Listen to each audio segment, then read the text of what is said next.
Final verdict: human civilization has failed its ascension. That frigid voice echoed through the vast cosmos, proclaiming the end of human civilization. The next second, calamity descended. The Earth's crust shifted and tore apart as searing magma spewed from the fractures. The sky turned blood-red, the sun swelled rapidly before their eyes, and skyscrapers that once pierced the clouds melted away, steel bending and dripping like candle wax. At the very instant the voice sounded, Changming's entire body froze in place. They had been so close to success. Were the sacrifices of countless people truly going to be rendered meaningless just like that?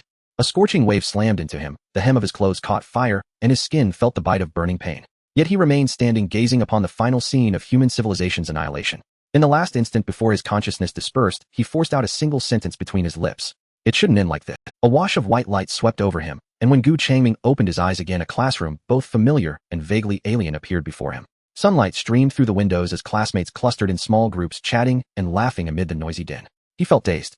Hadn't he already died? Died in that final assessment. The fate of human civilization, the hopes of countless people, had all come to an end in that moment. Yet now he sat here in a high school uniform, a workbook filled with dense notes lying at his elbow. Had he returned to the past? The thought surfaced unbidden in Changming's mind. Even though something this absurd was happening to him, no particular expression appeared on his face.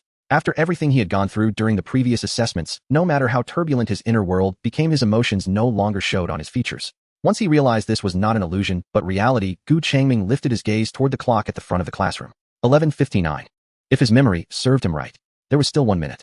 1 minute before the assessment that would drag all of human civilization into a quagmire descended. Changming turned his head and looked out the window. Outside, the sky was a clear blue, wisps of cloud hanging lightly, as if it were merely a quiet, ordinary day. His gaze remained fixed on the world outside, as though savoring this last rare moment of leisure. 12 o'clock. Suddenly the sky beyond the window flickered.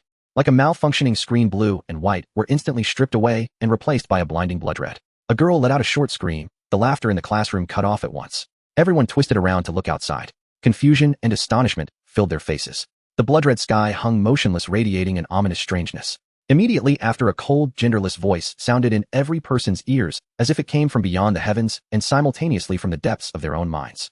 At the same time, lines of enormous white text appeared on the blood-red sky. Proclamation: human civilization has entered the Civilization Ascension Assessment Program. Failure in the assessment will result in the extinction of civilization.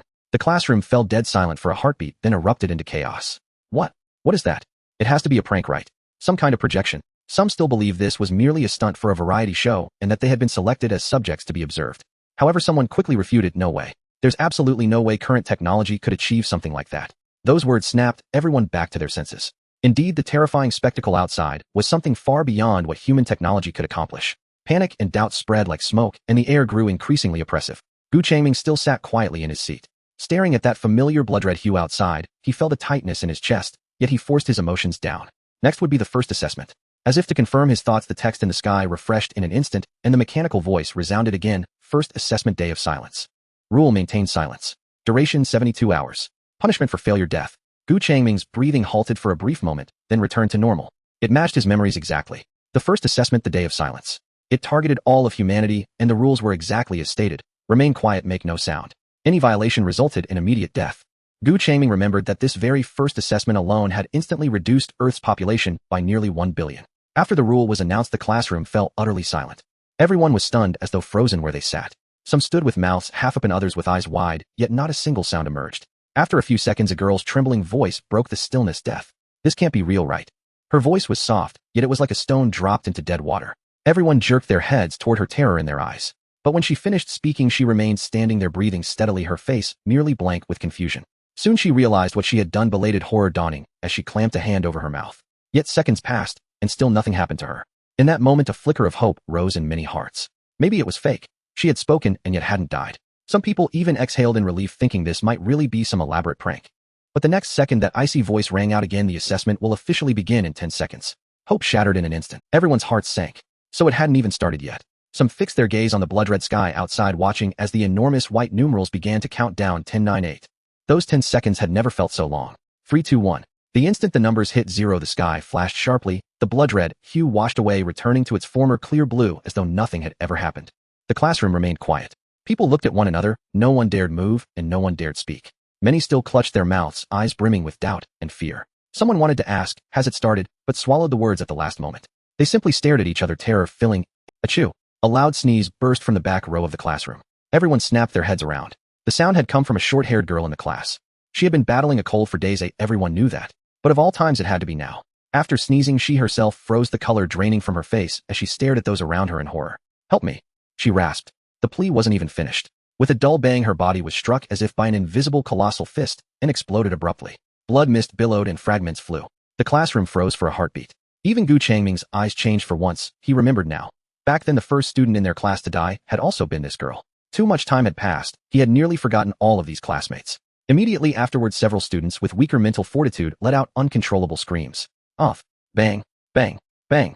Several consecutive explosions followed. Blood blossomed through the classroom, splattering walls, desks, and floor in a sea of crimson. The classroom finally sank into absolute suffocating silence. Everyone clamped their hands over their mouths, even their breathing forced into the faintest whisper, eyes bulging wide. Tears streamed down their cheeks, dripping onto their necks, yet no one dared lift a hand to wipe them away. Outside, sunlight was bright and leaves swayed gently. Everything looked as tranquil as any other day. 72 hours. It was actually quite a long time. The classroom lay as silent as a tomb, broken only by faint breathing and suppressed sobs. Just then, subtle notification tones suddenly sounded from the pockets of many students' phones. Everyone flinched in fright, hastily smothering the speaker openings, terrified that a second's delay would doom them like those classmates. Several seconds passed with no punishment descending. Only then did they still shake and lower their heads with extreme slowness to look at their phone screens. The screens were lit, displaying an emergency push notification from the authorities. The message roughly stated, in view of an unknown emergency occurring worldwide, all institutions and schools are to be given 3 days off except for personnel in key positions necessary to maintain basic social operations. All citizens were instructed to maintain absolute silence, return home immediately, seal doors and windows, and avoid lingering outdoors under any circumstances. Reading this, the remaining students in the classroom exchanged glances, each slightly easing for an instant. At least the authorities were still functioning, order still existed beyond these walls. They began to move, frantic yet cautious. Someone instinctively reached to pack their bag, but the motion froze halfway. 3 days off. Perhaps. They would never be coming back. One by one they rose, doing their utmost to make no sound, softening every footstep as they hurried in voiceless haste toward the classroom door. Gu Changming also stood up, blending into the crowd. His expression remained calm as he moved with the flow of people, silently reciting in his mind, open personal template.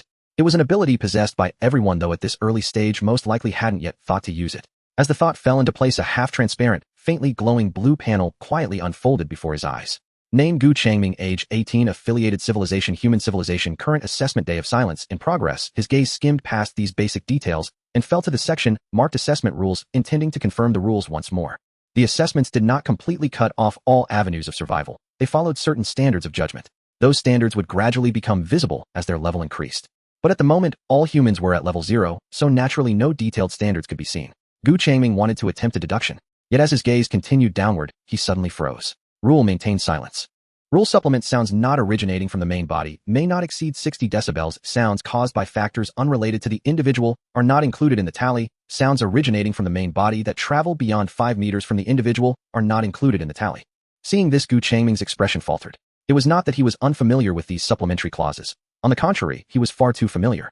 Only in the later stages of the civilization assessments, after humanity's level had risen through countless trials, could they see such rule supplements. Yet, wasn't he now supposed to be level 0? How could he see these supplementary rules? As Gu Changming continued to read, his expression changed sharply. Hidden rules. Hidden rule: sound pressure override. At the instant when a sound is triggered and you are about to be locked onto, if you can create a louder sound within a 5-meter radius, you can escape death and nullify this attack. Gu Changming stared at that line of text, his expression unchanged, yet his heartbeat quickened slightly. Those supplementary rules were something everyone could more or less grasp after a period of trial and exploration.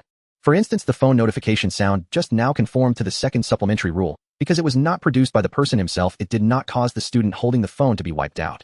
Yet this hidden rule, he had never seen it displayed on the system panel before. Was this a change brought about by his rebirth, or was there some other cause? At this moment, only a scattered few people remained in the classroom. Gu Changming simply stopped walking and continued reading. Very soon his gaze was drawn to the new information below. Hidden evaluation tiers: Tier D survivor, remain alive for over 72 hours and complete the first trial. Tier C self-rescuer, successfully complete at least 1 instance of sound pressure overwrite.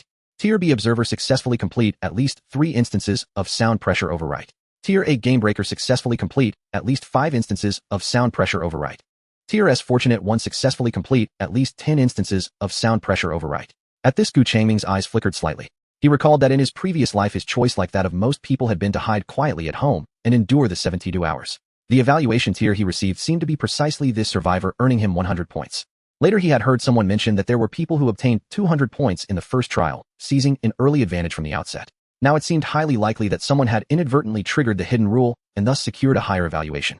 Without revealing any emotion, he flowed out of the school gates with the sparse stream of people. The street was eerily silent, vehicles halted, pedestrians hurrying by, every mouth tightly shut, eyes vigilant, like a flock of startled birds. Gu Changming walked with steady steps, just like them. He lived not far away in an old residential compound near the school, and he was the only one at home. He was an orphan, and this apartment was the only property his parents had left behind while they were still alive. Reaching the familiar building entrance, he took out his keys. The key slid into the lock, producing a soft click as it turned. His hand paused slightly, and he recalled the first supplementary rule. Any sound not produced by one's own body must not exceed 60 decibels. A moment later, Gu Changming shook his head. Such details could be noticed by anyone who calmed down enough to observe carefully. It was just that most people were gripped by fear, and few could quiet their minds to think. He pushed the door open and stepped inside, closing it gently behind him. The room was utterly quiet, and the familiar arrangement of furniture washed over him with a sense of recognition. Keeping his lips tightly sealed, he walked straight into the kitchen and with practiced motions set water to boil for noodles. The water began to bubble and gurgle as it boiled, and the noodles slowly softened in the pot. He stood before the stove, his gaze tranquil. By rights, he should not have been this composed, let alone have the leisure to cook noodles. Yet after having weathered so many brushes with death, this first trial no longer counted as anything particularly significant in his eyes. Since matters had come to this, he might as well eat first. He waited in silence for the noodles to cook. The only sounds in the house were the gentle rolling of the boiling water and his slow, measured breathing. The noodles tumbled in the roiling water as white steam curled upward. Staring at the pot, Gu Changming felt his thoughts drift. He was considering whether he should post the hidden rule online. Perhaps it could save many lives. But the instant that thought surfaced, he pressed it down himself. At this early stage of the trial, the government's response was extremely swift and efficient. If he were to send the rule out on the internet, and it was verified to be effective, it would still be quite easy to trace it back to him. Moreover, this particular trial was not especially difficult. Aside from some unavoidable incidents and a few special cases, such as the classmate in his own class who had a cold and kept coughing, most people would still be able to safely clear this trial. Of course, the government was only part of the reason. Most crucially, Gu Changming did not know how he had come to be reborn. If he exposed his ability to discern hidden rules, would it draw the attention of the organizers behind the civilization advancement? Once discovered, there would be only one outcome: erasure and execution. He had finally obtained this chance to live again. If he were to die because of exposure before that final trial arrived, all his efforts would have been in vain. Only by staying alive could there be hope.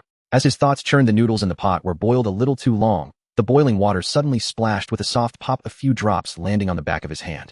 The slight sting snapped him back to himself. Without a word, Gu Changming used a slotted spoon to scoop up the noodles, then casually added a few stalks of green vegetables and some chopped lean meat into the pot. Before long, he carried out a bowl of simple, steaming noodle soup from the kitchen. The living room remained utterly silent. He carefully controlled his movements, and even while eating, he did his utmost not to make the slightest slurping or chewing sound. At the same time, his mind did not cease working, continuously turning over that hidden rule of sound pressure overwrite. This hidden rule had to be tested when the opportunity arose. First, he needed to confirm whether this hidden rule truly worked, and whether the cheat-like ability he had gained after rebirth could. Secondly, he had to obtain a higher evaluation and more points. If he could secure more points right from the beginning and seize the initiative, it would be tremendously beneficial for his future progress. One slow step leads to every step being slow. In his previous life, he had missed out on far too much. If in this new run, he could seize everything that should be his, then, when they faced that final trial, they just might emerge victorious. Having settled on his course, Gu Changming thought no further on it. He planned to go out and test it when the night grew deep and still. Under such circumstances, most people would hole up at home, and by nightfall there would basically be no one outside. Coupled with the dim visibility, it would be the perfect time for him to conduct his experiment. Once his decision was made, Gu Changming sat cross-legged on the sofa, closed his eyes, and began to meditate. Sleeping was absolutely out of the question. He could not guarantee that he would not talk in his sleep or roll over and make some noise once he drifted off. By contrast, resting with eyes closed was far more reliable. It could restore his energy while keeping him silent. Time slipped by swiftly as he meditated. Gu Changming felt as though only a short while had passed before the sky outside the window darkened. He opened his eyes again, his gaze clear and bright. Evidently meditation had done much to restore his spirit. Keeping his movements quiet, he gently turned the door handle and stepped out. The sound-activated lights in the stairwell did not switch on, and he made his way to the elevator entrance by the faint moonlight streaming through the windows.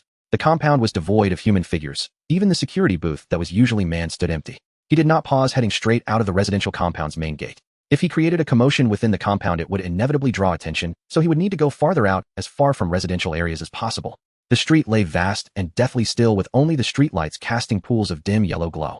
Without breaking stride and relying on his hazy memories from his previous life, Gu Changming walked toward a small park nearby, where residents usually exercised. By the weak light, Gu Changming made his way to a horizontal bar. After running his hand over the cold steel, he went to one side and picked up a wooden stick about the length of his forearm. Gu Changming gripped the thick wooden stick, his fingertips slightly cold. He gazed at the steel bar before him, a hint of inner struggle passing through his heart. What if? The so-called hidden rules do not work. What if this is merely a trap set by the system designed specifically to ensnare him after his reincarnation? To speak out meant to gamble with his life. However, this hesitation did not last long. Changming slowly and deeply inhaled, then silently exhaled, suppressing the chaotic thoughts in his mind.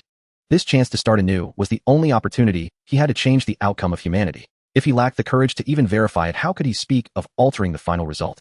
No longer hesitating, he took a step forward, approaching the upright steel bar. Then he slightly parted his lips, a clear voice emerging from his throat. Damn it. It was not said lightly. If the rules proved ineffective, this statement would serve as his final heartfelt greeting to the one manipulating him from behind the scenes. The moment the voice fell, an anomaly occurred. Changming felt the hair on his body stand on end as he sensed an invisible icy force suddenly locking onto him from the void. Now is the time. In the next second, without a second thought, he expended all his strength to smash the wooden stick fiercely against the side of the steel bar. Bang! A loud, piercing metallic clash suddenly erupted in the dead silence of the park. At the moment the sound rang out, Changming distinctly felt that the things locking onto him hesitated for a moment, as if stunned. Immediately after, they quickly changed direction, rushing towards the steel bar in unison. Meanwhile, Changming's peripheral vision seemed to catch something. In the dim light, the air seemed to warp for an instant as several translucent, indistinct shadows resembling gigantic ghosts flashed past, lunging toward the steel bar. Then that sturdy steel bar twisted and deformed, as if struck simultaneously by several invisible trucks from different directions. Boom! A muffled sound followed. The steel bar instantly twisted and contorted, the metal twisted into a helix shape, completely transforming into a pile of scrap iron. Changming stood still, watching the heap of scrap, his heart racing in his chest. It worked. The hidden rules were real. Almost as soon as he confirmed this, a semi-transparent blue panel quietly materialized before him, the information updating accordingly. Successfully triggered and completed. Sound pressure override once. Congratulations, you have earned the title Self-Rescuer. The inner turmoil was quickly suppressed. He did not linger here any longer. The loud noise had just erupted, making it hard to ensure it wouldn't attract the attention of near. If someone came over and saw him alive, who knows what might happen. Without hesitation, he turned around, gently discarded the wooden stick into the nearby grass, and swiftly left the small park with light, quick steps. The return journey remained silent. On the way home, Changming's mind began to churn again. After a while, he took the phone and slowly typed a few lines. I guess it might be triggered when we make a sound, and a louder sound covers it, and obtain more points. Even if he couldn't achieve an S rank, getting an A rank would still be good. However, when the rules were triggered earlier, that mysterious force that locked onto him and then instantly shifted targets due to the louder sound seemed to possess a reaction speed and sound priority judgment that was not purely mechanical. It seems those things are not so simple, and the process of improving scores may not be as smooth as this time. Today is not suitable for further probing. I need to digest this and find a more secluded, less attention-grabbing place. As his thoughts surged, his steps did not stop, and he had already returned to the area where his community was located. However, just as he reached the street in front of the community gate, he spotted a figure. It was a young woman, probably in her 20s, with long hair and a slender figure, dressed in a beige trench coat and jeans, looking well put together and fairly attractive. She hurriedly ran from the community gate to the entrance of a convenience store across the street. Then she pressed herself against the glass door, her face nearly touching it, motionless as she gazed inside. Changming's gaze lingered on her for 2 seconds before he walked over. She seemed so engrossed that she didn't notice him approach. He stood beside her, mimicking her posture, bending down to press against the glass and look inside. He then understood what she was looking at: the convenience store shelves filled with food, instant noodles, bread, sausages. Nighttime. Suwon could no longer endure the hunger. Her stomach was growling and her head felt a bit dizzy. She had not eaten anything all day, originally planning to treat herself to a nice meal after work, but she never expected reality to unfold like a scene from a novel. Moreover, she usually worked long hours resolving all meals outside, leaving her home with no supplies. Now she was feeling lightheaded from hunger, and this situation was set to last for 3 more days. If this continued, she feared she would get so dizzy from hunger that she might accidentally make noise. In the end, she steeled her resolve, gently opened the door, and slipped outside. The hallway was quiet, the motion sensor lights were off. She leaned against the wall, descending step by step. She did not encounter any other neighbors on the way. This made her feel a bit regretful. If she could run into a neighbor, perhaps she could borrow some food. Even a pack of biscuits would suffice. But she did not know if anyone would be willing to lend her any. After all, in such a special time, food was a crucial resource. Upon reaching the first floor, she pushed open the door and continued on her way out of the community. Once outside the community, she halted and scanned her surroundings. The street was empty, only the streetlights casting a dim glow. Outside, there was not a soul in sight, only the desolate street. A sense of inexplicable oppression filled Suwon's heart as her gaze swept across the street opposite. A convenience store was still lit. A glimmer of hope arose in her heart. After glancing around, she crossed the street and headed toward the convenience store. Before she got close, she noticed a U-shaped lock hanging on the glass door. Suddenly, the hope that had just ignited within her was doused with a bucket of cold water, leaving her feeling despondent. Her eyes flashed with disappointment, but she couldn't help but walk closer, pressing against the glass to peer inside. The shelves were neatly arranged with various snacks, bread, and food. The array of delectable items was tantalizingly close, yet just out of reach. She remained there, staring intently at the food inside. Her gaze became somewhat vacant, her mind empty, filled only. As she stared, she suddenly noticed a shadow in her peripheral vision. Su-won jolted and turned her head abruptly. Upon seeing him, Su-won was initially taken aback, but then realized something. He was likely in the same predicament as her, out in the dead of night searching for food due to insatiable hunger. Upon seeing him, Su-won was initially taken aback, but then realized something. He was likely in the same predicament as her, out in the dead of night searching for food due to insatiable hunger. Thinking of this, she hurriedly pulled out her phone from her pocket, unlocked it, and quickly typed a line of text. Then, holding her breath, she cautiously turned the screen toward him. "Are you also out looking for food?" Changming imitated the other person's posture, leaning against the glass door and watching. After a while, the woman finally noticed him and abruptly turned her head. She seemed taken aback for a moment, then took out her phone and began typing. Moments later, a hand holding the phone reached out in front. The screen lit up with a line of text, "Are you also out looking for food?" Changming turned his head, stared at her for a moment, then reached out to take her phone. He tapped on the screen and handed it back. "Are you looking for something to eat?" Seeing Changming's message, Su-won felt as if she had found a kindred spirit, and the pressure in her heart eased considerably. Then she quickly nodded, typed again, and passed it over. "Yes, but this door is locked, so we can only look." The glass door was easy to break, but in this situation, she didn't dare to make any noise. As she raised her phone, Su-won managed a strained smile. Although she was indeed very hungry, she didn't want the other person to see her. Changming looked at her, then glanced at the U-shaped lock on the glass door. He hesitated. Then he extended his hand, grasped the lock, and gently pulled. With a faint click sound, the lock slid off the door handle and into his hand. Su-won was stunned. Her eyes widened as she stared at the lock in his hand, then at the empty door handle, unable to process what had just happened for several seconds. The lock wasn't even locked. It was just hanging there. Changming pushed open the glass door, stepped aside, and nodded towards the inside, indicating that Su-won was still in shock, but then her eyes lit up, joy overpowering her surprise. She slipped through the gap of the glass. Outside the door, Changming watched her disappear among the shelves, shrugged, and then headed in the direction of home. Inside, Su-won quickly stuffed bread, biscuits, and bottled water into her arms at the convenience store. Only when she could no longer hold anything in her arms did she finally stop and feel at ease. With this food, she could survive. Then she turned around and scanned the convenience store, but did not see the shadow of the handsome young man who had helped her open the door. She was taken aback, holding the food, and slowly walked around the store on tiptoe. There really was no one. Her expression was somewhat puzzled. Wasn't he also out looking for food?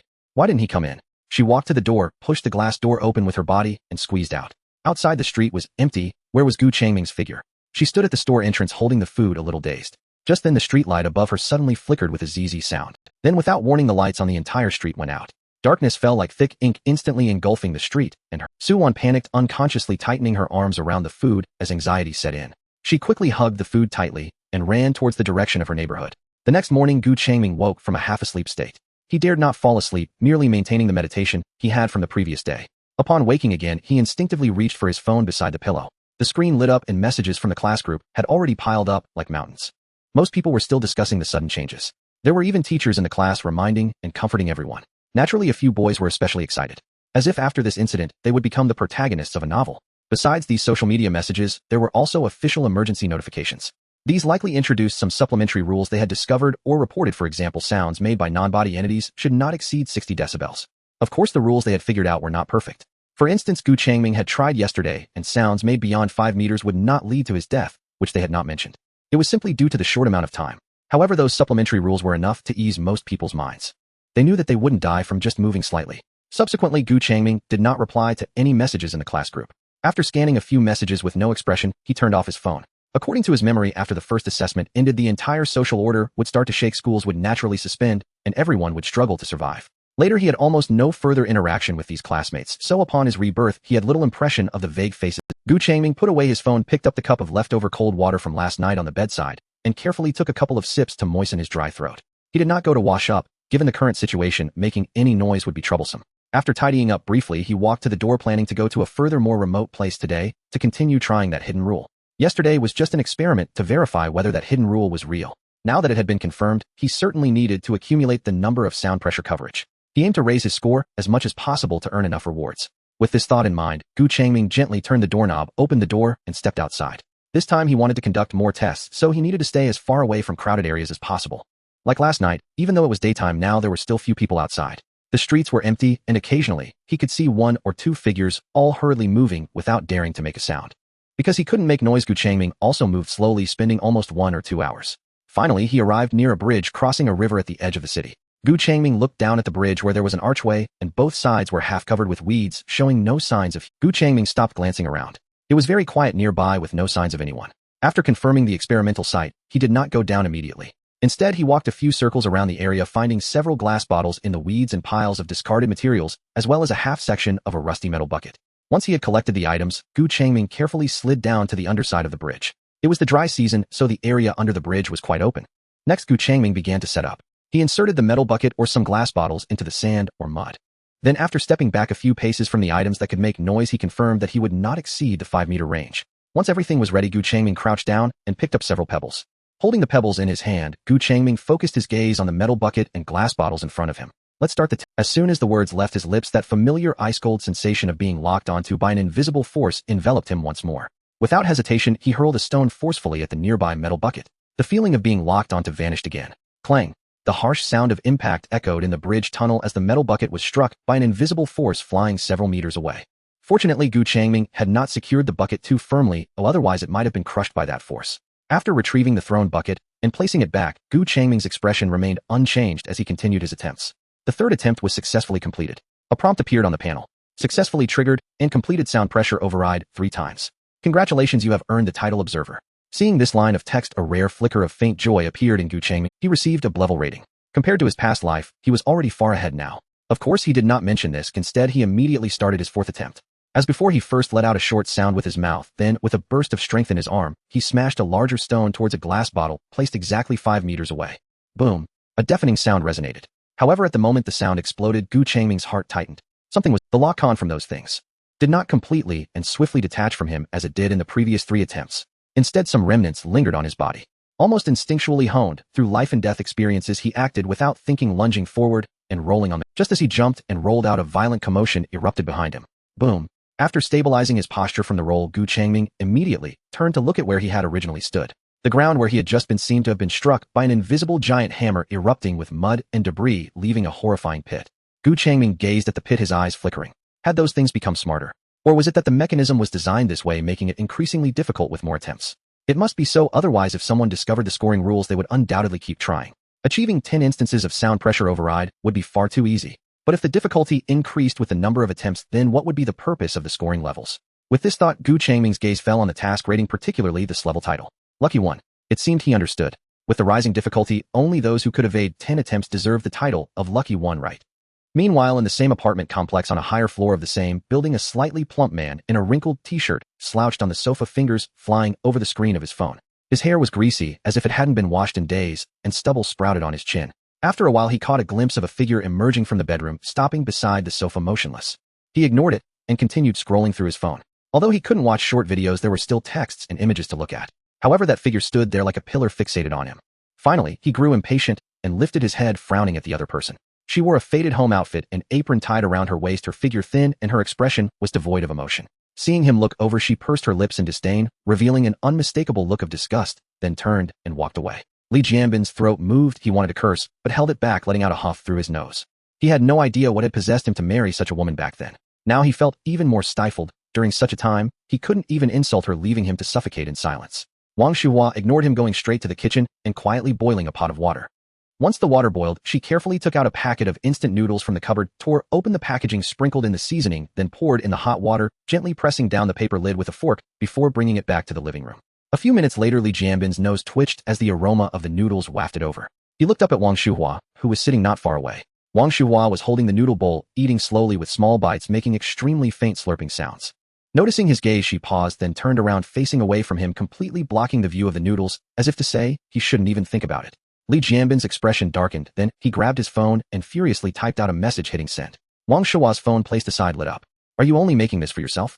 After glancing at it, she showed no reaction and casually placed the phone back on the table.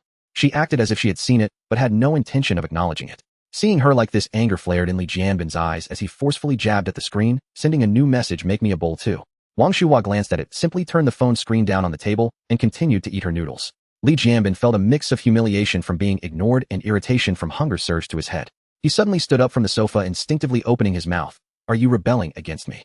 As soon as he spoke, it was over. He was so used to shouting at home that this voice would surely. It was over, he was doomed. Wang Shuhua's head snapped up, looking over with wide, terrified eyes, as if she had anticipated something. Li Jianbin opened his mouth, his throat feeling as if gripped by an invisible hand, the latter part of his sentence stuck in his throat. A wave of immense fear seized him, but in the next moment that fear transformed into fury. He glared at his wife in front of him, blaming her for everything. If it weren't for her deliberately cooking a bowl of noodles and intentionally ignoring him, how could he have lost control and not reacted in time? In a fit of rage, he forcefully smashed the phone he was holding towards Wang Shuhua. The phone hit heavily against Wang Shuhua's shoulder blade, and she cried out in pain, ugh. Before Wang Shuhua could even register fear, an invisible force suddenly descended upon the cramped living room. It was not a loud sound. Blood, warm and viscous, erupted from within her body like a bursting water bag, splattering. A few drops of crimson warm with body heat splashed accurately onto Li Jianbin's frozen face, staining his. Almost simultaneously, that icy, genderless voice clearly rang in his ears. It successfully triggered and completed sound pressure override one time. Congratulations, you have earned the title Self-Savior. After confirming the potential risks of the hidden rules, Gu Changming decisively abandoned the thought of immediately attempting. During the fourth attempt, those entities were already able to discern the noise he created. Gu Changming could not be certain if, during the fifth attempt, when he could obtain the role of the breakthrough, those entities would become even smarter. He needed to go back and think carefully, preparing more thoroughly before proceeding. For instance, he could look for locations that could easily produce loud noises while providing more cover for his evasions, or prepare some remote sound devices to increase his safety margin. Returning near the community, the street was quieter than before. Upon reaching his building's entrance, he pressed the elevator button. The button did not light up, and the elevator remained still. The power was out. Gu Changming was not surprised by this. With the entire human society at a standstill for a day and a half, the various systems maintaining the city's operation inevitably bore immense pressure, making localized power outages quite normal. One could even say that it was remarkable that the power had only gone out now. He turned towards the stairwell. The corridor was dim, with only the green safety signs emitting a faint glow. He lightened his footsteps, carefully ascending step by step. Just as he was about to reach his floor, he heard extremely faint, cautious footsteps from above. Gu Changming immediately halted his movements, his body slightly turning towards the shadow of the wall as he raised his gaze. A familiar figure was slowly descending the stairs. It was the woman from yesterday. Gu Changming was somewhat surprised, not expecting to encounter her again. Su Wan also spotted him momentarily, stunned, her eyes revealing a hint of surprise and joy. She too did not expect such a coincidence that Gu Changming lived in the same building. She stopped on the stairs, quickly fished her phone out of her pocket, and started typing on the screen.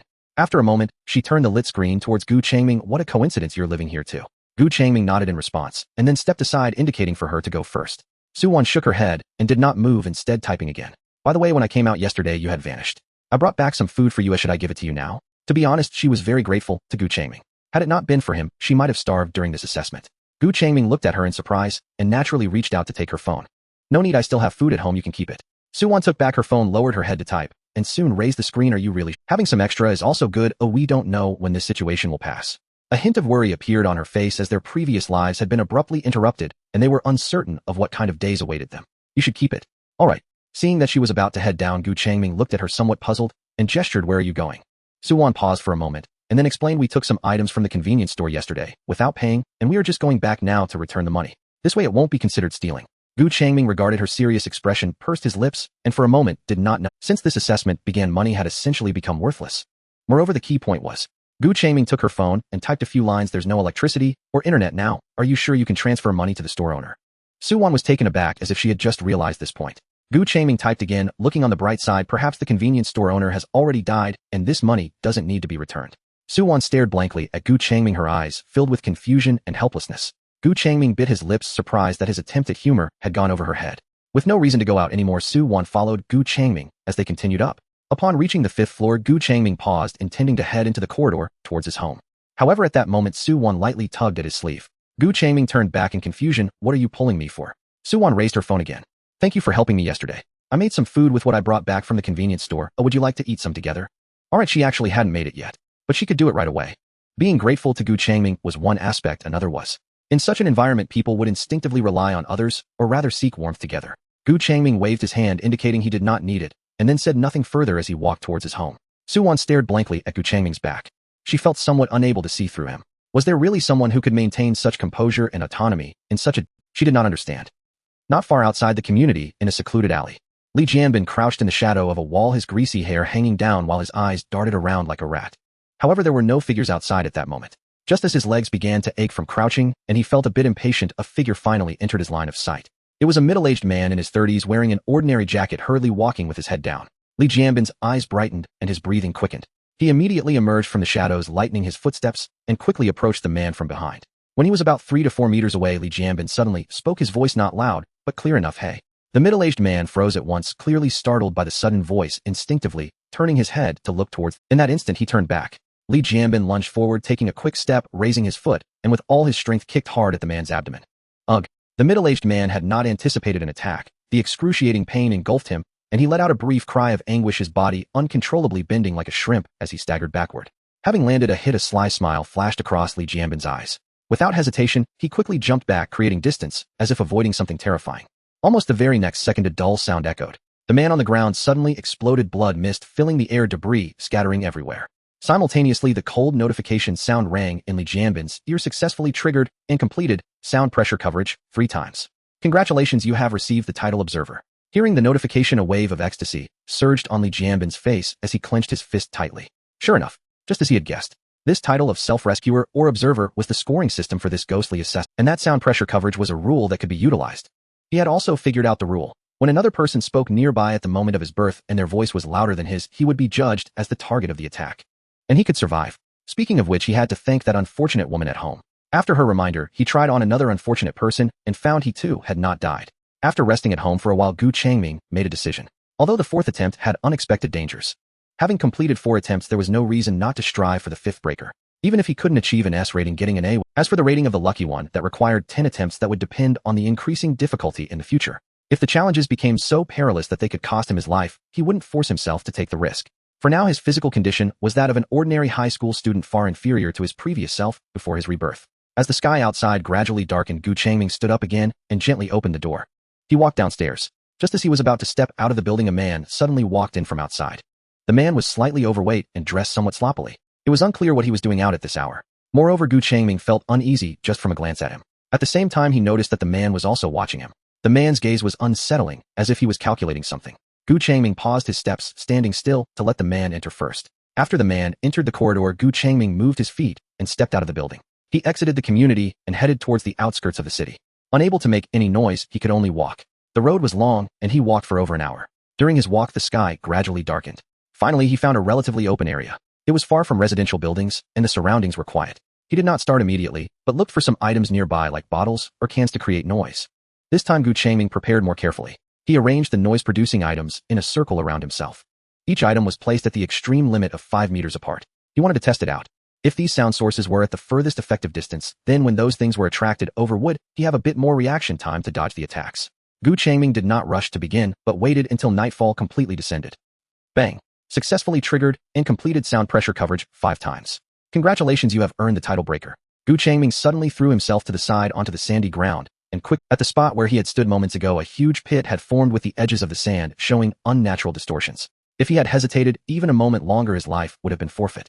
Changming sat on the sand, his chest slightly. He carefully controlled his breathing, trying not to make too much noise. Just as he thought, the difficulty increased with each attempt. This 5th time, the invisible attack was faster and more ferocious than the 4th. Moreover, the number of those things targeting him had increased. They seemed able to distinguish which noises were made by him. Changming felt that if this rate of increase continued, he would reach his limit by the 7th attempt at most. By the 8th attempt, he would likely be crushed by those things. Lucky one. Changming thought to himself, the title was indeed relying solely on himself. Without luck, perhaps he wouldn't be able to achieve that S rating. After a brief rest, Changming began his attempts again. As he had predicted, by the 7th attempt, he was nearing his limit. Just moments ago, he could even feel the wind pressure from the attacks brushing past his body. However, during the 6th and 7th attempts, he noticed a new pattern. When he produced more noise simultaneously, the reactions of those things seemed to slow down a bit. Forget it, let's call it a day. Changming thought to himself. First, achieving that S rating was indeed difficult. Now he had completed the hidden scoring rules 7 times, which was enough to give him a significant advantage in the early stages. Secondly, he discovered that there was a way to make those things react a moment later, but Changming did not plan to try it out right now. There was still a day left. What if something unexpected happened? By that time, he would have reached his limit, and there would be no way to dodge. Even if he were to try, it would have to be in the last half hour, and he needed to be well prepared. Finding random items to make noise like this would still be a bit slow. So after completing the 7th attempt, Changming headed back, returning to the vicinity of the community. He continued forward until he reached the entrance of the community, where he finally slowed his pace. He stood in the middle of the road, and then turned to look at the convenience store across the street. After pondering for a moment, he stepped over. He had a new idea, though he was unsure if it would work. When he was about 6 or 7 meters away from the convenience store, Changming casually kicked a loose piece of broken brick by the roadside, sending it flying with his toes. The brick flew in a short arc and crashed against the glass door with a smash. The entire door shattered and glass shards scattered across the ground. Changming's expression remained unchanged, though at 5 meters away the rules rendered him undetectable by those things. He continued forward, stepping over the shattered glass and entering the store. Moments later, he walked out of the convenience store carrying a bag filled with items. The bag contained about 10 electronic alarm clocks. Previously his attempts involved shouting and then using stones to hit other objects to create noise. That method still had some delay. Now he wanted to see if setting the alarm clocks to go off and making noise simultaneously would confuse those things' judgment and attacks. Moreover, he could place them in different locations which might interfere with those things' judgments. If successful, getting that S rating if it didn't work, he wouldn't attempt again after the 8th try. He entered the community and arrived at the entrance of the corridor. He glanced at the elevator. The elevator button was lit, indicating that power had been restored. However, Changming merely took a glance before turning. Although power was back, he didn't want to risk being trapped in the elevator if something went wrong while he was inside. That would be trouble. So taking the stairs was the safer option. However, just moments after he turned into the stairwell, the elevator door on the first floor, Li Jianbin stepped out of the elevator with a frown, and upon exiting, he quickly scanned every corner of the first floor. There was no one around, and a flash of disappointment flickered in his eyes. Outside, there weren't many people moving about. In their community, everyone had their doors and windows tightly closed, leaving him no opportunity to act. He sighed helplessly. If he had known when he returned today, he should have disregarded everything and acted directly against that. After all, if he had died during this assessment, everyone would think it was an accident caused by the noise, and they wouldn't trace it back to him. In the morning around 6 or 7 o'clock, Changming got out of bed. He rose quietly, making not a sound. Although the assessment only concluded at 12 o'clock. However, according to his memories from his past life, at 12 o'clock the streets outside would gather quite a crowd. They awaited the end of the final assessment, shouting, as if celebrating the new year. He did not wish to be noticed, and decided to leave early, finding a secluded spot to wait. He planned to make his last attempt when the assessment was nearing its conclusion. He opened the door. As soon as he stepped into the corridor, he heard a faint sound of a door opening from upstairs. The sound was not loud, but in such a quiet environment it was quite clear. Is it that woman? Changming wondered. Was she also going outside to celebrate with the crowd? He walked towards the corridor. He did not rush downstairs, but looked up for a moment. Within seconds he heard soft footsteps descending. Changming instinctively frowned, feeling a sense of unease as the sound did not seem to belong to the person he expected. He then took a step forward, intending to go downstairs. Since it was an unfamiliar neighbor, he had no intention of meeting them. However, just as he took a few steps, the person entered his line. Changming paused, glancing over, and his already slightly furrowed brows tightened further. It was that disheveled man he had encountered yesterday. Upon seeing Changming, Li Jianbin's face broke into a smile. Last night, he had been out hunting all night without encountering a single person. So this morning his mood was quite gloomy. Just moments ago at home, he had heard the faint sound of a door opening outside. Regardless of whether he had misheard, he immediately opened the door and came downstairs. Indeed, he had not misheard as someone, and it was that high school student from yesterday. Perfect, he had delivered himself right to his doorstep. Having let him go yesterday, he could not afford to hesitate or show mercy today. With that thought, a friendly smile immediately appeared on his face as he quickly approached, Changming waving his hand in a seemingly friendly greeting. Changming frowned and took a half step back, assuming a defensive posture. He already had a poor impression of the person, and with him approaching so closely it was hard not to be wary. Once he got within a certain distance, the other person's pace slowed. Seeing this, Changming sighed in relief, thinking he might have been. However, the next second the other person suddenly spoke. Hello. Changming was taken aback. Speaking in this situation, what was he thinking? Just as this thought crossed his mind, the veneer of false friendliness on Li Jianbin's face was instantly torn away. His eyes hardened, and like a beast lunging for prey, he suddenly charged at Changming. The narrow corridor offered little room for maneuvering. Changming had no time to think, instinctively twisting his body to Li Jianbin missed him, his expression one of shock, not expecting that at such a close distance, Changming could evade him. Yet Changming himself, due to inertia, slammed against the wall of the corridor with a thud. The impact was not light, but the sound was muffled and not loud, likely not exceeding 60 decibels. As Changming quickly assessed the situation in his mind, a loud, crisp sound suddenly rang out beside him. Clang! Changming's face changed, and he turned to look. It was the bag of alarm clocks he was holding, propelled by the force of his turn, striking the wall with a solid impact. Though it was not a sound produced by his own body, it was still a noise he had caused, and it had clearly exceeded 60 decibels. At the moment the sound emerged, Changming made a snap decision, hurling the bag of alarm clocks towards the ceiling. The plastic bag flew, hitting the hard concrete ceiling, followed by an even louder crash as the bag burst, scattering a dozen iron alarm clocks onto the ground, producing a continuous series of clanging sounds. After the sound, an even greater crashing noise followed. Almost simultaneously, a series of loud impacts came one after another. An unseen force slammed into the corridor, creating pits in the concrete floor, exposing the underlying rebar. In some places it was even smashed through, revealing the scene of the next floor down. Seizing this moment, Changming rolled and pulled himself away a distance. Everything came to an end. Changming looked up at the other person, his eyes glinting with killing intent. At that moment, Li Jianbin also looked at Changming in astonishment, unable to believe he had not died. Of course, he had no time to think. Since he hadn't died, why not try again? With this thought, Li Jianbin charged at Changming once more, his fist aimed at Changming's face. Changming intended to counterattack, but just as he was about to move, his hand froze. No, that was already the 8th time. It was not a problem to kill the other person with his skills, but it was difficult to ensure that no sound would be made in the process.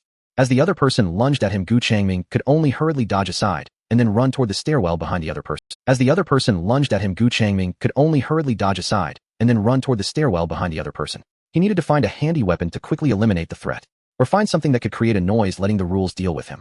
Gu Changming turned to run towards the corridor. His gaze swept over the fire cabinet in the corner, the outline of a fire axe clearly visible behind the glass. However, the glass cabinet made him abandon that option. Breaking the glass would make too much noise, and he could not take the risk. Li Jianbin lunged at him again, his movements rough. Gu Changming sidestepped, lightly shifting his feet to maintain distance from the other. He dared not make large movements, fearing that any misstep might create a sound triggering that fatal ninth attack. At the same time, Gu Changming's eyes were constantly searching for larger objects to throw. This way, after gaining sufficient distance from the other, he wouldn't have to worry too much. Just then he heard faint footsteps coming from the staircase above. Gu Changming immediately looked up. Su Wan was standing there holding a spatula, her face a mix of confusion and surprise. She clearly did not expect such a scene below. Just moments ago while at home, she had heard the loud noises coming from downstairs. Then she remembered that Gu Changming seemed to be on this floor, so she came down to see what was happening. Gu Changming's gaze fell on the spatula, his eyes flickering. It might not be as good as a fire axe, but it could still be lethal. Li Jianbin too saw Su Wan, his eyes lighting up and a sinister smile creeping across his face. A woman. Wonderful, she should be much easier to deal with than this man in front of him. He immediately shifted his target and charged towards Su Wan. Li Jianbin approached Su Wan, a vague growl emanating from his throat. He suddenly reached out and forcefully shoved her against the wall. Su Wan's back slammed against the surface with a muffled thud. At that moment she realized that she absolutely could not make a sound, otherwise death would be the only outcome. She bit her lip hard, stifling her cries of pain. Seeing her silently, Jianbin felt a surge of urgency, a vicious glint flashing in his eyes, and he struck her abdomen with another heavy punch. Ugh! Su Wan finally let out a short, involuntary groan of pain. In the distance, Gu Changming frowned. Then his eyes quickly scanned the area and noticed the alarm clock that had been smashed into pieces. He picked it up and hurled it violently towards the iron handrail beside them. Bang! The sound of metal colliding erupted. Almost simultaneously, the invisible force descended once more, instantly twisting the iron handrail into a spiral. Gu Changming noticed both of them, momentarily stunned, likely because a prompt panel had popped up. However, at that moment, Su Wan had no time to look at what those things were. After realizing she was not dead, she endured the pain in her abdomen and bent down, breaking free from Li Jianbin, stumbling toward Gu Changming. Seeing her approach, a flicker of joy passed through Gu Changming's eyes. It wasn't that he thought she was clever for running towards him. Rather, it was because she was still tightly clutching the spatula in her hand as she ran over. Gu Changming glanced at her, said nothing, and simply extended his hand calmly. Su Wan was momentarily taken aback, but soon understood and handed the spatula to him. The iron spatula felt cool to the touch, not too heavy, but its edge was sufficiently sharp. Gu Changming gripped the spatula tightly and raised his gaze toward Li Jianbin, who was also staring at them, his eyes devoid of fear, instead filled with an unusual excitement. 5 times his title had already upgraded to Breakthrough Maker. He wondered what kind of reward he would receive once the assessment ended. But then he furrowed his brow, looking in confusion at the unscathed Gu Changming and Su Wan. Why were they still alive? Before he could comprehend, he saw Gu Changming raising 3 fingers at him. That expression seemed to be asking, did you complete 3 instances of sound pressure coverage? Li Jianbin understood his meaning, a smug smile curling the corner of his mouth as he extended 5 fingers and shook them vigorously. What 3 instances? He had completed 5. Gu Changming's gaze shifted slightly. Indeed, the other party had discovered the hidden rules, but it seemed they misunderstood the direction, as if they believed sound coverage was limited to the identities of people, which was why they were attacking others. However, that wasn't the main point. The key was that the opponent had already reached the 5th instance, and without swiftly dodging, they had not been torn apart by those invisible things. After all, during his 4th attempt, he had nearly fallen victim, almost crushed to death by those things. Were the targets making noise too numerous, causing those things to hesitate, or had their minds become dull? Gu Changming had already discovered this point during his 6th and 7th attempts. This time he had also brought a bag full of alarm clocks to conduct the final experiment. But an unexpected event occurred, and he was blocked at the entrance of this hallway. However, Gu Changming suspected it shouldn't be that simple. During his 6th and 7th attempts he had also tried, but the confusion was not strong enough. Those things could still roughly discern his position. So the most probable possibility was the more humans made noise in the same area, the harder it would be for those things to make a choice. After all, the sounds produced by humans could not be considered noise. There was a real example just moments ago when he triggered the 8th instance. The difficulty of dodging was significantly easier than during his 7th attempt last night. Thinking of this, Gu Changming's eyes lit up. If that were the case, he would indeed be a lucky one. Gu Changming weighed the spatula in his hand and looked at the opponent. Li Jianbin stood on the stairs, seeing the object in his hand, his face revealing disdain. Then he slowly pulled out a fruit knife from his pocket, the blade about the length of half an arm, glinting coldly. He had brought this thing long ago just in case, but did not expect the opponent to be so hard to kill. He weighed the fruit knife in his hand and proudly tilted his chin at Gu Changming. He was stronger than Gu Changming, and his weapon was sharper. There was nothing to fear. Before Gu Changming could react, he stepped forward and swung the spatula towards Li Jianbin. Li Jianbin instinctively raised the knife to block. Clang! The sound of metal clashing rang out clearly. Li Jianbin's expression changed. Only then did he realize things making contact would produce sound. In that moment of his daze, Gu Changming flicked his wrist, and the spatula struck hard against the already twisted iron handrail beside him. Boom! A deafening roar erupted. Almost simultaneously, the invisible force descended once again. Boom! The iron handrail along with a section of the concrete steps below was completely demolished and rubble and dust cascaded down. Not only that, but the previous strike also affected the spatula in Gu Changming's hand. The iron spatula head was shattered and flew away, leaving only a rough wooden handle in his grip. Li Jianbin saw the bare wooden stick in his hand, a grin spreading across his face, unabashedly triumphant. He tilted his chin at Gu Changming, his eyes provocative. What do you have left to fight me with? Gu Changming's expression remained unchanged. He reached out and carefully peeled off the uneven fragments from the wooden handle one by one. Soon he was left with a small piece of wood about the length of a chopstick, 1 inch sharp from being broken off. That earlier strike was not meant to battle the opponent. He simply wanted to test whether his idea was flawed. It appeared that the idea was sound. When both of them made a sound, those invisible things stuttered momentarily, unable to instantly lock onto him and launch him. So, just one more strike, and his lucky one title would be his. Gu Changming gripped the small wooden piece tightly and walked forward again, his steps leisurely, as if taking a casual stroll. Seeing him like this, Li Jianbin tightened his grip on the knife handle and suddenly lunged towards Gu Changming's chest. He did not believe that a person could endure a stab and not cry out. In the moment he closed in, Gu Changming sidestepped his body and deftly brushed past him. Li Jianbin felt a chill at his neck, followed by a sharp pain. The two separated, standing firm.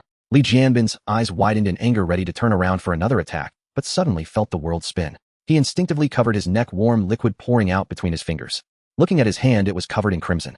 Gu Changming stood on the steps, quietly watching Li Jianbin kneel on the ground. Did he really think he was afraid of him just because he had been cautious about making noise? Now that he had something in hand, he naturally no longer needed to hide. Blood gushed from the wound in his neck like a dam breaking, spreading a dark red stain on the concrete floor. The excruciating pain made him involuntarily emit a low, hoarse groan. In the next moment, the invisible force descended again. With a muffled thud, the body on the ground burst open like a watermelon struck by a heavy hammer, blood and flesh splattering everywhere. Gu Changming looked at the blurred mass of blood and flesh on the ground, his expression unperturbed. Then with a casual toss, he threw the blood-stained sharp piece of wood onto the mangled corpse. After dealing with the opponent, Gu Changming finally raised his head and looked in Su Wan's direction. She was leaning against the wall, her face pale, with wide eyes gazing at him in astonishment. In the instant their gazes met, she seemed to be scalded, quickly lowering her head, appearing somewhat frightened and unwilling to meet. Gu Changming walked toward her naturally, avoiding the blurred blood and flesh on the ground without glancing at it. As he reached Su Wan before he could make a move, she hurriedly handed him her phone. On the screen there was a line of text: what happened? She had only come over because she heard movement below. She had no idea what had happened or why Gu Changming had fought with the other person. Gu Changming shook his head and took the phone. Without any intention to explain, he typed a few words on the screen. Bad luck, ran into a madman. Are you okay? Su Wan supported herself against the wall and slowly straightened up. She tried to move, and although her brows were slightly furrowed from abdominal pain, she seemed to be fine. She took back her phone and typed him fine. It's just, a strange prompt popped up in front of me. Gu Changming knew well what prompt he had seen. After taking the phone, he wore an appropriately puzzled expression and replied, a self-rescuer. I also saw it when I was attacked. He did not want to reveal too much, such as that he already knew about this hidden rule, so pretending to just discover it seemed the safest. Su Wan nodded quickly and typed a question: what is that thing? Gu Changming shook his head, his expression also showing confusion, like you, I'm not clear either. Seeing his puzzled expression, Su Wan felt reassured. But soon she continued, then what does sound pressure coverage mean? Gu Changming looked at her curious eyes, tilted his head slightly, and pretended to think. After a while he took the phone and slowly typed a few lines. I guess it might be triggered when we make a sound, and a louder sound covers it. I just saved our lives using this method. He purposely made it somewhat vague, as if he was unsure about his speculation. Su Wan looked at the screen, nodded thoughtfully. Gu Changming held the phone and continued typing. You should go home quickly and lock the door to avoid any more madmen outside. Su Wan glanced at the words on the screen, nodded, took the phone, and a hint of fear flashed across her face. She didn't linger any longer, nodded to Gu Changming in thanks, and carefully climbed up the stairs, supporting herself on the railing. Gu Changming stood still, watching her figure disappear before he set off towards home. She didn't linger any longer, nodded to Gu Changming in thanks, and carefully climbed up the stairs, supporting herself on the railing. Gu Changming stood still, watching her figure disappear before he set off toward. This unexpected event could be considered good luck for him. Otherwise, if he had tried something outside, he might have been stuck at the 8th attempt. Gu Changming walked back home and opened the door. Meanwhile, Su Wan upstairs also opened her own door. Then the door closed. Gu Changming stepped inside. Su Wan, however, remained outside her door. She looked down at her phone screen, where the last conversation with Gu Changming still lingered. Sound pressure coverage, self-rescuer. She leaned against the door, listening to her somewhat quickening heartbeat. The outside was eerily quiet. After a moment, she straightened up and walked toward the staircase. The chaos below was still spread out, with shattered concrete, twisted rebar, and a darkening puddle of blood and flesh. Su Wan frowned, a clear expression of disgust on her face, instinctively turning away her eyes. But she didn't stop. She continued down her steps, trembling from fear, yet steady. The world might really be different now. She had to consider whether this was an opportunity she might not have again in the future. She needed to do something. She couldn't just hide at home. The house was silent. Gu Changming sat quietly on the sofa, looking at the translucent. The countdown on it was steadily decreasing. 3, 2, 1. He silently counted in his heart. The numbers reached 0. After a second or two, there was a sudden loud noise from outside. Cheers and screams mixed together like a pot boiling over. Gu Changming did not look. His gaze remained fixed on the panel. A new prompt window also popped up. Congratulations on passing the first assessment silent day with an S-rank Lucky 1 evaluation. Points earned 1. Title earned Lucky 1. Effect wearing it slightly increases luck. His gaze lingered on the title Lucky 1 for a moment. Increased luck. There was no need to think. Gu Changming immediately clicked to equip it. Luck, although it seemed somewhat ethereal in this assessment, even a little bit of good fortune could determine life or death. Next his gaze fell on that number. 1,000 points. Gu Changming's face revealed a rare smile. 1,000 points. In his last life he hit it home for 3 whole days, and in the end, he only received the lowest survivor evaluation in 100 points. And now it had increased by tenfold. The starting advantage was far greater than he had anticipated. Before he could think further, another cold prompt sounded in his mind. The mall section has been opened. You can use points to exchange for items. Gu Changming's eyes sparkled. This was also one of the standard functions. The points obtained in the assessment were most commonly used to purchase things one needed in the mall. The items inside were diverse, and basically everything one wanted would be available. This was also the main reason why later on, after human society had nearly collapsed, they could still survive. Gu Changming thought for a moment and clicked on the mall page. The translucent blue panel flickered slightly, and the originally simple personal information was replaced by a dazzling list of goods. At the top, the most conspicuous was the basic supplies package. The icon showed a simple cardboard box which would contain some food and water. Below it, there was a note: can meet the basic survival needs of an adult for 1 week. Price 1 point. Gu Changming didn't pay much attention and continued scrolling down. This basic supplies package would indeed be important later, but right now the human world hadn't completely collapsed. Food and water were still not in short supply at this stage. Efficient hemostatic spray quickly coagulates blood, significantly effective for minor to moderate cuts and lacerations. Price 5 points. Energy supplement small can alleviate mild fatigue and boost spirit within 10 minutes. Price 3 points. Multifunctional survival knife forged from high-strength alloys equipped with basic functions like flint and compass. Price 3 points. There were many types of goods ranging from basic survival supplies to some special items that exceeded the current technological. The further down, the more peculiar the items became and the higher the prices. Basic body strengthening agent, type 1, can slightly enhance the physical quality of the user with permanent effects. Price 100 points. When he saw this, Gu Changming's eyes flickered. It seemed that this was the item he had chosen to purchase. As for the effect, it was worth the price. It could directly elevate an ordinary person's physical quality to that of a professional. Gu Changming continued to scroll through the marketplace. The variety of goods increased, and the prices soared, all exceeding. Flawed vampire bloodline enhances physical attributes and partial recovery speed. Side effect: light sensitivity. Price 150 points. Telekinesis beginner can move small objects with thought. Price 200 points. Elemental magic beginner can manipulate the most basic elemental magic. Price 180 points. All items priced over 100 points are rewards for those who attained a self-rescuer rating or higher in the first assessment. This is why Gu Changming said that the early points could bring significant advantages. Besides these abilities, there are also items with special capabilities. For example, a frost short blade that can briefly freeze a wound upon striking a target, and a bursting crossbow that can create explosions in a small area. As Gu Changming scrolled, his mind raced, contemplating how he could maximize the use of these 1,000 points to fully leverage his early advantage. His gaze continued to scan the list. Suddenly his finger stopped. It was an icon of what appeared to be an ordinary item resembling a jar of wine. Clear spring brew, crisp taste with a hint of spiritual energy, can soothe the mind. Price 20 points. Upon seeing this, Gu Changming's expression slightly tightened. It wasn't that he thought the wine was expensive, but rather that it triggered some memories from his past life. Because he had spent most of his previous life at home, he only had 100 points after the assessment. Thus, during the early stages of the assessment, he was largely inconspicuous, much like most people. However, for every inconspicuous individual, there would be others who were renowned and exceptionally powerful. Gu Changming recalled that within their provincial domain, there was indeed one such individual. While they were still struggling on the brink of life and death, this person had already possessed strength surpassing that of the majority, earning various titles such as Spirit King and Beast Master. Although later on news of them gradually faded away, Gu Changming speculated that the individual likely died. However, in the early stages their reputation was indeed illustrious and their strength was undeniably formidable, otherwise such widespread fame would not have been possible. In the mid to later stages, many even lamented that if that person were still alive, perhaps they could have had a much easier time. Importantly, Gu Changming had teamed up with several individuals during one of the assessments. Among those teammates, one had previously associated with the Spirit King during the early stages. He learned the reason behind that person's extraordinary strength. It was assured that they gained hundreds of points in the first assessment, but crucially, they had a fortuitous encounter after the assessment.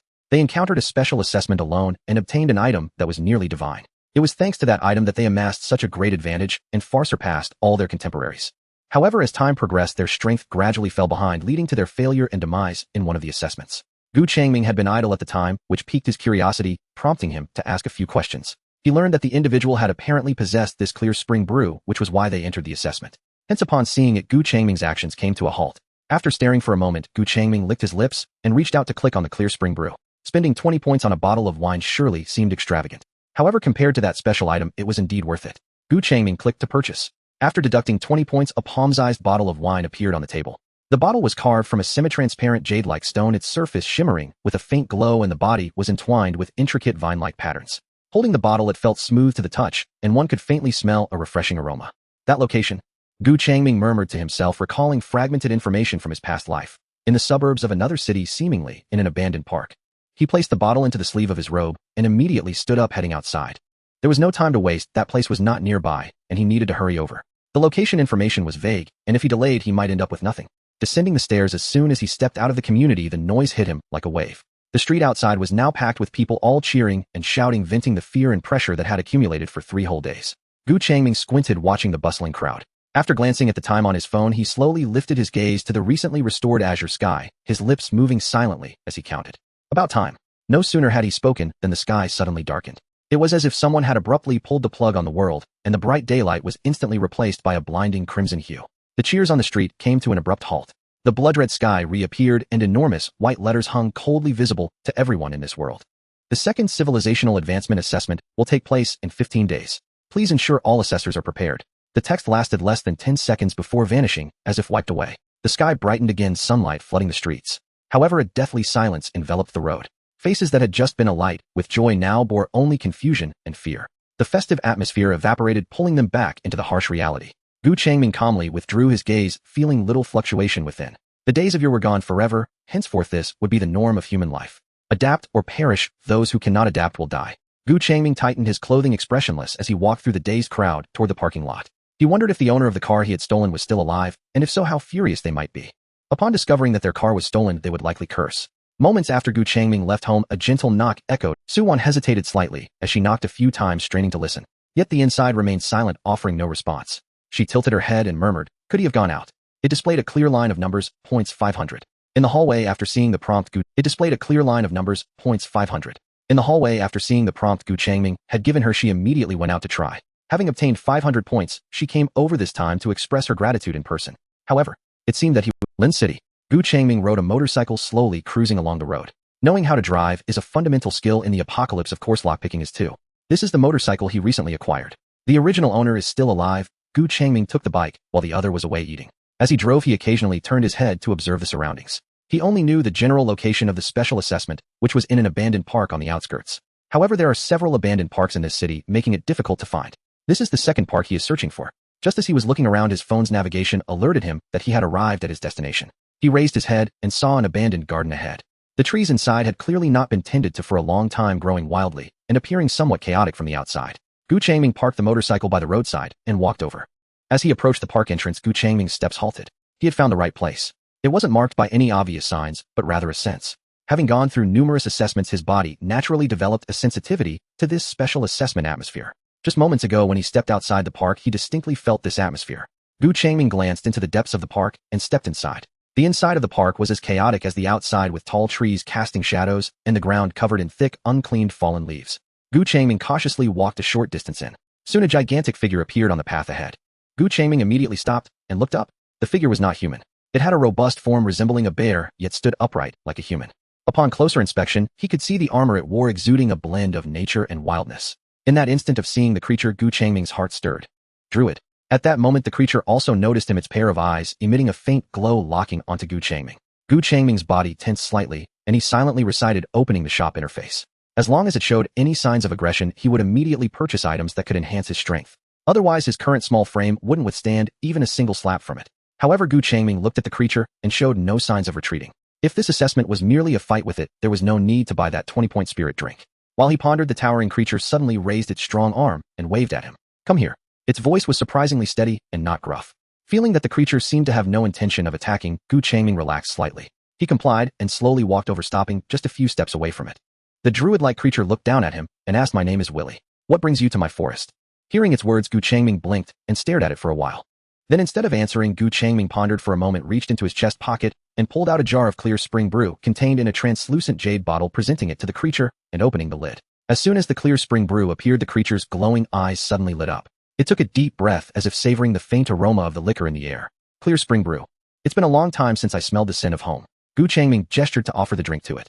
It joyfully accepted, took a small sip, and its face glowed with enjoyment. Suddenly, it looked up seriously, gazing at Gu Changming. Thank you, young man, for your fine liquor. In return, I will grant you an opportunity. Hearing this, a smile appeared at the corner of Gu Changming's mouth. As expected, it aligned with his assumptions. That 20-point clear spring brew was merely the admission ticket. Now that he had paid the ticket, the assessment could begin. Without waiting for Gu Changming to speak, Willie continued, I brought a treasure from my homeland. If you can pass a small test to prove your ability, I will give it to you. Gu Changming's eyes brightened slightly, and he nodded in agreement, asking what kind of test. The creature extended its broad palm and waved gently towards a nearby open space. Sparkling magical motes fell to the ground like fireflies. After the light dissipated, a small white rabbit curled up appeared on the ground. One of the rabbit's hind legs was injured and oozing blood, its body trembling slightly. Next to the rabbit lay 8 or 9 different herbs. Look, Willa's voice was low. Use these herbs to heal this little creature. It's simple, right?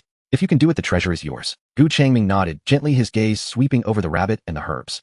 He did not act immediately, but instead focused his mind, attempting to summon the system panel in his mind.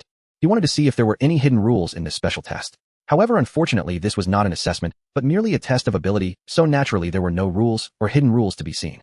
Gu Changming furrowed his brows slightly, finding it somewhat tricky. He had rich battle experience, but he was not particularly skilled in healing.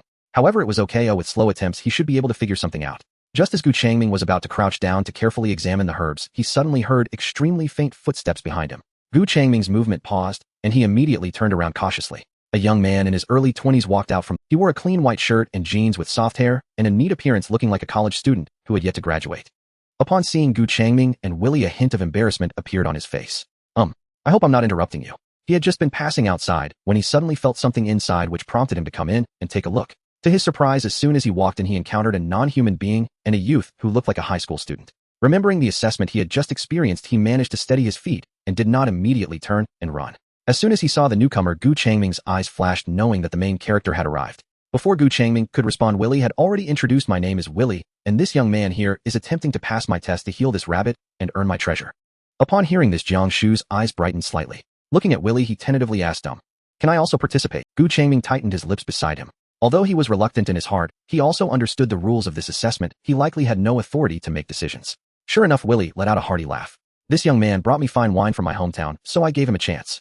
Do you want to participate too? You can, but you must also present an item from my hometown. An item from your hometown. What exactly does that entail? Jiang Shu asked. Moonlight, moss, wind, whisper, flower, or perhaps an ancient tree flute. Willie slowly listed a few items. Gu Changming listened closely, realizing that it wasn't just the spring water brew, the other items were acceptable as well.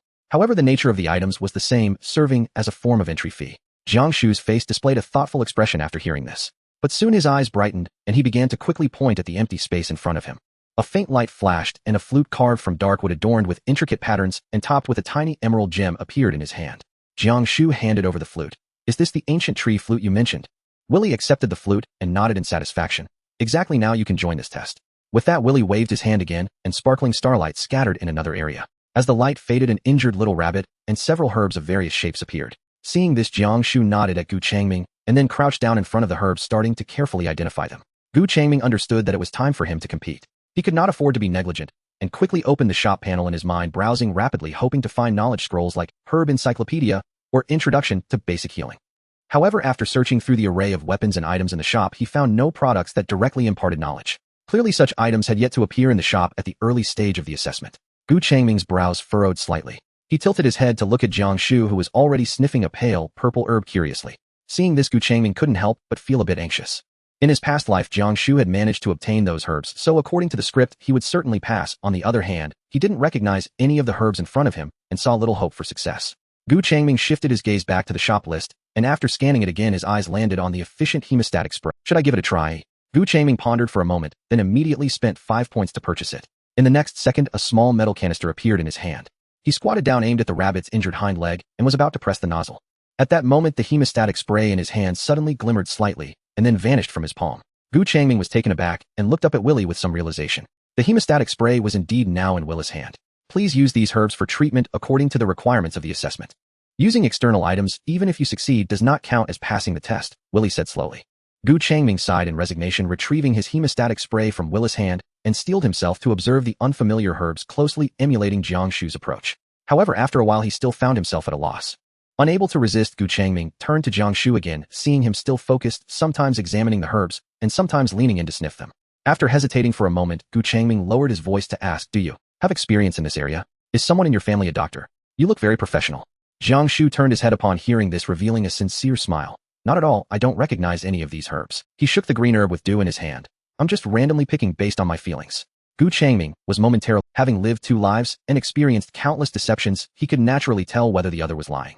Clearly Jiang Shu was not, he was speaking the truth. Then just as Gu Changming was lost in thought, Jiang Shu had already started to act, picking up a clean stone nearby to carefully crush the selected herbs and mix them together. Seeing this, Gu Changming decided he would no longer wait idly. Both were novices and unfamiliar with the herbs. If Jiang Shu could rely on his instincts, why couldn't he? With this thought in mind, Gu Changming quickly crouched down, imitating Jiang Shu, selecting a few herbs that looked appealing and finding a stone to attempt to grind them. 5 minutes passed quickly. Willie stood in front of both of them, starting with Jiang Shu. Upon seeing that the rabbit's hind leg that Jiang Shu treated had healed and was playfully trying to stand, a satisfied smile appeared on Willie's face. Then he turned his gaze toward Gu Changming. Instantly, his previously smiling expression stiffened.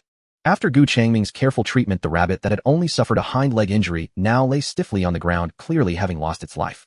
Feeling Willis' gaze upon him, Gu Changming maintained a neutral expression, slightly tilting his head to avoid direct eye contact. Could he be blamed for this?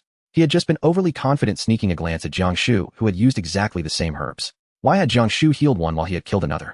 The comparison between the 2 rabbits made the outcome glaringly obvious.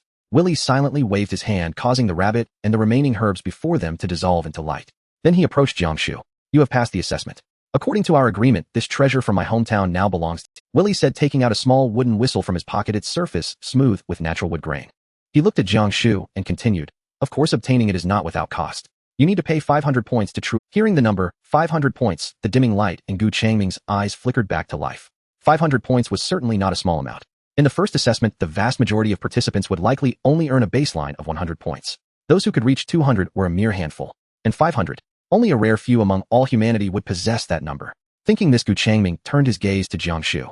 Sure enough, a clear look of conflict appeared on Jiang Shu's face. Conflict? Oh, he forgot that according to the progression, Jiang Shu could have bought it outright. So he must have that 500 points. It would depend on whether he was willing to part with it.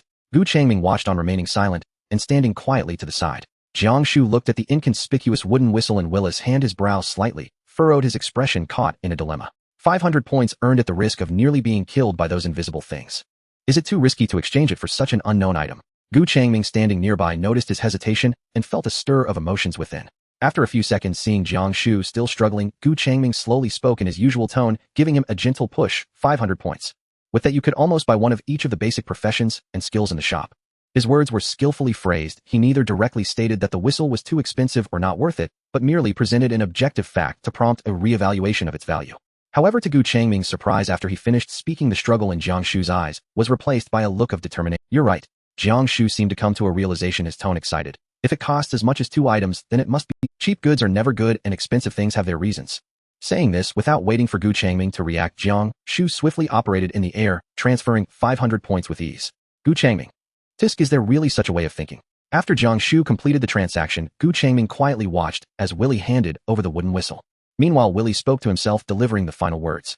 Congratulations on passing the test. This treasure from my hometown is now yours. May the forces of nature be with you. With his words, his figure began to become increasingly blurred, eventually transforming into sparkling stardust and disappearing. At this moment, Jiang Shu also finished reading the whistle's description and snapped back to reality from his joy. He glanced at the spot where Willie had vanished, weighed the whistle in his hand, stored it away, and turned to leave the park. Gu Changming watched his retreating figure in silence, taking a step forward and quietly following him. Noticing Gu Changming catching up, Jiang Shu slowed his pace, shrugged with a hint of apology, and said excitedly, sorry buddy, I just got lucky. Gu Changming responded calmly, indeed I completely don't understand those herbs. Jiang Shu smiled more sincerely at this. Yeah, I don't understand either, it was purely based on luck and guessing. After obtaining the whistle, his mood lifted, and he became more talkative. Speaking of which, today is quite coincidental. After the assessment ended, feeling a bit restless, I suddenly thought of coming out to relax, and ended up wandering into this shabby park, and unexpectedly came across this incident. Indeed, it was good luck. Gu Changming agreed again. As they spoke, the two walked out of the large iron gate of the abandoned park, one in front, and the other behind. Jiang Shu turned his head to look at Gu Changming, his eyes inquiring, as if asking where he was going next. Gu Changming pointed to the motorcycle parked by the roadside, making it clear he arrived by bike. Jiang Shu realized, and then pointed in another direction, saying, my home is that way, not far. Well, after saying this, he smiled at Gu Changming as a farewell, and was about to take a step away. However, before he could lift his foot, he was called to a halt by Gu Changming. Sorry, Gu Changming still maintained his politeness. I want to ask you something. Jiang Shu turned his body back. What is it? How many points did you get in the Silent Day assessment? Jiang Shu smiled, seemingly unconcerned about the question, and replied, 600 points. When I tried for the 6th time, I felt those things were reacting frighteningly fast. I almost couldn't dodge, so I didn't dare to try further. In fact, he felt he could have attempted a 7th time, but considering his own life, he chose to back down. After speaking, Jiang Shu looked at Gu Changming, wanting to ask how many points he had earned in the assessment. But before he could speak, Gu Changming spoke first. Well, Gu Changming said calmly, I really like that whistle, can you sell it to me? Jiang Shu was taken aback, not yet realizing what was happening when a transaction panel popped up in front of him. The other party initiated a transaction, using 500 points to exchange for a specified item. Jiang Shu's expression stiffened, revealing his displeasure. Nobody, are you trying to force a sale? But as he raised his hand before he could speak, a faint light flashed, and a cold, gleaming tang knife, about 1 meter long, appeared out of thin air, its blade resting against his neck. Then Gu Changming slowly spoke, his tone still polite. Is that okay? I really like it. Jiang Shu was stunned, staring blankly at the knife, before looking at Gu Changming's face. Speaking of which, today is quite coincidental. After the assessment ended, feeling a bit restless, I suddenly thought of coming out to relax, and ended up wandering into this shabby park, and unexpectedly came across this incident. Seeing his movement, Gu Changming kindly explained, don't look over there, that guy left long ago. Even if he hadn't left, the test was over, the transaction completed. What happened next was none of the other's business, so whatever one did, the other wouldn't intervene, even if they were still present.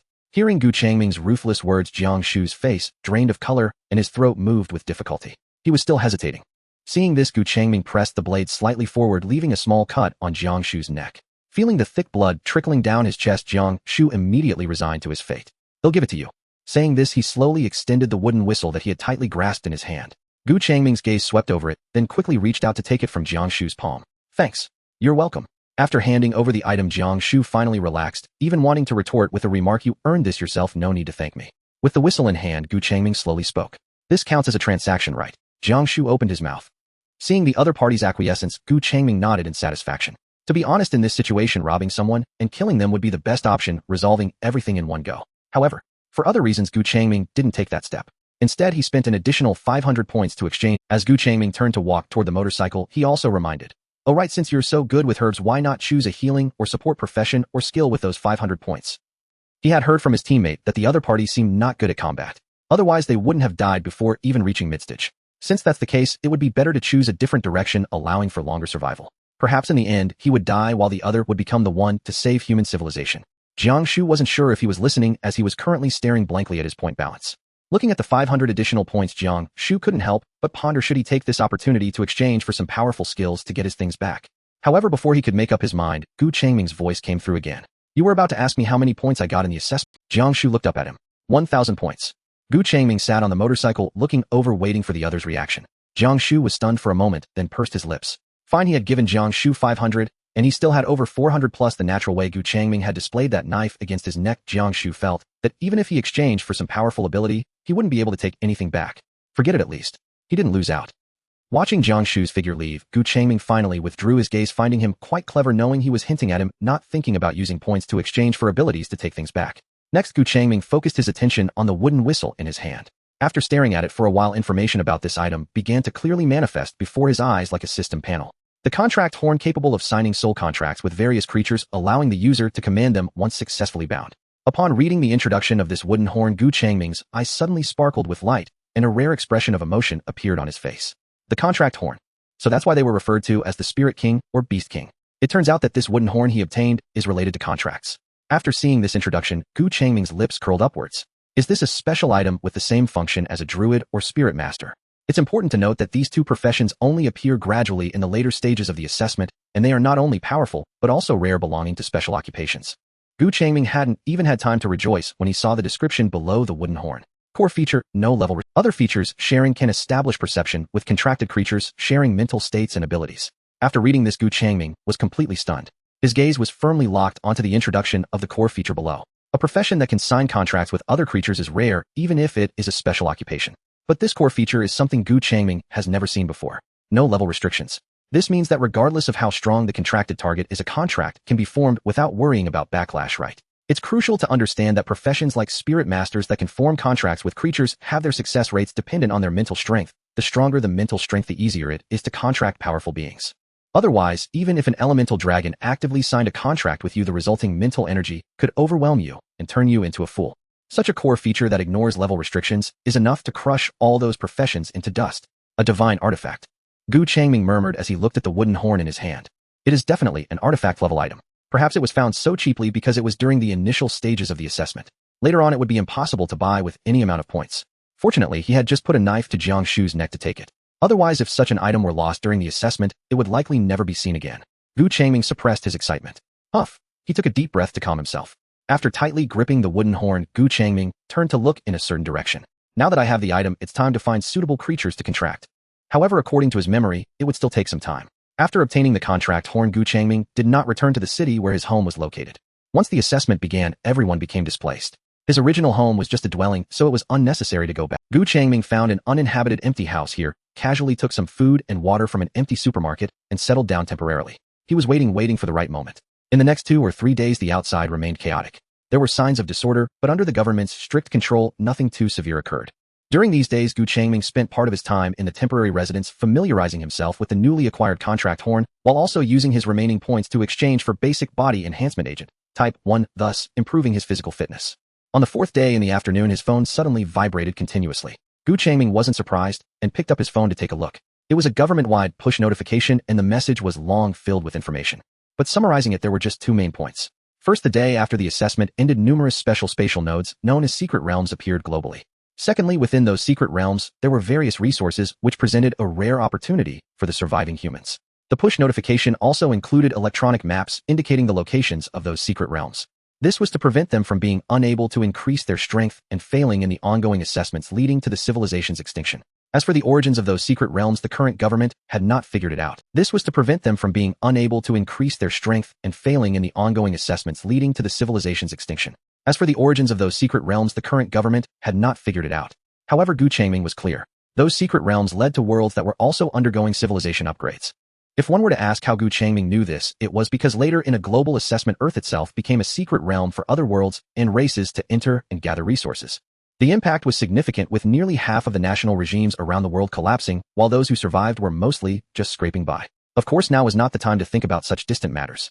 Gu Changming was waiting for this opportunity to enter those secret realms and contract several usable special creatures. It wouldn't do to contract the cats and dogs of Earth only to face off against those who exchanged points for extraordinary abilities. Outside Lin City, in a forest 40 kilometers away, the trees here naturally formed a circular area as if pushed apart by an invisible hand.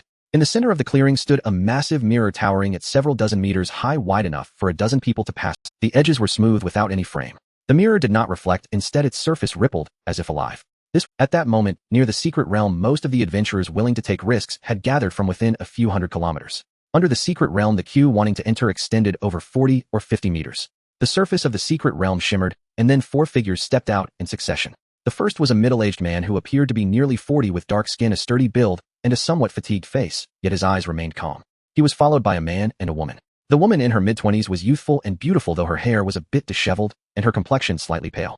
The other man was younger, just over 20, and though he was panting, he wore a cheerful expression on his face. At the back of the line was Gu Changming, his face devoid of expression, walking steadily behind the 3, his gaze habitually scanning the surrounding environment. As they emerged, there was an immediate stir in the crowd waiting in line. Several people waved and called out to them. "Old Wang, over here. You're out, Old Wang. How is it?" The one being called was the middle-aged man at the front of the line. His name was Wang Dongxin, an outdoor enthusiast with considerable wilderness survival experience, hence he served as the temporary leader of this small team. The other 2 were Yi Qing, a working professional whose motives for adventuring in the secret realm were unclear, and Li Haoxing, a university student yet to graduate, with a pleasant personality who got along with everyone. After being called, Wang Dongxin moved closer with them, greeting the other small teams waiting in line with pleasantries. Yi Qing and Li Haoxing, being young, were not very accustomed to such scenes, but they nodded and exchanged a few words. Only Gu Changming at the back kept his head down and said little. The reason he joined this small team was due to necessity. The government still had a certain level of control, so they stationed troops outside each secret realm to ensure nothing unexpected occurred. To ensure the safety of adventurers entering the secret realms, they enforced a rule that individuals could not enter alone, but only in small teams of no less than 4. And the reason for coming to this secret realm was that Gu Changming remembered seeing a government news push in his past life indicating that this particular secret realm had a powerful beast that caused a significant stir, resulting in nearly half the adventurers being killed inside. As a result, this secret realm was sealed for a period of time. He came here specifically for that beast, intending to use the contract horn to bind it as his pet. Therefore, in order to enter, Gu Changming had to randomly find a small team to join. However, after a few days, he hadn't heard any news at all. Did he remember wrong? Or was the news from his past life actually? As Gu Changming pondered, a heart-wrenching howl suddenly came from behind him. Up. The sound was excruciating, causing everyone to freeze, turning in unison to look. The source of the sound was a brawny man just emerging from the secret realm, bloodied all over with his left arm severed at the elbow, exposing a stark white bone. A massive wound on his abdomen gaped open, blood gushing out.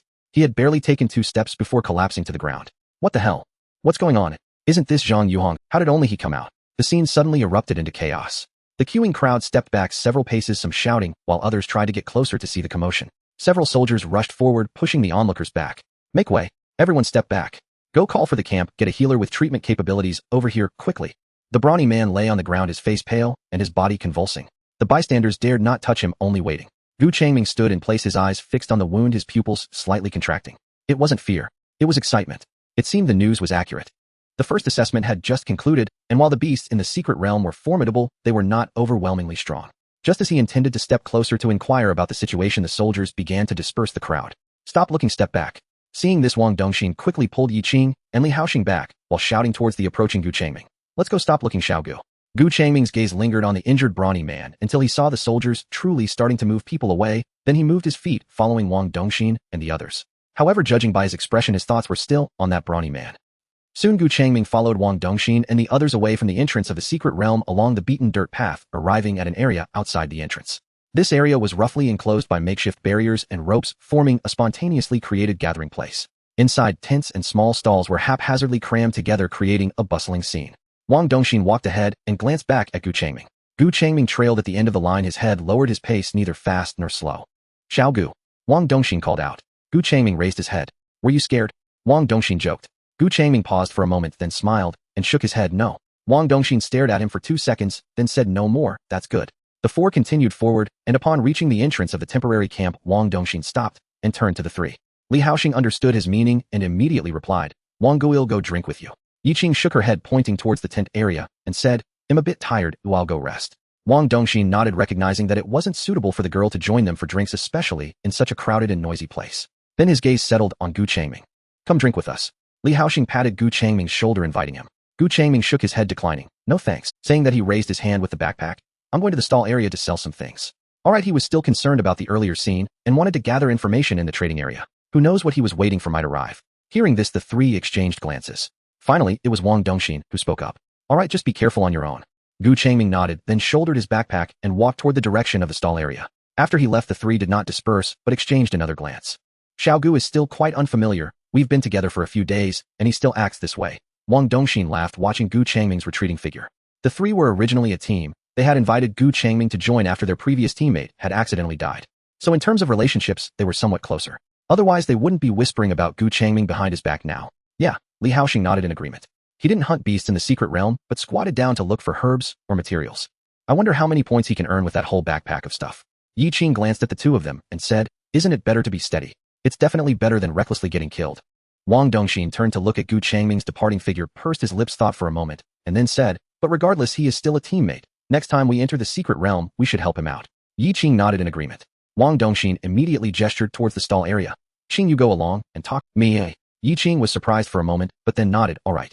After the 2 walked deeper in, Yi Qing also stepped forward, following the direction Gu Changming had left. In the stall area, Gu Changming wandered with his heavy backpack, scanning the crowd while keeping his ears perked.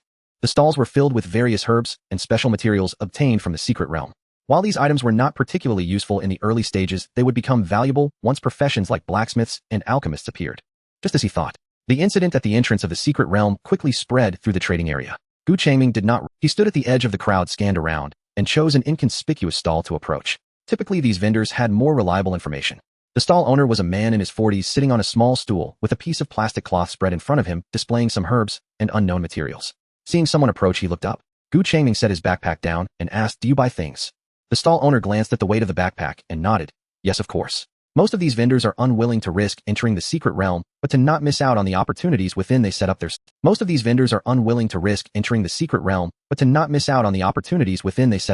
Changming handed over the backpack.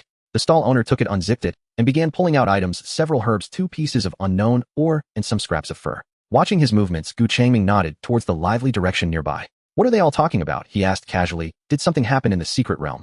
The stall owner did not look up, continuing to rummage through the items in the backpack. There was a 5-man team, he said. They encountered a strange beast inside, and only one person managed to escape. Upon hearing this, Gu Changming's eyes shifted. Strange. What kind of beast was it? Strange. According to the survivor, that magical beast can shapeshift, transforming into other beasts.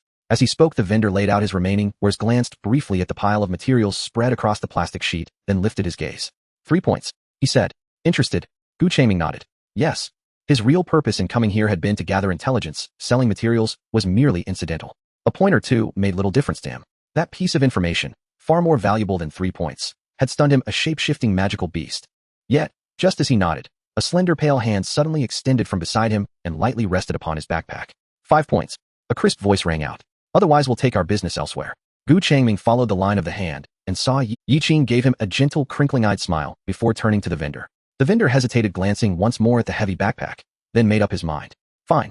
5 it is. The moment the words left his lips, a translucent payment prompt flickered into view before Changming's eyes. He tapped, accept, turned to glance at Yiqing, paused, and then said thank you.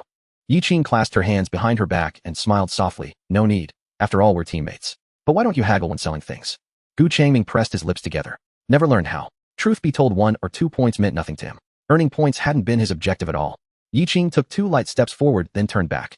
You must learn. I didn't know how either. Not fond of haggling, so I rarely went to the market. But things are different now. Everything must be learned.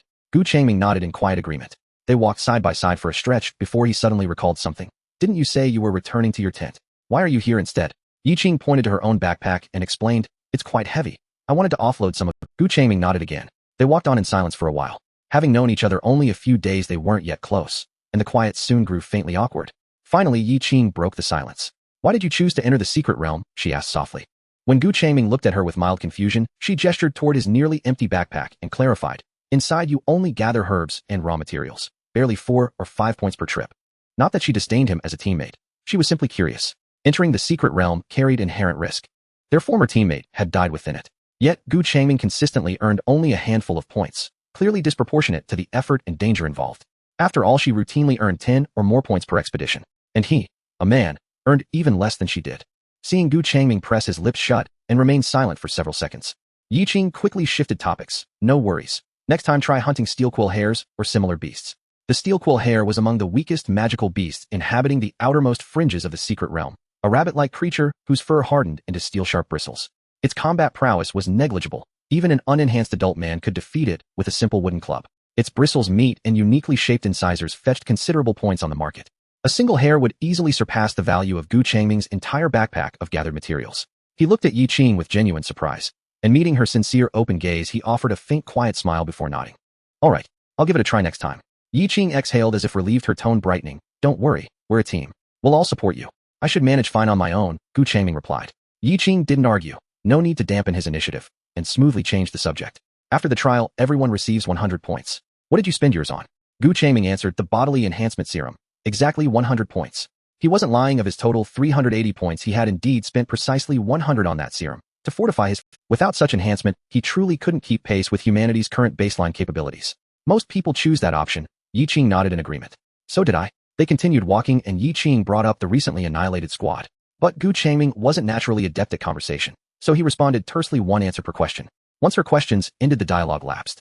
After several such pauses, Yiqing found herself at a loss for further topics. Strangely, in the ensuing silence, both felt a subtle harmony and ease. Meanwhile, deep within the Origin secret realm, where 3 silver moons hung suspended in the sky, a colossal black-furred wolf-like creature lay prone upon the ground, its body wreathed in a thin shimmering mist that failed to conceal its grievous wounds. It labored for breath, its hide slashed and torn, dark crimson blood oozing from the rents in its flesh and stained. Perched atop a protruding ledge above it crouched a semi-transparent entity, jelly-like in form, gently undulating, radiating a soft cerulean luminescence. It observed the wolf below in still silence, as if weighing something. Moments later, it leapt down from the ledge. It landed squarely upon the wolf's back, and instantly flattened, spreading like liquid across its surface. Yet it did not spill outward. Instead, it flowed with eerie sentience, swiftly enveloping the beast limb by limb. The jelly pulsed and rippled, gradually covering the wolf's head, limbs, and torso. Within the translucent membrane, the wolf's silhouette blurred, then dissolved entirely. In less than half a second, the wolf vanished utterly. The jelly then contracted sharply, shrinking back into its original compact, gelatinous form, as if the entire assimilation had been no more than a fleeting illusion. Yet almost immediately it began to writhe anew, its surface roiling, stretching, contorting. It rose like liquid, then with that step its outline elongated and reshaped, limbs lengthened, torso broadened, skull thrust forward, until it perfectly mirrored the slain wolf. It paced forward several times, stiff at first, then growing fluid and seamless, indistinguishable from the true beast. After 10 paces it halted. Its form twisted once more, this time faster, more violently. The wolf's silhouette collapsed inward, its back's swelled limbs retracted and unfurled into vast sweeping wings. Its skull sharpened, a curved beak emerged. In under a second, a massive eagle, its feathers wreathed in swirling wind energy, stood where the wolf had lain. It flexed its newly formed wings, stirring a gentle breeze. Then with a powerful downstroke, it launched skyward, soaring over the towering alien forest below before vanishing beyond the horizon. Meanwhile, news of the squad's annihilation had sent ripples through the nearby encampments, but it appeared to have been a tragic, isolated incident. No further casualties were reported. As the crowd clustered outside the secret realm's entrance gradually calmed, their earlier anxiety subsided. A day or two later, after Wang Dongxin's squad had fully sorted and sold their collected materials, they joined the queue, preparing to re-enter the secret realm for another venture. The second trial was less than a week away. They needed to earn as many points as possible before it began, perhaps enough to purchase life-saving artifacts for the trial itself. At the entrance of the secret realm, a bustling crowd gathers. A massive mirror-like portal stands silently, its surface rippling with energy. The line of people resembles a long snake winding out from the doorway and extending towards the distant edge of the forest. Changming and his three companions slowly advanced with the flow of people. Finally, a small team ahead disappeared into the ripples, vanishing from sight. The soldiers stationed there gestured for them to proceed. Wang Dongxin took a deep breath, turned to look at the three others, and said in a low voice, "Prepare yourselves." After waiting for about 4 to 5 minutes, confirming the stability of the entrance, the station soldiers nodded at them. Wang Dongxin stepped forward first, and the moment his body touched the ripples, he disappeared, as if merging into water. Li Haoxing and Yi Qing followed closely behind.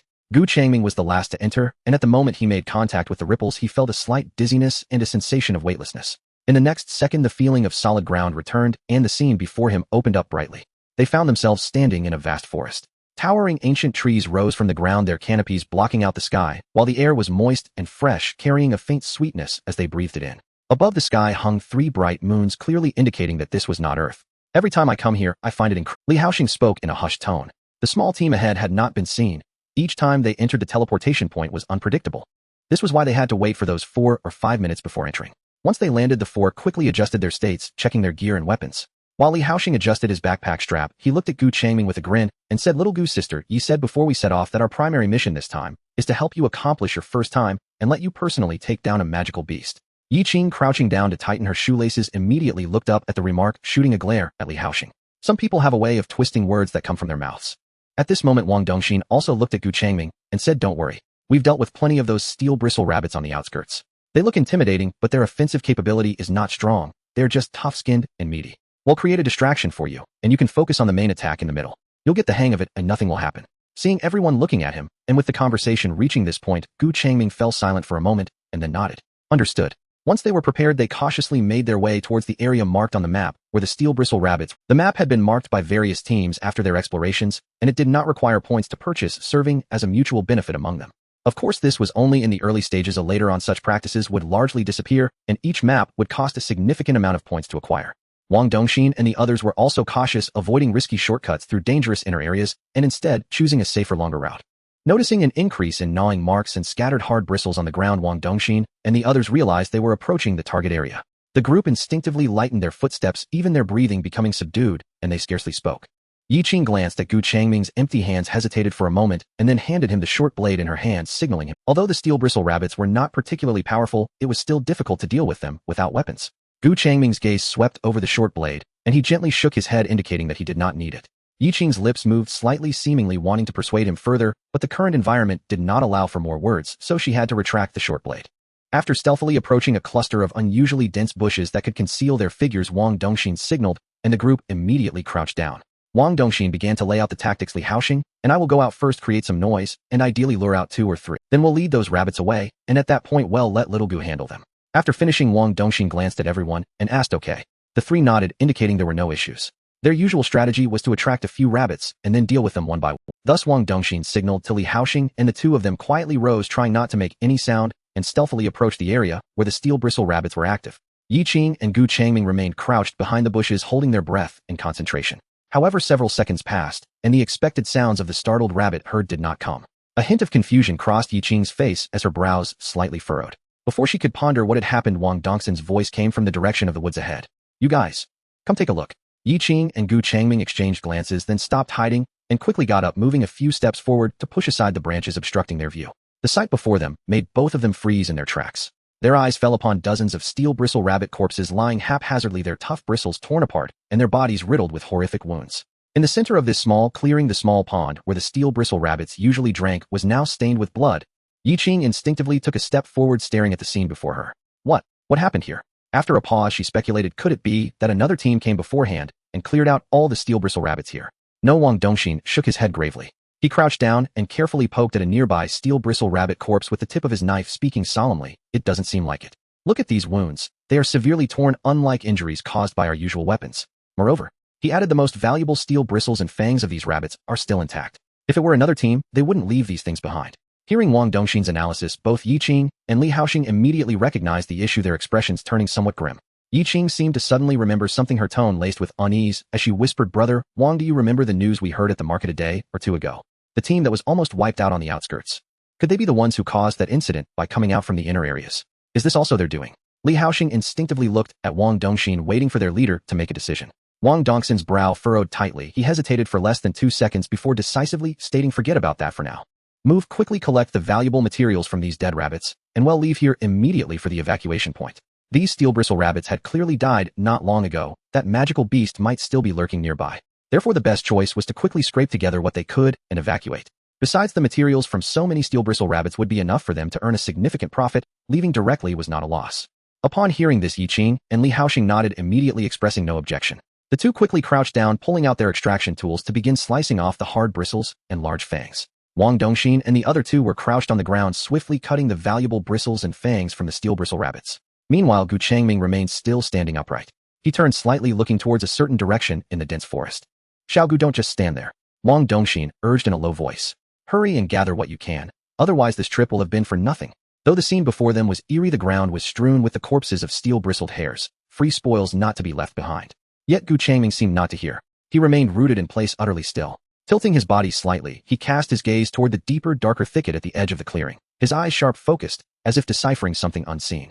Seeing Changming's unnerving stillness, Wang Dongxin's hands paused mid-motion, and a chill ran down his spine.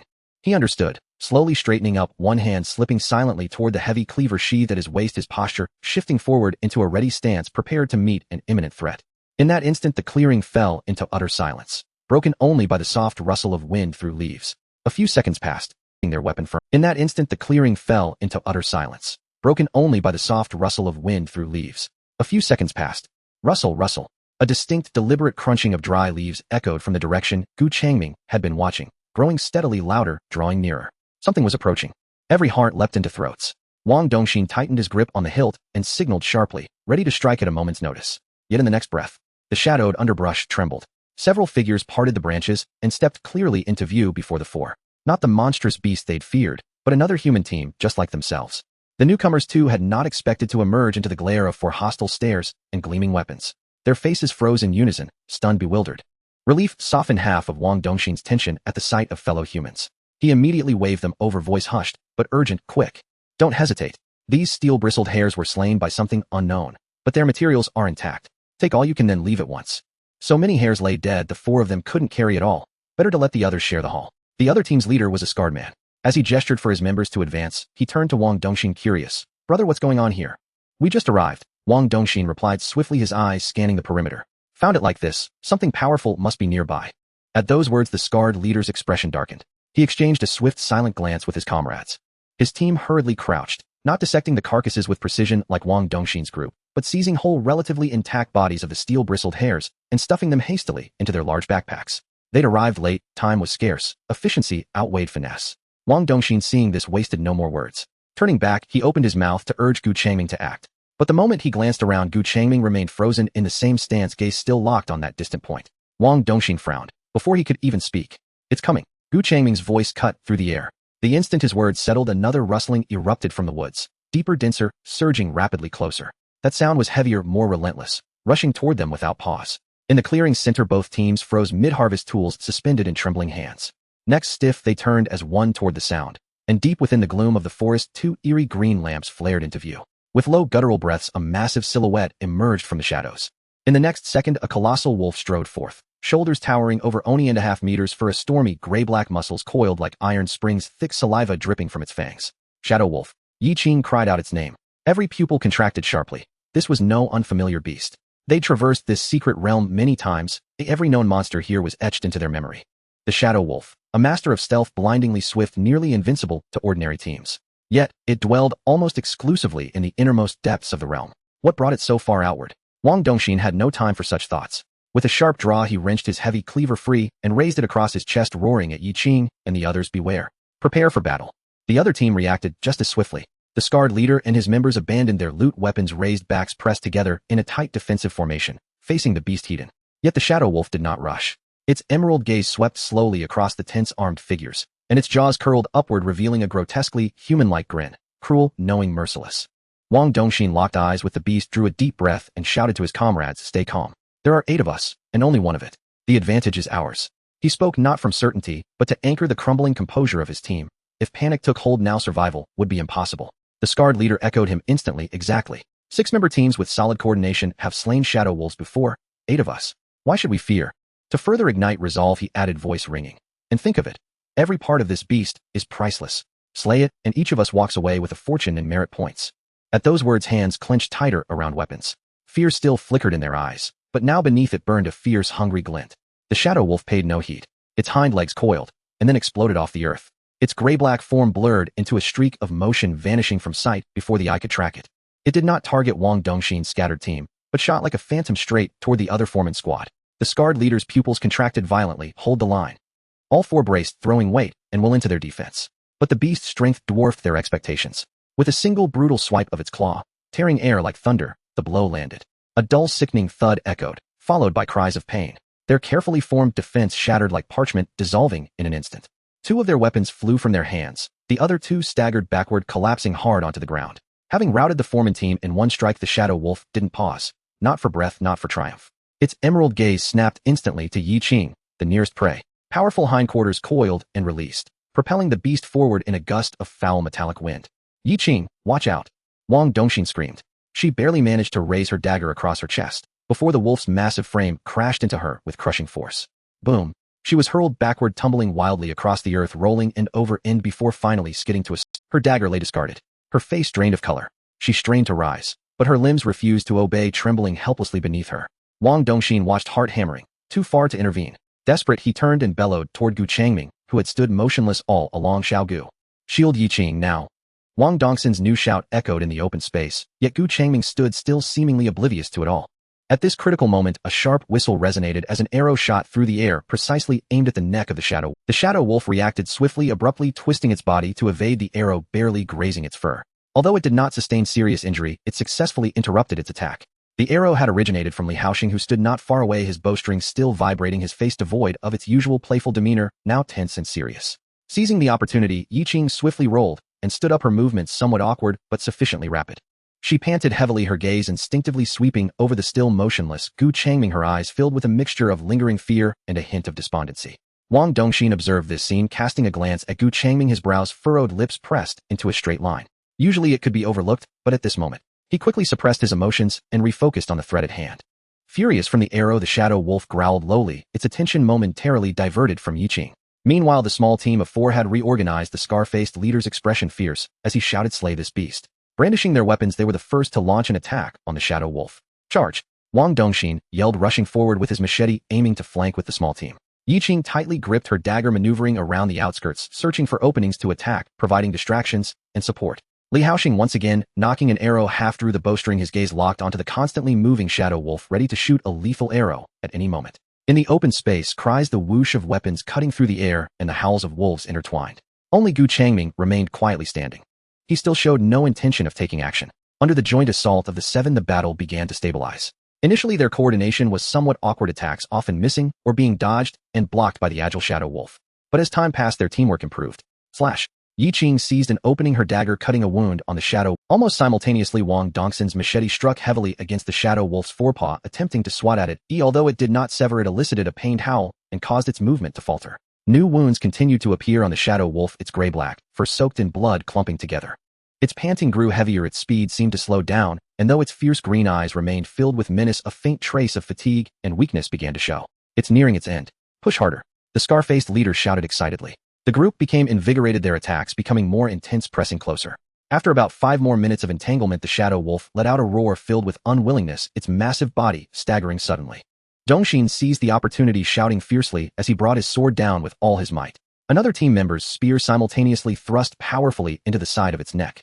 Boom. The shadow wolf finally could not hold on any longer, its massive body crashing heavily to the ground, a huge wound on its neck, gushing blood, its limbs twitching a few times before going still. The open space instantly fell silent, leaving only the heavy panting of the seven. They glanced at each other, their faces weary, yet their eyes glinting with excitement. They had succeeded, together they had slain a shadow wolf that had emerged from within. But soon everyone's gaze unconsciously fell back onto Gu Changming, who had remained at the edge of the battlefield. Not as their eyes landed on Gu Changming, the atmosphere in the open space subtly shifted. Li Haoxing panted heavily, staring at Gu Changming, his brows tightly knitted. His chest heaved as he took a few steps forward, seemingly unable to suppress the urge to question him. Haoxing, Wang Dongxin's deep voice interrupted. Then Wang Dongxin turned his gaze toward Gu Changming and slowly spoke. This shadow wolf was killed by the joint effort of others, so you will not receive a share. His words were not sharp, even somewhat matter-of-fact, yet the message was clear. Just moments ago, Yi Qing had been in crisis, and Gu Changming as a teammate had merely stood by his inaction enough to chill their hearts. Even if he was somewhat weak and usually hesitant to act. Just moments ago, Yi Qing had been in crisis, and Gu Changming as a teammate had merely stood by his inaction enough to chill their hearts. Even if he was somewhat weak, Li Haoxing's face still bore a clear displeasure. His lips moved, yet he ultimately remained silent. They had just thought benevolently about helping him adapt by letting him hunt a steel-furred rabbit. Little did they expect him to be so ungrateful. Yi Qing silently watched Gu Changming, her expression complex. They all understood that after this outing their temporary four-person team would likely disband. Gu Changming and they were destined to be on different paths.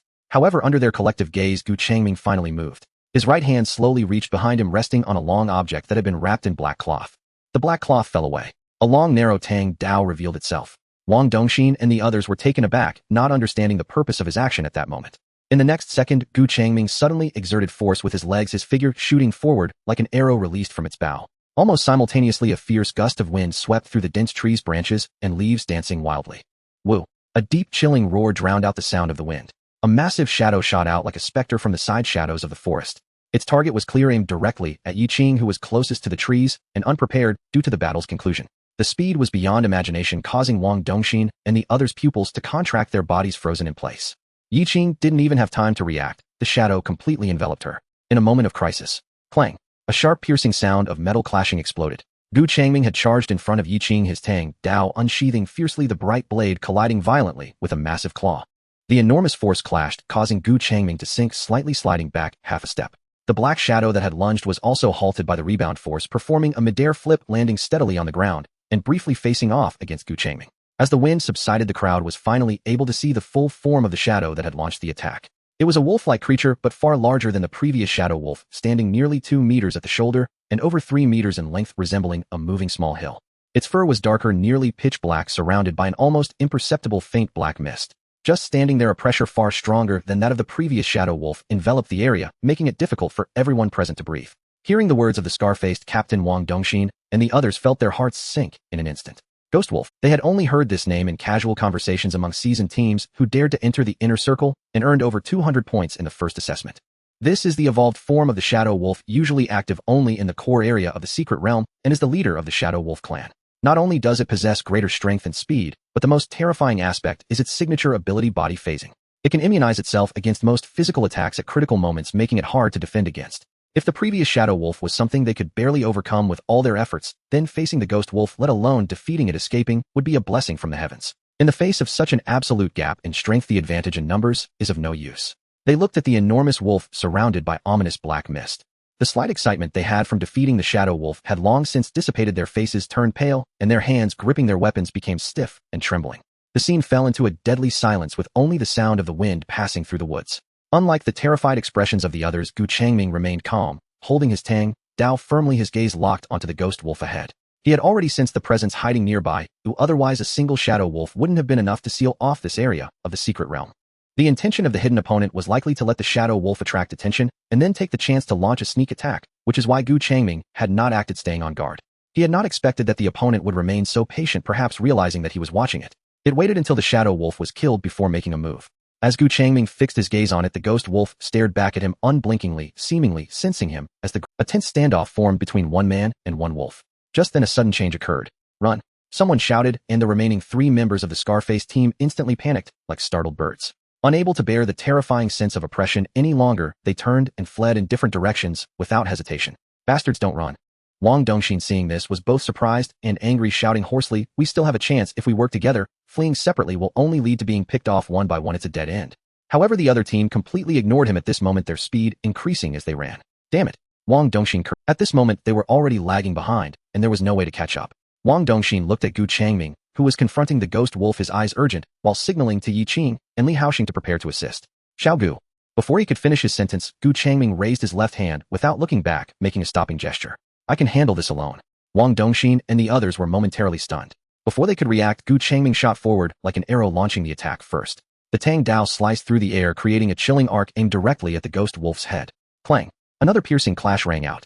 Sparks flew as Gu Changming and the ghost wolf slid back a few steps. Wang Dongxin and the others watched in shock.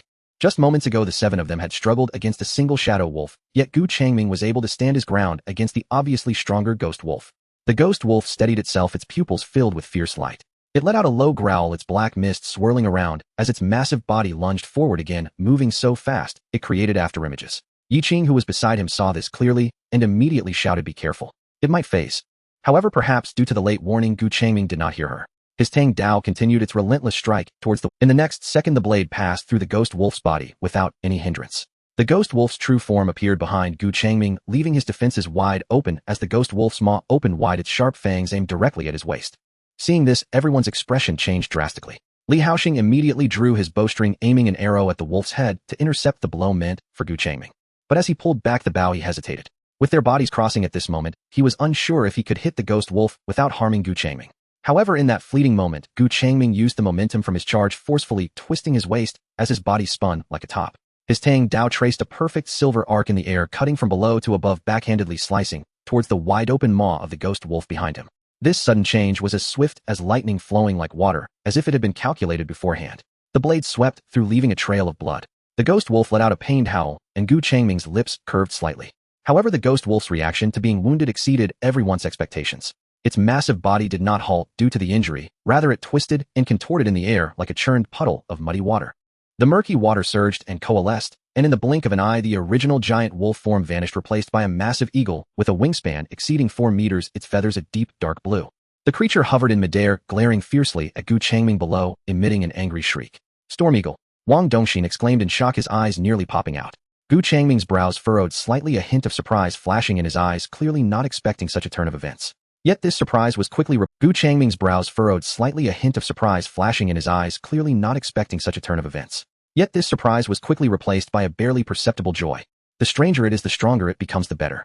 In this way, after capturing it with the contract whistle, the power he could gain would far exceed expectations. The storm eagle violently flapped its wings in the air, causing the airflow to become turbulent. Then it let out an ear-piercing shriek, and dozens of semi-transparent arc-shaped wind blades instantly formed around its wings. Whoosh, whoosh, whoosh. The sound of slicing wind rang out as the wind blades rained down towards Gu Changming's position. Gu Changming first shouted towards Wang Dongxin, and the others then reacted swiftly, executing a quick roll to narrowly evade the main coverage of the wind blades, disappearing into the dense jungle. But even without Gu Changming's reminder, after that strange cry, they felt their hearts tighten and quickly crawled behind the nearest boulder and thick tree, pressing themselves tightly against the ground. Bang, bang, bang. The dense wind blades struck the ground and surrounding trees violently. The solid ground was cut into deep grooves, and dirt flew as some of the affected trees were easily severed, their cut surfaces smooth as mirrors. In the distance, hiding behind the bushes, Li Haoxing watched this scene and swallowed hard. If he hadn't dodged just now, he feared he wouldn't have had any chance of survival after that attack. Li Haoxing's gaze shifted and quickly locked onto Gu Changming hiding in the distance. Then he raised his longbow, vigorously waving in Gu Changming's direction, silently mouthing, "Use this." Now that the opponent had transformed into an eagle and occupied the airspace, getting close again was very difficult. At this point, only his bow and arrows could be of some use. Yi Qing and Wang Dongxin also looked over, their expressions complex. They had no intention to help, or at this point they understood that they could not interfere in Gu Changming's battle with that creature, and rashly entering would only become a burden. Gu Changming also clearly noticed Li Haoxing's actions, but as before he shook his head, declining the goodwill. Then Gu Changming tightened his grip on the Tang Dao, quickly scanning the surrounding environment, tall trees and intertwined branches, calculating his next move. Gu Changming's gaze swiftly swept across his surroundings, the tall trees and interlacing branches instantly forming a path in his mind. Above him, the storm hawk's gaze had already locked onto him, its wings fluttering slightly as a new wave of wind blades began to coalesce. However, Gu Changming did not give his opponent a chance. He suddenly exerted force, taking a few steps to build momentum before leaping into the air, his foot stepping on the rough bark of the tree trunk, using it to propel himself upwards, nimbly landing on the lowest sturdy branch. Without a moment's pause, he darted through the dense foliage, moving like a monkey as he swiftly climbed up the trunk. In the blink of an eye, he was firmly standing at the top of the canopy with dozens of meters of open air beneath him. Below, Yi Qing and the other two hiding behind cover watched in horror. They never expected Gu Changming would charge upwards like that. The Storm Hawk clearly did not anticipate that Gu Changming would dare to approach to such a height. It let out a sharp cry, its wings flapping violently, sending a dozen wind blades that had just formed whistling towards Gu Changming at the top of the canopy. Just as the wind blades were about to reach him, Gu Changming forcefully pushed off the top of the canopy, with both feet, his whole body shooting forward like an arrow, actively pouncing towards the massive Storm Hawk in the air. The wind blades grazed past him, tearing through the foliage below. The Storm Hawk reacted swiftly, its enormous wings flapping violently, creating a powerful gust as it attempted to increase the distance. The man and the eagle crossed paths in the air, the distance between them instantly widening. "It's over, we can't reach him." Yi Qing frowned as from her vantage point, she could clearly see that the gap between Gu Changming and the Storm Hawk had become sufficiently large. Next, Gu Changming would likely exhaust his strength and begin to fall. The Storm Hawk would certainly not miss this opportunity, waiting to strike as Gu Changming descended. At that time, Gu Changming would have no points of leverage in the air, and he might well be killed outright. Yet, just as she was worried, Gu Changming's form froze at the moment he was about to fall. His body seemed to be pushed forward by an invisible force. He suddenly accelerated forward in a manner defying logic, covering a short distance. It was this small burst of speed that brought him directly above the Storm Hawk. Gu Changming turned his wrist, gripping the handle of his Tang, Dao tightly, leveraging both his downward drop and forward surge. He stabbed downwards towards the center of the Storm Hawk's back. Puff!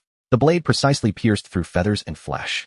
The Storm Hawk let out a piercing, anguished shriek, its form violently twisting, shifting, and expanding as it struggled. Its form distorted and unstable, it lost its ability to fly, plummeting rapidly towards the ground, with Gu Chang. During the descent, Gu Changming's arm muscles tensed, mercilessly pulling out the knife repeatedly, then stabbing down ferociously. Blood sprayed into the air.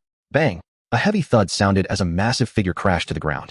At this point, it was no longer in eagle form. What appeared before everyone was a giant boar-like demon beast, nearly 4 meters long and over 2.5 meters tall, its body covered in rock-like thick fur with bristles on its back resembling steel needles.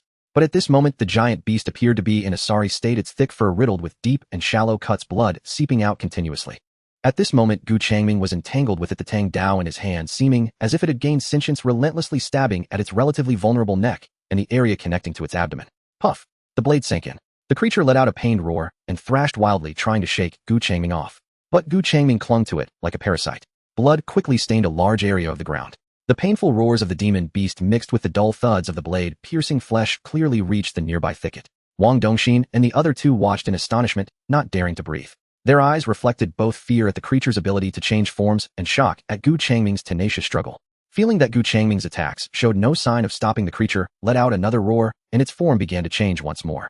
But this time its enormous body began to shrink rapidly at a visible speed. In the blink of an eye, the giant beast, which resembled a small hill, vanished, replaced by a fox the size of a head. Its first, as soon as it landed, it turned back, opening its mouth and spewing forth an energy ball the size of a fist, flickering with unstable light towards Gu Changming. The energy ball was almost within reach, forcing Gu Changming to dodge to the side. Boom! The energy ball landed behind him, exploding into a massive crater. It was in the moment of Gu Changming's dodge that the scarlet fox darted forward, moving as fast as lightning. It swiftly burrowed into the dense thicket, fleeing deeper into the forest without looking back. Gu Changming's eyes narrowed. Without a hint of hesitation, he immediately set off in pursuit. "Little Gu, don't chase!" Wang Dongxin shouted loudly. "Let it go, we should take this chance to escape quickly." Li Haoxing shared the same opinion. "We don't know what lies ahead, there could be danger." However, their shouts did not stop Gu Changming's footsteps. Gu Changming didn't even look back, his figure flickering among the trees, quickly vanishing deep into the thicket. Watching the chaos left behind, Li Haoxing swallowed nervously and tentatively spoke up. "Brother Wang's sister Yi Qing. That creature is a bit too unnatural. Should we leave first?" The demon beast truly exceeded their understanding. The safest course of action was to leave promptly. Wang Dongxin's face showed hesitation, making it difficult to decide. Meanwhile, Yi Qing spoke up. Leave little Gu behind, and then escape ourselves, is that it?" Just as Li Haoxing had said earlier, they had no idea if there were ambushes or dangers ahead. If Gu Changming fell into a trap, they might be able to help. But if they just ran away, it would truly mean abandoning their teammate. After speaking, she didn't wait for Wang Dongxin and Li Haoxing to respond, quickly setting off in the direction Gu Changming had taken. On the spot, Wang Dongxin and Li Haoxing exchanged glances. Following the trampled grass and the occasional broken twigs, Yi Qing quickened her pace to follow. The deeper they went, the denser the forest became, and the dimmer the light grew. She had now stepped into the boundary of the inner area of the secret realm, but Yi Qing hesitated little, pausing only briefly before resolutely following. After advancing a distance, the traces on the ground became increasingly indistinct, nearly impossible to discern. Yi Qing stopped, anxiously looking up, when suddenly a clear whistle sounded. Yi Qing abruptly turned her head, identifying the direction of the sound, and immediately pushed through the dense branches in front of her, walking swiftly towards it. As she parted the last thicket of bushes, the scene before her made her halt. She saw Gu Changming half kneeling on the ground, his knee firmly pressing down on a struggling, indistinct form, the Tang Dao in his hand resting against its neck. Gu Changming blew the contract whistle. As the sound of the whistle echoed, a faint golden light flowed out from the whistle, winding its way toward the struggling murky water. However, just as the golden light touched the entity's body, a soft sound like a bubble bursting echoed. The faint golden contract threads snapped one by one, dissipating into the air. At the same time, a vague, yet violent and disdainful emotion was clearly transmitted to Gu Changming's consciousness. That emotion was filled with arrogance and mockery, as if to say, "What are you? How dare you attempt to contract me?" Gu Changming's face showed no anger at the rejection, not even a flicker in his gaze. His wrist holding the Tang knife twitched slightly. Puff! The blade unhesitatingly pierced into the murky water-like body, again striking at a tricky angle. The creature resembling murky water emitted a painful howl that could not be described by any known animal sound. It twisted even more violently, its murky body rolling in pain. Gu Changming withdrew the Tang knife without hesitation and brought the whistle back to his lips. Hush! The second note sounded, and the faint golden contract threads appeared again, attempting to connect. The result was as expected. Pop! The contract shattered once more. This time the emotion that came was even more frantic, almost cursing in consciousness filled with chaos and insult. Seeing this situation, Gu Changming still had no significant reaction. He twisted his wrist, sweeping the Tang knife horizontally. This time the blade did not stab in, but rested firmly at the most delicate part of the murky water, as if at the neck. Gu Changming lowered his head, calmly observing the entity, his gaze devoid of any threat or killing intent. He then picked up the contract whistle again and blew it once more. Hush! This time the change of action made the creature sense something. The frenzy of cursing emotions abruptly stopped. Looking at Gu Changming's expressionless face, it could clearly sense his meaning: agree to the contract or die.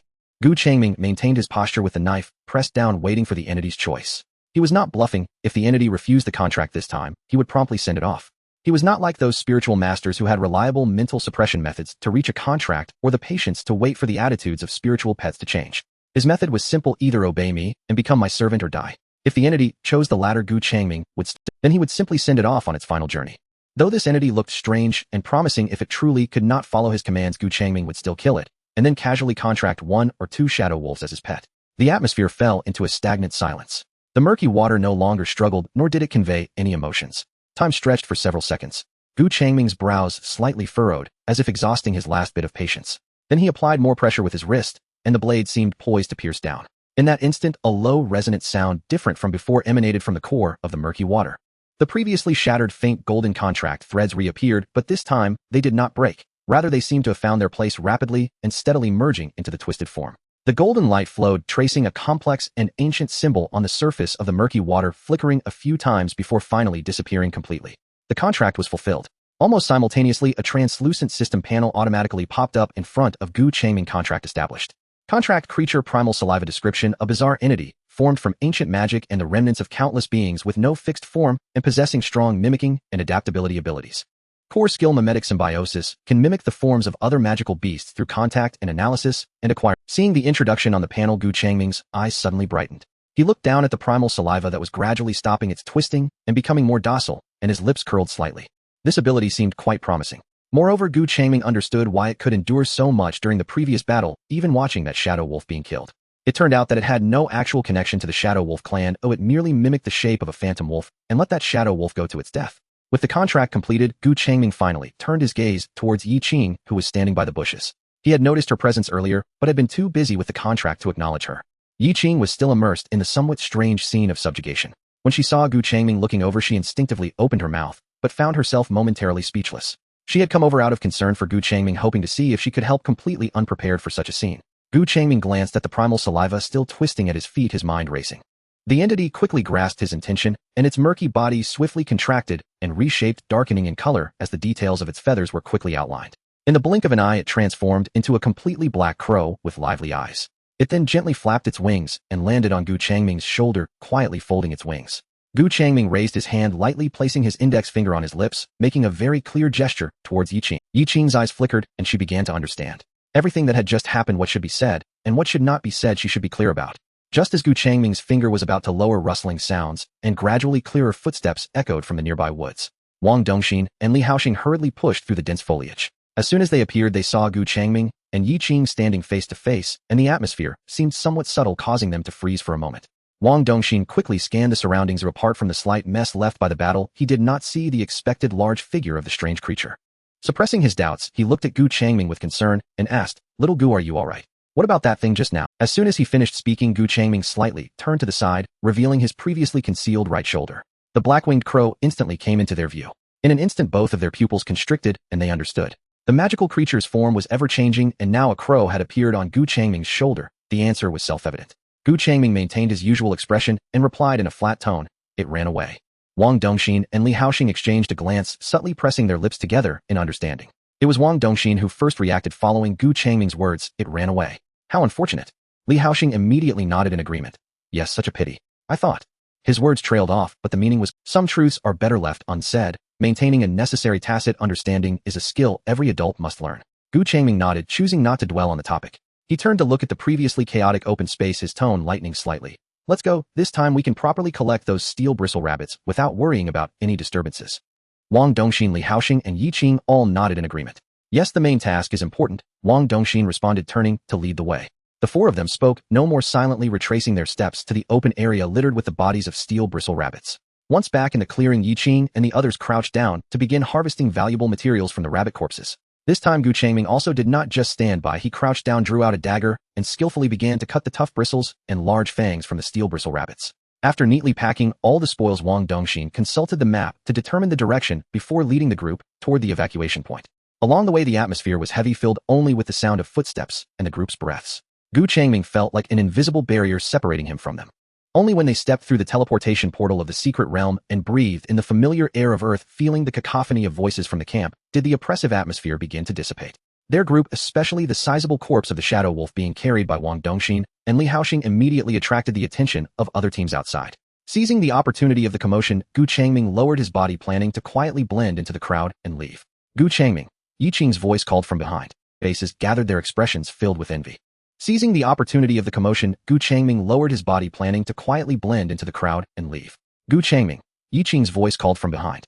Gu Changming paused, turned around and smiled. What's up?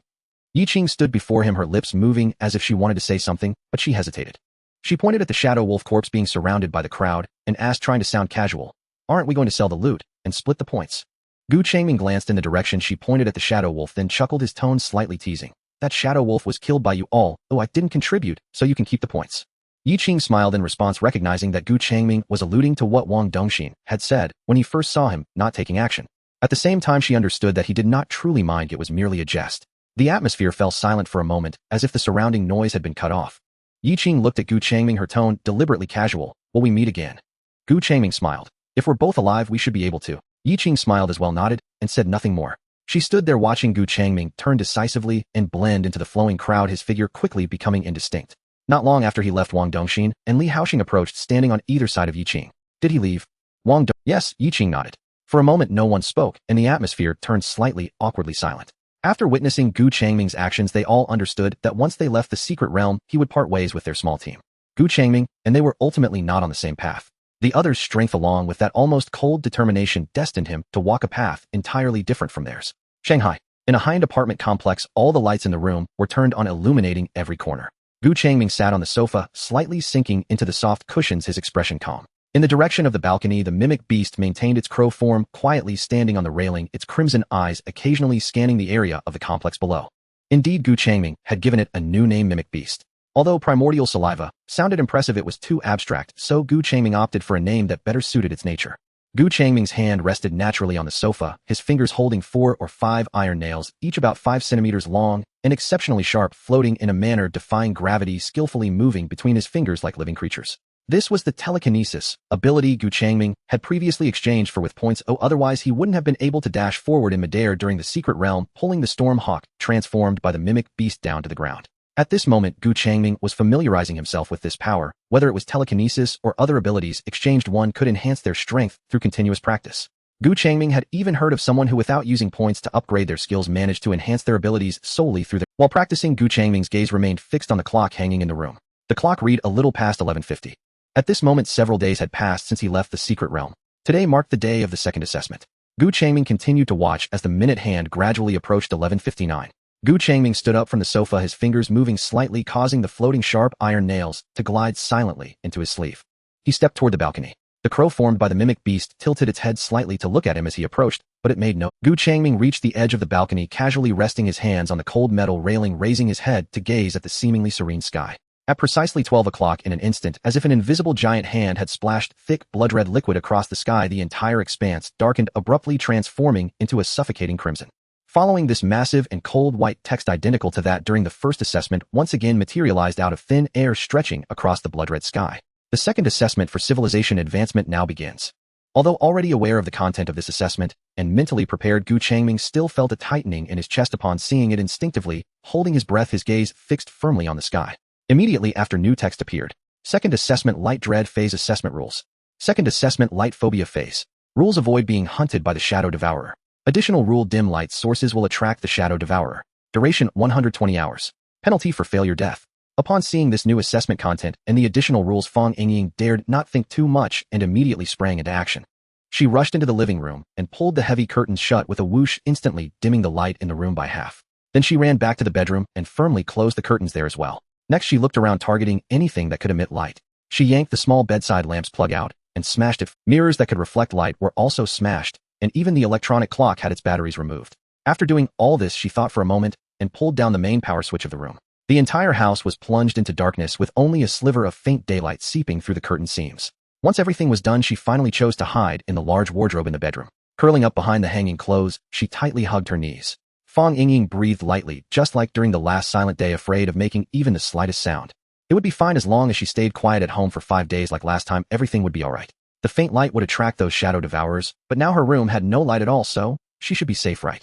Time felt exceptionally long in the darkness. It was unclear how long had passed, perhaps half an hour, or maybe an hour. The feeling of anxiety began to gnaw at her heart like ants. She wanted to know the time, her fingers instinctively reaching for the pocket where she usually kept her phone.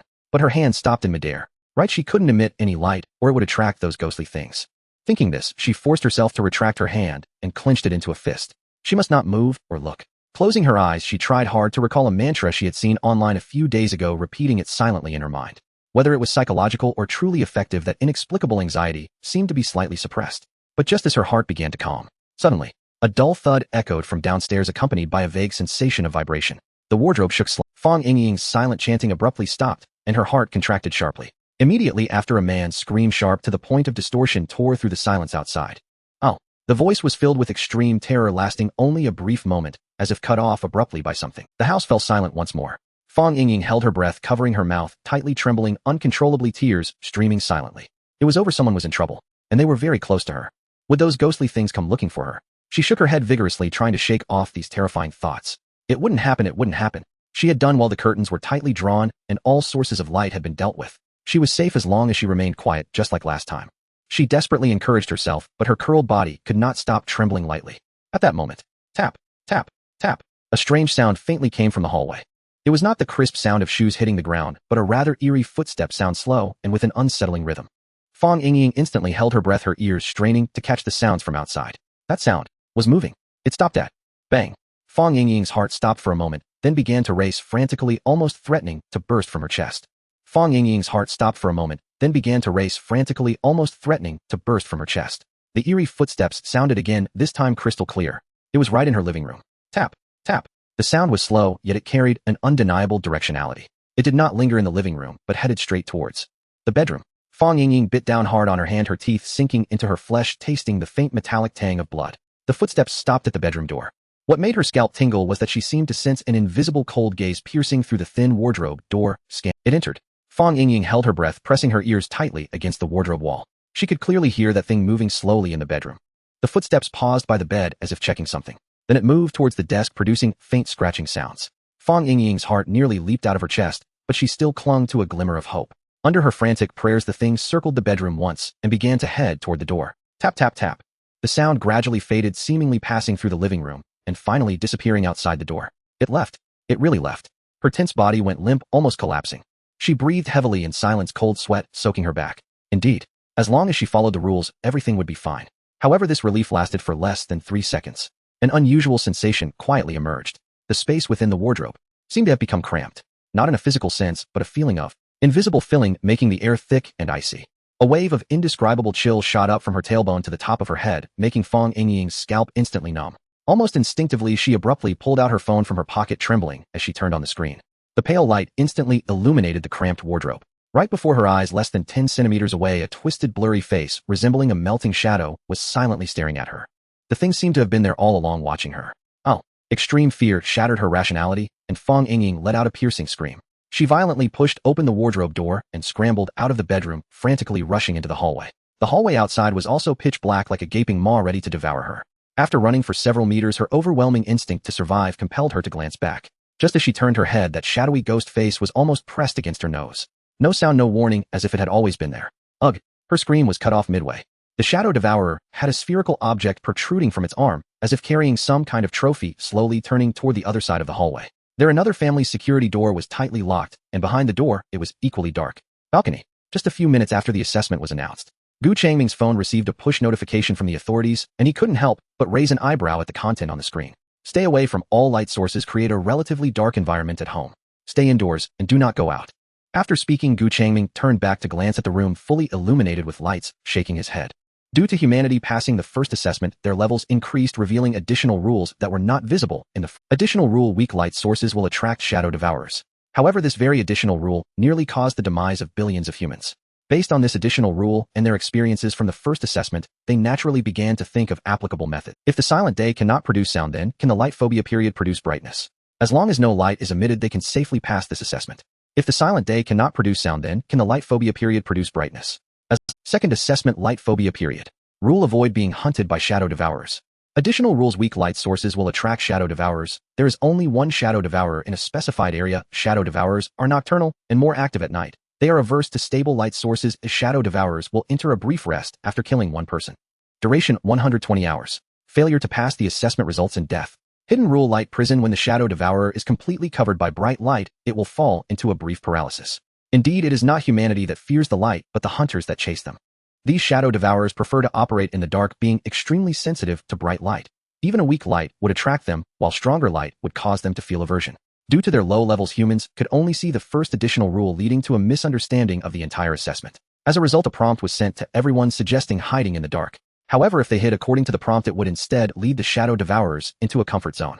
While avoiding weak light sources would not attract them, the shadow devourers would actively roam to hunt humans. It wasn't until the last day of the assessment that humans realized this, but by then it was already too late. Due to the misjudgment, countless humans had already perished. Gu Changming closed the panel and looked up at the mimic beast. Without him having to say a word, the meaning was conveyed. The mimic beast transformed into a crow, nodded, and flew out of the balcony, ascending into the sky. Its crimson eyes slowly scanned the streets and buildings below. This was the task Gu Changming assigned to it, to locate the position of the shadow devourers in this area. Daytime is a relatively safe window. Knowing the opponent's position in advance is better than being passive at night. After the mimic beast flew away, Gu Changming turned back to the living room, where all the lights were still on, brightening the interior. Gu Changming sat down on the sofa, unlocked his phone, and opened an app with a simple icon and straightforward name: Civilization Advancement Mutual Aid Forum. This software was hastily created by the authorities after the Civilization Advancement Assessment appeared, intended to facilitate communication and mutual aid among people in various locations at the start of the assessment. Upon entering, he found the interface rough, but the functions direct, with new posts appearing every moment, most of which were filled with panic and requests for help. Does anyone know what weak light sources actually refer to? Does a phone screen count? The authorities told us to hide indoors and not turn on the lights. Is that reliable? Everyone stop looking at the forum. Phone screens emit light, turn them off, and hide. 5 days. That's longer than the last assessment. Gu Changming scrolled through the local content, expressionlessly, constantly refreshing. He was looking for a post made by an ID called Outsider, which speculated on the content of this assessment. In his previous life, he had fortuitously come across this person's post, and at a critical moment, he survived by relying on the logical deductions continuously updated in their post, even obtaining a B-level rating. Of course, Gu Changming was not seeking to repay a debt of gratitude. The second assessment, due to the misleading additional rules, had caused immense losses for humanity. Had they realized this earlier, billions of people would have survived. If more people survived, perhaps humanity could have emerged from the final assessment. Thus, he needed to leverage this person's insights to disseminate the information he possessed. Of course, it wasn't that he couldn't post himself. He wasn't worried about the authorities discovering his personal information or anything like that, as such things have little use in the current era. What he was concerned about was attracting the attention of the organizers behind the assessment. The necessary procedures must still be followed, otherwise, if he inexplicably released all relevant information about shadow devourers without any attempt to probe them once suspicion arose, and they discovered this loophole, he could be eliminated without hesitation. Thus, he needed this person to be the breaker who saw through the rules of this assessment. His finger paused. Gu Changming saw the post he had read in his previous life, speculations about the rules of the light phobia. Greetings, everyone. I have some speculations about this assessment. The additional rules may not be complete. What we see may just be a part of the entire rules, similar to the first assessment. The additional rule states weak light sources will attract the shadow devourers. This statement has a loophole. The rule only mentions attraction, but does not explain the proactive behavior of the shadow devourer. If they actively hunt in the dark, simply hiding light sources only eliminates an attracting factor, but does not resolve the risk of being actively discovered. Therefore, hiding does not necessarily ensure complete safety. However, there were only a few scattered replies beneath the post, most of which were mocking. Stop overthinking, you just follow what the authorities say. Is this the time to be original? Quickly turn off your phone, or you might attract the shadow devourers and die without knowing how. Changming merely glanced at it before clicking into the person's private chat page. However, before he could type, the voice of the mimic beast resonated directly in his mind. In the southeast direction, 300 meters away on the 15th floor of another building, there is a gathering of dark energy that fits the description. The target is currently moving slowly. Changming nodded and replied, continue monitoring. Changming lowered his head, looking back at his phone screen. His fingertips paused momentarily on the virtual keyboard before he began typing. Tunian leaned against the window, sunlight streaming through the clean glass, illuminating the entire room. Taking advantage of the blinding sunlight, he looked down at the views below his post. Without exception, all were filled with cold mockery. Another attention seeker. Stop analyzing nonsense, Jiahao. He smirked slightly, revealing a touch of helplessness. During the first assessment, he fortuitously created a sound pressure coverage and earned 200 points. Therefore, during this second assessment, he felt there must be some incomplete rules. Tunin replied, yeah, you too. As soon as the message was sent, a notification chimed in. The other party responded quickly, MMM in the Huyan district. Tunin was somewhat surprised and quickly typed on the screen, in this district too. He suddenly felt a sense of connection as they were both in the same area. Really? The other party also seemed surprised, and the text continued, in the Tiandi Yuan community. If we are close enough, we might even meet offline. Seeing this line of text, Tunin's heart skipped a beat, filled with joy. He immediately replied, I'm in that community too. The chat box displayed the other party is typing, and soon a simple puzzled emoji appeared. Is that true? You're not lying to me, are you? The other party seemed to question him. However, this was normal. After all, it was too coincidental, which could raise suspicions. Without thinking much, Tunin aimed at the bright scenery outside the window, snapped a photo, and sent it over. Almost instantly, the other party quickly returned a similar photo of the scenery. Then came the text, indeed. I live in building B on the 8th floor. How about you? Looking at the specific building and floor sent by the other party, Tunin hesitated. He was not too willing to disclose his exact address to others, but given the coincidence, and that the other party had already shared their location, not responding would seem a bit defensive. So after some thought, he decided to send his information, I'm in building A 12th floor.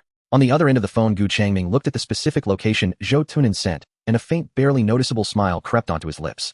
Everything went smoothly. He had obtained the other party's exact location. In his previous life, he had learned the community's location through the other party's continuously updated posts, but he was not clear on the specifics. So before the assessment began, he had arrived at this community. Now he had finally extracted the location address from the other party. Next came the critical part. He needed to find a suitable opportunity to subtly reveal the uncompleted rules concerning the lives and deaths of billions, as well as the hidden rules to the other party. Changming tapped on the screen and replied with the last sentence, got some things, won't say more for now, talk later. Looking at the last message, talk later, Tunin paused for a moment, the other party's abrupt and felt a bit sudden. However, he thought little of it and assumed the other party had something urgent. He swiped his fingers and politely replied, okay, take care, keep in touch. Then he pressed and held the power button to turn off his phone to avoid any notifications lighting up the screen at a critical moment, as that faint glow might cost him his life. Time passed in silence, and the bright blue sky outside gradually turned a dim yellow. Watching the dimming light, Tunin's heart sank little by little. Since ancient times, humans have sought a sense of security in the glow of campfires. Now light could not provide refuge, instead it brought disaster. Before the sky fully darkened, Tunin stood up and began his final preparations. The living room's ceiling light was extinguished. The bathroom heater was turned off. The router's blinking indicator light was unplugged. Once everything was done, the outside world had completely darkened. The entire home was plunged into darkness and silence, with only the lights from the towering buildings outside still shining, casting a few pitiful glimmers of light through the curtain seams onto the floor. Tunin glanced around and chose the bedroom, the innermost part of the house, the darkest place. He felt that the published rules were incomplete and contained undiscovered hidden information. However, he had no doubt about the rule clearly stated in the assessment content: weak light sources attract shadow devourers. So at night, he naturally wouldn't be foolish enough to turn on the lights, waiting for the shadow devourer to come and kill him. Entering the bedroom, he groped his way to the cold floor, leaning against the icy wall and curling up. The darkness amplified all senses, his ears strained to capture any unusual sounds from the outside world. The long wait had not yet begun. Just as he settled in, his ears instinctively twitched, and he faintly seemed to hear a strange sound. He held his breath, focusing all his attention on his hearing, trying to discern the source of the sound. In this extreme silence, a piercing scream filled with unspeakable terror suddenly tore through the night sky. Tunin felt a jolt, as if an invisible hand had tightly grasped his heart, pulling it up to his throat, his face turning pale in the darkness. His body stiffened, but his ears worked desperately, nervously discerning the direction of the sound. The source of the sound seemed to be from the building across. Having confirmed this, his tense nerves relaxed slightly, but the tension in his chest remained. Boom! A muffled, massive collision sound erupted without warning. Along with this loud noise, the floor beneath him, and even the wall he leaned against transmitted a clear, heart-pounding sensation of vibration. Zhou Tunnen's expression froze instantly, then turned to horror. He could almost visualize the scene in his mind. The shadow devourer from the building across had pounced violently and collided directly with the structure of their building. After the terrifying crash, the outside world fell into an even more profound silence, more suffocating than before. Zhou Tunnen held his breath, completely fearing that even the slightest movement of his chest would break this precarious balance and invite disaster.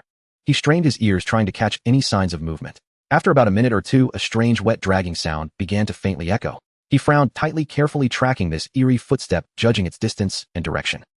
Help!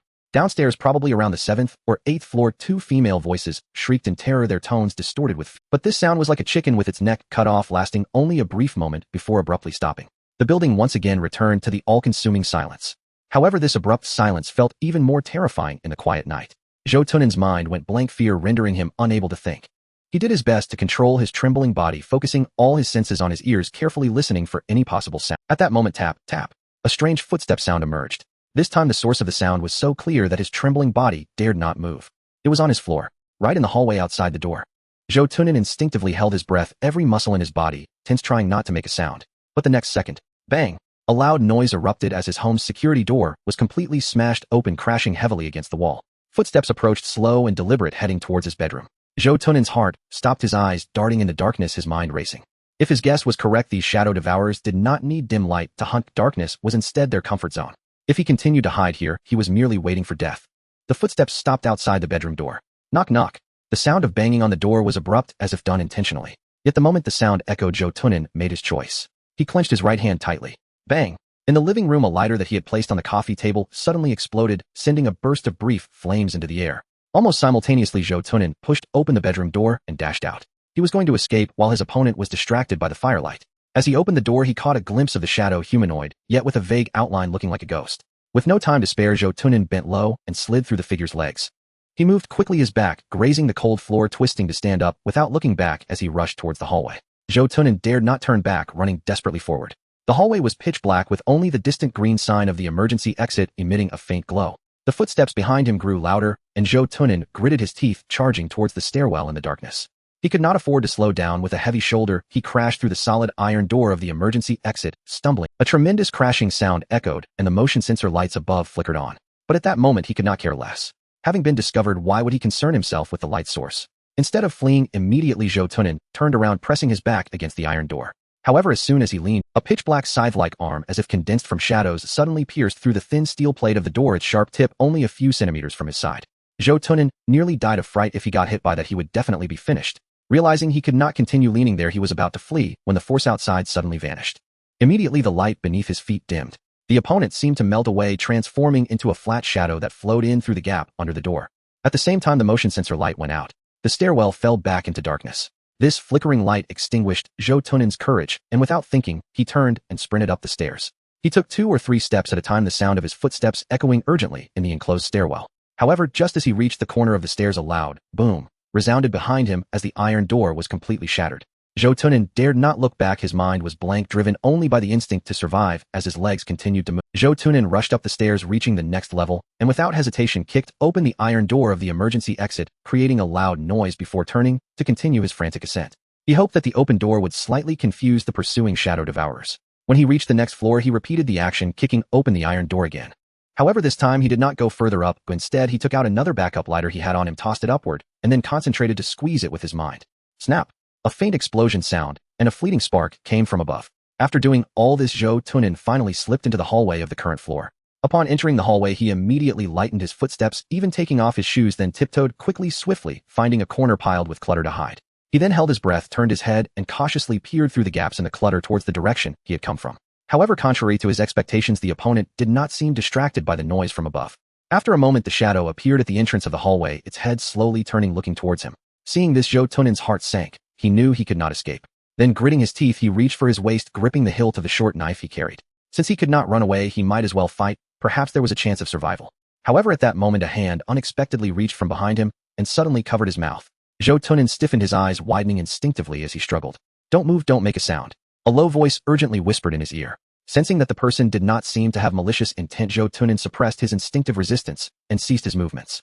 Seeing him calm down, the hand slowly released. Zhou Tunin immediately turned around in the near-total darkness. He barely made out that behind him was a young woman around 23 or 24 years old, though he could not see her features clearly in the dark. Zhou Tunin composed himself and then asked in a similarly low voice, "What should we do?" "Wait for it to come closer," the woman said. "Then we will strike together and hold it off for a moment. Then we will break through the window at the end of the corridor together and jump down to the ground." To the ground. Zhou Tunin's expression turned aghast. This was a height of over 10 floors, several dozen meters. Falling freely from such a height was a certain death. In the darkness, he seemed to feel the woman glance at him before she said, "I have a way." With no better options available, Zhou Tunin gritted his teeth. "All right." With the footsteps drawing nearer, both of them crouched down, held their breath, tensed their muscles, and prepared to spring into action. They listened carefully, and when the opponent entered their range of 5 to 6 meters, Zhou Tunin suddenly lunged out. Then with all his might, he hurled the short knife towards the shadow simultaneously, using telekinesis to grant the flying knife greater speed. The short knife soared through the air. However, the shadow casually raised a hand, its fingers precisely pinching the sharp edge of the blade. Zhou Tunin's pupils. At that moment, the woman on his left also rushed out, urgently reciting obscure syllables, pushing her right hand forward. A fireball the size of a basin appeared out of thin air, accompanied by a scorching wave hurtling towards the opponent. The opponent reacted swiftly, extending a hand to seize the hilt of the short knife, then swinging it forward suddenly. The blade flashed, slicing through the fireball, and the scattering sparks instantly illuminated the dim hallway. In that brief light, they saw the true face of their attacker. It was not a shadow devourer, but a male human clad in a black. Upon seeing the bright light, Changming glanced at the two and said, "You are done for. You've created a light, and soon the shadow devourer will come after us." Staring at Changming, who appeared unexpectedly, Zhou Tunin and the woman were momentarily stunned, unable to grasp the situation. However, they had no time to think it through. In the next second, rapid footsteps approached from the direction of the emergency exit. Both of them looked up abruptly. Bang! A loud crash echoed as the iron door of the stairwell was forcefully slammed open. The distorted figure of the shadow devourer burst through, and upon spotting the three of them, it propelled itself down the corridor like a bolt of black lightning. "Run!" Changming's tone remained calm. Zhou Tunin and the woman exchanged a glance, instantly reaching a decision. The woman reacted quickly, turning first toward the window at the end of the corridor. Zhou Tunin did not hesitate, following closely behind. Changming stood his ground, turning to face the oncoming shadow devourer. With a swift motion, he flicked his hand, sending several sharp iron nails hidden in his sleeve flying through the air with a faint whistling sound. Thud! The iron nails struck the shadow devourer's body accurately, but only served to momentarily stall its forward momentum, much like pebbles thrown into a deep pond. Changming frowned slightly, realizing his attack was ineffective. Crash! A piercing sound of glass shattering violently echoed from the end of the corridor. Without a hint of hesitation, the woman leaped out immediately. Zhou Tunin hesitated for a moment, but his body instinctively staying behind meant certain death. It was better to jump together. After all, she claimed to have a way, so he would trust her. After the two left, Changming no longer engaged with the shadow devourer. He suddenly turned and rushed to the window, jumping out without hesitation. Almost simultaneously, the ferocious shadow devourer also reached the window and leaped after them. At the residential building shrouded in night, a larger, distorted black shadow broke through the window, twisting its body as it rolled through the air, tracing an arc. Then a dull thud resounded from below. The shadow devourer crashed to the cement ground below like a heavy black stone. Its body contorted into an unnatural position, motionless, as if it had been killed in the fall. Yet just a few seconds later, the limp shadow began to writhe, its joints twisting, and moments later it stood up, as if nothing had happened. After rising, it stood still for a few seconds, its indistinct head swaying slightly, as if sensing something. Soon it locked onto a direction. Over there, a faint glimmer of light flickered through the curtains of a first-floor apartment. Following that, it began to move with its eerie gait slowly and deliberately towards that point of light. On the outer wall of the high-rise, Changming gripped his tang knife tightly, which was embedded deep into the concrete edge between floors, providing him support. His left arm tightly embraced Zhou Tunin under the armpit, while Zhou Tunin's other hand firmly grasped the wrist of the three of them hung suspended outside the multi-story wall, gently swaying in the night breeze. It was at this moment that a semi-transparent prompt box popped up before the three. "Congratulations on successfully evading the Shadow Devourer's pursuit, once earning the title Shadow Hider." Evaded it. They even received a title. The score for this assessment should be considerably higher. Of course, now was not the time to worry about that. Zhou Tunin glanced down. The height of dozens of meters made his throat tighten, and he couldn't help but swallow hard as he anxiously looked at the two. What do we do now? With this height, if Changming loosened his grip, they would all be done for. The score was irrelevant at this. Changming was about to speak when the woman stepped in first, beginning to softly chant obscure syllables. As she finished the last syllable, a gentle invisible force enveloped the three. Instantly, Zhou Tunin felt his body lighten. The heavy sensation of falling vanished, as if he had become a feather almost. Changming also sensed the change in his body, his heart-stirring, light feather technique. Upon noticing the change, Changming exerted strength in his right hand and effortlessly pulled out the tang knife embedded in the concrete. Having lost their only point of support, the three did not plummet rapidly, but instead floated down slowly and steadily. Tang Ningfei had originally planned this, to jump outside with Zhou Tunin and then use the light feather technique to protect them. However, she did not expect Gu Changming to burst out midway, pulling them both and hanging them on the wall. The three floated gently to the soft soil of the community's greenery, making almost no sound. As they landed, the three cautiously scanned their surroundings, wary of any other threats. Tang Ningfei took a slight breath after landing, quickly calming her breathing, as casting the spell to support all three of them was quite a drain on her. After taking a moment, she spoke first. Let's find a place to hide. Zhou Tunan nodded. Naturally, Gu Changming had no objections. Gu Changming's gaze fixed on the nearest unit door, and the three quickly moved toward that building in unison. They soon arrived at the lobby on the first floor and found a room that was silent and motionless inside. Gu Changming stepped forward, extending his finger to press against the door lock, and sent his mental energy to probe the lock cylinder. Gu Changming pushed the door open, followed closely by Zhou Tunan and Tang Ningfei, who quickly slipped inside and gently closed the door behind them, locking it again. The room was instantly plunged into darkness where not even a finger could be seen, only the faint, restrained breaths of the three. In the darkness, they instinctively spread out, leaning against the walls, forming a vague, triangular formation. Who are you? Zhou Tunan spoke first, his voice lowered to almost a whisper. In the darkness, a light scoff came from Tang Ningfei's direction. You brought that thing here, and now ask me who I am. Her tone was laced with annoyance. She had been minding her own business at home when someone brought trouble to her doorstep, nearly causing her demise.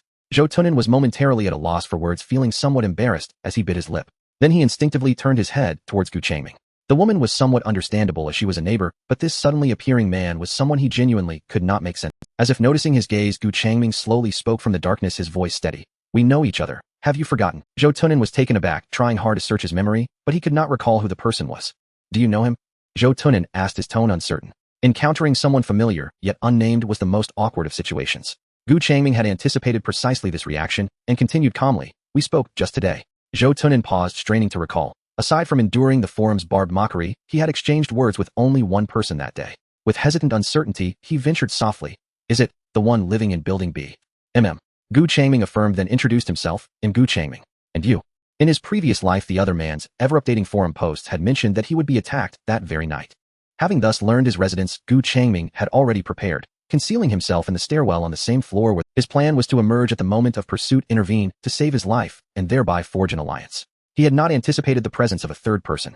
Gu Changming glanced subtly toward the woman. Moments earlier, as he approached, she had hurled a fireball at him. It seemed the original timeline of his past life had unfolded identically. The man had fled to that floor, the Shadow Devourer gave chase, and the woman unleashed her fireball technique. The sudden flare of light paralyzed the Shadow Devourer just long enough for them to leap from the upper floor and survive. Oh. Zhou Tunan suddenly grasped it and hastily offered his name, Zhou Tunan. At the name, Gu Changming's expression flickered faintly. He recognized it. Gu Changming studied Zhou Tunan again. This man would later join a national agency tasked with identifying loopholes and vulnerabilities in official assessments. Though Gu Changming had never met him face-to-face, he had collaborated several times with government task forces during joint evaluations, and thus knew the name of the strategist who designed their operational plans, Zhou Tunan. Such innate acuity explained why even during the second assessment, he was already probing for hidden rules. After exchanging names, silence settled between them for several seconds. Only then did the woman speak. I'm Tang Ningfei. Both men nodded, neither inclined to extend the exchange. A name alone offered little ground for conversation. Another pause followed until Zhou Tunan lowered his voice once more. See, my reasoning holds up. What reasoning? Tang Ningfei asked, intrigued. Gu Changming stepped in to clarify. He posits that weak light attracting shadow devourers is not the sole rule, but merely one clause within a broader framework. Tang Ningfei's eyes brightened further as she turned her gaze fully toward Zhou Tunan. Zhou Tunan, rarely afforded such attentive listeners, continued eagerly. This assessment introduces an additional stipulation: weak light may draw shadow devourers. But I believe this trial differs fundamentally from the first. Unlike Silent Day, where absolute silence ensured safety, mere quietude here offers no guarantee. Rather, while weak light can attract them, shadow devourers will still hunt us relentlessly, even in total darkness. And now my inference proves correct. Zhou Tunan added. Earlier I sealed every sliver of light inside my home, yet the creature still breached my door. Had I not fled in time, I'd have perished there. Tang Ningfei pressed her lips together, committing each word to memory. When Zhou Tunan fell silent, no one replied. The room sank back into stillness. Only their soft, interwoven breaths stirred the darkness. After a minute or two, Tang Ningfei broke the quiet first. We don't know if it's still nearby. None of us should sleep at once. Let's take shifts keeping watch. Staying awake entirely wasn't impossible, but this trial lasted 5 days. Even a superhuman would collapse under such relentless exhaustion. Should danger arise, then disaster would surely follow. As she finished speaking, her gaze shifted deliberately toward the other two, as if seeking their assent. Gu Changming spoke instead, his voice steady and assured. No need. The Shadow Devourer has already left this residential complex. Tang Ningfei blinked, instinctively turning toward Gu Changming's direction. How do you know? Zhou Tunan too looked puzzled, unsure how Gu Changming had acquired such intelligence. Gu Changming did not answer immediately. Instead, he gestured gently toward the open ground floor window. Both Zhou Tunan and Tang Ningfei stared bewildered following his gesture to the window. Moments later, a faint fluttering sound, wings beating softly, drifted in from outside. They tensed instantly, muscles coiling. By the pale silvery glow of the moon, they made out a sleek jet-black bird alighting silently upon the windowsill. It was unremarkable in size, resembling an ordinary crow. Then came a sight far more astonishing. The crow's outline began to blur and writhe, its form dissolving like ink in water. In seconds it shrank and reshaped itself, transforming seamlessly into a black cat. Without a whisper of sound, the feline leapt down, landed lightly, and padded straight to Gu Changming's feet. Zhou Tunan and Tang Ningfei stood frozen, speechless, transfixed by the spectacle. Gu Changming bent, lifted the black cat, and settled it gently upon his shoulder. "This is my companion," Gu Changming explained. "I sent it out moments ago to verify the Shadow Devourer's whereabouts." "This is my companion," Gu Changming explained. "I sent it out moments ago to verify the Shadow Devourer's whereabouts. It confirmed the creature has departed our neighborhood, heading south." Tang Ningfei gazed at the crow perched on Gu Changming's shoulder, her lips parting slightly, as though preparing to speak. Yet no sound emerged. Such formidable strength, and so uncanny a familiar. This man hiss. "We may rest somewhat easier tonight," Gu Changming added. "I'll keep it observing the Shadow Devourer. Any movement will be reported instantly." He paused. Then, as if recalling something, added naturally, "By the way, while observing, I noticed another unwritten rule, identical to the one you deduced, Zhou Tunan." This immediately seized both Zhou Tunan's and Tang Ningfei's attention. Gu Changming continued, "It appears only one Shadow Devourer operates within any given zone. My crow detected only that single one." As he spoke, Gu Changming glanced meaningfully toward Zhou Tunan. Surely the implication was clear enough. To Gu Changming's quiet satisfaction, Zhou Tunan responded instantly. "It seems so. During Silent Day, any sound, no matter how many people were present, would trigger simultaneous attacks. But just now only one Shadow Devourer pursued us, and once it withdrew, we were safe." Zhou Tunan's eyes gleamed with excitement. "Is this another concealed clause in the assessment's rules?" Tang Ningfei listened silently and filed the inside away wordlessly in her mind. Gu Changming lapsed back into quiet contemplation.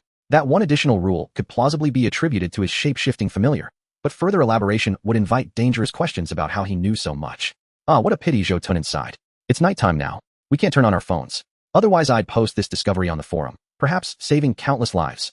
Gu Changming nodded. His purpose aligned exactly with that aim. Otherwise he would never have come here, expended such effort on this precise endeavor.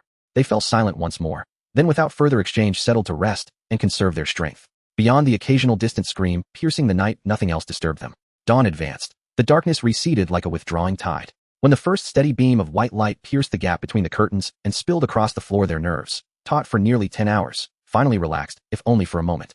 "Daybreak," Zhou Tunan murmured. Instantly they moved outward in unspoken accord.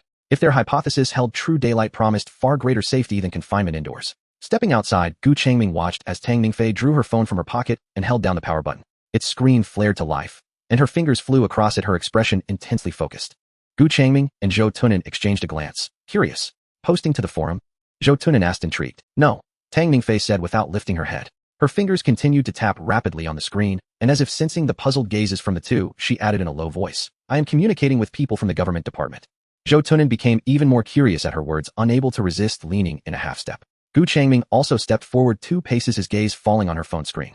Tang Ningfei did not explain immediately. It was only after she sent the edited content that she raised her head. She simply said, "I summarized the events of last night when we encountered the Shadow Devourer and reported it." "Who did you send it to?" Gu Changming asked, a hint of inquiry in his eyes. Tang Ningfei glanced at him, her tone calm. "To people from the government department." Zhou Tunan was somewhat surprised and tentatively asked, "Are you someone from the government department?" "No." Tang Ningfei shook her head. "Those who score over 500 in the first assessment will be invited by the National Department to become a part of the response team for the assessment. There's nothing special about it, it's all to concentrate efforts to respond to the subsequent assessments." 500 points. Zhou Tunan couldn't help but look at her in astonishment. Tang Ningfei's expression remained neutral, but the slight curve of her lips betrayed her emotions. 500 points. Zhou Tunan couldn't help but look at her in astonishment. Tang Ningfei's expression remained neutral, but the slight curve of her lips betrayed her emotions. More. "I only scored 200 in my first assessment," Zhou Tunan scratched his head. Tang Ningfei lightly responded with an not commenting further, and instead said, "I just reported the 2 points you speculated, that the Shadow Devourer actively hunts in the dark, and that there may only be one Shadow Devourer in a given area. They should receive a response soon." As soon as she finished speaking, her phone vibrated. Gu Changming immediately glanced at the screen, but from a distance, he couldn't see clearly. If he leaned in deliberately, it would seem too obvious, so he could only stand still. "Did a message come in?" Zhou Tunan asked. Tang Ningfei nodded and quickly scanned the screen. The strategy department said they also received similar information from us. After comprehensive judgment, they believe the 2 rules we proposed have a high credibility and have already adopted them. Hearing this, Zhou Tunan's face revealed an excited expression. Meanwhile, Gu Changming standing beside her showed no change in expression. Tang Ningfei added, official notifications. At this, Gu Changming took out his phone from his pocket, pressed lightly on the screen, and it immediately lit up. Tang Ningfei, seeing this, passed a look of surprise. She had turned off her phone completely for safety, not expecting that Gu Changming had simply turned off the screen. Was she too careful? Or was he just overly confident in himself? Before she could think clearly, Zhou Tunan moved a bit closer, curiously asking, how many people like you with scores over 500 are there? Tang Ningfei thought for a moment before replying, about 1,000. Do you communicate with each other often? There's a dedicated... Zhou Tunan's eyes lit up then. Can you add me? I could help analyze the rules and do some reasoning work. Hearing this, Gu Changming, who had originally focused on the phone screen, lifted his gaze to glance at Zhou Tunan. So that's where the other party's entry into the government department starts. Perhaps in this assessment humanity could ultimately find the flaws of the Shadow Devourer, and he could contribute to it. There's a strict rule that one must have at least 500 points to join.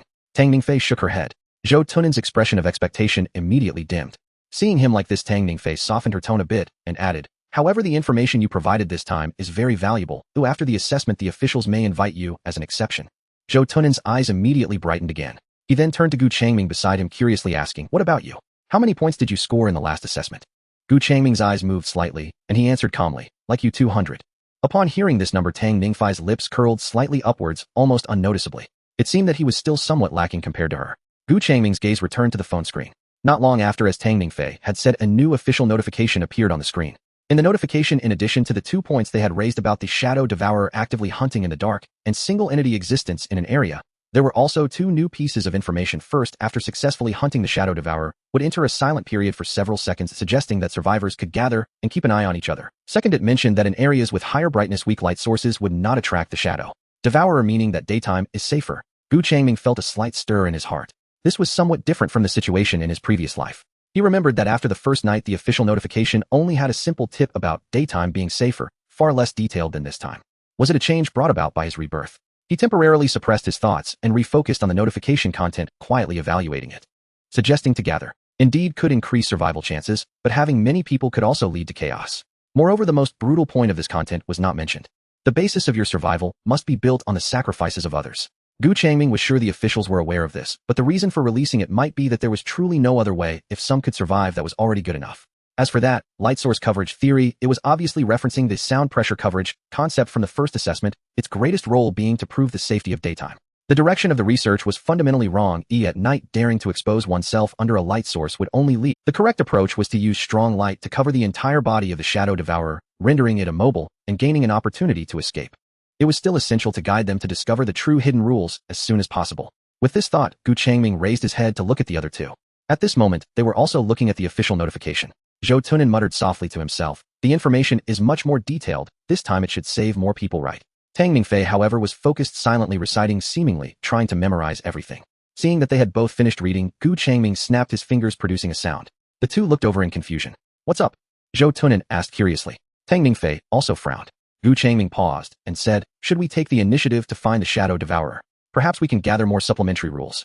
By bringing the 2 of you along and letting them see the Shadow Devourer covered by strong light, its body immobilized, we can ensure that the key information gets transmitted. Then my task would be complete.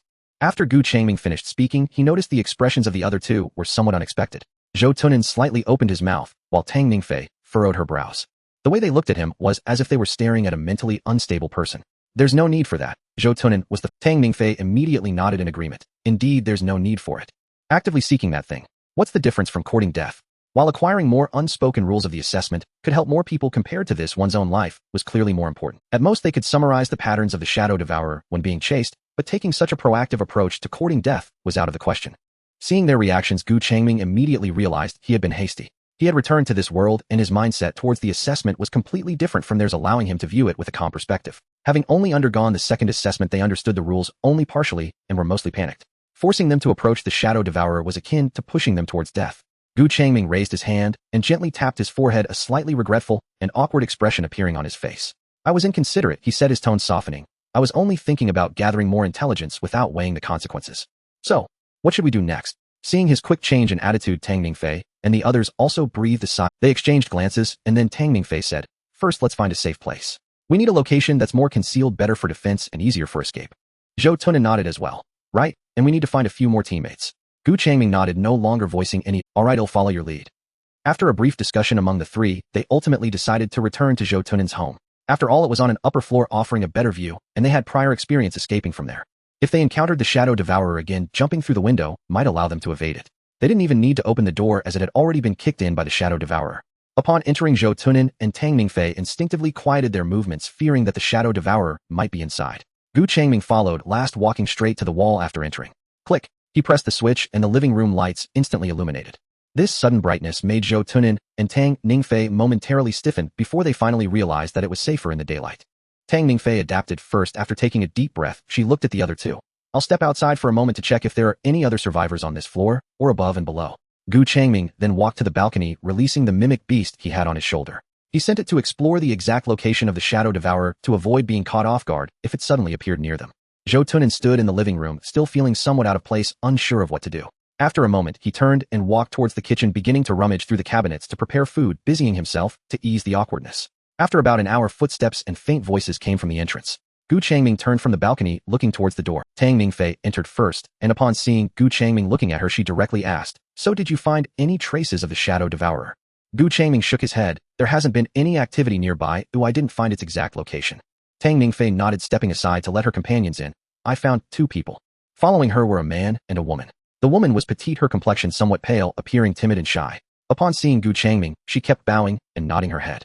The man appeared to be around 30, wearing a pair of golden-rimmed glasses, looking somewhat cultured.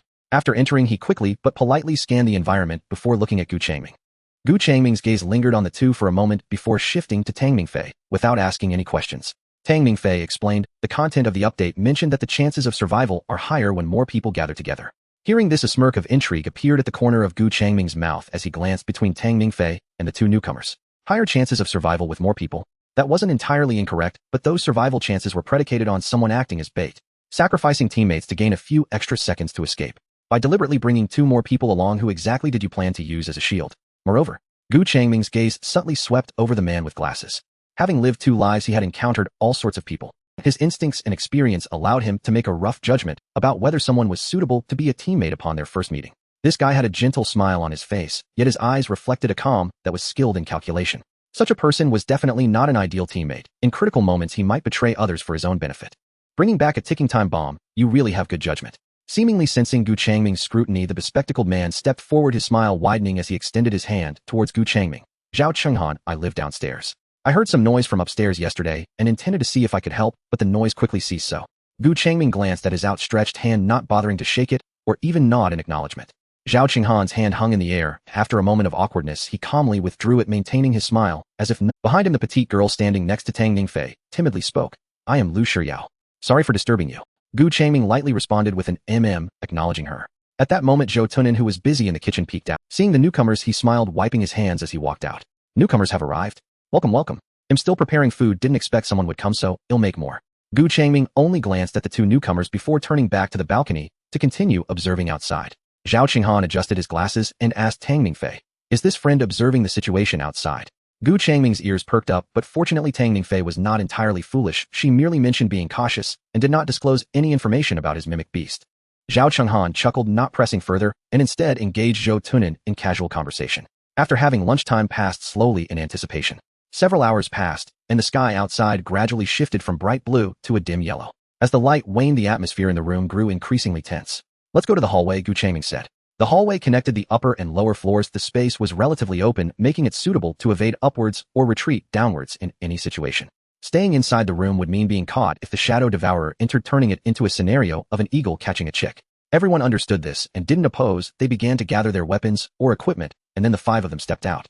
They removed the iron doors from the 2 safe passageways to avoid hindering their escape. Once everything was done, the sound seemed to vanish with the light, leaving an eerie silence. In the distance, a blood-curdling scream echoed. Night fell. From afar, intermittent cries of anguish pierced the silence, only to be quickly swallowed by the stillness. An invisible pressure hung in the air, making it difficult to breathe. A few people leaned against the wall in the corridor, silent except for the sound of their strained breathing. Another piercing scream echoed from a nearby building. Tang Ningfei immediately turned to look at Gu Changming, who had been standing at the corner of the stairs, her voice taut with tension. "Is it coming towards us?" Although Zhao Chenghan and the other newcomers were unsure why Tang Ningfei was asking, they too looked towards Gu Changming. Gu Changming glanced outside, and after a few seconds he withdrew his gaze and replied flatly, "Yes, it is coming this way." He could share the vision of the mimic beast so naturally he could see the movements of the Shadow Devourer. Though he had intended to draw it over, it had proactively approached him before he even made a move. As his words fell, a sense of dread settled within the group, their bodies trembling slightly. Gu Changming observed their reactions without any change in tone. Stay hidden. Not long after Gu Changming spoke, the sound of footsteps, tap, tap, clearly echoed from the stairwell below. It's coming up. Shouldn't we run? It will definitely bump into us. Lu Xiao's voice carried a hint of a sigh. Tang Ningfei pressed her lips tightly together, instinctively looking at Gu Changming, wanting to ask for his opinion. Though they had only been together for a day, she had unconsciously regarded him as the decision-maker of the small team. Let's hide. Gu Changming spoke. It might not know we are here. If we don't expose ourselves, we still have a good chance of avoiding. With that, Gu Changming took the lead and began to act. He swiftly scanned the surroundings, then with a nimble leap, he grasped a concrete beam above the stairwell, exerting force from his waist, and adhered to the shadows beneath the ceiling like a gecko. It was difficult to notice unless one deliberately looked up. Seeing him act first, the others immediately followed suit. Zhou Tunan and the other two retreated back into the corridor, quickly returning behind their door, revealing only half a face and one eye, nervously observing the movements in the stairwell. Meanwhile, Zhao Qinghan and the other two ran to the end of the corridor, hiding behind the corner of another safe passage. Watching their actions, Tang Ningfei did not follow, but after a glance at Gu Changming, immediately cast a featherlight technique. She then mimicked Gu Changming's actions, leaping up and skillfully clinging to the shadows of the pipe on the other side of the ceiling, as everyone hid while the footsteps grew closer. Tap, tap. The sound echoed distinctly in the empty space. Gu Changming held his breath, his gaze fixed on the corner of the stairs below. Finally, after a brief pause and the footsteps, a distorted figure seemingly made of shadows slowly emerged from the corner below. The entity seemed unaware of their hiding spot, merely following some instinct, continuing its unnerving ascent at a leisurely pace. Step by step, it reached the very spot below Gu Changming and Tang Ningfei. So close was the proximity that Gu Changming felt he could almost smell the eerie scent of the entity, even though it actually had no odor. Gu Changming slightly shifted his eyes to glance at Tang Ningfei in front of him. She pressed herself tightly against the cold pipe, her lips forming a straight line, not even daring to flutter her eyelashes. Seeing her like this, Gu Changming reined in his earlier impulse to intentionally expose a flaw. He had intended to create some small disturbance to attract the Shadow Devourer's attention, allowing him to engage it in battle and ultimately guide them to understand the hidden rules of this assessment. However, seeing how frightened she was now, Gu Changming worried that if he revealed a flaw, the entity might react nervously and harm. However, when Gu Changming returned his gaze, he found that the Shadow Devourer had stopped. It stood on the stair platform of this. The vague shadowy head turned slightly, as if looking at the iron door frame of the safe passage they had removed beforehand, which now stood empty. Then it moved towards the doorway. Just as it approached the frame, it paused again. The indistinct head leaned forward, stretching into the corridor at an inhuman and exceedingly bizarre angle, seemingly. Zhou Tunan, hiding in the shadow behind the door, abruptly shrank back, his back instantly soaked with cold sweat. Further away, Lu Shiyao and the others also covered their mouths, fearing any noise from themselves. The air seemed to solidify. Time appeared to stretch at that moment. Tang Ningfei fixed her gaze on the still shadow below, her fingertips trembling slightly as an impulse to strike first surged within her. After all, if they were going to be discovered anyway, acting first might seize the initiative. However, in the end, rationality. She knew she was just too anxious, afraid of being found. The Shadow Devourer remained at the doorway, its indistinct head maintaining its position, peering into the corridor for several seconds. For Zhou Tunan and the others, each second felt like an eternity. Finally, it slowly retracted its head that had been peering into the corridor, gently shaking its indistinct head a couple of times, as if confirming something. Then it turned around and once again took those eerie steps unhurriedly, making its way to the upper floors. Tap, tap, tap. The footsteps gradually faded. Only after that distorted figure completely disappeared around the corner of the stairs did the air that had solidified in the stairwell seem to start flowing again. Huff! Tang Ningfei, hiding above, let out a sigh of relief. After waiting quietly for a moment, confirming there were no further movements, Tang Ningfei, feeling as if she had lost all strength, gently dropped from her hiding place on the pipe, barely making a sound as her toes touched the ground. Gu Changming also gracefully leapt down, making no noise whatsoever. Tang Ningfei looked at Gu Changming, her voice still carrying a hint of tension. It should be all right now. Gu Changming nodded, just about to say, "We are temporarily safe," when his expression suddenly froze, and the words. Tang Ningfei immediately sensed something was off in his expression, her heart tightening, as she whispered urgently, "What's wrong?" Gu Changming did not answer immediately, but slightly raised his head, his gaze directed towards the stairs leading to the upper floor, his brow furrowed. He listened intently. The corridor was utterly silent. The footsteps are gone. Upon hearing this, Tang Ningfei's eyes widened in shock. When it had come from below, they could hear those eerie footsteps from a distance. How could it have gone up so quickly without making a sound? Meanwhile, at the other end of the corridor, at the corner of the safe passage in the distance, Zhao Qinghan stood with his back to the stairwell, while in front of him. Lu Shiyao tightly covered her mouth, her eyes round with extreme terror, staring intently at the back of Zhao Qinghan. At the open exit of the safe passage, that distorted figure, like a flowing shadow, had quietly stood there without them noticing. No sound, no warning. Oh! A short and terrified scream echoed from the safety passage at the other end of the corridor. Tang Ningfei and Gu Changming exchanged a glance, both understanding what had happened. Immediately, both of them moved almost simultaneously, dashing from the entrance to the center of the corridor. At the end of the corridor, around the corner, Zhao Qinghan and Lu Shiyao were stumbling out. Lu Shiyao was running ahead, her face pale. Zhao Qinghan followed closely behind, but he was a step slower. They were still at a distance, so Gu Changming wasn't anxious. He had time to shout to Zhou Tunin, who was still dazed at his door. After shouting, he and Tang Ningfei prepared to turn around and retreat. As for the lagging Zhao Chenghan and Lu Shiyao, there was nothing they could do. They chose to go that way, so if an accident occurred, they naturally had to bear the consequences. They shouldn't expect someone to always catch. But just then Lu Shiyao's scream rang out again. "Oh, what are you doing?" Tang Ningfei paused and turned to look. She saw Zhao Chenghan, who had been lagging behind, suddenly reach out and grab the corner of Lu Shiyao's clothing, yanking her back forcefully. Lu Shiyao was completely unprepared, thrown off balance by the sudden tug, and stumbled forward, crashing heavily to the Zhao Chenghan seized the opportunity to accelerate without looking back, quickly overtaking the fallen Lu Shiyao and rushing toward Gu Changming and the others. This perfectly illustrated the phrase, "better you than me." Gu Changming stopped in his tracks, turned his head, and calmly looked at Tang Ningfei, waiting for her reaction. Both of them were brought here by her. Now that this had happened, would one dragging the other down make her feel some responsibility? And this was still a relatively good outcome, only harming one person. Sometimes such a rotten apple could put the entire team in jeopardy. Gu Changming continued to watch her, his eyes narrowing. Sure enough, the next moment, Tang Ningfei shouted, "Block the shadow. Save her." Hearing this, Gu Changming's lips curved slightly, just as he had predicted. In this situation, the best choice was to abandon Lu Shiyao and escape. As for Zhao Chenghan's fate, it was only natural that he would become the bait for their escape. However, it was only the second assessment, and most people's mindsets hadn't been honed to the point of prioritizing maximum benefit above all else. Moreover, the other party was a girl in her early 20s who hadn't yet entered society. She would surely feel that it was her fault that someone lost their life. Thus, in this situation, Gu Changming was not surprised by her choice. In fact, he was waiting for her to make that decision. After all, if they ran away, how would he guide her to discover the hidden rules of this assessment without having a chance to fight the shadow? Tang Ningfei shouted once more and rushed forward, pointing her hand towards the fallen Lu Shiyao. The incantation flowed swiftly from her lips, and a faint white light emerged from her fingertip, enveloping Lu Shiyao. Gu Changming acted quickly as well. As soon as she moved, he exerted force with his feet and followed Tang Ningfei. At this moment, the Shadow Devourer also emerged from around the corner, its demeanor starkly different from before. As soon as it appeared, its shadowy arm lunged toward Lu Shiyao's head. As the arm stretched out, it rapidly transformed the fingertips, splitting into 3 dark spikes, plunging downward. Just as the spikes were about to pierce Lu Shiyao's head, the spell Tang Ningfei had cast took effect. A layer of faint light flickered across Lu Shiyao's body. Poof! The shadow spikes collided with that layer of light, producing a muffled sound.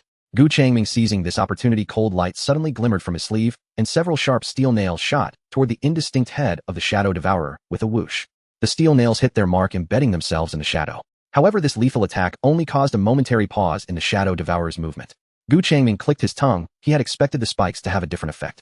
Taking advantage of the Shadow Devourer's momentary distraction, Zhou Tunin rushed forward, grabbing the still startled Lu Shiyao and dragging her away from the Shadow Devourer, quickly retreating to the back. At this moment, only Tang Ningfei and Gu Changming remained in front of the Shadow Devourer. Gu Changming quickly glanced at Tang Ningfei and said, "Let's attack together." Tang Ningfei nodded firmly, her incantation continuing without pause. Gu Changming drew his Tang Dao with a clang, the bright blade gleaming in front of him. Almost simultaneously as he completed his movement, Tang Ningfei finished preparing her spell. A chilling aura coalesced before her, instantly forming into a sharp ice spear, slicing through the air toward the Shadow Devourer's chest. Seeing this, Gu Changming's brow furrowed slightly, and his expression changed. It was different from what he had anticipated. He had thought she would cast the fireball spell again. His thoughts raced, but his actions did not slow. He stepped forward, swinging the Tang Dao in a fierce arc toward the shadow. The Shadow Devourer reacted quickly, immediately flipping its wrist, and the weapons clashed, creating a heavy recoil. Gu Changming used the momentum to retreat back to his original position. The ice spear struck the Shadow Devourer, but it only caused the shadows around it to ripple briefly before dissipating, failing to inflict any substantial damage. "Useless," Gu Changming had to say. "Try another elemental spell." Tang Ningfei also noticed the ice spear's minimal effect and hurriedly switched to another incantation. Gu Changming once again held his blade horizontally, his gaze fixed on the advancing Shadow Devourer. The Shadow Devourer's coalescing arm whipped out like a long whip. Gu Changming did not take it heed, and he sidestepped, angling his Tang Dao to deflect its attack. As they engaged in this tangle, Tang Ningfei raised her palm upward, a blazing fireball suddenly taking shape. Gu Changming caught a glimpse from the corner of his eye, finally feeling a bit more at ease. With a push forward, the fireball whistled through the air, accurately striking the Shadow Devourer's chest. Boom! The fireball exploded, the scorching shockwave scattering, and the blinding firelight instantly illuminated the dim corridor. At this moment, everyone witnessed that as the firelight engulfed the Shadow Devourer, its previously aggressive lunge suddenly halted, its entire twisted body became rigid, as if bound by invisible ropes, coming to a very noticeable standstill. The Shadow Devourer's brief rigidity caught Tang Ningfei off guard, but she did not fully realize what it meant. Gu Changming seized the opportunity and quickly guided her. "Continue, the fire element seems to be particularly effective." Tang Ningfei's eyes sharpened as she instantly understood.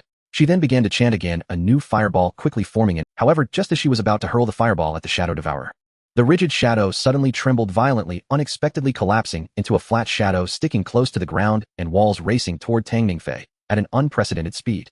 As the shadow approached, it suddenly stood upright, and a scythe-like shadow blade shot out, aiming straight for Tang Ningfei's neck. Tang Ningfei's pupils constricted, her incantation interrupted, and the fireball nearly dissipated. Just then Gu Changming flashed forward, blocking in front of her. The Tang Dao swung out with the sound of slicing wind, accurately parrying the vicious strike. A piercing sound akin to metal clashing erupted.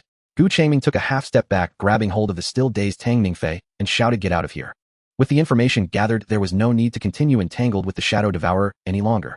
It was time to escape. At dawn, I would relay the intelligence to the higher-ups, and then it would no longer concern me. Pulled back to reality by Gu Changming, Tang Ningfei threw the fireball she held. She immediately followed Gu Changming's lead, running, while anxiously asking which way to go. Gu Changming quickly scanned the surroundings, finally fixing his gaze on the window at the end of the corridor, replying briefly. Just as he spoke, he shouted towards Zhou Tunan, who was leading Lu Shiyao ahead. "Jump out." Upon hearing this, Zhou Tunan immediately grabbed Lu Shiyao, adjusted their direction, and rushed towards the window. He showed no hesitation, but Lu Xiao's expression clearly indicated she was terrified. Crash! The sharp sound of shattering glass rang out, as Zhou Tunan protected Lu Shiyao and was the first to break through the window. Next, Gu Changming and Tang Ningfei also rushed to the window, leaping down without hesitation. As before, in that fleeting moment of escape, Gu Changming reached out and accurately caught Tang Ningfei under her armpit. At the same time, he gathered strength in his waist and abdomen, twisting his body sharply in midair, and with his other arm, he swung the dagger forcefully, driving it into the wall. Clang! The falling momentum suddenly slowed, and the two hung suspended on the outer wall, dozens of stories high. Zhou Tunan and Lu Shiyao were also unharmed. The moment they jumped out, Tang Ningfei had cast feather light technique. Though not caught by Gu Changming, the two were still floating in the air. Seeing that they had escaped, Tang Ningfei turned to look inside. Now all four of them had fled, and Zhao Qinghan, who remained inside, would likely be killed. However, as this thought crossed her mind, in the next moment, with a loud crash, the entire window frame and glass was shattered from within, sending fragments, and the frame plummeting down.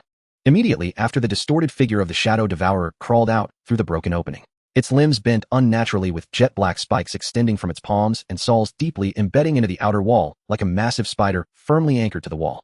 Its indistinct head turned, locking its gaze firmly on Gu Changming and Tang Ningfei, who were suspended midair. Without a moment's pause, the Shadow Devourer exerted force, with its limbs gouging deep scars into the concrete wall. Its entire body shot forth like an arrow, lunging towards the two. Tang Ningfei's expression changed drastically. Her featherlight technique could only support 3 people at most. With 4, if she tried to take them all, the only outcome would be that they all fell together. Tang Ningfei quickly turned her head. Based on past experience, Zhou Tunan, carrying Lu Shiyao, was not in a rush to drop down, but was using telekinesis to support them, still floating in the air. In an instant, Tang Ningfei's mind raced as she was about to make a decision. Gu Changming watched as the Shadow Devourer approached, lightly tapping the wall with his toes while exerting force with his right hand, pulling out the embedded dagger with a clang. He then nimbly dodged the Shadow Devourer's attack. However, at this moment, they had also left the wall, swinging a small distance. The two had no leverage at this point. Suspended in midair, their bodies began to accelerate downwards under the force of gravity. Tang Ningfei's heart sank. At this height, without any cushioning, death was inevitable. But just then, Gu Changming bit down on the dagger and thrust his free hand upwards toward the empty night sky. Whoosh! A violent gust of wind suddenly pressed down from above, causing their clothes to billow. Tang Ningfei instinctively looked up, her pupils contracting. Above them, an enormous storm eagle appeared seemingly out of nowhere, with Gu Changming now grasping its talon, suspending her in the air. Gu Changming exerted force with his arm, pulling Tang Ningfei upwards, shouting, "Grab on." Tang Ningfei reacted swiftly, immediately reaching out her hands to tightly grasp the other talon of the storm eagle. Gu Changming then released her, turning his gaze toward the Shadow Devourer, still clinging to the wall. The Shadow Devourer's spikes were deeply embedded in the wall, its entire body arched back like a coiled spring, its gaze still locked tightly on Gu Changming in the air. In the next moment, it suddenly pushed off from the wall, concrete fragments flying, its figure darting like black lightning, once again lunging towards Gu Changming. A cold glint flashed in Gu Changming's eyes as he forcefully pulled on the storm eagle's talon. The mimetic beast, in sync with his intent, immediately flapped its massive wings with all its might, lifting the two upward. Just as the Shadow Devourer reached its highest point, its momentum nearly spent, Gu Changming released his grip on the eagle. His body flipped in midair, both hands tightly gripping the dagger's hilt, leveraging the force of his descent. In the turn, he exerted power in his waist and abdomen, striking down fiercely. The blade cut through the air, striking hard against the Shadow Devourer's twisted torso. Boom! A dull thud resounded. The Shadow Devourer was struck as if hit by a heavy hammer, its entire body uncontrollably plummeting down, crashing heavily to the dim ground below. Meanwhile, Gu Changming sliced down at the Shadow Devourer, but found himself suspended in midair, with no leverage, also falling down. Tang Ningfei was startled, immediately preparing to chant a spell. But before her spell could take shape, she saw Gu Changming's falling body suddenly slide sideways in midair, as if pushed by an invisible hand, quickly approaching the outer wall of the building. Clang! The dagger stabbed into the concrete wall again. Gu Changming stabilized his arm, halting his descent, and his entire person once again hung suspended on the outer wall, dozens of stories high. Changming Fei sighed in relief and looked down. Below where the shadow devourer had fallen, its twisted body writhed, as if boneless, standing up at an unnatural angle. Its indistinct head swayed from side to side, then it casually left the scene. After the shadow devourer departed, Changming Fei and the others landed one after another. Using the dagger, Gu Changming struck the wall several times to absorb the impact, skillfully dissipating the force of his fall, and finally landed safely on the ground. As soon as his feet touched the ground, Changming Fei's gaze immediately turned to Gu Changming. His performance had truly exceeded her expectations. Before she even had a chance to ask, Gu Changming casually waved his hand. The massive storm eagle in the air rapidly blurred and shrank, transforming back into a pitch-black crow that alighted. This scene astonished all three of them. They belatedly realized that the storm eagle was indeed the pet Gu Changming had. No. Which pet is so outrageous? Zhou Tunan and Lu Shiryao stared incredulously at the mimetic beast on Gu Changming's shoulder.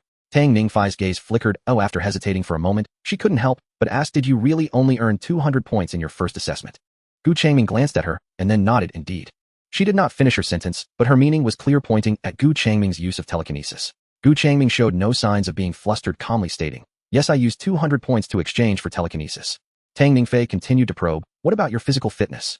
The physical fitness of the other party was not something an ordinary person could possess, most likely enhanced by physical strengthening potions. Athlete, Gu Changming replied, my physical fitness has always been that good. Changming Fei felt like laughing upon hearing this, but persisted, pointing at the Tang Dao in Gu Changming's hand, and this. She had seen this Tang Dao in the shop exchange priced at 100 points. Gu Changming remained unfazed, saying, it was a gift from someone else. Changming Fei's lips twitched slightly, her gaze finally landing on the simulated beast on his shoulder, and she chose not to speak further. There was no need to continue the conversation, as the other party was clearly fabricating stories. Seeing that the other party was no longer asking questions, Gu Changming put away the Tang Dao and looked around, saying, let's leave here and find a place to spend the night. The intelligence had already been gathered, and now they just needed to wait for dawn to report the information. At that time, he would also be able to leave. Then they returned to the first-floor room from yesterday. The night passed quickly. The sky outside gradually brightened with grayish-white light seeping through the gaps in the curtains. As the darkness faded, everyone felt a slight sense of calm.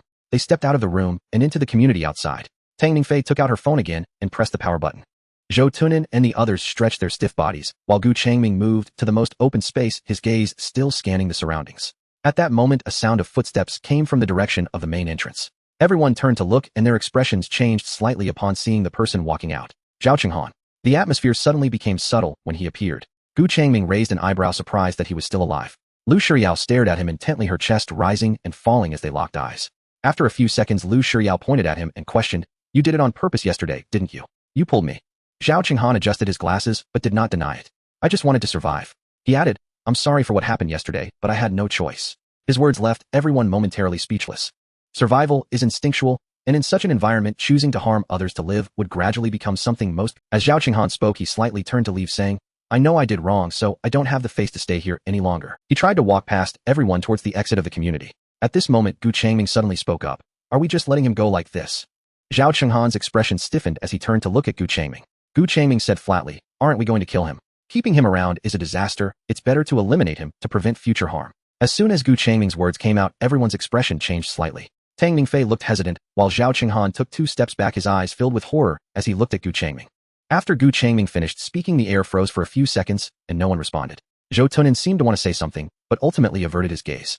Seeing this, Gu Changming shrugged, no longer paying attention to Zhao Qinghan, and lowered his head to fiddle with his phone. Since he had initiated the discussion and received no response, it was no longer his concern. They were still too young, thinking that since things had passed, it was better to avoid trouble. Yet it was this kind of indulgence that led to the prevalence of evildoers in the world. And they didn't think that if no one had gone to save Lu Shiryao back, then her fate would have been nothing but death. Of course, that said, since they were unwilling to act, Gu Changming was also too lazy to step in. He was no nurse. Taking advantage of the moment of silence, Zhao Qinghan quickly turned around and hurriedly left the scene. After he disappeared, the atmosphere gradually relaxed. Changming Fei looked at Gu Changming and said softly, I'm sorry about that. The other party had stepped up to be the villain, yet none of them had the courage to follow through. Gu Changming shrugged. What's there to apologize for? It wasn't my business to begin with. After a pause, he looked at Changming Fei's phone, which was now powered on, and asked, are we reporting the intelligence? Changming Fei nodded. I was just about to sort out what happened yesterday along with any possible rule supplements. Finally hearing what he wanted to hear, Gu Changming's face rarely broke into a smile as he continued to guide her, asking, what might the possible rule supplement say? Changming Fei furrowed her brows in thought for a moment before replying, fire magic works wonders against shadow devourers. Gu Changming's expression paused slightly, and he pressed his lips together. Sister, are you serious? After all my effort, you only come to this conclusion. Tang Mingfei noticed the change in Gu Changming's expression and asked, isn't it? Gu Changming pondered for a moment. It shouldn't be that simple. At this moment Zhou Tunin also spoke up. I think it isn't. We still have to rely on you. Gu Changming immediately turned to look at him, casting an encouraging glance. Go on, keep talking. Zhou Tunin, seeing Gu Changming's gaze, continued. I think the key might not have much to do with fire. Oh, Gu Changming asked in collaboration. Then what does it relate to? All eyes were on Zhou Tunin. He frowned and thought, his tone somewhat hesitant. Could it be related to light? After all, everything in this assessment revolves around light. The name is light phobia phase. Faint light sources attract shadow devourers, and brightness during the day is safer. Zhou Tunin spoke more clearly as he continued, suddenly slapping his thigh. I understand. Everyone was taken aback. Tang Mingfei quickly asked, what did you understand? Zhou Tunin affirmed, it's light. When the shadow devourer was hit by the fireball last night, its body showed no signs of injury, indicating it wasn't much related to fire magic. But its body did become noticeably rigid for a moment. I was thinking, could it be that a sudden bright light causes it to temporarily lose its ability to act? Gu Changming nodded in approval, recognizing that they had to rely on him.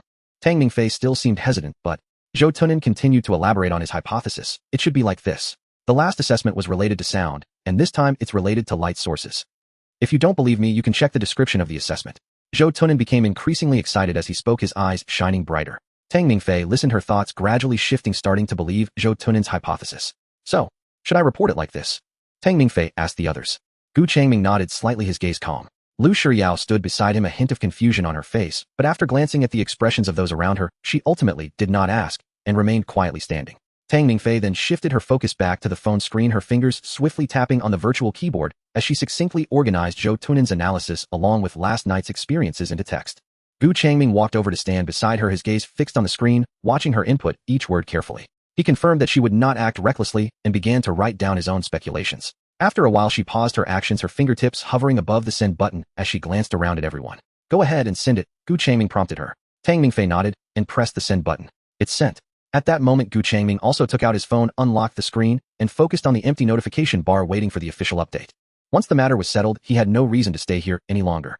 He still needed to address the scoring for this assessment. Moreover, he would have to come up with an excuse to leave soon. Thankfully, finding a reason was not too difficult. The waiting time was not long. A moment later, Tang Mingfei's phone vibrated in her hand. Gu Changming's ears perked up and he immediately looked at her, asking, what's the update? Have they replied yet? Zhou Tunin also turned his gaze towards her. He had just been explaining Tang Mingfei's special identity to Lu Shiryao.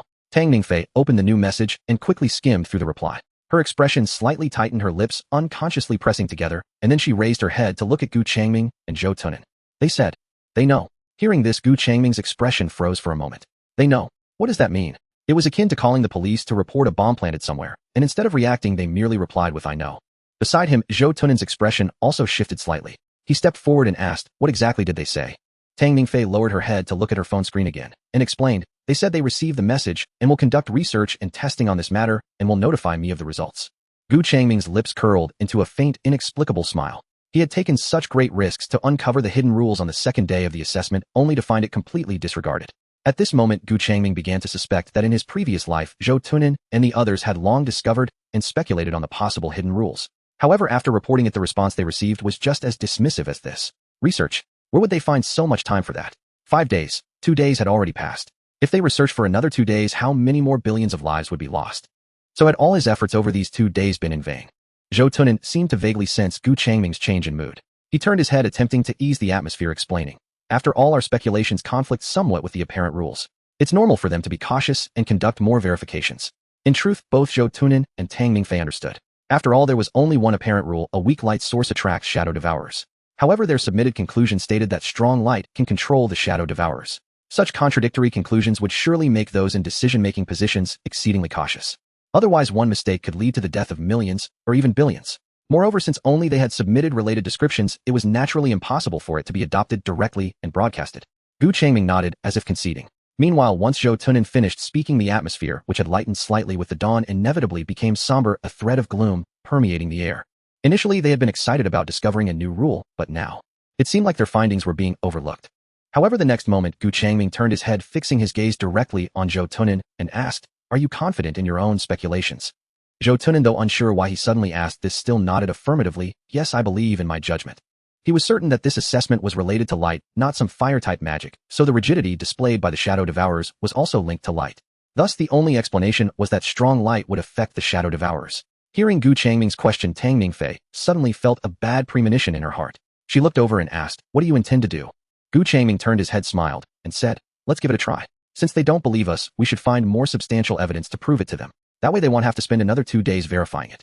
Moreover, if this rule can be confirmed and broadcasted sooner, won't that save many more lives? Tang Ningfei remained silent for a moment, slowly nodding her head. So what do you plan to do, she asked. In fact, she had a vague guess about the answer, as Gu Changming had posed a question to them the day before. Should we actively seek out the Shadow Devourers and obtain more hidden rules from them? At that time, they had brushed it off. Unexpectedly, this guy was serious. To acquire more rules, he would indeed risk seeking out the examiner for this assessment, which could cost them their lives. Gu Changming shrugged, his tone relaxed. How about we attract the Shadow Devourers here? We'll know whether the rules work by trying it ourselves. Though it was phrased as a question, his words permitted no room for Tang Ningfei and the others to refute. Tang Ningfei turned to exchange a glance with Zhou Tunin and Lu Shiryao. In the end, they nodded, one after the other, voicing no objections. In the dim corridor beside the lobby on the first floor, Gu Changming stood alone in the center, with Tang Ningfei, Zhou Tunin, and Lu Shiryao gathering around him. What do we need to do? Tang Ningfei couldn't help but ask in a lowered voice. Gu Changming shook his head. No need, I can. As he spoke, Gu Changming surveyed his surroundings and looked at the corner of the corridor. You all find a place to hide first. If anything goes wrong, then act. Tang Ningfei's eyes flickered as if she wanted to say something, but ultimately, she held her tongue. It seemed she accepted that Gu Changming could manage this alone. Once confirmed, run outside, it's safer during the day, Tang Ningfei said. Gu Changming nodded, and then looked at Zhou Tunin, extending his hand, and saying, let me borrow a lighter. He had used the mimic beast to track the opponent, and knew that the fire created by the lighter would attract the Shadow Devourers, buying him. Zhou Tunin responded, somewhat taken aback, fumbling through his pockets to pull out several lighters and hand them over. After giving the lighter to Gu Changming, Zhou Tunin couldn't help but suggest, isn't it a bit unsafe here? Shouldn't we go to a... In their previous 2 attempts, they had jumped from high buildings and narrowly survived. Now, they were on the first floor, which felt overly dangerous. It's fine, we'll stay here. Gu Changming shook his head. Without saying more, the 3 of them quickly dispersed, blending into the shadows and corners of the corridor. Soon the empty corridor was left with only Gu Changming. He stood in the middle, looking at the lighter in his hand. Tap! A faint sound erupted as a small flame flickered to life in the darkness. The fire illuminated his face, providing the Shadow Devourers with a clear signal. Click! As the lighter's switch snapped upward, the hallway plunged back into gloom. A heartbeat later, Gu Changming's thumb pressed down again, and another flame leapt to life, etching his facial contours in flickering gold before vanishing just as swiftly. He stood motionless, unhurried, repeating the gesture with quiet precision. A heartbeat later, Gu Changming's thumb pressed down again, and another flame leapt to life, etching his facial contours in flickering gold before vanishing just as swiftly. Click! Gu Changming depressed the lighter once more. This time the flame had barely risen, when without warning the darkness at the far end of the hallway rippled. A twisted figure coalesced from purest night, silent, formless, yet undeniably present, emerging opposite him. The adversary had arrived. Tang Ningfei and the 2 others hidden nearby flinched in unison, their pupils contracting sharply, muscles tensing instinctively. It's here. Lu Shiryao, crouching at the rear, cautiously peered out, fear flickering in her eyes. As she extended her phone, its lens fixed steadily on Gu Changming's back silhouetted in the dim corridor. This was Gu Changming's assignment: record everything. Evidence to silence hesitation among the human leadership. Gu Changming's fingers stilled upon the lighter. The flame burned steady, now casting a soft amber halo. By its fragile light, his gaze met the sudden stark silhouette at the corridor's far end, calm, unwavering. The Shadow Devourer stood still within the gloom, its indistinct head seemingly oriented toward the source of light in Gu Changming's hand. It did not lunge, not yet. It simply watched, locked in silent confrontation. Across the dim 15-meter stretch of corridor, they faced each other in absolute silence. A faint knowing curve lifted the corners of Gu Changming's lips. Almost cinematic. At the instant the flame died, the Shadow Devourer moved. Its arms shot outward and warped, the left elongated into a crooked scythe of living shadow, the right erupted into a razor-sharp, needle-thin spike.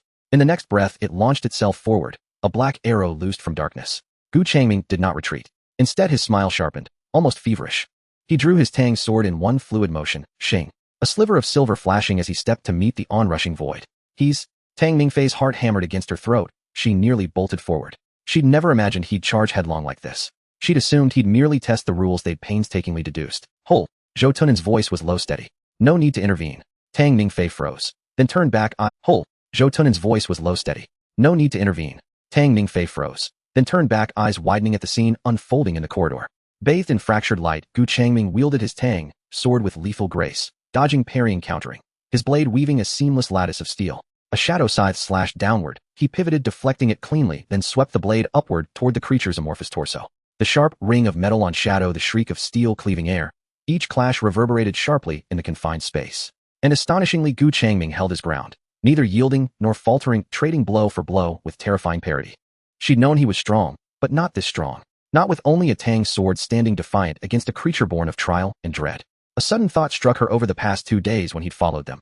Always retreating, always evading. Had they unwittingly been holding him back? The battle intensified. Sudden as a storm's first thunderclap, the Shadow Devourer accelerated, its scythe and spike whirling, tearing through air, leaving afterimages like jagged lightning. Gu Changming's focus deepened. His sword danced, blocking, slipping aside, striking back. Each motion exact, each defense flawless, turning away death after death. Blade met shadow blade, grating, shrill teeth rattling.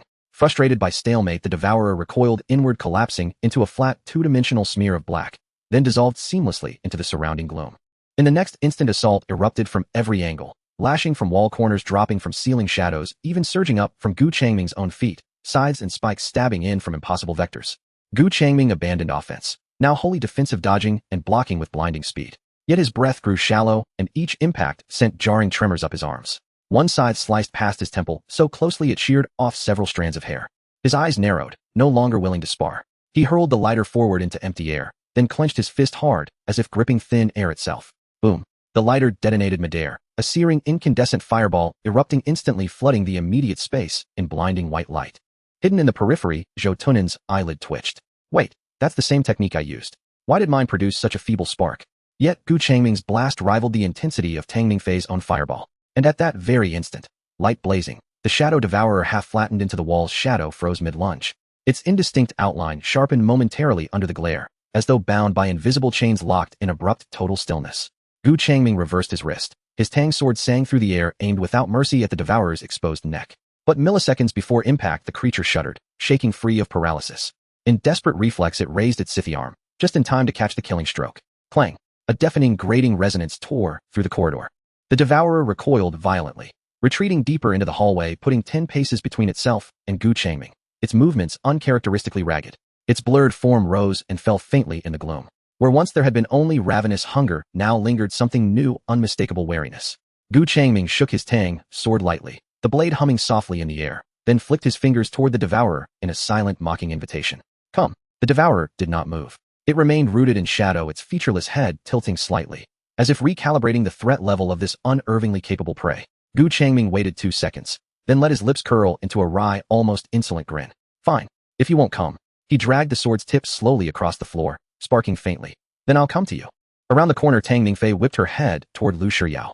Keep it steady. Record everything. Then she turned back, her gaze fixed unblinking on Gu Changming's back. A fierce premonition gripped her. Something extraordinary, something jaw-dropping, was about to unfold. Lu Shiyao nodded, eyes wide and unblinking.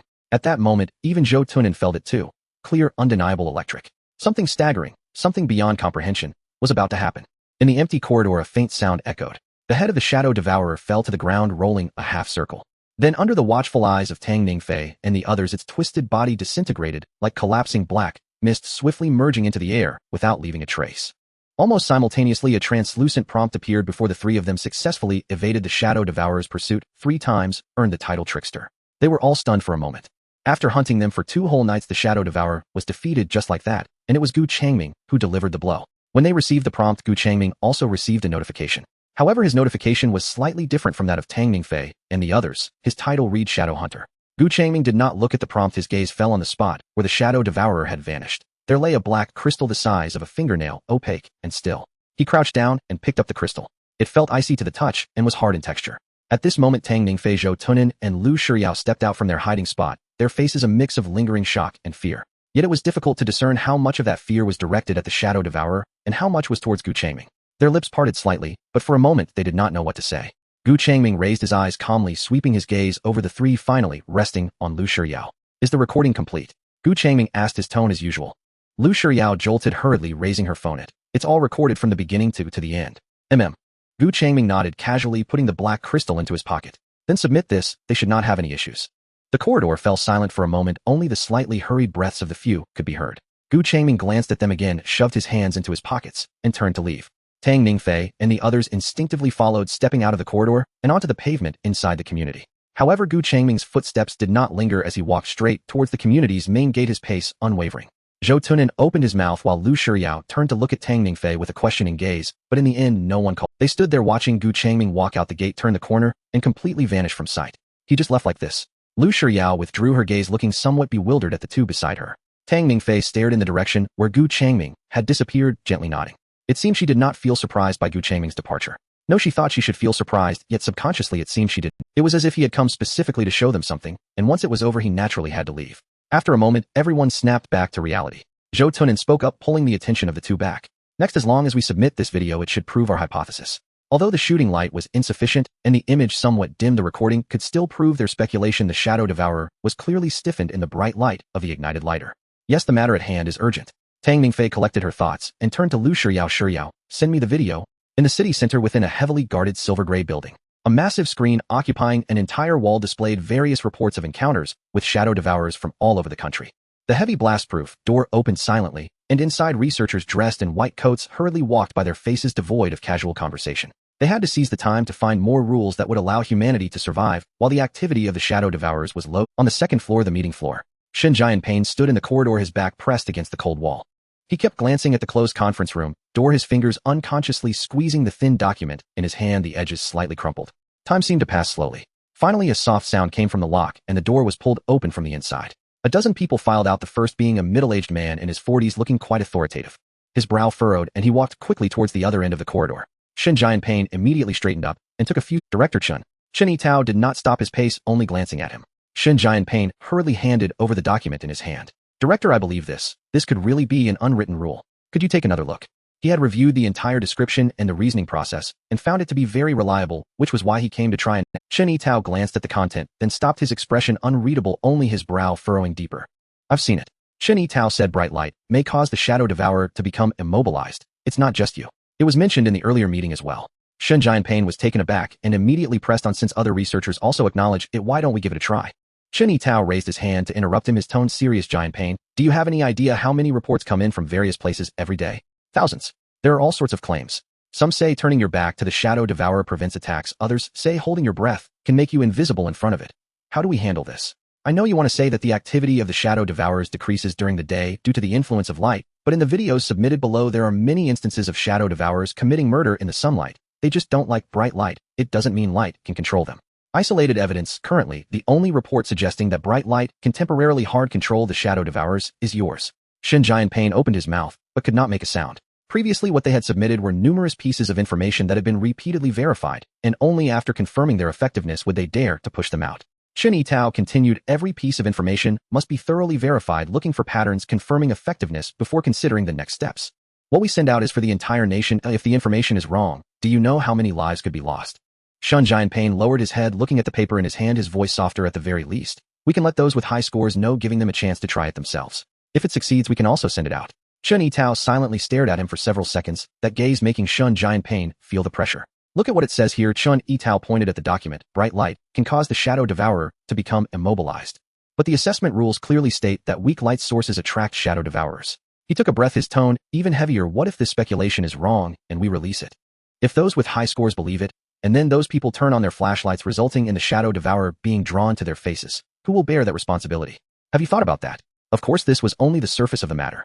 In reality, those with high scores were a rare asset for all of humanity. Whether or not humanity could complete this assessment in advance depended largely on those outstanding individuals. To let them risk their lives testing these rules was akin to killing the goose that lays the golden eggs. Shen Jianping fell silent, unable to speak further.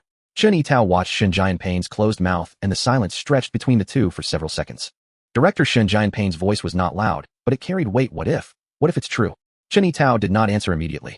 In fact, he himself was somewhat inclined to this information. Shen Jianping caught the flicker of wavering in his expression and immediately spoke up, let me try it. No need for a large-scale notification, just do a controlled verification. Chen Yitao's gaze fell on Shen Jianping's face, watching for a long time, and finally, he took a deep breath.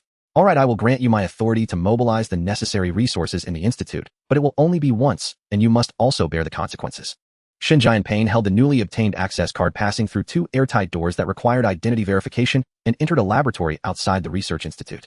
Attracting the shadow devourer was too dangerous. They naturally could not allow such an experiment to take place at headquarters. In other locations, even if an accident occurred and things spiraled out of control, casualties could still be managed.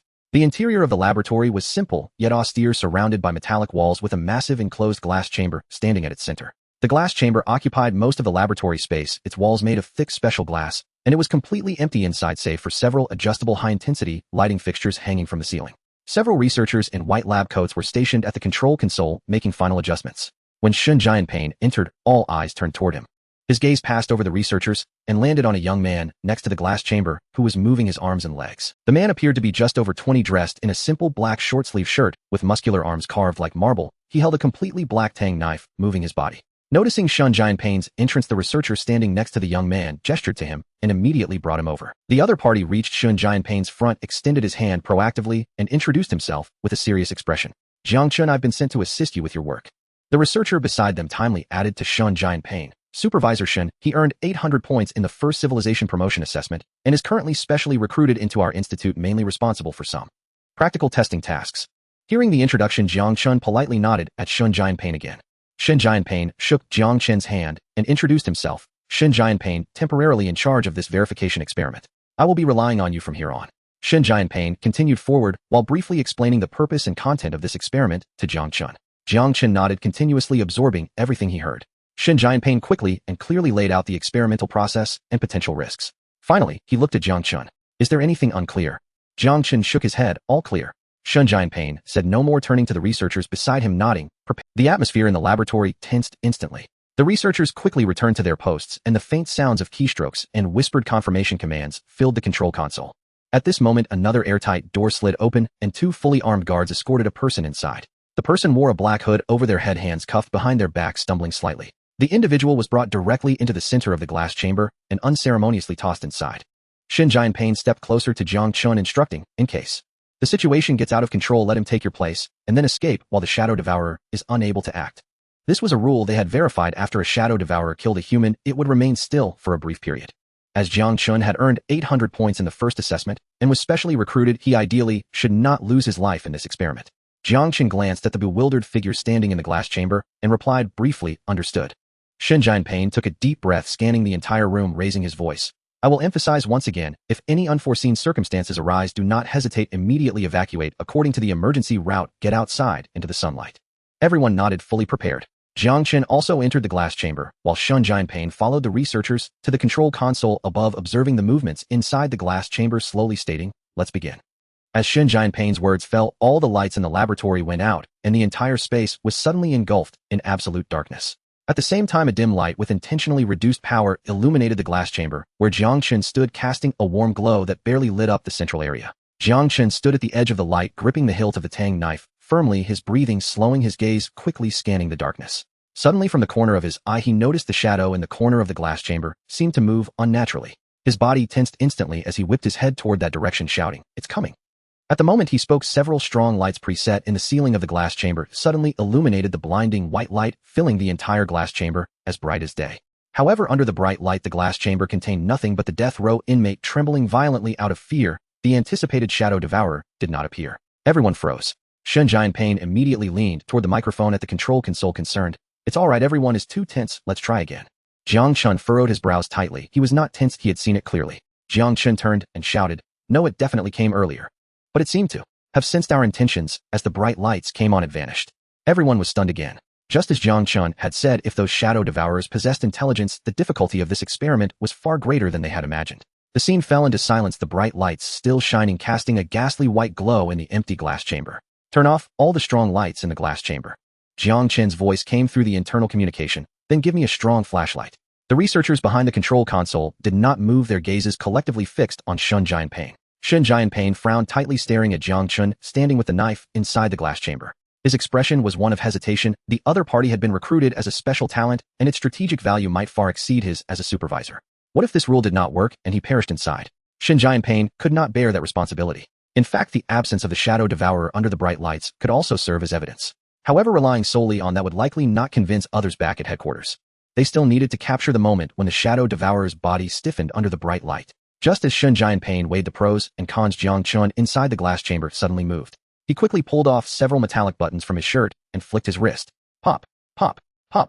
The crisp sounds of explosions echoed as several strong lights overhead went out, plunging the glass chamber into darkness. Shun Jianping's pupils constricted, startled by Jiang Chen's sudden action. But at this moment the other party had made the decision for him, and he had no time to hesitate. Do as he says. Shun Jianping said in a deep voice. Turn off all the lights in the glass chamber and give him the flashlight. Everyone immediately sprang into action, and the flashlight quickly arrived in Jiang Chen's hands. After he finished checking, Shun Jianping's voice rang out again. Turn off the lights outside. Oh, let's try again. The lights went out. The entire laboratory was plunged into darkness, with only the small lamp in the center of the glass room emitting a dim yellow glow, barely outlining Jiang Chen's silhouette. The air seemed to freeze. Everyone held their breath, their gazes locked onto the area illuminated by the faint light below. Jiang Chun stood at the edge of the light, circle his Tang, Dao positioned before him, every muscle in his body, taut scanning the surrounding darkness. He felt his heart racing, a slight sweat forming in his palms. Soon his peripheral vision caught something unusual again. In the corner of the glass room's shadow, a distorted outline deeper than the darkness began to slowly coalesce. In the control room, a researcher also spotted the gradually clarifying shadow, instinctively reaching to press the bright light. "Don't move," Shun Jianpain whispered, firmly pressing down on the other person's wrist. This hard-won opportunity could be lost if the Shadow Devourer escaped. After the Shadow Devourer appeared, Jiang Chun turned around to face the coalescing black shadow. He tightened his grip on the hilt of the Tang, Dao, holding it steady before him, lowering his center of gravity into a complete defensive posture. The blurred head of the Shadow Devourer also turned towards him, its head tilting slightly. In the next moment it moved. The shadow shot forward like an arrow, rushing at Jiang Chun with a speed that left only an afterimage on his retina. Jiang Chun's pupils constricted suddenly, but he did not retreat. He charged forward to meet the shadow, swinging his Tang, Dao down towards its face. Clang! The harsh sound of metal clashing erupted. The Shadow Devourer's forearm twisted and hardened in an instant, transforming into a pitch-black scythe, which firmly blocked the descending blade. A tremendous force surged through the hilt, causing Jiang Chun's hands to go numb, his entire body staggering backward from the impact. A sweetness rose in his throat as he fought to swallow the surging blood. The Shadow Devourer showed no signs of stopping. Having landed a hit, its form became blurry again, rushing forward with a sharp spike protruding from its right hand, aimed directly at Jiang Chun's head. Jiang Chun's heart raced in terror, placing his hope in the flashlight he held, directing it towards the Shadow Devourer. Click! The button was pressed forcefully. The white light emitted from the flashlight shot out like a sword, accurately striking the charging form of the Shadow Devourer. The beam completely enveloped it. In an instant, the Shadow Devourer's forward momentum came to an abrupt halt. Its entire distorted body seemed to freeze as if encased in invisible ice, maintaining a striking posture, becoming vividly rigid.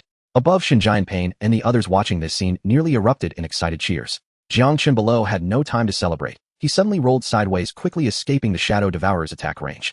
After dodging not long after, the Shadow Devourer's body trembled violently, the rigidity vanishing.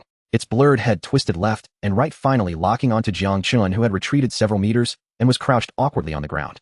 Inside the control room, there was a deathly silence. Only the sound of heavy breathing remained. The speculation was confirmed. This rule was indeed effective. However, it seemed Jiang Chun might not make it out alive. Shun Jianpain immediately shouted, "Turn on the lights." The lights suddenly illuminated. The laboratory regained brightness, but several main lights in the glass room had been damaged by Jiang Chun, leaving the interior still dim. "Jiang Chun, get out quickly." Shun Jianpain's voice rang urgently through the microphone. Since the effectiveness of the rule had been verified, as long as Jiang Chun emerged, he would be out of danger. They could continuously control the switches outside, forcing the Shadow Devourer into a rigid state, no longer needing to fear it. Jiang Chun immediately understood, his gaze shifting towards the airtight door as he gathered strength to charge out. The Shadow Devourer seemed to sense his intention, the shadow flickering and blocking the path to the exit. Jiang Chun's eyes hardened, gripping the Tang Dao tightly, and shouted, using all his strength to slash forward. This strike was powerful and forceful, accompanied by the sound of slicing wind. The Shadow Devourer raised its scythe-like arm, blocking it with a resonant clang. Immediately after, the Shadow Devourer's body twisted at an unnatural angle, with another arm transforming into a sharp spike aimed at Jiang Chun's rib from an extremely tricky angle. Jiang Chun's expression changed quickly, twisting his body to evade. Shoo! Despite his quick reflexes, the sharp shadow blade still pierced his abdomen, blood gushing out and staining his clothing. A sharp pain surged, causing cold sweat to bead on Jiang Chun's forehead. He quickly raised the powerful flashlight. Click! The beam shot out, enveloping the Shadow Devourer. That eerie body fell into a brief state of rigidity once again. Taking the opportunity, Jiang Chun retreated a distance despite the pain, quickly scanning the scene, finally landing on the trembling death row inmate. His mind raced, and he dashed to the side of the death row inmate. Almost the moment he reached the inmate, the Shadow Devourer regained its movement. The Shadow Devourer lunged forward like a whirlwind. Jiang Chun hurriedly dodged behind the death row inmate. The pitch-black scythe rose high before crashing down, the blade expertly grazing the inmate's neck. The head of the inmate fell while the scythe stopped just a few centimeters from Jiang Chun's face. A glint of light flashed in Jiang Chun's eyes. The rule had taken effect. After the Shadow Devourer completed a kill, it entered a brief, silencing period. During this time, it could not strike again. Although this period was short, it was enough for him to escape. Jiang Chun dared not delay for a moment, immediately dragging his bleeding wound and sprinting with all his might towards the exit. The Shadow Devourer did not remain stationary, but instead relocked onto Jiang Chun, leisurely following behind him, as if ready to strike again at any moment. Jiang Chun gritted his teeth, enduring the cramping pain in his abdomen, finally reaching the vicinity of the exit. The door opened automatically, and Jiang Chun rolled awkwardly, barely tumbling out of the glass room. Outside, the bright light illuminated the laboratory as bright as day. Jiang Chun collapsed on the ground, gasping heavily, cold sweat mixing with blood. He looked towards the entrance of the glass room, where the Shadow Devourer remained behind the door, its blurred head facing Jiang Chun outside. It seemed to have sensed something and did not step out. After a few seconds, its form began to fade slowly, dissipating into the darkness, ultimately vanishing completely. Once Jiang Chun emerged, Sun Jianping immediately rushed down from the control room, quickly reaching Jiang Chen's side and carefully helping him up from the ground. "Are you okay? Is it a serious injury?" Jiang Chun tossed the knife aside, supporting himself on the ground with both hands, his face pale from blood loss, and he shook his head. "It's nothing, just a small injury, I won't die." Hearing this, Sun Jianping shouted to an assistant nearby, "Go. Bring the hemostatic healing agent. Our research institute holds considerable authority, so we have various agents that need to be exchanged for points in the marketplace. Otherwise, it would be nearly impossible to quickly heal combat personnel with ordinary medicine." The assistant dashed off in response. After confirming Jiang Chun was fine, Sun Jianping's face was replaced by excitement and joy as he suddenly looked up and shouted to the personnel still in the control room, "Quick! Immediately send the entire recorded process to headquarters. Let them push the rule of bright light rigidity based." A researcher accepted the order and immediately turned to execute it. After issuing the orders, Sun Jianping finally calmed his emotions and looked at Jiang Chun, his gaze landing on his still bleeding abdomen, feeling lingering fear, but couldn't help but praise. "Thanks to you in this experiment. If it weren't for your brief engagement with that thing, this experiment would not have succeeded. Just lucky." Jiang Chun forced a smile, then humbly added, "If I hadn't prepared that death row inmate in advance, triggering another rule at a critical moment, I probably wouldn't have escaped." "You're too humble." Sun Jianping chuckled. Jiang Chun took a breath, enduring the pain, and continued. "Speaking of this rule, when reporting, remember to mention that this rule requires at least 3 people working together taking turns using bright light control to have a chance to maneuver or escape." Speaking of this rule, when reporting, remember to mention that this rule requires at least 3 people working together taking turns using bright light control to have a chance to maneuver or escape. Asian add this deep. In the next moment, the sound from the loudspeaker echoed. "Supervisor Shun." The voice sounded somewhat flustered, and surprised headquarters said they knew and confirmed this before the experiment began. "They sent you information and content, but you didn't receive it." Sun Jianping reached into his pocket and pulled out his phone. He had previously turned it off to avoid any light emission. After a long press of the power button, the phone screen lit up, starting the boot animation. Beside him, Jiang Chun endured the pain in his abdomen, propping himself up with his elbow and inching closer. "Are the others in the research institute conducting the same experiment?" Sun Jianping stared at the screen, his brows slightly furrowed. "I'm not sure." He paused briefly and added, "Only my resources for this experiment were approved. Illogically, there shouldn't be another one happening simultaneously." The phone fully booted up, and the moment it connected to the network, several new messages popped up. Sun Jianping opened the message, and a thumbnail of a video file came into view, timestamped just a few minutes ago. A brief message informed him that no further verification was needed as the rule had been confirmed. Sun Jianping and Jiang Chun exchanged glances, their eyes drawn to the video file. Sun Jianping's finger extended to tap on the video file. The video began to play, the image dim and shaky, resembling a scene in a corridor of a residential building. A blurred figure stood in the center, wielding a long sword. Jiang Chun instantly recognized it due to the similarity to his. Of course, he didn't voice his thoughts, but continued to watch, wanting to see what was happening.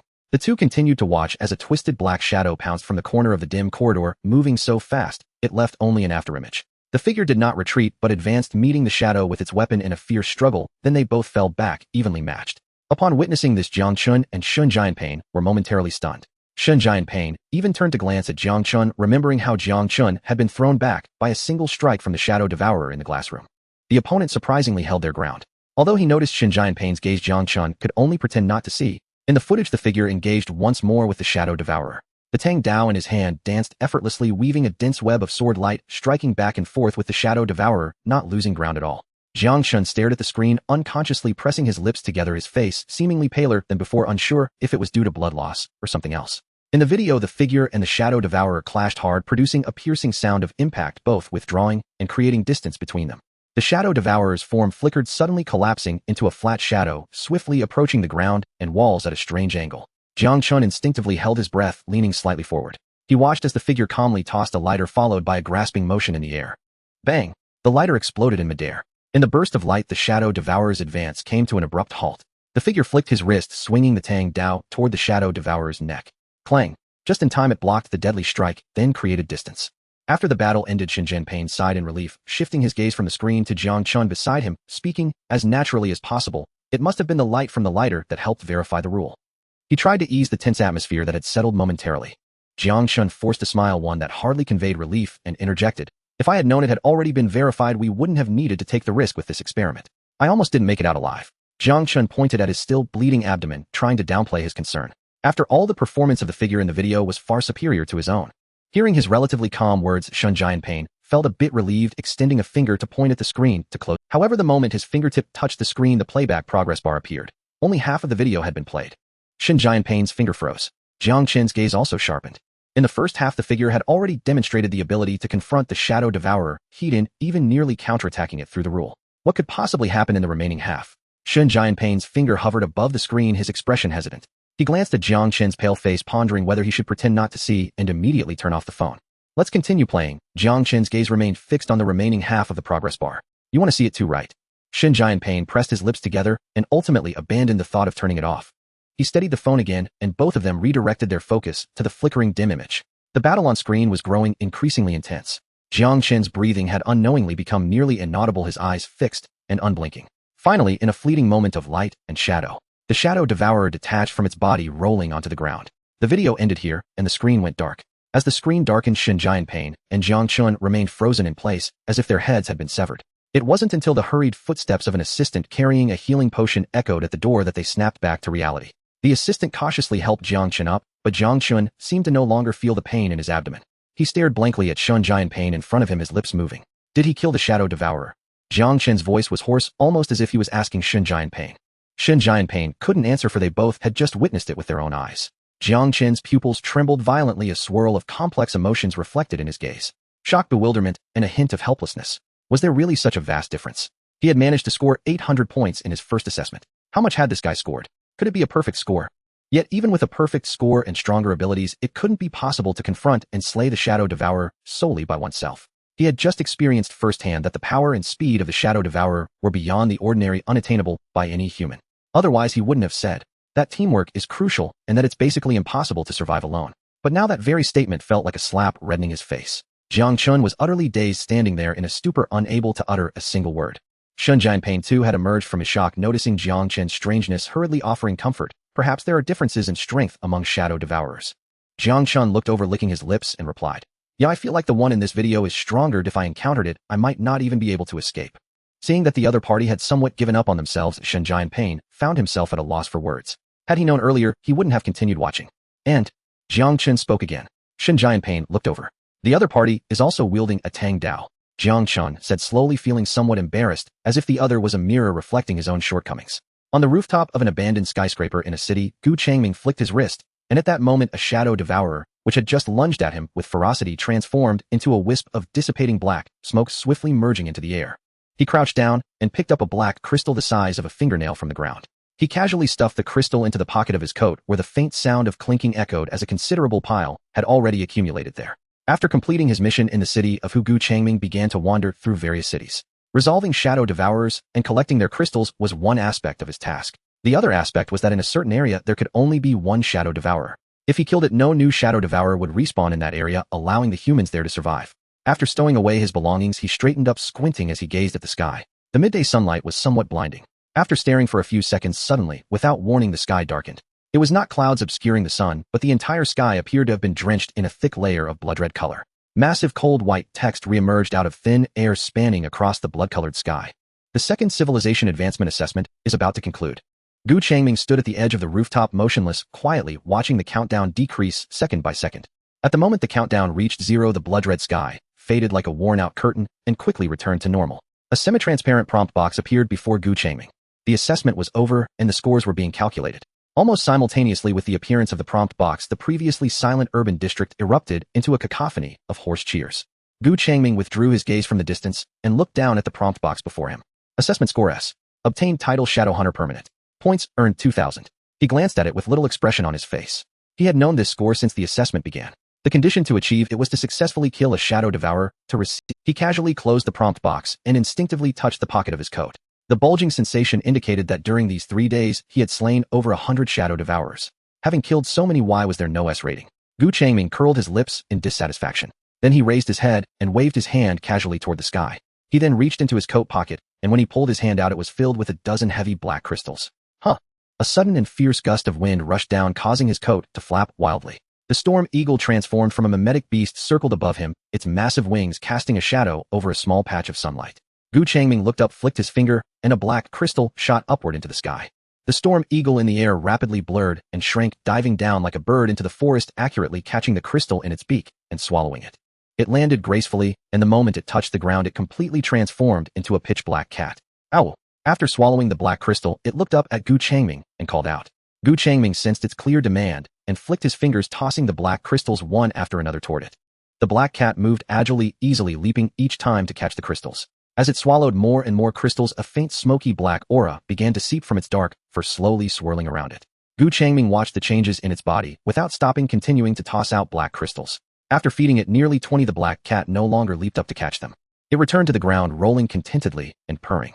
Changming squinted, a hint of a smile gracing his lips as he looked at the rolling black figure on the ground. In a moment, an unexpected change occurred. Dense, tangible black mist surged out from the black cat, instantly enveloping it completely. The black mist twisted violently, its contours stretching and morphing. In the blink of an eye, the mist dissipated. Standing in its place was no longer the little black cat, but a distorted figure made purely of shadows. Its blurred head turned towards Changming, locking eyes with him. The smile on Changming's face deepened. Just as he had anticipated, it was successful. The mimetic beast could absorb those black crystals to gain the abilities of the shadow devourers and replicate them. Immediately, Changming took out the contract whistle, brought it to his lips, and blew gently. The effect of the contract whistle activated instantly, establishing a shared ability channel between him and the mimetic beast. Then Changming raised his right arm. Under his gaze, the outline of his arm began to blur and ripple. Then the tip of his arm reshaped itself like flowing liquid, transforming in an instant into a sharp scythe made entirely of shadows, shimmering with a dark luster. Changming gently swung the shadow scythe that had transformed from his arm. It felt as natural as moving his fingers. Well, it was his own arm after all. After swinging it a few times, Changming reverted his arm back, yet the smile on his face remained. It wasn't that he particularly liked the ability of the shadow devourer to transform his body into a weapon. His excitement was directed towards the mimetic beast, which could continually simulate and replicate various strange creatures, and even share some of their abilities with him. Changming shook his head and looked at the contract whistle in his hand. This thing was definitely worth stealing back then. He raised his hand and beckoned the mimetic beast that had turned into a shadow devourer. The black mist surged around it, and it transformed back into the pitch-black raven, flapping its wings and landing on Changming's shoulder. Just as Changming was about to step forward, the sky above darkened unexpectedly once again. Huge white letters followed, imprinting themselves upon the blood-red curtain above. 20 days later, the third civilization advancement assessment will commence. The announcement lingered for only a few seconds before vanishing without a trace. However, in the distant district, the noise that had risen from the near-death experience after the assessment ended seemed to be suddenly choked by an invisible hand, diminishing in volume. Seeing this, Changming's lips curled slightly, revealing a faint, ambiguous smile. In his previous life, he hadn't thought much of it, but now, having stepped out of the perspective of a participant, he looked on as an observer. After each assessment, the announcement that would show up after a while, was it not a bit maliciously humorous? Of course, Changming paid it no mind. The third assessment was somewhat special. It could be considered a novice reward for human civilization, so even knowing there would be a new assessment in 20 days, Changming was not as worried as he was this time. After a few light leaps from the high rise to the ground, Changming took out the Tang Dao from his back, glanced around, then looked at the black crystals in his pocket. He tilted his head in thought, clicking his tongue. I wonder if anyone has managed to develop a crafting weapon skill yet. These black crystals obtained from slaying the shadow devourers were rare materials that could be used to upgrade his weapon. Otherwise, by mid-stage, this Tang Dao bot for 100 points would not keep up with the intensity of battle. The Fallen Star Camp. The camp is a spontaneously formed gathering area outside the secret realm, initially unnamed and referred to only by numerical titles. However, over time, more catchy names emerged based on the characteristics of the secret realm. The Fallen Star Camp, where Changming currently finds himself, is one such place. The secret realm here yields some discarded high-tech items and exotic metals.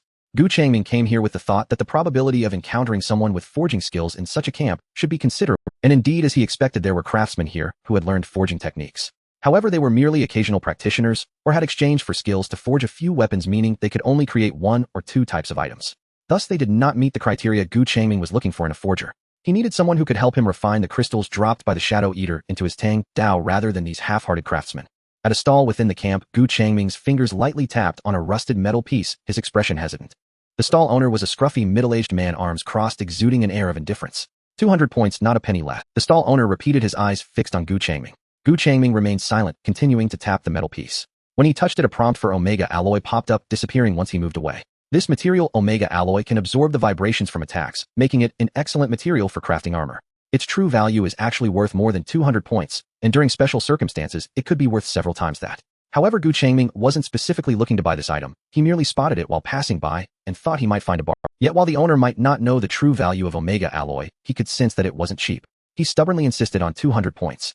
Changming hesitated again. Buying it would certainly be profitable, but he couldn't use it at the moment.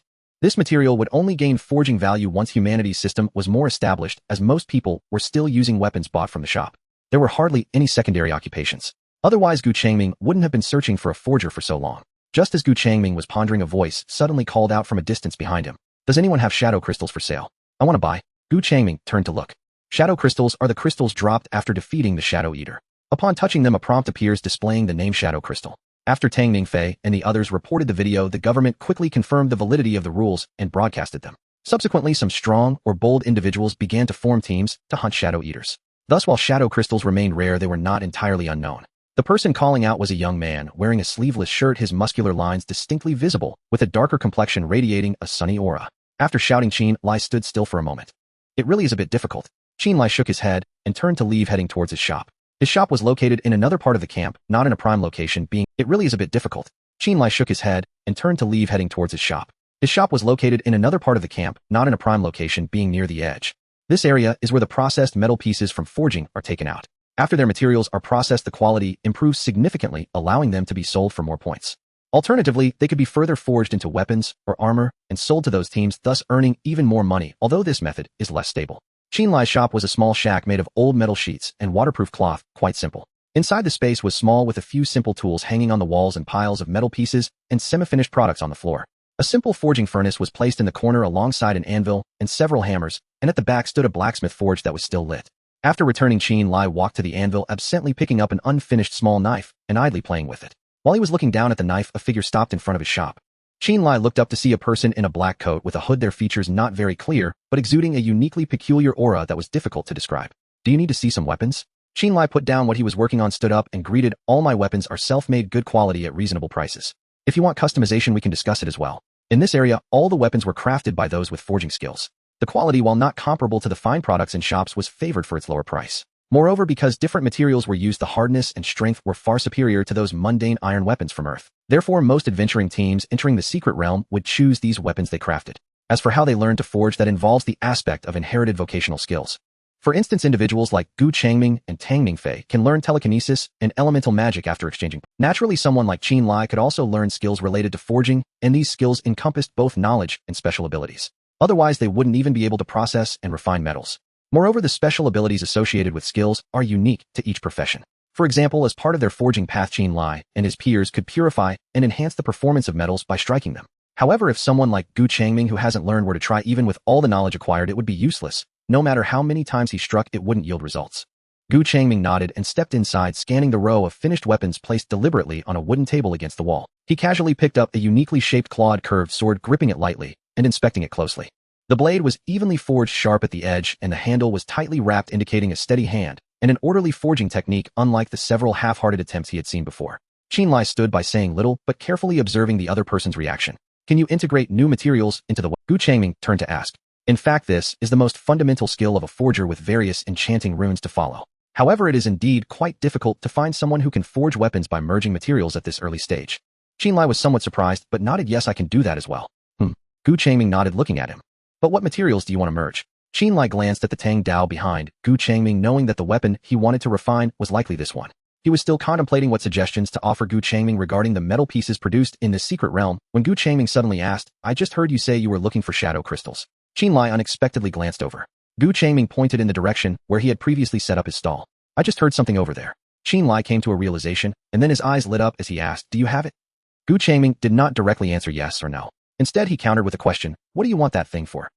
Qin Lai scratched the back of his head, grinning. I heard someone say that after killing that thing called the Shadow Devourer, it drops this item. I've never seen it before and thought it was intriguing, so I wanted to get one to have a look. Seeing the other person's expression of feigned ignorance, Gu Changming chuckled. He could tell that the other was not being truthful, but he had no intention of probing further. Other people's matters had nothing to do with him. He had only casually asked. After all, without that shout from him, he wouldn't have come over. Gu Changming continued to ask, how did you acquire your forging skills? Mentioning this made Qin Lai's smile fade a bit as he sighed. It's quite inexplicable, to be honest. He leaned against the anvil. After the first assessment, you receive 100 points, right? I originally planned to exchange for a more powerful ability. But right after I stepped outside, I ran into a strange, burly man carrying a large hammer. The man blocked my way, sizing me up and saying something about my bones being extraordinary, that I was a once-in-a-lifetime forging genius. He insisted on selling me a booklet for 100 points. At that moment, I was also dazed, thinking I was the chosen one. Qin Lai's tone was filled with helplessness as he pointed to his humble shop, and then, I ended up like this. He had originally planned to be the protagonist in this new world, but now he had become a blacksmith. Although he lamented his plight, Gu Changming instead felt that he was quite lucky. The burly man he encountered was probably similar to the druid Jiang Shu met, both of whom were NPCs providing some Now it seemed that he must have obtained a complete inheritance of some forging master which was rarely seen in the early stages. No wonder his forging ability was much stronger than the half-baked ones he had seen before. Of course, the other party's abilities were not yet fully manifested. It was possible that those inheritances had given him some obsessive-compulsive tendencies, insisting on perfection in forging to the extent that even ordinary weapon forging couldn't match up to others. It's like having the knowledge level of a university graduate, but being tested only on basic addition and subtraction, and no matter how much knowledge and ability you have, there won't be a significant difference. After Qinlai rambled on, he raised his hand to wipe his face, and finally remembered the important matter. By the way, what materials did you say you wanted to fuse into the weapon? Gu Changming did not answer immediately, but extended his hand to open the wooden table beside him. With a light thud, a sharply defined black crystal with a dim sheen fell onto the table. Qinlai's gaze was instantly fixed on that crystal, his eyes widening. Gu Changming observed his reaction, raising an eyebrow. Have you seen this before? He had just claimed to have never seen it, and found it intriguing. Was this expression indicative of someone who had never encountered it? Qinlai came back to his senses, realizing he had exposed his loss of composure. He scratched his head somewhat awkwardly, saying, I actually have one myself. Now it was Gu Changming's turn to blink in surprise. You also killed a shadow devourer. Then he added, but since you already have one, why do you want to buy another? The price for this thing on the market is not low, right? It is not low, Qinlai almost immediately responded. It costs around 500 points. After that he explained, the one I have was bought with points intended for forging a special item. That item was something he unexpectedly obtained during the assessment, and its abilities were incredibly strong. The most crucial material required was the shadow crystal core from the shadow devourer. So after coming out, he immediately spent nearly all his savings to buy a shadow crystal core. However, after the purchase, he felt somewhat uncertain. He was worried that during the forging process, due to his unfamiliarity with the characteristics of the shadow crystal core, something might go wrong and result in its destruction. Thus he thought about getting another one to increase the success rate. Since he had run out of points, he had even prepared to sell himself to the person selling it, or a team working as a logistical blacksmith for a few months to forge weapons and other tools. He did not mention the matter of the blueprint, but couldn't help stealing glances at the shadow crystal core on the table. Gu Changming remained silent, simply observing him. He was not interested in other secrets. His own secrets were far greater. Just as Qinlai finished speaking, he opened his mouth again. You can leave the crystal core here for me to forge. I won't charge you. As soon as he finished speaking, he froze. That sounded like he was going to use someone else's precious material to practice with. Realizing this, he quickly corrected himself. No, what I meant was, I can pay you. But after saying that, Qinlai felt even more off, his face turning crimson as he stood there unsure of what to do. Beside him, Gu Changming couldn't help but look away. No need, I came here to have you forge it. Just charge me as you usually would. This was a mutually beneficial arrangement. He couldn't find a suitable blacksmith while the other wanted to forge a weapon related to the shadow crystal core. Upon hearing this, Qinlai clearly breathed a sigh of relief. However, after hesitating for a moment, he insisted, no, it has to be free. He was already taking advantage by practicing with this shadow crystal core and familiarizing himself with its characteristics. Gu Changming shrugged and did not insist on receiving payment. How long will it take to finish the forging? Gu Changming asked. Qinlai's gaze fell on the Tang Dao strapped to his back. I need to first see the weapon to be forged, and then use my skills to assess the required materials and forging process. Gu Changming casually took the Tang Dao from his back and laid it flat on the table. Qinlai walked over, looking at Gu Changming with a questioning gaze. After receiving a nod of approval from Gu Changming, he reached out and slowly drew the blade from its sheath. The sharp edge of the Tang Dao was exposed to the air, causing Qinlai's eyes to light up as he couldn't help but whisper in admiration, what a good sword. The high-quality weapons produced by the shop were indeed far beyond what they could forge at this stage. Once the blade was fully drawn, Qinlai looked up at Gu Changming tentatively, asking, is this the Tang Dao from the shop that cost 100 points? Yes. Gu Changming casually nodded. Qinlai's eyes widened in amazement. What a wealthy person, actually spending 100 points to buy a weapon from the shop. He knew that if he saved a bit more, he could exchange for a decent magic spell or special skill. Then, is the shadow crystal core also obtained from killing the shadow devourer? Qinlai couldn't help but ask curiously. Yes, Gu Changming began, feeling there was nothing to hide. I killed a shadow devourer and got this. He had no penchant for showing off, of being low-key was better. At that time, he didn't even let Tang Ningfei and the others capture his. Though Qinlai was curious about why Gu Changming hesitated at that moment, he felt more admiration for Gu Changming. The next day, he also received the official notification that strong light could hard control shadow devourers. But not just him, the vast majority of people would not dare to take that risk. Those who dared to actively hunt shadow devourers were all formidable individuals who were not afraid of death. Clearly, the guest before him was one of them. Subsequently, Qinlai ceased to inquire further, laying the Tang Dao flat on the wooden table before him, pressing his hands lightly above the blade. Soon a beam of light flowed down like ripples, enveloping the entire blade. Gu Changming stood quietly beside, watching. He knew the other party was using a skill to assess the materials needed for the forging process and to take note of the procedure. This skill was similar to appraisal techniques. Upon seeing an unfamiliar object, a prompt would pop up detailing its, and this blacksmith skill was also akin to that. With so many secret realms connecting different worlds, it was impossible for them to be familiar with every type of material. Thus a skill needed to be cast out, and then information about the forging and required materials could be obtained, followed by gradually adjusting to use the materials that matched his current attributes more closely. After about 2 or 3 minutes, Qin Lai finally returned his gaze, gently exhaling as the faint light in his palm dissipated. "How is it?" Gu Changming asked. Qin Lai turned his face, revealing a smile. "No problem. I have mastered the core forging techniques required for smelting, but a few additional auxiliary materials are needed to balance the energy of the crystal core and to incorporate the special metal into your original weapon. However, these should all be available at this camp." Gu Changming nodded. Qin Lai sheathed the Tang Dao and returned it to Gu Changming, saying, "You keep the knife for now. I need a day to prepare those materials, and you can come back then." Gu Changming took the knife and casually asked, "What time tomorrow?" Qin Lai thought for a moment and quickly replied, "Noon should be fine. I should have prepared most of it by then." As Gu Changming exited the small shop, he had just turned a corner and had not taken a few steps when a burly middle-aged man, he sidled up next to Gu Changming and whispered, "You want to forge a weapon? That kid won't do. He's too young and inexperienced." Gu Changming instinctively stepped aside. He had never liked dealing with such people in his previous life. The middle-aged man was greasy and insincere, always claiming not to care about money, while secretly being all about business. However, the man clearly had no intention of letting him go, patting his chest and assuring him, "If you come to me, I can guarantee a lower price than his." Gu Changming stopped in his tracks, looking at him helplessly. No wonder when he visited Qin Lai earlier the latter had no customers. It turned out they were all poached. But it was also normal. The other looked like an honest kid, so it was not surprising he couldn't compete with such people. Seeing that Gu Changming had halted, the man immediately put on a smile, handing over a sword he had held tightly in his hand. "Take a look at my craftsmanship. Ooh, I guarantee you'll be satisfied." Gu Changming glanced at the sword, his brow furrowing slightly. Although he had no experience in forging, he had used good equipment before and knew the man's sword was far from being considered forged. It seemed he had gathered some techniques for purifying metal and then opened a shop to scam people. If his skills were compared to Qin Lai's, put simply, Qin Lai meticulously prepared the materials, heated them, and crafted whereas the other simply took a steel plate, cut it into the shape of a sword, and then sold it directly. Although in the early stages with low combat intensity, it could pass as acceptable, but that did not mean this sword was usable. Gu Changming cast a playful glance at the man before shaking his head. "No thanks." The man's tone grew slightly displeased. "I was being sincere, and you still won't agree." Gu Changming shrugged. "Others are even more sincere. They don't want my money. How about you give me some, and it'll go to you." The man's expression changed, and he began to curse under his breath before turning to leave. "You should just use that kid's sword. If your weapon breaks in the secret realm, don't say, 'I didn't warn you.'" Gu Changming ignored the man's curse and glanced at Qin Lai's shop. Was the situation now that bad money was driving? Could it be that he was isolated and excluded here? It was very possible. Gu Changming shook his head, hoping it wouldn't affect his. The next day before noon, Gu Changming headed toward Qin Lai's small shop. Before he got close, he saw Qin Lai sitting alone on a low stool in the shop, head down, supporting his forehead with one hand.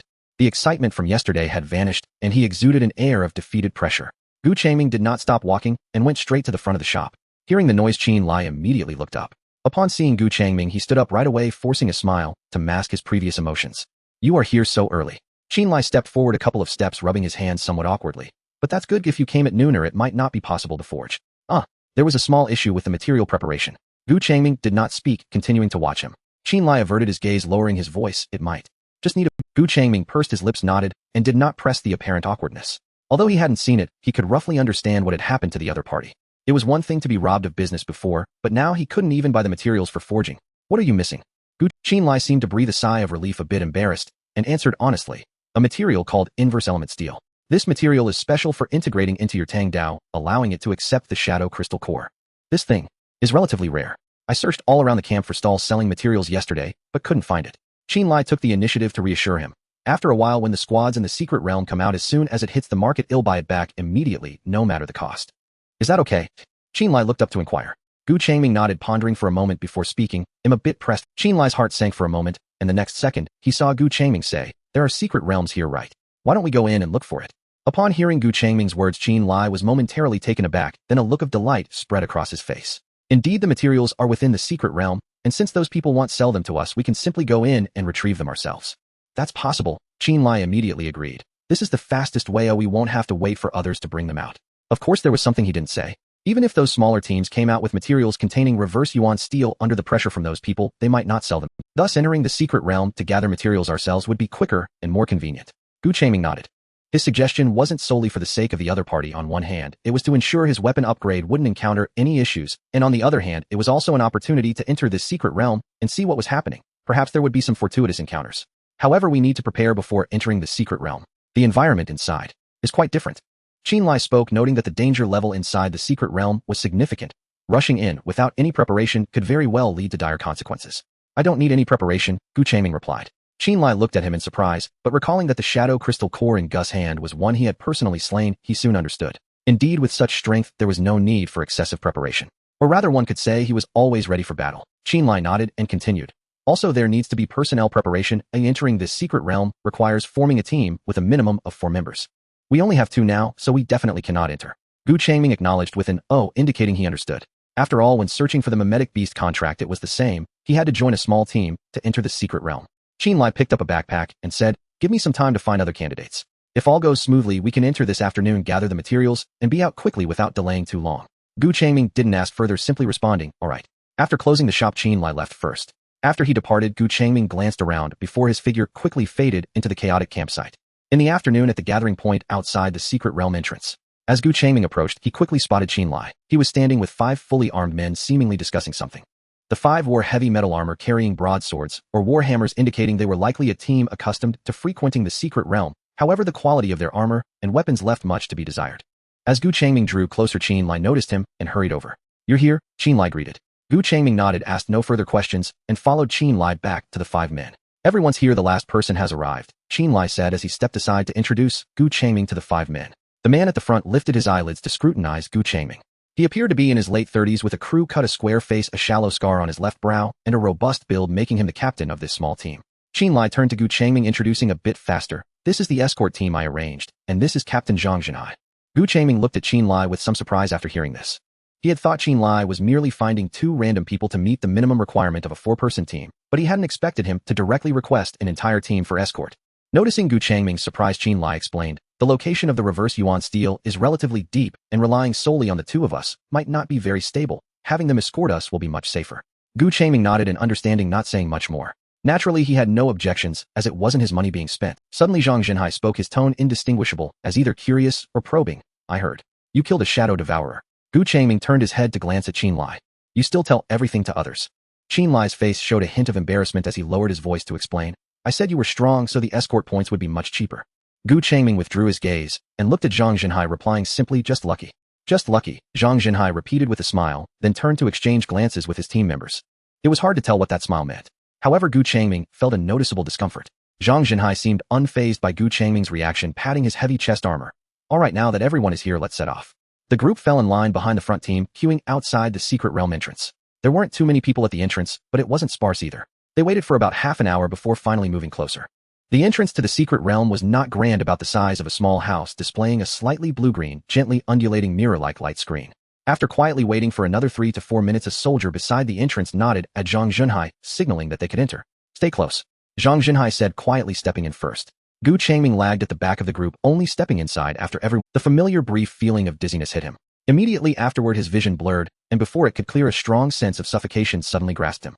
The air inside seemed less than ideal.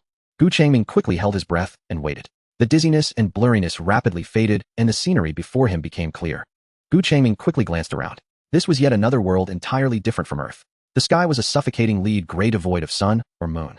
As far as the eye could see, there were endless mountains constructed from various unrecognizable metallic wreckage and technological refuse. Twisted alloy frameworks, shattered crystal panels, thick or thin tangled pipes, half-melted bizarre components. Everything was covered in a thick layer of ash and rust, forming a vast and despairing sea of metallic garbage. Seeing this, Gu Changming understood why the primary output of this secret realm consisted of metal chunks. This secret realm should be connected to some wasteland world, or it resembled a gigantic graveyard that had been completely hollowed out and randomly dumped with all kinds of technological remnants. While Gu Changming was quickly observing the environment, Qinlai gently nudged his arm. Gu Changming turned to see Qinlai offering a simple breathing filter mask, simultaneously pointing to his own face, where a similar device was already in place, signaling Gu Changming to wear it as well. Gu Changming nodded slightly, took the mask, and secured it over his mouth and nose. After putting it on, although the mixed metallic rust and chemical smell in the air did not completely dissipate, breathing became much smoother, alleviating the suffocating discomfort. Gu Changming shifted his gaze to Zhang Zhenhai's team. They had already donned their respective breathing masks or face coverings, weapons drawn, and ready for battle. Zhang Zhenhai was looking down at a simple map, quickly comparing it to several distinctly featured metal garbage mounds nearby to identify their location. This way, he folded the map, raising his hand to point towards a narrow path on the left. "Let's go." The 5 individuals in front walked in a loose formation, maintaining a vigilant stance. Gu Changming and Qinlai fell to the rear of the group. As they walked, Gu Changming curiously observed the mysterious realm around them. The mysterious realm is not always open, so even though he had survived until the end, there were still many realms he had yet to explore. Thus he had never been to this particular mysterious world. Soon Gu Changming's attention was drawn to a slowly drifting shadow in the sky. It appeared to be a dilapidated mechanical drone, its surface mottled with the sound of its rotating blades accompanied by irregular static. Noticing his gaze, Qin Lai took the initiative to explain the creatures here are quite different from what we understand, mostly silicon-based or semi-mechanical structures. He pointed to the sky like that wrecked drone. It's relatively common. It poses no threat, most are damaged, drifting in the air on residual energy and simple programming. After saying this, he pointed to a nearby cluster of rusted metal pipes. Several mouse-sized creatures scurried past, their shells made of metal plates and tiny components moving with remarkable agility. Those are scavenger mice, one of the most common creatures here. They are only interested in shiny objects and are quite timid. Gu Changming raised an eyebrow slightly as he listened. These creatures were more fascinating than he had anticipated, resembling a twisted mechanical ecosystem. What drives them? Or rather, what is their core? Gu Changming inquired. The core is a small energy unit somewhat like a shadow crystal core, but spherical, Qin Lai explained. After killing them you can obtain it, which can sell for quite a lot of points outside. Gu Changming nodded thoughtfully. The resource production model was quite clear. He then asked, what about threats? There must be more than just these little things here. If it were only these small creatures, there would be no need to spend money hiring this team as bodyguards. As soon as he finished speaking, before Qin Lai could respond, the corner of Gu Changming's eye caught sight of the frontmost team, led by Zhang Junhai, who halted their steps almost simultaneously. Upon sensing Gu Changming's body instinctively lowered its center of gravity, his right arm dropping naturally near the position of his tang knife. Qin Lai evidently also noticed the halt of the front team, his expression tightening immediately. A series of jarring crack sounds echoed from the corner of the metal junk mound ahead. Moments later, three menacing mechanical beasts emerged. Their frames were hefty, constructed from rusted metal plates and exposed hydraulic rods resembling wolves, but with faint energy lines visible at the joints. Their heads lacked eyes, only equipped with a constantly scanning infrared sensor. It's the rusted hunting hounds. Qin Lai lowered his voice, speaking rapidly. They move in packs. If one person encounters them, it would be certain death. Gu Changming's eyes flickered, but his gaze primarily focused on Zhang Junhai and his 5 companions, refraining from recklessly approaching. After all, they were the ones being paid. Oh, was there a need to let the boss do the fighting? The 5 members swiftly shifted their formation, with 2 team members wielding broadswords at the front, Zhang Junhai, and another teammate brandishing warhammers for support, while one readied a modified crossbow aimed at the approaching mechanical wolves. To Gu Changming's surprise, Zhang Junhai did not immediately order an attack. Instead, he shouted back, without turning his head, those at the back, help secure the perimeter, watch the flanks, and don't let them sneak in for an ambush. Gu Changming was taken aback by this command. They truly expected the boss to help. Okay, Qin Lai immediately shouted, then swiftly drew a finely crafted short knife from his backpack, its blade glinting coldly, as he moved a few steps forward to patrol the perimeter. Seeing Qin Lai already in motion, Gu Changming felt a bit helpless, but had no choice but to follow, positioning himself a few steps behind Qin Lai, with his hand still resting on the knife's hilt. Charge! Zhang Junhai shouted lowly. The battle erupted instantaneously. The 2 swordsmen shouted as they confronted the 2 rusted hunting hounds charging at them, their broadswords slicing fiercely against the metal skeletons, while the other 3 coordinated, waiting for the opportune moment to strike. Gu Changming quietly observed. The coordination of this small team was quite harmonious. Although the 3 rusted hunting hounds were fierce, they didn't gain any advantage under the combined pressure of the 5, and the wounds on their metallic bodies were rapidly increasing. Before long, with a final crisp sound of metal breaking, the 3rd rusted hunting hound ceased moving, collapsing to the ground, with its glowing red eyes extinguished. The 5 members of Zhang Zhenhai's team did not let down their guard, cautiously checking once more to confirm that the threat was completely neutralized before relaxing slightly and finding spots to sit or lean against to catch their breath. Not far away, Qin Lai was also exhausted, planning to sit down for a rest. At that moment, Zhang Junhai approached with a few items. It was the broadsword used by his team member during the earlier battle, along with several pieces of metal armor that had visible dents in. Please help repair these while we take a break. Otherwise our equipment won't hold up as we go deeper. Zhang Zhenhai's tone was relatively polite, yet carried an air of insistence. Gu Changming quietly observed from the side, not interjecting. Qin Lai glanced at the damaged equipment, then at Zhang Junhai, finally nodding. All right. Although there's no forge nearby, I can still manage some simple repairs with my blacksmithing skills. Thank you. After Zhang Junhai spoke, his gaze lingered on Gu Changming for a moment before he said nothing and turned to leave. Once Zhang Junhai had moved away, returning to his group, Gu Changming took a couple of steps closer to Qin Lai, who was focused on repairing. So you did hire them with your own money. He paused earlier, seeing their stance. I thought you were an auxiliary hired by their team. Qin Lai was not foolish and naturally understood the implication in Gu Changming's words, revealing a hint of embarrassment on his. Gu Changming crouched down, his gaze sweeping over the Zhang Junhai team, not far away, who were joking and drinking water, continuing to ask, how many points did you spend hiring them? 130. Originally, it was 150, but I said you were quite strong, so I saved 20. I'm only worth 20. Gu Changming internally scoffed. How much deposit did you give? He continued to inquire. Qin Lai's hands paused momentarily, a hint of embarrassment in his tone. The full amount was given before entering the mysterious realm. Gu Changming raised an eyebrow, his gaze returning to Qin Lai's face. Prepaid in full. If they treat you like this, doesn't that mean you've been taken for a fool? Nearby, the members of Zhang Zhenhai's team cast furtive glances toward Gu Changming and Qin Lai. Seeing the two whispering, one team member nudged the one beside him with his elbow, lowering his voice with a hint of mockery. Look, what are those two whispering about? What could they have discovered? Another person scoffed. So what if they discover something? They've already been paid. Zhang Zhenhai took a sip of water, his expression neutral as he turned his gaze back from them. His deputy leaned in closer, whispering very low, Captain, what's the plan next? Should we stick to our original plan? Of course. Zhang Zhenhai nodded. That one with the tang knife seems to have some real skills. We can utilize him to share the risk. After retrieving the map, their voices dropped even lower. We'll follow the original route a little farther in. Zhang Zhenhai traced a line across the map with his fingertip. That area, the steel wire nest, harbors a shattered steel weaver according to our last reconnaissance. Their eyes lit up instantly. This was prime prey, its crystalline core, its naturally grown high-grade alloy cables, and, if fortune smiled, even shards of premium-grade metal embedded in its chassis. A single haul could fetch several hundred credits on the open market. Zhang Zhenhai nodded, his gaze flickering once more toward Gu Chang. All they needed was for him to draw the weaver's fire. Then they'd strike swiftly and decisively, maximizing both safety and success. Even if he faltered, they could adapt on the fly, engage, and withdraw at will. Truth be told, this weaver had been their primary objective all along. The escort mission had merely arrived as an unexpected bonus. 2 additional bodies to share the lethal burden with nothing but gain and no downside. Gu Changming withdrew his gaze. Though distant, he hadn't overheard their hushed exchange, but he'd already pieced together. He glanced at Qin Lai, still absorbed in repairing gear, and almost spoke, then paused, knowing words would change nothing. People are rarely transformed by counsel, and no one can save everyone. To entangle oneself in another's karmic path might well invite harm, not help. Yet Qin Lai seemed to sense his hesitation. He looked up and offered a quiet smile. It's all right. Once we secure the inverse yuan steel, everything will improve after we exit. Howie. Gu Changming replied, voice edged with unmistakable sarcasm. You'll stop withholding payment. Oh, I forgot. You've already paid it all. That was Gu Changming's way when persuasion failed. He wielded irony like a scalpel, cutting through delusion to jolt others into clarity. Qin Lai chuckled awkwardly, his hand slowing. After a pause, he said, actually, I'm not hunting shadow crystals for novelty. Moi. Gu Changming arched a brow. Qin Lai pressed his lips together.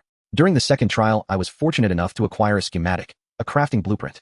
Its refinement required a shadow crystal, but I've never attempted it before. I feared failure, so I sought a spare just in case.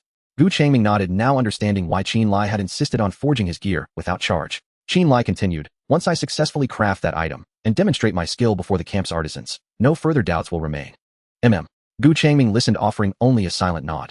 Part of him longed to add more, that some truths aren't unlocked by achievement alone, that transformation runs deeper than validation. Yet he held his tongue. Sometimes people need no counsel, only space to walk their own path. Seeing Gu Changming's muted response, Qin Lai said no more and bent back to his work. After a brief respite, the group resumed their advance. Gu Changming walked attentively, studying terrain and route with practiced vigilance. He even requested a simplified map from Qin Lai to verify their position. As they progressed further, the mountains of metallic debris grew taller, more contorted, and the light dimmed perceptibly. Before a colossal scrap heap forged from warped steel plates and thick corroded pipes, Zhang Zhenhai's squad slowed. With practiced efficiency, the 5 crouched low and scattered, vanishing behind rust-eaten hulks. Gu Changming instantly guided Qin Lai behind a massive alloy cylinder for cover. Qin Lai watched the 5 tense figures ahead, about to ask what had spooked them, when Zhang Zhenhai turned sharply, his voice a low, urgent whisper directed their way. Up ahead, something's off. Movement. Qin Lai instinctively nodded, acknowledging the warning. Zhang Zhenhai's gaze locked onto him. Your eyes are sharp. Go forward and scout. Tell us what you see. Gu Changming's eyes narrowed slightly. Qin Lai froze, visibly startled. Gu Changming remained silent, waiting for Qin Lai's own choice. The keen eye's excuse was transparent. No rational person would believe it. Qin Lai hesitated, torn. From nearby, Zhang Zhenhai's hushed voice pressed again now. After one final strained breath, Qin Lai drew a compact metal round shield from his pack side compartment, gripped it firmly in his left hand, and steeled himself to advance. Gu Changming's brow furrowed. Just as Qin Lai bent to step forward, Gu Changming reached out and gently grasped his forearm. Qin Lai blinked, turning. His face paled, yet he forced a reassuring smile. It's fine. I'll just take a quick look. Nothing will happen. Gu Changming released his arm. That gesture hadn't been meant to dissuade. Rather, at the very instant his fingers made contact, the shadow beneath his feet, unusually dense and fluid, rippled faintly, as if alive. A near-invisible filament of darkness slipped silently from his shadow into the gloom pooling around Qin Lai's boots, and vanished. It was his mimic beast, long concealed within his own shade, and just now he had sent it forth. Qin Lai's naivety was inconvenient, but his death would be far worse. Where else would Gu Changming find another master smith? Gathering courage, Qin Lai tightened his grip on the shield, bent low, and advanced step by careful step, passing the hidden positions of Zhang Zhenhai's squad, edging toward the jagged corner of the scrap mountain. Scarcely seconds after he vanished behind the towering wreckage, SHHHHK, he tumbled backward into cover, face ashen, shouting hoarsely. A cutter. A stalker cutter. His cry had barely faded when a piercing, grating shriek tore from the scrap heap's edge. Then it emerged, a tall, slender, grotesque figure. Over 2 meters high, vaguely mantis-like in stance, yet twisted beyond natural form. Its torso and limbs were obsidian black. Most arresting were its forelimbs, twin monomolecular blades vibrating at ultrasonic frequency. This creature posed a threat orders of magnitude greater than the rust hounds they'd faced earlier, mere pack hunters relying on numbers and brute force. The cutter, by contrast, was a solitary apex predator, lethal in unknown combat, designed for absolute decisive termination. Moreover, those twin blades were themselves treasures, peerless raw material for forging, and as weapons among the finest available in this era. Seeing that the one who appeared was not the shattered steel weaver Zhang Junhai, and the others let out a slight sigh of relief. Although the hunter cutter was also quite strong, they felt they could still handle it. Thus Zhang Junhai and the others didn't go too far. After Qin Lai staggered back, their team quickly moved to shield him behind them. The formation of 5 unfolded again, with wide-bladed swords and warhammers aimed at the slowly emerging hunter cutter. Meanwhile, Gu Changming stood a little distance away on a slanted metal panel, hands in his coat pockets, quietly watching. The battle erupted in an instant. Unlike their previous encounter with the rusted hounds, this time Zhang Junhai and the others were clearly struggling much more. The cutter's movements were astonishingly swift, with its high-frequency, vibrating monomolecular blades slicing through the air each swing, imposing significant pressure on them. The heavy armor they wore seemed fragile before such blades, and after several clashes their armor bore cracks of varying severity. Moreover, the hunter cutter's body was exceptionally agile and fast, always dodging at the last moment. Thanks to Zhang Zhenhai's continuous shouts and commands for his teammates to alternate their cover, they barely maintained their formation. The sharp sounds of metal clashing rang out like a torrential rain. After watching for a while, Gu Changming also discerned the habits and weaknesses of these few individuals. There were no ill intentions, just a habitual observation. Yes, that's right.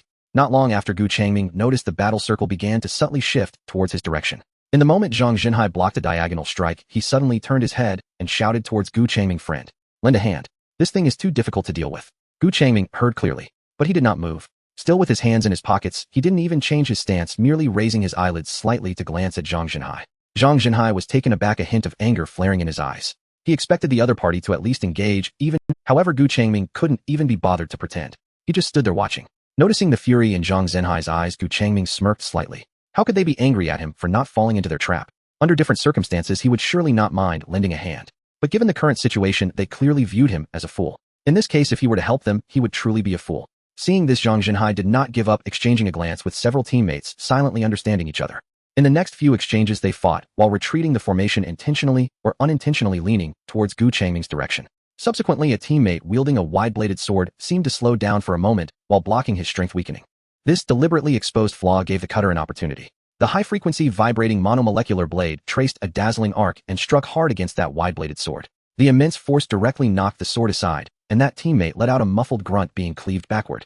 With the cutter's successful strike, a gap opened in the encirclement, and Gu Changming was directly targeted. It charged forward, its menacing form inevitably clashing with Gu Changming. At that moment, a glint of cunning triumph flashed in Zhang Zhenhai's eyes. If he was unwilling to join, then being forced to join should suffice. With Gu Changming's involvement, their team could coordinate more closely, shifting the pressure onto him, while they could minimize their injuries. Finally, when the opponent was about to be killed, they would strike to finish off the hunter cutter. By then, the opponent would even have to thank them. However, just as the cutter's blade was about to enter within 3 meters of Gu Changming, he moved. He neither drew his sword nor blocked, and didn't even spare a glance at the cutter charging towards him. He merely took a slight step, his figure rapidly retreating, followed by a third light push leveraging his movement. In a few leaps, he was already more than 10 meters away, escaping their combat range. The joy on Zhang Zhenhai's face froze instantly, having never expected Gu Changming would act this way. At the same time, the cutter missed its target, and in the next second, the panic and gaps created by the teammate being knocked away drew. It swung its blade violently, emitting a sharper shriek, turning back to pounce on the already disarrayed Zhang Junhai and the others. "Steady! Quick!" Zhang Zhenhai's face changed drastically, shouting loudly, attempting to regroup their defense. But it was the flaw revealed by that teammate had not only created enough distance between him and the team for immediate support, but it also disrupted the already tenuous rhythm of their formation. At this moment, the cutter came on fiercely, and 2 of the teammates, feeling anxious, became slightly disoriented, immediately allowing the opponent to seize the opportunity. Swoosh! Swoosh! The dull sounds of blades cutting through armor rang out successively. One teammate had his arm opened with a deep wound, exposing bone, blood gushing out instantly. Another was in a worse condition, his chest armor sliced at an angle. Although he avoided a fatal blow, a long bloodstain spread from his shoulder to his side, causing him to stagger back with a cry. In just a few seconds, the battle, which was only laborious, took a sharp turn and fell into peril. After a brutal and intense melee, the hunter cutter let out a short electronic shriek, and the energy conduits within its body burst forth with sparks before it crashed to the ground. However, Zhang Junhai and his team paid a hefty price. Out of the 5, 4 were injured, their faces pale, with the most severely injured one almost disemboweled. Zhang Zhenhai's chest heaved violently, sweat pouring down his face. He didn't even glance at the valuable remains of the cutter on the ground, striding directly towards Gu Changming. His steps were heavy, seemingly carrying an unmasked anger. Standing before Gu Changming, Zhang Junhai raised his head and questioned sternly, "What did you just do?" Gu Changming looked down at him, a faint, almost imperceptible smile, slowly lifting the corners of his mouth. What? Gu Changming's tone carried just the right amount of confusion, as if he truly didn't understand what the other was angry about. Seeing his feigned ignorance, the anger in Zhang Zhenhai's eyes nearly overflowed. He raised his hand, pointing at the battlefield from earlier, his voice rising. You dodged. That thing charged at you, and you directly jumped aside. We were caught off guard. Oh. Gu Changming elongated his tone, feigning realization, nodding. You mean that? My fault. Gu Changming smiled. I thought you all were the escort team we hired with points. The moment he finished speaking, the scene fell silent. The atmosphere turned quiet. The implication of his words was clear. You were hired, so why should the boss take action?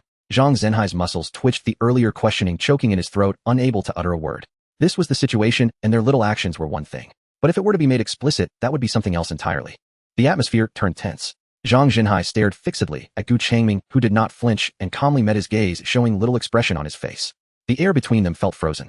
At that moment, Qin Lai quickly squeezed between the two, a smile on his face, his voice somewhat hurried. There's no need for this. What just happened was an accident that no one anticipated.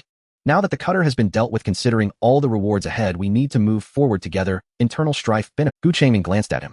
Zhang Zhenhai's eyes shifted, and the tension on his face eased. He took half a step back, forced a smile, and nodded at Gu Changming. Right, my apologies. I was a bit hasty, just now speaking too abruptly. Please don't take it to heart. They had just finished battling the cutter, and were still in a vulnerable state. Tearing each other apart now wouldn't do them any good. There will be plenty of opportunities to deal with the opponents as they move forward. Gu Changming raised an eyebrow, not responding, merely watching him perform. After Zhang Zhenhai took a few steps back, he suddenly stopped and turned to say, no wonder you said earlier it was just luck. His tone sounded calm, even carrying a hint of amusement, yet the meaning behind his words was clearly twisted. Qin Lai was momentarily taken aback, still processing. However, Gu Changming understood what the other party was implying. It was simply saying he lacked the strength. Sure enough, the next Zhang Zhenhai continued. The Shadow Devourer should be much harder to deal with than the cutter we just faced. Without luck, we might have already perished. The sarcasm in those words was laid bare. Gu Changming didn't care, a subtle smile appearing at the corner of his mouth as he replied, I've always had good luck. Let's hope so. Zhang Zhenhai nodded in response, then turned to return to his injured teammates, hurriedly attending to their wounds. Although their small team lacked a dedicated healer, they could quickly restore their combat effectiveness with potions purchased from the market. Seeing that there was no conflict between the two sides, Qin Lai let out a sigh of relief and leaned closer to Gu Changming, speaking in a low voice, and quickly, they have the numbers and coordination. If a real fight breaks out, we will definitely be outmatched. Let's endure for now, once we find the reverse elemental steel, we'll grab it and head straight back, avoiding any prolonged entanglement with them. Gu Changming shot him a slightly surprised glance. He had thought Qin Lai was just an honest person, but to his surprise, he understood the situation and knew when to concede. Of course, Gu Changming was not oblivious either.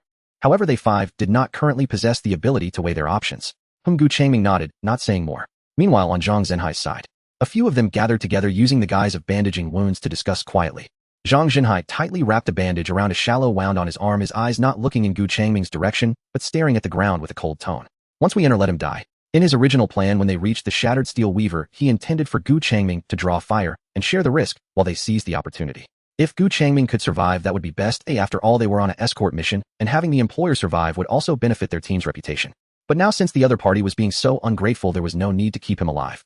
Later, when they reached the Weaver, even if the other party could survive, they would find a way to eliminate him. After hearing Zhang Zhenhai's words, several team members exchanged glances and nodded silently, no one opposing.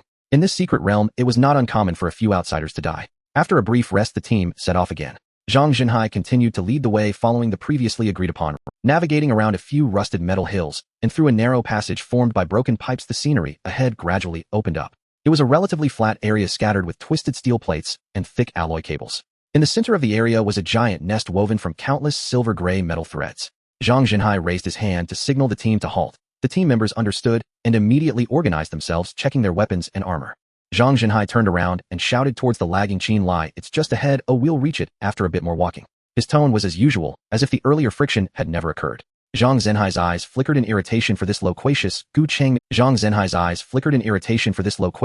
Changming bubbling within him, but he still pointed ahead and said, over there, that metal nest. The reverse elemental steel might be nearby, or possibly inside the nest. Just wait, once inside, everything will be out of your control. But as soon as he finished speaking, Gu Changming interjected, that is that where the reverse elemental steel will appear? Zhang Zhenhai frowned, wanting to refute, but saw Gu Changming pull out a simple map and shake it in front of him. The map was the one Qin Lai had given him earlier, marked with charcoal notes indicating resource points where reverse elemental steel existed. Gu Changming pointed at their current location. Isn't the reverse elemental steel present in this area? There's no need to advance further. The air fell silent for a few seconds. Zhang Zhenhai did not look at Gu Changming, his gaze shifting to Qin Lai. His tone softened, yet it bore a subtle oppressive weight. The area ahead has seen few entrants, and it hasn't been mined much. The resources inside must be far richer than those scattered outside, perhaps even containing other rare materials. He paused as if offering a choice. Of course you are the employer, we will follow your lead. Qinlai pursed his lips, hesitating. In the end, he looked at Gu Changming, his eyes filled with a plea. It seemed he hoped Gu Changming could say something, or simply make a decision for him. He was not foolish. He knew the other party's entry was certainly for their own purposes, but in this situation. Unfortunately, Gu Changming merely looked at him calmly, his expression as indifferent as before, showing no concern. He could feel that as long as he agreed, Gu Changming would surely follow him inside. Qinlai swallowed hard, and in the end he finally made up his mind, his voice low but clear. Let's not go further, let's look for it nearby. After Qinlai spoke, Zhang Zhenhai's expression visibly froze for a moment. Meanwhile, Gu Changming, who had maintained a neutral expression, slightly curled the corner of his mouth, revealing a faint smile. To be honest, Gu Changming felt a sense of relief when Qinlai said this. As the saying goes, good advice is hard to give to a doom. Some people are simply meant to die, while others might just need a hand to pull them up. If Qinlai continued to be timid and let others dictate everything, Gu Changming would just watch and not intervene. After all, the path is chosen by oneself. He can walk however he wants. As Qinlai's words fell, Zhang Zhenhai's facial muscles twitched a few times. He stared at Qinlai, then glanced at Gu Changming, seemingly deep in thought. Gu Changming naturally noticed his change. His right hand casually rested on the hilt of the tang knife at his waist, his index finger lightly tapping on the cold metal, a subtle, yet noticeable motion. Zhang Zhenhai saw this small action and raised an eyebrow at Gu Changming, seemingly inquiring. I said that shadow crystal. Did you really kill the shadow devourer to obtain it? His words were blunt, and the team members beside him stopped their actions, slowly moving closer, forming a vague encirclement around Gu Changming and Qinlai. Gu Changming cast a glance at them, remaining silent, even smiling a bit more broadly, gazing at him with a cheerful expression. The speed of his fingers dancing on the hilt increased. The atmosphere tightened once again. Just as Zhang Zhenhai seemed to want to push closer, Qinlai stepped forward once more. He directly crossed in front of Gu Changming, blocking the two of them, facing Zhang Zhenhai. Captain Zhang. Qinlai tried to maintain his composure. Have you thought this through? I used my points to hire your team to come in. It's not unknown in the camp. If you act here, now even if you eliminate the two of us, only you five will survive to leave. Don't think the others in the camp are fools. Are you really not planning to mix in this camp anymore? Zhang Zhenhai was taken aback, his arrogance faltering slightly. His eyes flickered, clearly struck by this concern. Even though human society has fallen into chaos with the law of the jungle prevailing, such brazen killings, especially targeting a paying employer, would endanger their team's ability to operate. If word got out, they would truly find it impossible to survive in the secret realm, as everyone would be on guard against them. Some might even refuse to trade with them. Seeing it was effective, Qinlai seized the moment, softening his tone slightly. I can pretend the previous incident didn't happen. We can look for reverse yuan steel nearby, and once found, well, leave immediately. As for the escort fee, it'll give you 20 more points, just like the initial 150. You won't be at a loss for this trip. Harmony brings prosperity. Zhang Zhenhai did not respond immediately, but turned to quickly exchange glances with a few of his team members. Soon they reached a consensus and nodded. Now that the facade was torn, and since the opposing side was not planning to enter that lair, they couldn't deal with the shattered steel weaver either. Engaging further would bring them no benefit and could lead to casualties. All right. Zhang Zhenhai turned back, clapping his hands, his tone lightening. You're the boss, whatever you say goes. If you say we won't move forward, then we won't. Well, search here. As he spoke, he waved to his team members. Did you all hear that? Search carefully and don't miss anything. The team members responded and dispersed again. Zhang Zhenhai also stepped back, no longer confronting Gu Changming. After he left, Qinlai quietly let out a sigh of relief, his back soaked with cold sweat. Gu Changming's hand that rested on the hilt also relaxed. He glanced at Qinlai's slightly trembling back and smiled. You seem to have spent a bit of money on this. He hadn't expected Qinlai to stand up in the end. Just moments ago, he was ready to take action against the other party. Qinlai turned around, forcing a somewhat awkward, yet guilty smile. Ha, he chuckled a few times. It's not too much, just an extra 20 points. They'll reimburse you when we get out. Gu Changming. That won't do. Qinlai quickly waved his hand. The brief conflict seemed to hit a pause button, but the atmosphere within the team became even more delicate. Zhang Zhenhai's team no longer initiated conversation, and both sides maintained a deliberate distance. About half an hour later, Qinlai found reverse yuan steel at an entrance gnawed by the scavenger mouse. The material was irregularly shaped, roughly the size of a head. After acquiring the item, everyone headed back in the direction they came from. The return trip was even more silent and swift than the journey in. Qinlai held the piece of reverse yuan steel, following closely behind Gu Changming. Zhang Zhenhai's team walked 10 meters ahead, both sides tacitly maintaining this safe distance, remaining vigilant. The journey was wordless, but fortunately they did not encounter any mechanical creatures again. Upon reaching the evacuation point, it was marked by a slightly fluctuating azure light curtain, just like outside. Zhang Zhenhai's team entered first, their figures disappearing into the light curtain. Zhang Zhenhai's team walked 10 meters ahead, both sides tacitly maintaining this safe distance, remaining vigilant. The journey was wordless, but fortunately they did not encounter any mechanical creatures again. Nostrils. After emerging, Qinlai took a deep breath, the tension he had been holding on to finally relaxing. Gu Changming also removed the mask he had been wearing and tossed it aside. Not far away, the members of Zhang Zhenhai's team had already gathered together. When they saw them come out, Zhang Zhenhai merely glanced over without any expression on his face. He then turned away and left with his team. They did not approach to demand the 20 points owed. Watching them disappear at the end of the road, Qin Lai finally truly relaxed. He turned to Gu Changming, his face revealing the happiest smile he had shown in this time. The materials are ready. Once we return, I'll start working immediately to help you forge your weapon. Gu Changming nodded, not saying much further. He raised his hand to take down the tang knife he had been carrying on his back, holding it horizontally, and handing it to Qin Lai along with its sheath. After Qin Lai received it, Gu Changming reached into his jacket pocket and pulled out a shadow crystal, handing it over as well. After doing this, Gu Changming finally asked, "What time can I get it tomorrow?" "Noon. I want sleep tonight, and I'll have it ready for you." Qin Lai replied excitedly. "All right." Gu Changming nodded, then turned and walked in another direction of the camp, quickly blending into the flow of people. That night, the distant entrance of the secret realm still emitted a faint glow, with scattered bonfires flickering throughout the camp. Inside Qin Lai's blacksmith shop, Qin Lai was standing beside the furnace, sweat covering his forehead, the fabric of his undershirt soaked through and clinging tightly to his body. But at this moment, he couldn't care less, his gaze fixated on the tang knife lying horizontally on the anvil. The blade had gone through hours of repeated hammering, quenching, and tempering with some rare materials for auxiliary fusion and energy balancing carefully melded in. Now the most critical step had arrived. Qin Lai carefully took out the shadow crystal from his pocket. This was the one Gu Changming had given him before leaving, and it was larger than the one he had begrudgingly purchased. He gently placed the crystal above the black tang knife's blade, then suspended his hands, palms facing the crystal and the blade. He began to unleash the forging skill that a blacksmith could master. Light emerged from his palms, slowly flowing down, enveloping the shadow crystal and connecting it to the blade below. The energy gradually infused the cold and dark power within the crystal, seeping into and fusing with the blade. Time ticked by. More sweat beaded on Qin Lai's forehead, and his breathing became noticeably audible. About 5 or 6 minutes passed. Just as Qin Lai felt that the energy within the crystal was nearing complete acceptance by the blade, a faint yet exceptionally clear cracking sound suddenly rang out. Qin Lai's eyes widened in shock.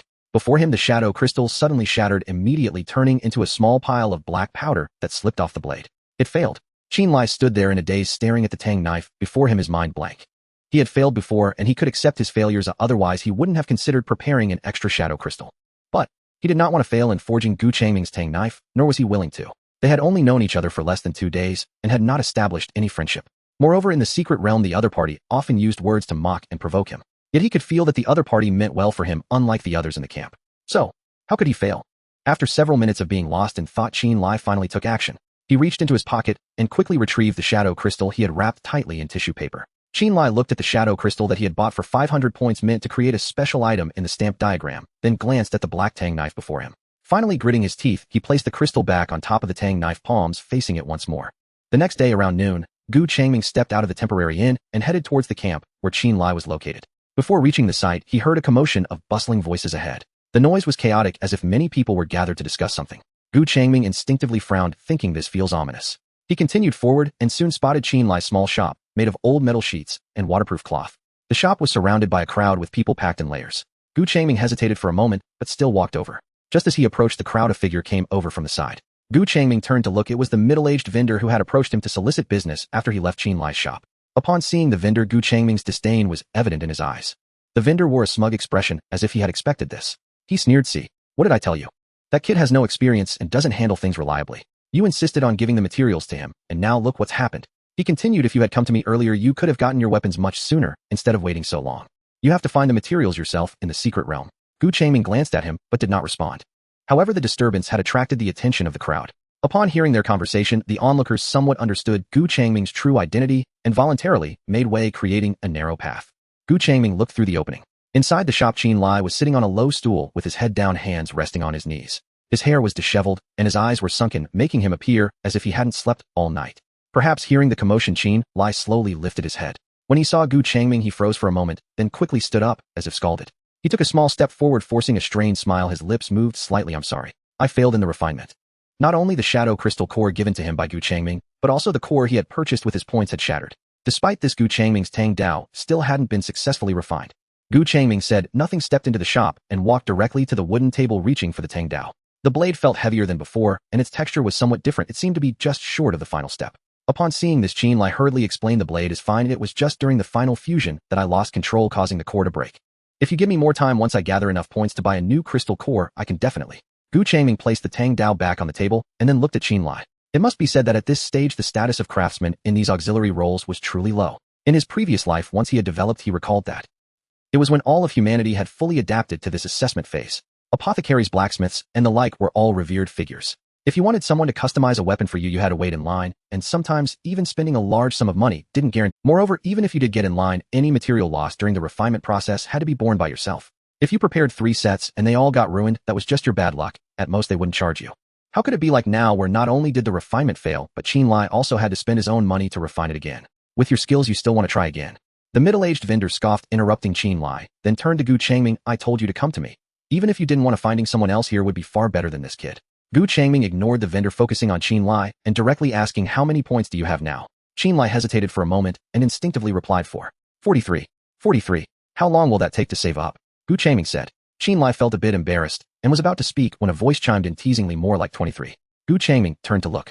The speaker was Zhang Zhenhai, who had somehow squeezed into the crowd and was now standing with his arms crossed, grinning at them. Seeing Gu Changming looking at him, Zhang Zhenhai's smile grew wider as he leisurely said, what's wrong? Did you forget about yesterday? You promised to give us an additional 20 points once you were out. Boss Qin, your memory isn't too good, huh? After coming out, he hadn't had the chance to do anything to Gu Changming and the others. Now that he had this opportunity, why not take advantage of it? Hearing this, Qinlai suddenly raised his head, anger flaring in his eyes as he looked at Zhang Zhenhai, about to reveal what happened in the secret realm. But Zhang Zhenhai spoke first, raising his voice dramatically. Everyone, let's reason this out. Our squad has always valued credibility. Originally, it was agreed to be 150 points to enter the secret realm and escort Boss Qin for materials. But just before departing, this Boss Qin said. He said that his friend was quite powerful, having killed a shadow devourer, and could help us fend off those mechanical beasts in the secret realm, allowing us to take off 20 points. He paused, a look of outraged betrayal on his face. I thought 20 points. Just consider it making a friend, and I believed. But once we entered the secret realm, this expert stood by and did nothing. Not only did he fail to help fend off dangers, but he wouldn't even lend a hand. Zhang Zhenhai became more animated as he spoke. Later, we ran into a hidden hunter cutter. My brother accidentally exposed a flaw and got knocked back by that thing. There was a gap in our formation, and anyone with a conscience would know to help out right. But guess what this expert did? He turned tail and ran. He ran faster than anyone else. Because of him, my brothers almost got cut open while trying to fill the gap. Is this what you call strength? Shouldn't we demand those 20 points back? His words were half-truths and highly inflammatory. The crowd around them began to murmur, pointing fingers at Gu Changming and Qinlai. The discussions grew louder, and the atmosphere began to spiral out of control, with public opinion heavily leaning against Gu Changming and his group. Qinlai's face turned pale with anger as he looked at Gu Changming, wanting to explain that he had never asked Gu Changming for help in fending off the beasts. Seeing his dominance, Zhang Zhenhai's expression grew even more smug. He pressed on his sarcasm, unabashed. I say this failure in refinement was deserved. Who knows where he got that shadow crystal? It might have been obtained through some trickery. Qinlai trembled with anger, clenching his fists tightly. He stepped forward, ready to confront Zhang Zhenhai. A scholar may be killed, but cannot be insulted. It was already unfair to target him. Now they were slandering Gu Changming like this. But just as he was about to charge, Gu Changming gently pressed down on his shoulder. Do you have any materials left? Qinlai was taken aback by the calm question, instinctively glancing at the metal blocks and materials piled in his shop. He did not understand why Gu Changming could maintain such composure, but still shook his head. No, I haven't used it all up. It's just, the shadow crystal cores are gone, but once I accumulate enough points. If you haven't used it all, then refine it again. Gu Changming interrupted him.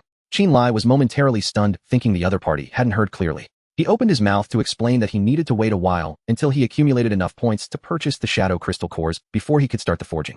But at that moment, Zhang Zhenhai interjected with a sneer, his words laced with sarcasm.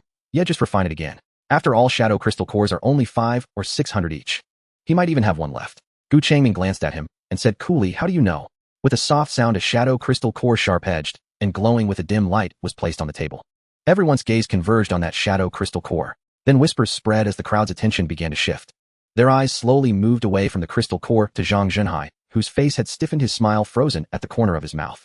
Those gazes bore a hint of skeptical scrutiny and a touch of amusement. Did you not just say that person is weak? How could there still be a shadow crystal core? One could be luck, but now there are 2. It can't possibly all come from deceit. Zhang Zhenhai's face turned ashen, feeling uncomfortable under the gazes directed at him. He gritted his teeth and forced out, even if you bring out another one, what of it?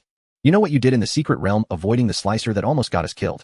The crowd's attention shifted back to Gu Changming, eager to see how he would respond. However, Gu Changming did not look at him at all, but instead focused on Qinlai. At that moment, Qinlai was staring fixedly at the newly appeared shadow crystal core, his expression a mix of desire and struggle. But ultimately, all those emotions turned into a kind of almost timid avoidance. Qinlai took a half step back, his throat moving as he avoided Gu Changming's gaze. I failed last night. Trying again would probably be a waste of your crystal core. You should find another blacksmith. Yesterday in the secret realm, he had spoken his mind in front of Zhang Zhenhai and his team, later stepping up for Gu Changming. He thought he had finally changed, having the courage and ability to be himself. But now, having spent 2 crystal cores without successfully forging Gu Changming's saber, perhaps he was utterly useless, just a waste. Before Qinlai had finished speaking, the burly vendor hurriedly squeezed in. Leave it to me. I can definitely forge it well for you. I can get you whatever you want, and I won't waste your materials. He stepped forward, directly approaching the wooden table, extending his hand to cover the crystal core. Just as everyone thought he was going to take the shadow crystal, he stepped forward, directly approaching the wooden table, extending his hand to cover the crystal core. Just as everyone thought he was going to take the shadow crystal core and the saber away. Tap. Another soft sound. A second shadow crystal core similar in size fell steadily beside the first one. The vendor's mouth hung open, his next word stuck in his throat, his eyes wide with shock. Around them a wave of suppressed gasps arose. A third crystal core. What had he done? Did he kill 3 shadow? Zhang Zhenhai's eyelids twitched involuntarily. Gu Changming turned to look, his gaze landing on Qin Lai's pale face, his eyes evading, his tone still flat. I still have crystal cores. If I fail again, then it'll just refine until I succeed. After Gu Changming finished speaking, he paused and added, if I fail again. The crowd tensed, worrying for Qin Lai. If he fails a second time, would there be no more chances? Though this was already fair, even too good for Qin Lai, Zhang Zhenhai's mood lifted. If there were 2 more failures, then both of them would be left with no way out. The crowd's thoughts were interrupted. In the next moment, tap, tap, tap, tap, tap, tap. The faint sounds of collisions continued. Under the wide-eyed, nearly dazed gazes of everyone, one shadow crystal core after another slipped from Gu Changming's sleeve and fell onto the wooden table. 5, 10, 15. The dark glow formed a continuous mass, almost piling up a small black hill on the... In an instant the surroundings fell silent, everyone seemed to be frozen in place, mouths agape, eyes wide. Zhang Zhenhai felt as if his throat had been squeezed, his face turning red, unable to utter a single word. There must be at least 50 or 60 shadow crystal cores here. What was he planning to do? Gu Changming then spoke the... If I fail again, then it'll refine until I succeed. Qin Lai stared blankly at the small pile of shadow crystal cores on the table, feeling a rush of blood to his head. He lifted his head dazedly to look at Gu Changming, his lips moved a few times, but no sound came out, his mind blank, completely unsure of what to say or do. Gu Changming didn't wait for him to react, casually picking up a crystal core from the table and tossing it to Qin Lai. Qin Lai fumbled to catch it, the icy touch jolting him awake slightly. Can you refine it? Gu Changming asked. Qin Lai instinctively tightened his grip on the crystal core, his throat dry as he swallowed before finding his voice. I will. No, tonight. I will definitely refine it tonight. Tonight. Gu Changming shook his head. No, I have something to do. I can't stay here that long. Qin Lai was taken aback, realizing Gu Changming was forcing him to make a choice. He instinctively glanced at the crowds. With so many people watching, was he really going to forge right there? Just the thought made him feel a bit intimidated. What if he failed? Gu Changming followed his gaze, glanced at the crowd, then returned his eyes to Qin Lai's face, raising an eyebrow slightly. That question felt like it was compelling him to make a decision.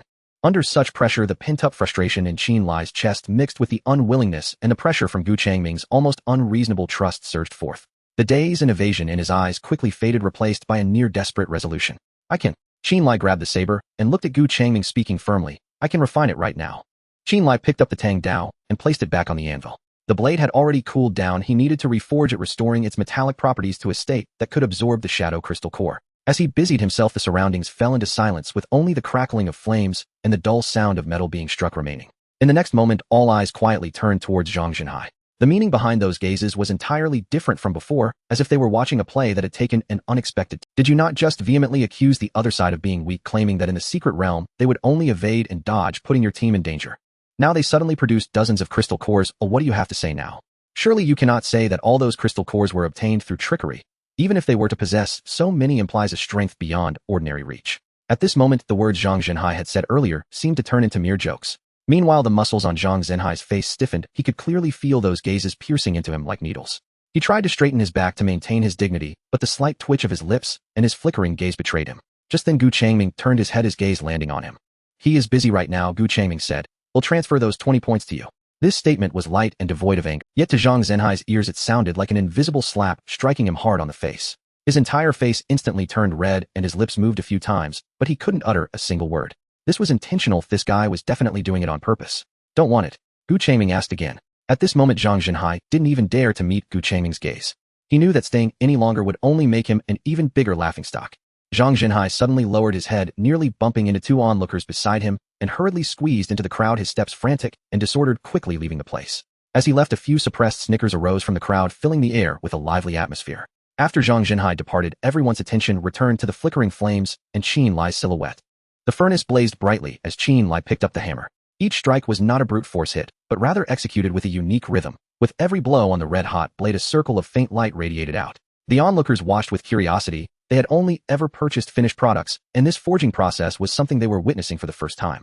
After several repetitions, once the blade's temperature was maintained at an appropriate level, Qin Lai laid it flat on the wooden table. Then he picked up the shadow crystal core that Gu Changming had tossed to him. Looking at the shadow crystal core in his hand, Qin Lai's fingers tightened slightly, and his throat rolled. He felt a moment, having failed twice before if he were to fail again this time. This pressure made the hand holding the crystal core tremble imperceptibly for a moment. At that moment a series of crisp and rhythmic tapping sounds came from beside him. He instinctively turned his head to look. It was Gu Changming. His hand was resting on the wooden table piled with shadow crystal cores, his index finger rhythmically tapping the surface. Though he was not looking at him, when Qinlai turned his head, Gu Changming flicked his finger, gently tapping a crystal core that had rolled to the table's edge. With a light sound, the crystal core worth hundreds of points bounced slightly on the table, rolling half a circle before stopping. Qinlai was momentarily stunned, and then looking at Gu Changming's relaxed posture, he began to understand the meaning behind it. There was plenty, so don't be nervous, just go for it. Qinlai was momentarily dazed, and the accumulated pressure in his chest was punctured by Gu Changming's gesture. He took a deep breath, withdrew his gaze from Gu Changming, and refocused on the Tang Dao before him. The hesitation in his eyes faded. He placed the crystal core back on the blade of the Tang Dao, his hands hovering above palms, facing down, slowly covering it. Light surged from his palms, once more like flowing mist, gently enveloping the connection point between the crystal core and the blade. At that moment, all the onlookers' gazes were drawn to this scene, holding their breath and waiting for the outcome. Time passed in silence for about half a minute. Suddenly, a clear and melodious sound like the clash of jade echoed from the center of the light. The crowd of onlookers instinctively froze. They could not discern whether the sound was of shattering or a successful resonance. But in the next second, the black Tang Dao on the table suddenly flashed with a deep, dark light. The glow was not dazzling, yet it carried a heavy chill, as if a substantial shadow had suddenly erupted. An invisible aura burst forth, rippling outward like a stone thrown into a calm lake. The few closest onlookers were caught off guard, feeling a slight constriction in their chests, instinctively stumbling back a step. The light receded, and the momentum settled.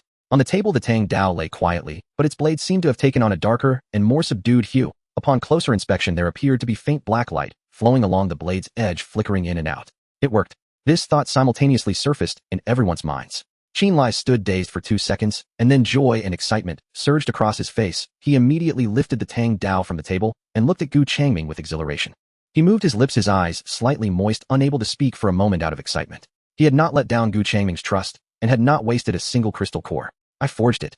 Qinlai could hardly contain his emotions at that moment. Gu Changming's face also revealed a hint of a smile as he nodded slightly at Qinlai. Holding the Tang Dao with both hands, Qinlai calmed himself before solemnly handing it over. Gu Changming extended his hand to steadily receive it. At the moment of contact, a semi-transparent prompt box silently appeared before his eyes. Name Knight. Eclipse, a Tang Dao forged from the shadow crystal core.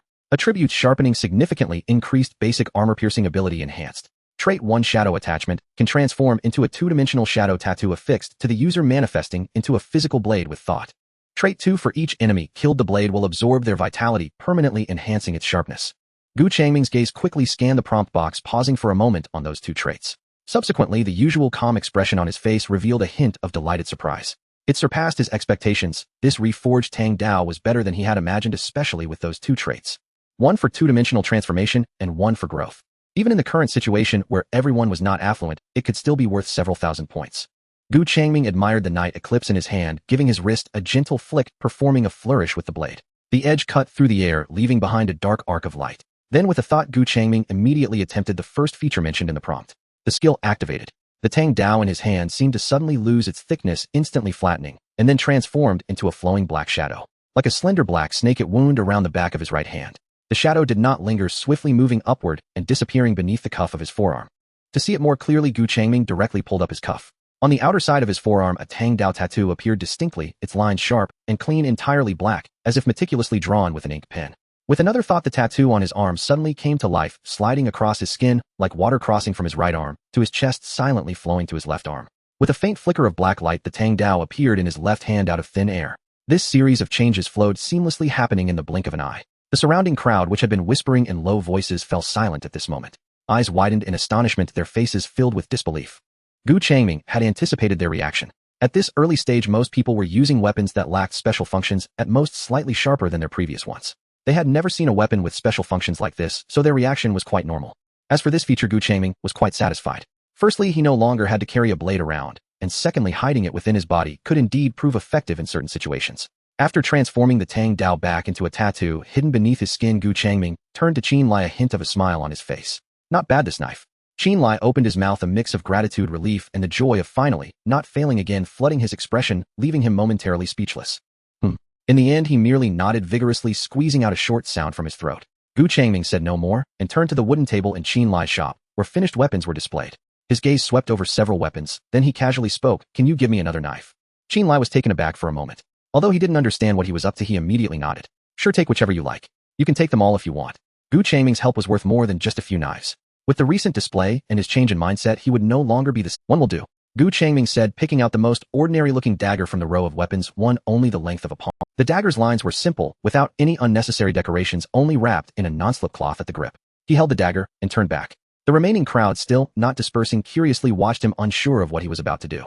Gu Changming walked straight toward the middle-aged vendor who had repeatedly approached him to make business and mock him. The vendor was craning his neck to see inside. When he saw Gu Changming walking towards him, his face flickering with a hint of shock and instinctive unease. Gu Changming stood before him, saying nothing, and raised the dagger in his hand. A faint, cold, nearly tangible killing intent suddenly spread from him, without warning. It wasn't intense, yet it made the vendor's scalp tingle, and cold sweat break out on his back. Swish! Gu Changming flicked his wrist, and the dagger sliced through the air with a swift flash of cold light aimed directly at the vendor's head. The vendor's face turned pale, and in his shock he instinctively raised the broad-bladed cleaver he had been holding, blocking it. Clang! A sharp, piercing sound echoed. The vendor felt his hand lighten and focused his gaze, only to see that his hefty cleaver had been cleanly severed at the point of contact. The cut was smooth as a mirror, with the front half of the blade clattering to the ground. In his hand, only the broken half of the knife remained. Looking back at Gu Changming's dagger, the blade remained unharmed, not even a trace of white. The vendor's legs went weak, and he plopped down onto the ground, the half of the broken knife slipping from his grip. He stared wide-eyed at Gu Changming, his face drained of color, leaving only a dazed expression of surviving a disaster. Gu Changming twisted his wrist, sheathing the dagger, and said nonchalantly, "See, I don't know why you kept bothering me. It's not that I didn't seek you out, but your forging skills are simply mediocre. A broad-bladed cleaver can't even compare to a dagger made by someone else." The vendor sat on the ground, mouth agape, unable to regain his senses for a while. The onlookers were first taken aback, but then gradually realized that Gu Changming was clearly standing up for Qin Lai. But soon they also came to understand. Although Gu Changming was indeed standing up for Qin Lai, they had just witnessed that even a casually picked dagger could neatly sever someone else's broad-bladed cleaver, not to mention that mysterious Tang Dao that could transform into a tattoo. The gap between Qin Lai's forging skills and those of other blacksmiths in the camp needed no further words. After a brief silence, someone made a move first. A man dressed in simple leather armor stepped forward, parting the crowd to approach. "Little brother," he began politely, "how much for a knife like that dagger you just made?" As soon as someone opened their mouth, 2 or 3 others quickly surrounded him. "Do you have short swords? One's suitable for close combat. I'd like to order a suitable straight knife. Oh, I can provide some of the materials. How will the points be calculated? Do you do armor repairs? A shoulder pad just broke in my team yesterday." Inquiries came in rapid succession surrounding the slightly dazed Qin Lai in the middle. Gu Changming turned his head, glanced at the gradually encircled Qin Lai, smiled, and chose not to approach further, nor did he specifically bid farewell. Instead, he turned and walked along the somewhat chaotic path of the camp toward the exit. After walking a dozen meters, a hurried sound of footsteps came from behind. Gu Changming stopped and turned around. It was Qin Lai, running a bit hurriedly, panting slightly. "Not doing business anymore?" Gu Changming teased. Let them choose first." Qin Lai smiled, awkwardly catching his breath, and then said earnestly, "Thank you." "Thank for what?" Gu Changming shrugged. "You have the ability yourself." Qin Lai scratched the back of his head, hesitated for a moment, and asked, "Are you leaving now?" Gu Changming nodded. "Can you wait another day?" Qin Lai said eagerly. Gu Changming cast a question. "Before you leave, I want to give you something." Qin Lai smiled. Gu Changming raised an eyebrow, pondering for a moment, and roughly guessed what the other was going to give. During the secret realm, he had mentioned obtaining some blueprints. He then said nothing and reached into his outer coat pocket, pulling out 2 shadow crystal cores and casually tossing them to Qin Lai. Qin Lai fumbled to catch them, and after realizing what they were, quickly declined. "No need. I should be able to borrow some points to buy crystal cores now." After he showcased his forging skills and compared Gu Changming's dagger with others, he knew he wouldn't lack clients in the future. So even if it was 500 points, he could borrow it in a short time. "Take them," Gu Changming said casually. "You know I don't need these things." 2 crystal cores could produce 2 items. He could keep one, and the other could stay with Qin Lai. Now soliciting good reviews again. If everyone thinks it's good, feel free to leave some comments in the review section. In the small grove outside the camp, the light filtered through the dense branches and leaves, creating a sparse illumination. Gu Changming leaned against a sturdy trunk, his posture relaxed. He stared at the panel introduction of Night Eater, which he had reviewed countless times, then looked up at the gray sky visible through the gaps in the trees, feeling utterly bored. This was the place he had arranged to meet Qin Lai yesterday, and the time was almost up. He just didn't know what that kid was going to bring him. As he pondered this, he suddenly noticed a slight movement in his ears. Footsteps, deliberately softened, seemed to be trying to conceal their presence. Gu Changming turned his head, directing his gaze towards the sound. The bushes parted and Zhang Zhenhai emerged from within. He was fully armed, even more so than in the secret realm, wearing heavy breastplate and shoulder armor, gripping a broad-bladed sword with the tip angled towards the ground. Upon seeing Gu Changming, Zhang Zhenhai's expression darkened, then, as if to bolster his courage, he suddenly grinned, producing a somewhat stiff and malicious smile. "What's wrong? Didn't expect this, did you?" As he spoke, the surrounding bushes shook continuously, and one shadow after another emerged. Close to 10 people, all fully armed, wielding sharp blades or heavy hammers, had formed a loose encirclement around Gu. Once his men had all emerged, Zhang Zhenhai relaxed slightly. He should have anticipated that exposing so many shadow crystal cores in public would lead to being robbed. He admitted that Changming was likely powerful. Thus he had not only brought his own team, but had also recruited another equal. With 10 people he was confident they could overpower the opponent. Changming no longer leaned against the tree, standing tall seemingly, ignoring those encroaching from all directions, his gaze still fixed on Zhang Jinhai. I honestly didn't expect this, Changming slowly replied. I thought you guys would arrive a bit later. His initial plan had been to obtain the item from Qin Lai, and then deal with these people while leaving. He hadn't anticipated their impatience. As for previously revealing, he possessed so many shadow crystal cores. Part of that was to bait Zhang Jinhai and attract them over. However, Zhang Jinhai frowned, not comprehending the meaning behind those words. Just then Changming made a move. He shifted the backpack that had been casually draped over his shoulder to the front, unzipped it, and reached inside. This action tightened the encirclement. The men behind Zhang Jinhai instinctively gripped their weapons tighter, shifting their feet, slightly ready to respond to any sudden attack. Zhang Jinhai also held his breath, staring intently at Changming's hand. In the next moment, Changming pulled his hands out of the bag, holding not a deadly weapon, but several flashlights. Changming weighed the items in his hand, glanced at the tense group surrounding him, and shrugged lightly. Sorry, I didn't expect you to bring so many people. I apologize, Changming continued. I didn't prepare enough, so make do with these. Before they could react, he tossed the flashlights casually towards Zhang Jinhai and a few others beside him. Zhang Jinhai and his companions caught the thrown flashlights in a flurry, their faces filled with confusion, completely baffled by this unexpected turn. At that moment, Changming raised his right hand, lightly snapping his thumb and middle finger together, producing a crisp sound. As the sound echoed, the shadow beneath his feet, already fragmented by the branches and leaves, suddenly began to writhe violently. Like boiling ink, the shadow rose unnaturally, and in the blink of an eye, a looming figure over 2 meters tall, grotesque in outline, and entirely composed of pure shadow, appeared before everyone. Shadow Eater. Zhang Jinhai swallowed hard, forcing the words out with a dry throat. The rest of the encroaching figures also displayed terror. This creature had instilled significant fear during their last assessment. How could this monstrous thing be in this guy's hands? Changming seemed oblivious to their fear, his tone still calm. Aren't you curious how I killed the Shadow Eater and where my shadow crystal cores came from? Now you can try it for yourselves. Changming tilted his head. Don't mention it. Alright. Changming seemed to remember something, pointing at the flashlights they were holding. When shined with strong light, the Shadow Eater's movements will freeze. This has been officially announced, right? Remember to use them. As he finished speaking, he turned his gaze toward the motionless mimic beast beside him, nodding to indicate they could commence. At the moment he nodded, the Shadow Eater's figure suddenly flickered, and in the next instant it lunged toward the nearest armed person with a terrifying speed. Screams echoed through the bushes. Inside the camp, Qin Lai carefully cradled a cloth-wrapped object and hurried toward the small grove outside the camp. Just after stepping out of the iron fence at the edge of the camp, he suddenly paused, furrowing his brow and listening intently. Strange, he thought he heard some unusual noises just now. He shook his head, dismissing the thought, and continued to walk briskly to the location he had arranged with Changming. Upon reaching the clearing among the trees, Qin Lai stopped and looked around. Not here yet, he muttered to himself, taking a few steps forward, intending to venture deeper. But just then Changming's figure emerged from the dark depths of the dense forest. Seeing him, Qin Lai sighed in relief and stepped forward to greet him. I thought you hadn't arrived yet. Changming wore his usual faint smile, his gaze falling on the item in Qin Lai's hands. Is this what you wanted to give me, eh? Yes.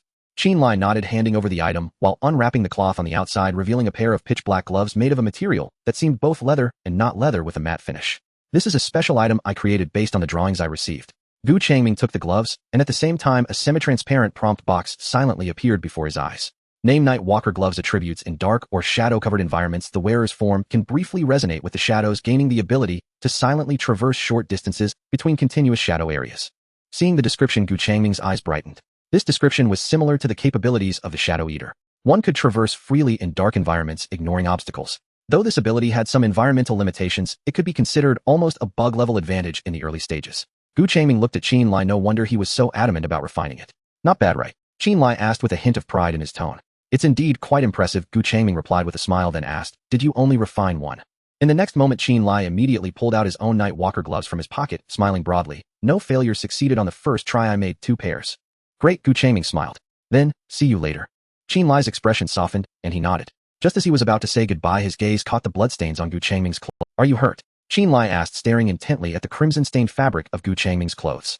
Hearing the other person's words, Changming glanced down at his chest, where dark red bloodstains were indeed visible on his clothing, with even some specks of red on his neck. However, he showed no reaction, merely reaching out to wipe it casually, saying, it's nothing, not mine. Oh, it must have accidentally gotten off. Seeing this, Qin Lai no longer worried.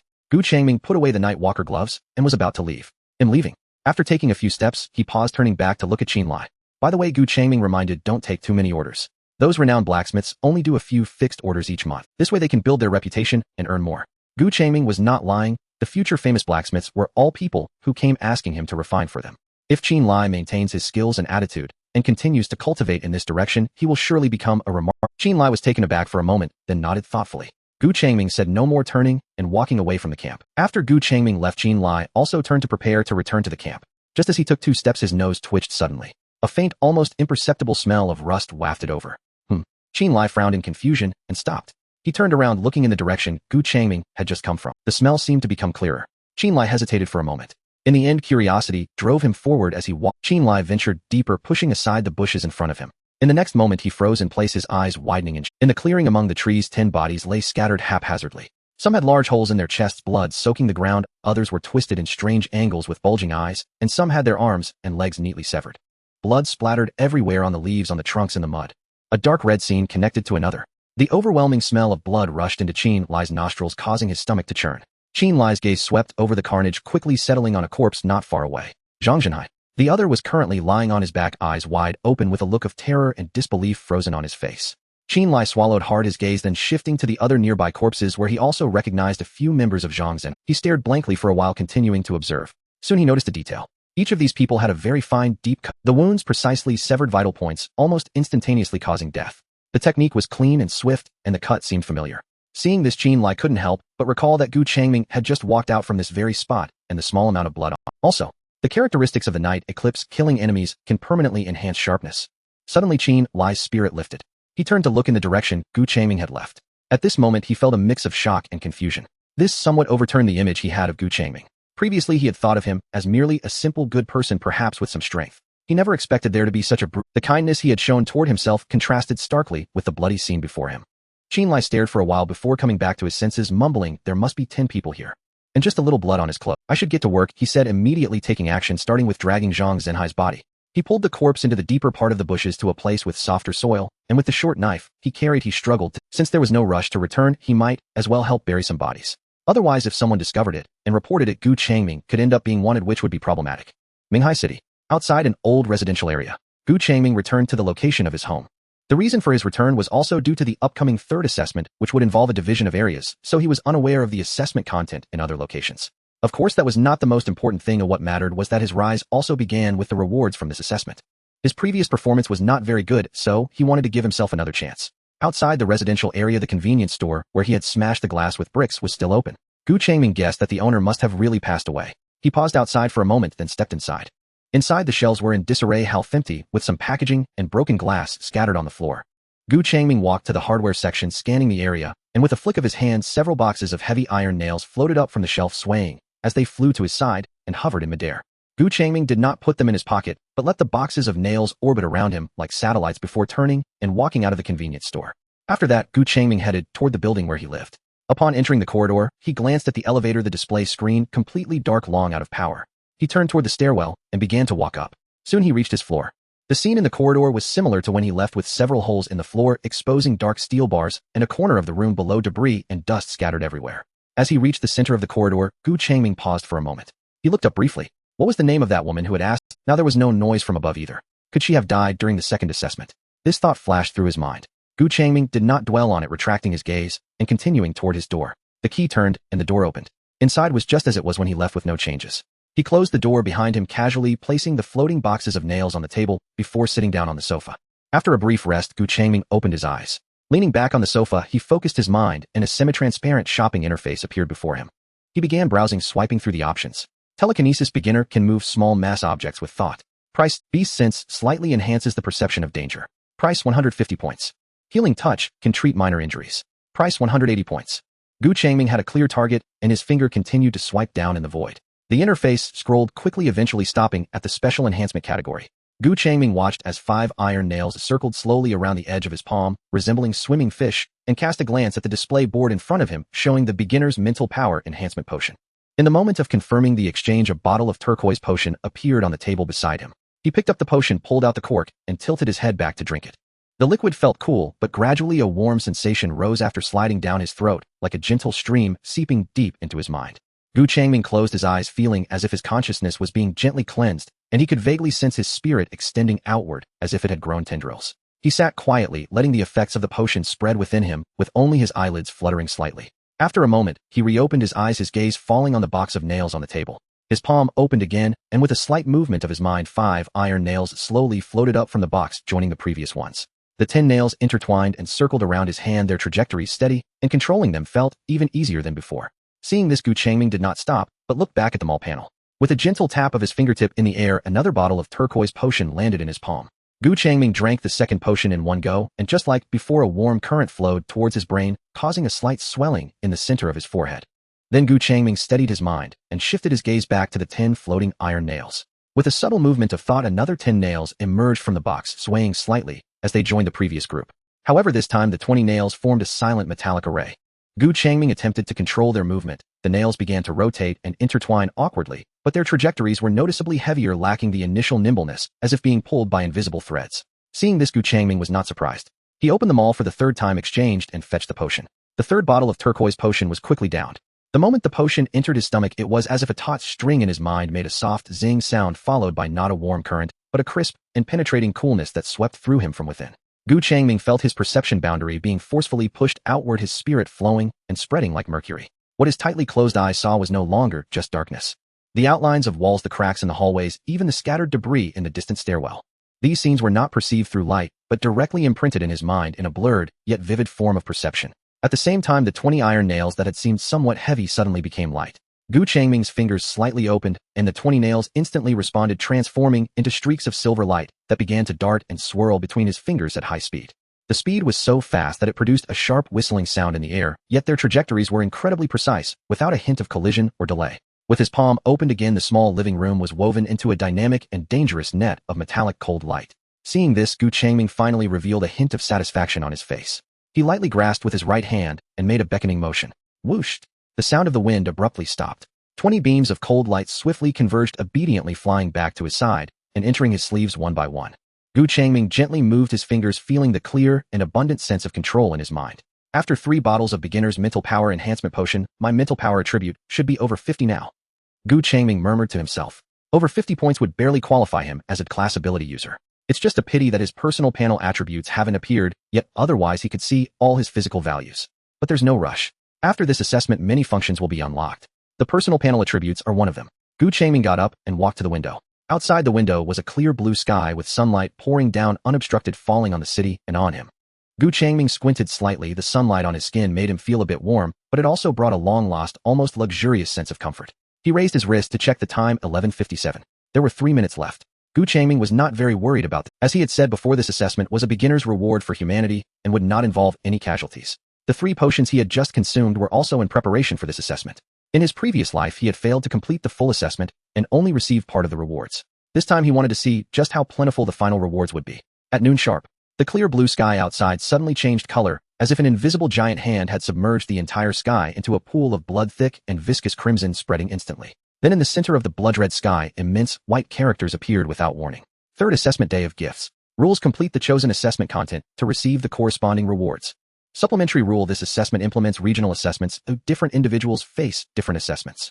Duration: 24 hours. Assessment failure penalty: none. The moment the assessment content appeared, Changming immediately opened the panel to check. Scrolling down, there were no hidden rules for this assessment. Just as he had previously speculated, this was a beginner's reward for human civilization, to prevent them from dying too quickly in subsequent assessments, leading to the fall of the entire civilization. As for the penalties for failing the assessment, they did exist. For example, if one couldn't even pass the first stage of the chosen assessment, that would be a penalty resulting in missing out on the rewards they should have obtained, causing them to fall behind in the increasingly difficult assessments and die early. Of course, those who were even more unfortunate than these people were some clever ones. They thought that as long as they did not participate in this assessment, they could pass. That was indeed the case. They simply missed the opportunity, and that was all. After explaining the assessment content, the blood-red sky abruptly faded away and the sky returned to its original clarity. Immediately after, pillars of crimson, bright yellow, deep purple, indigo, various colored beams of light shot up from different directions throughout the city, piercing straight through the sky, like giant nails anchoring into the earth. Each beam of light represented a selectable assessment area. After a quick glance, Changming flipped over the balcony railing and leaped out, his feet hovering over several stories of void. The sound of the wind whistled past his ears. Just as Changming was about to land, the shadow beneath him surged upward. Changming landed on the cushioning layer formed by the simulated beast, performing a nimble forward roll to dissipate the momentum, and landed steadily. Standing up, he looked up again, surveying the conspicuous beams of light around him, quickly locking onto the nearest one, a clear ice crystal-like light pillar of pale blue. Having selected his target, Changming stepped forward, slowly walking towards the pale blue light pillar. Outside an abandoned large shopping mall, a pale blue beam of light stood silently, piercing the sky, like an icicle reaching toward the heavens. Changming approached, and saw that around the beam stood 30 to 40 people. Most of them kept a distance, their expressions wary, their gazes shifting between the beam of light and the nearby individuals, with no one daring to step forward. Changming's footsteps attracted the attention of a few. They turned to look at him, curiously sizing him up. Changming didn't linger or look at them, continuing straight ahead.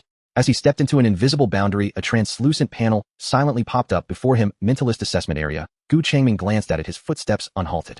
He had not come to the wrong place. This was indeed the assessment he participated in during his previous life. After evading the pursuit of the Shadow Devourer during the second assessment, he earned 400 points, and then purchased the ability of telekinesis, which raised his strength significantly. Then the third assessment arrived, and he circled around those beams of light before finding a suitable area for his mentalist. Changming passed through the edge of the crowd, getting closer to the pale blue light curtain. People around him began to whisper quietly. Is he going in now? Isn't he afraid of any danger?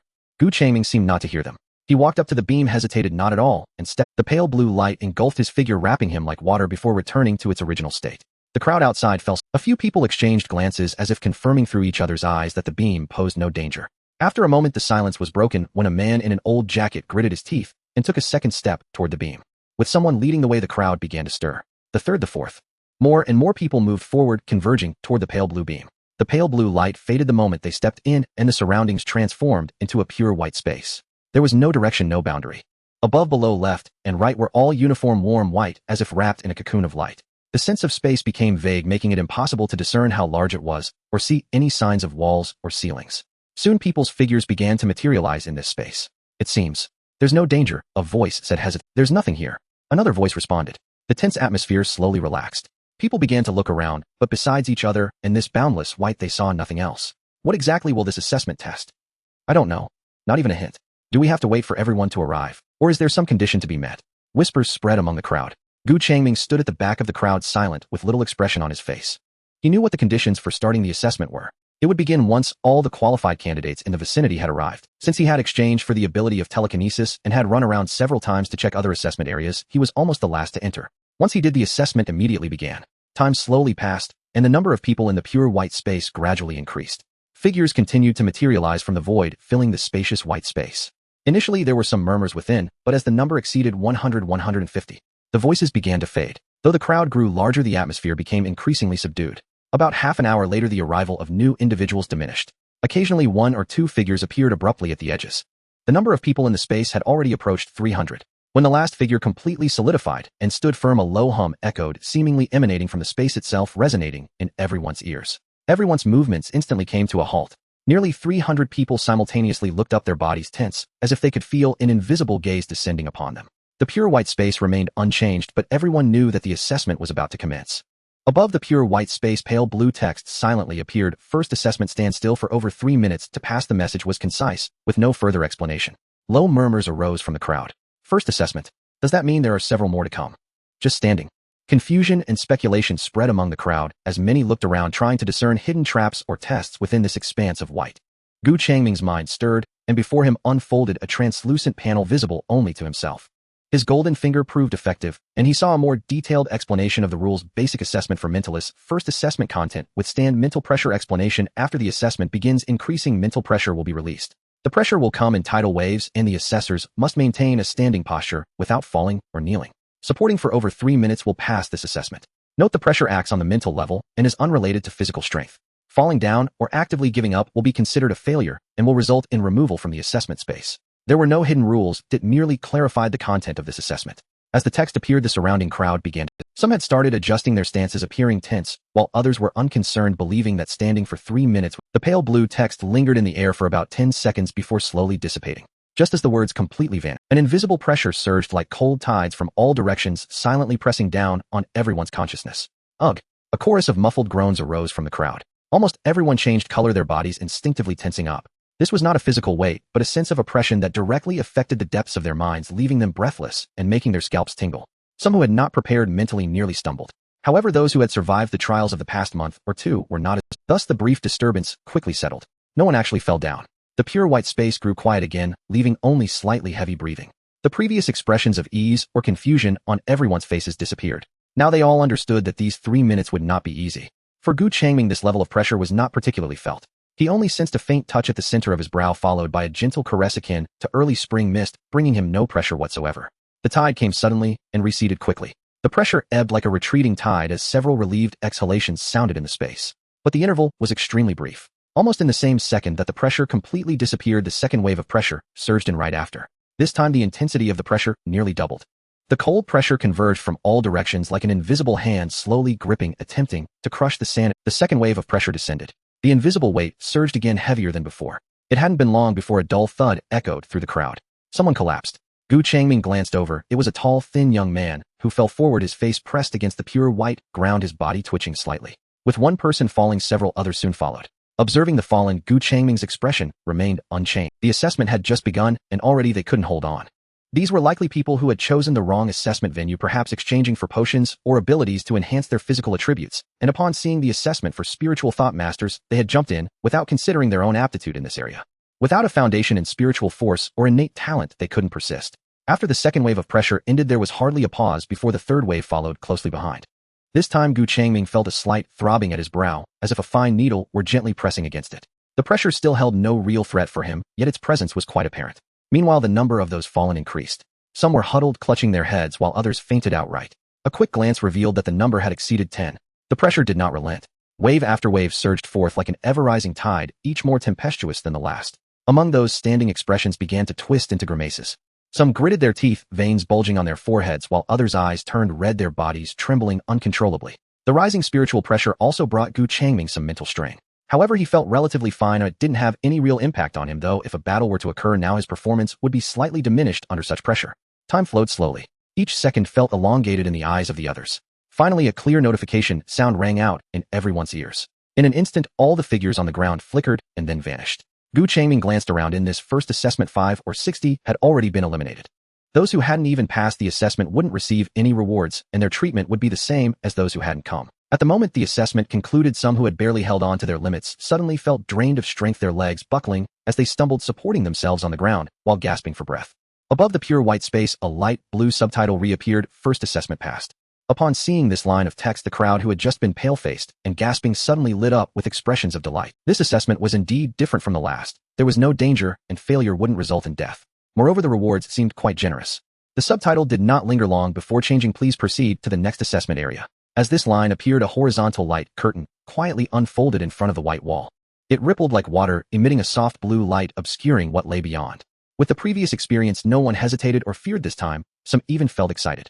What would the reward for the next? After a brief glance, a sturdy man took the lead and stepped forward, walking straight towards the light curtain. His figure blurred for a moment upon contact before vanishing. With someone leading, the rest followed suit. 1, 2, 5. Figures continued to disappear into the light curtain, and the number of people in the white space gradually dwindled. Gu Changming stood still, watching quietly. He wasn't in a hurry. Once nearly half the people had gone and the space felt much emptier, he took a step forward, walking slowly towards the light curtain. In the next moment, his figure also vanished into the light curtain, disappearing from the pure white space. The light curtain swept over him like water, and after a brief feeling of weightlessness, Gu Changming stepped into another realm. This place remained an endless expanse of pure white, but the layout was different. Not far ahead, translucent blue pillars stood silently, each topped with scattered components. Upon his arrival, many had already gathered by the pillars, bending down to examine the components.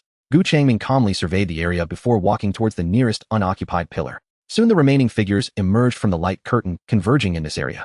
Each person selected a pillar of their own. At this moment, familiar light blue subtitles illuminated the space above. Second assessment: Please simultaneously control 10 components to assemble them successfully. As the subtitles appeared, Gu Changming did not linger, but focused his thoughts and opened his panel. He could see the more detailed Spiritual Thought Master Basic Assessment, Second Round Content Synchronous Thought Control Assembly Explanation. After the assessment begins, you must simultaneously control all 10 designated components to assemble them into a complete spherical structure. The assembly process cannot be conducted in batches, nor can physical contact with the components be allowed. Hint: there are hidden fittings and magnetic contacts between the components that must be sensed and deduced for correct assembly order. Exceeding the assembly time will be considered a failure, and you will be removed from the assessment space.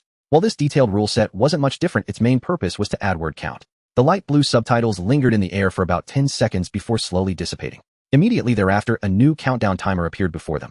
Time limit: 8 minutes, starting now. As the numbers began to change, the atmosphere in the pure white space suddenly tensed. Everyone hurriedly began to move, activating their thought power in an attempt to control the metal components atop the pillars before them. In an instant, the faint sounds of components rubbing and colliding filled the air. Gu Changming was not in a hurry. After glancing at the countdown, he extended his right hand and lightly tapped the air with two. The 10 metal components before him responded smoothly, floating into the air, maintaining distance from one another, their trajectories clear and without a hint of disorder. This assessment was not particularly difficult. With steadiness and calmness one could pass. He had done so in his previous life. After bringing the 10 components into the air, Gu Changming did not rush to assemble them, but instead used his thoughts to make them gracefully weave and interlace in midair, drawing smooth silver arcs. This almost showy control quickly attracted many gazes. Some struggling to maintain balance with their components could not help but glance over, their eyes filled with astonishment and envy. Glancing at them, Gu Changming confirmed that he had attracted enough attention before preparing to begin the formal assembly process. The crowd instinctively glanced at the countdown. Only 57 seconds had passed, not even a full minute. Had someone completed it already? Of the sound. They saw a young man in gray sportswear with a perfectly spherical metal ball hovering silently in front of him, its surface fitting together seamlessly. The crowd instinctively glanced at the countdown. Only 57 seconds had passed, not even a full minute. Had someone completed it already? Looking at the reviews, I noticed some were not fond of the part depicting forced transactions. So I thought I'd explain ere I knew there would be controversy when writing this, that some would say it's good that he didn't kill him, yet he still gave him points. The moralists who wouldn't read on would also say taking a knife and robbing someone's opportunity is disgusting. This is the first time I've seen such a male lead. Now indeed both types of comments exist, haha. However, what I want to emphasize is not this aspect, but rather the framework of this book and the protagonist's character. This is not an apocalyptic novel. The protagonist's purpose in being reborn is not to become stronger himself. He was already strong enough by the end of his previous life. His goal is to ensure the survival of human civilization. Thus, in order to avoid repeating past mistakes, he would go to any lengths, for according to the developments of his previous life, humanity had no chance of survival whatsoever. This willingness to go to extremes includes killing, seizing opportunities, and employing every means to make himself stronger than in his previous life, and helping humanity grow stronger, all to strive for a sliver of hope for human civilization. Therefore, had Jiang Shuzhen not intended to give it, Gu Changming would have indeed acted to kill him. And the 500 points given afterward, which he clearly could have withheld, reflect the essence of Gu Changming's character. Some readers say he is kind like a caretaker, and indeed he is. Within his capabilities, he helps Su Wan, and even goes out of his way to assist Qin Lai, and in the second assessment, he went far to deal with the hidden rules. In this chapter, he creates a commotion intending to demonstrate how to fold the metal ball in hopes of allowing more people to advance to the next assessment. Everything stems from his character and objectives. Character kind. Can it be considered so? Objective: to ensure his actions allow more humanity to survive, increasing the chances of passing the final assessment, and to strive for the preservation of human civilization. At this moment, the other party glanced over after finishing his task. Gu Changming met his gaze. The young man in his early 20s appeared somewhat delicate, with slightly long hair. He tilted his head to meet Gu Changming's gaze, his eyes brimming with a hint of arrogance and a satisfied smile playing at the corners of his mouth. Then he raised his chin slightly, as if to say, "It's your turn." Gu Changming showed no expression, merely exchanged a glance with him, before calmly shifting his gaze back to the 10 metallic components hovering before him. His mental force silently spread, causing the 10 components to slowly rotate and adjust their angles under his conscious guidance. Gu Changming did not rush for speed. Instead, he aimed to display them comprehensively, bringing them closer and fitting them together step by step. As the metallic parts clicked together, a subtle click sound echoed one after another, fitting perfectly.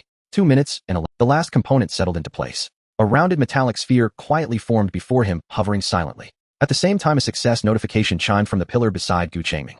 Gu Changming raised his hand and grasped the sphere lightly, which then gracefully fell into his palm. He then glanced at those who were observing his recent actions. After being swept by Gu Changming's gaze, those individuals snapped out of their daze and hurriedly redirected their focus back to the metallic components in front of them. Meanwhile, just as Gu Changming finished, Zhou Qilin, not far away, glanced at the countdown. Over 2 minutes.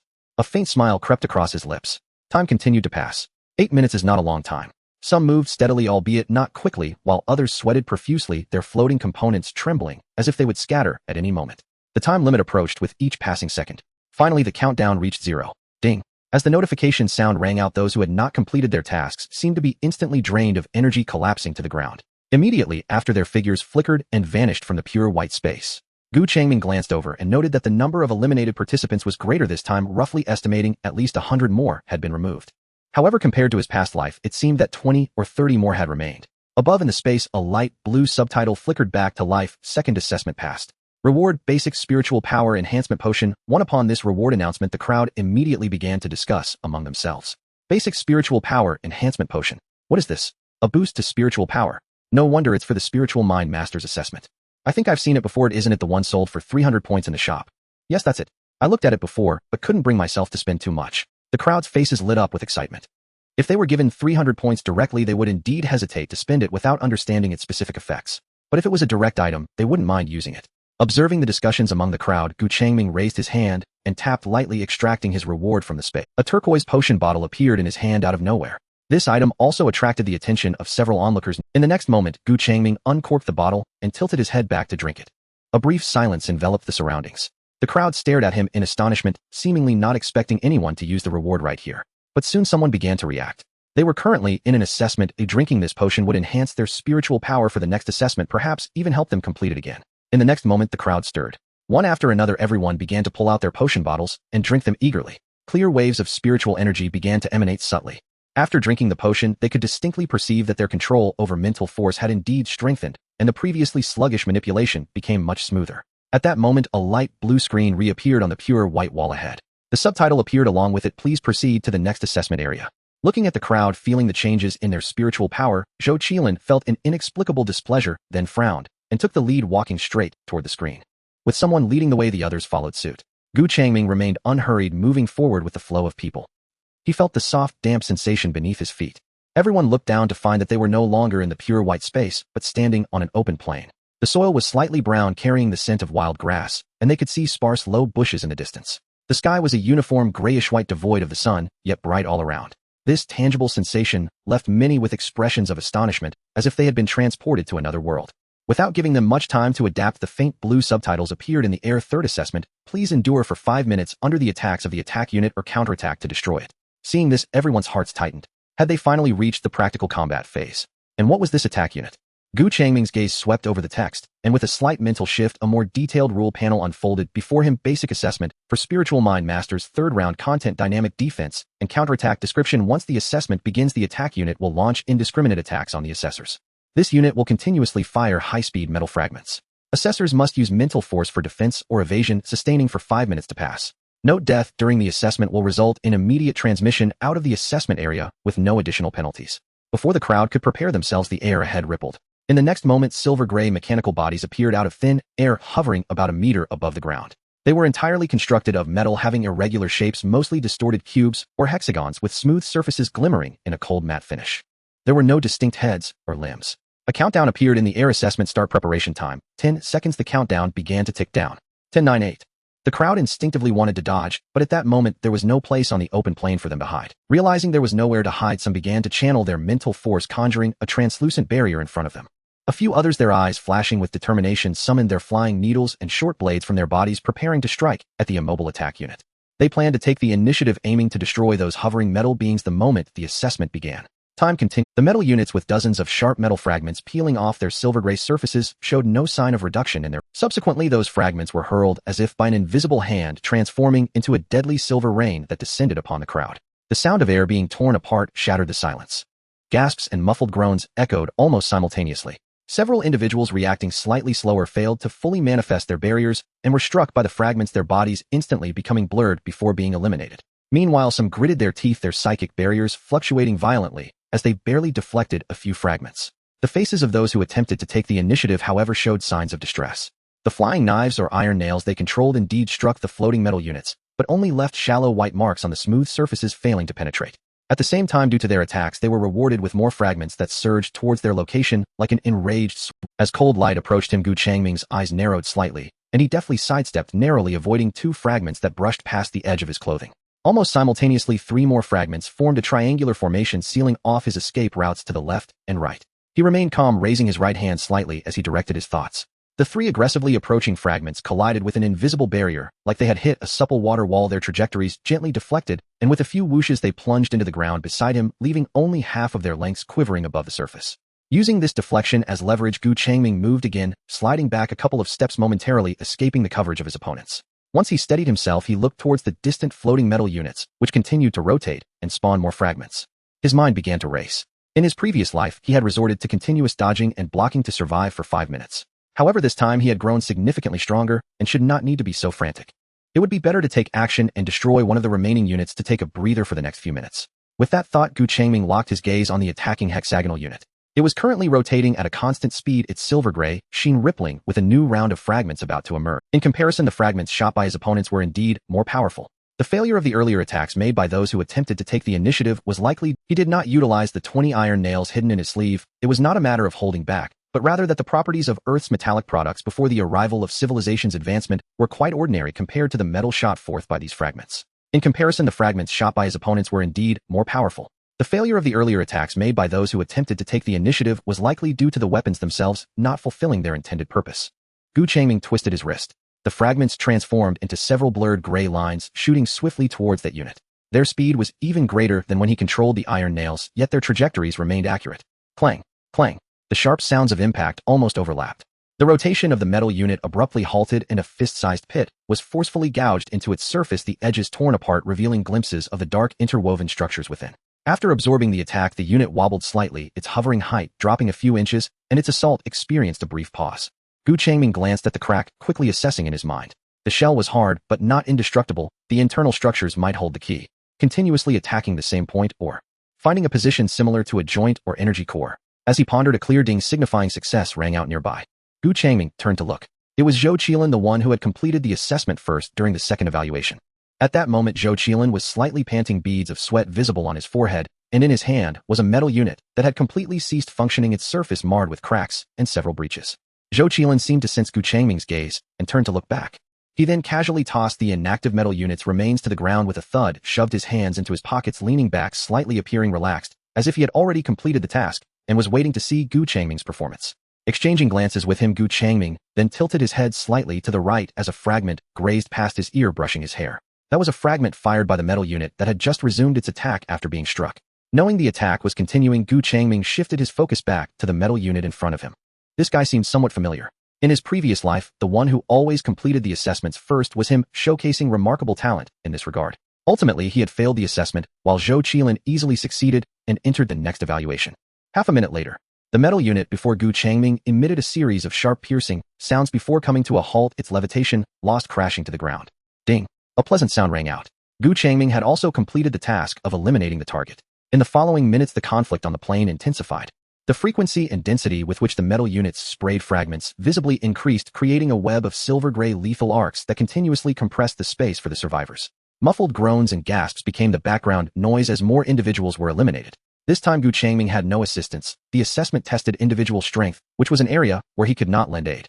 This assessment saw eliminations occurring faster than the combined speed of the previous two evaluations. When the massive countdown number suspended in midair finally reached 0, it emitted a long hum, and the sharp sounds of air being torn suddenly ceased. All the metal units still aggressively attacking came to a halt simultaneously, their surfaces rapidly losing their luster, their forms fading like a watercolor painting in the air, ultimately vanishing. The plane suddenly fell silent, leaving only heavy, uneven breaths. Those still standing were sparse, barely numbering 3 or 4 dozen. Compared to the nearly 300 who had entered this assessment, the area felt far too empty. In just 5 minutes, nearly 200 people had been eliminated. In the air, a pale blue subtitle appeared as the assessment concluded. Third assessment passed. Reward: Basic Cultivation Method for Mentalist Star Sphere Visualization. This reward left those who had passed the assessment momentarily stunned. Cultivation Method. Star Sphere Visualization. It's not points nor a potion. It's directly a cultivation method. Could this be a technique to enhance mental strength? No wonder it's called a mentalist assessment. The murmurs among the crowd were mixed with curiosity and a hint of excitement. Gu Changming looked up at the line of text, his eyes flickering. This was far superior to the few hundred points or potions offered earlier. With this technique, he would officially step into the realm. In his previous life, he had primarily relied on this technique to cultivate and enhance his abilities in mentalism. After a brief pause, the subtitle did not allow the crowd much time to digest the reward before it changed again. Please proceed to the next assessment area. Stepping into the light curtain, the shimmering barrier behind Gu Changming faded away like rippling water as he entered a new space. Before him lay a straight passage approximately 3 meters wide with dark gray walls that were smooth to the touch, concealing their material. The passage extended forward with no visible end in sight. At the same time, he found himself entirely alone with no one else present around him. The others who had entered the light curtain alongside him were nowhere to be seen. However, Gu Changming was not surprised that this fourth assessment was designed to separate them, requiring each person to undertake the evaluation alone. After he stepped out, faint blue subtitles quietly appeared in midair. Fourth assessment: Navigate through the maze within 15 minutes. Gu Changming did not look, instinctively unfolding his detailed rules panel.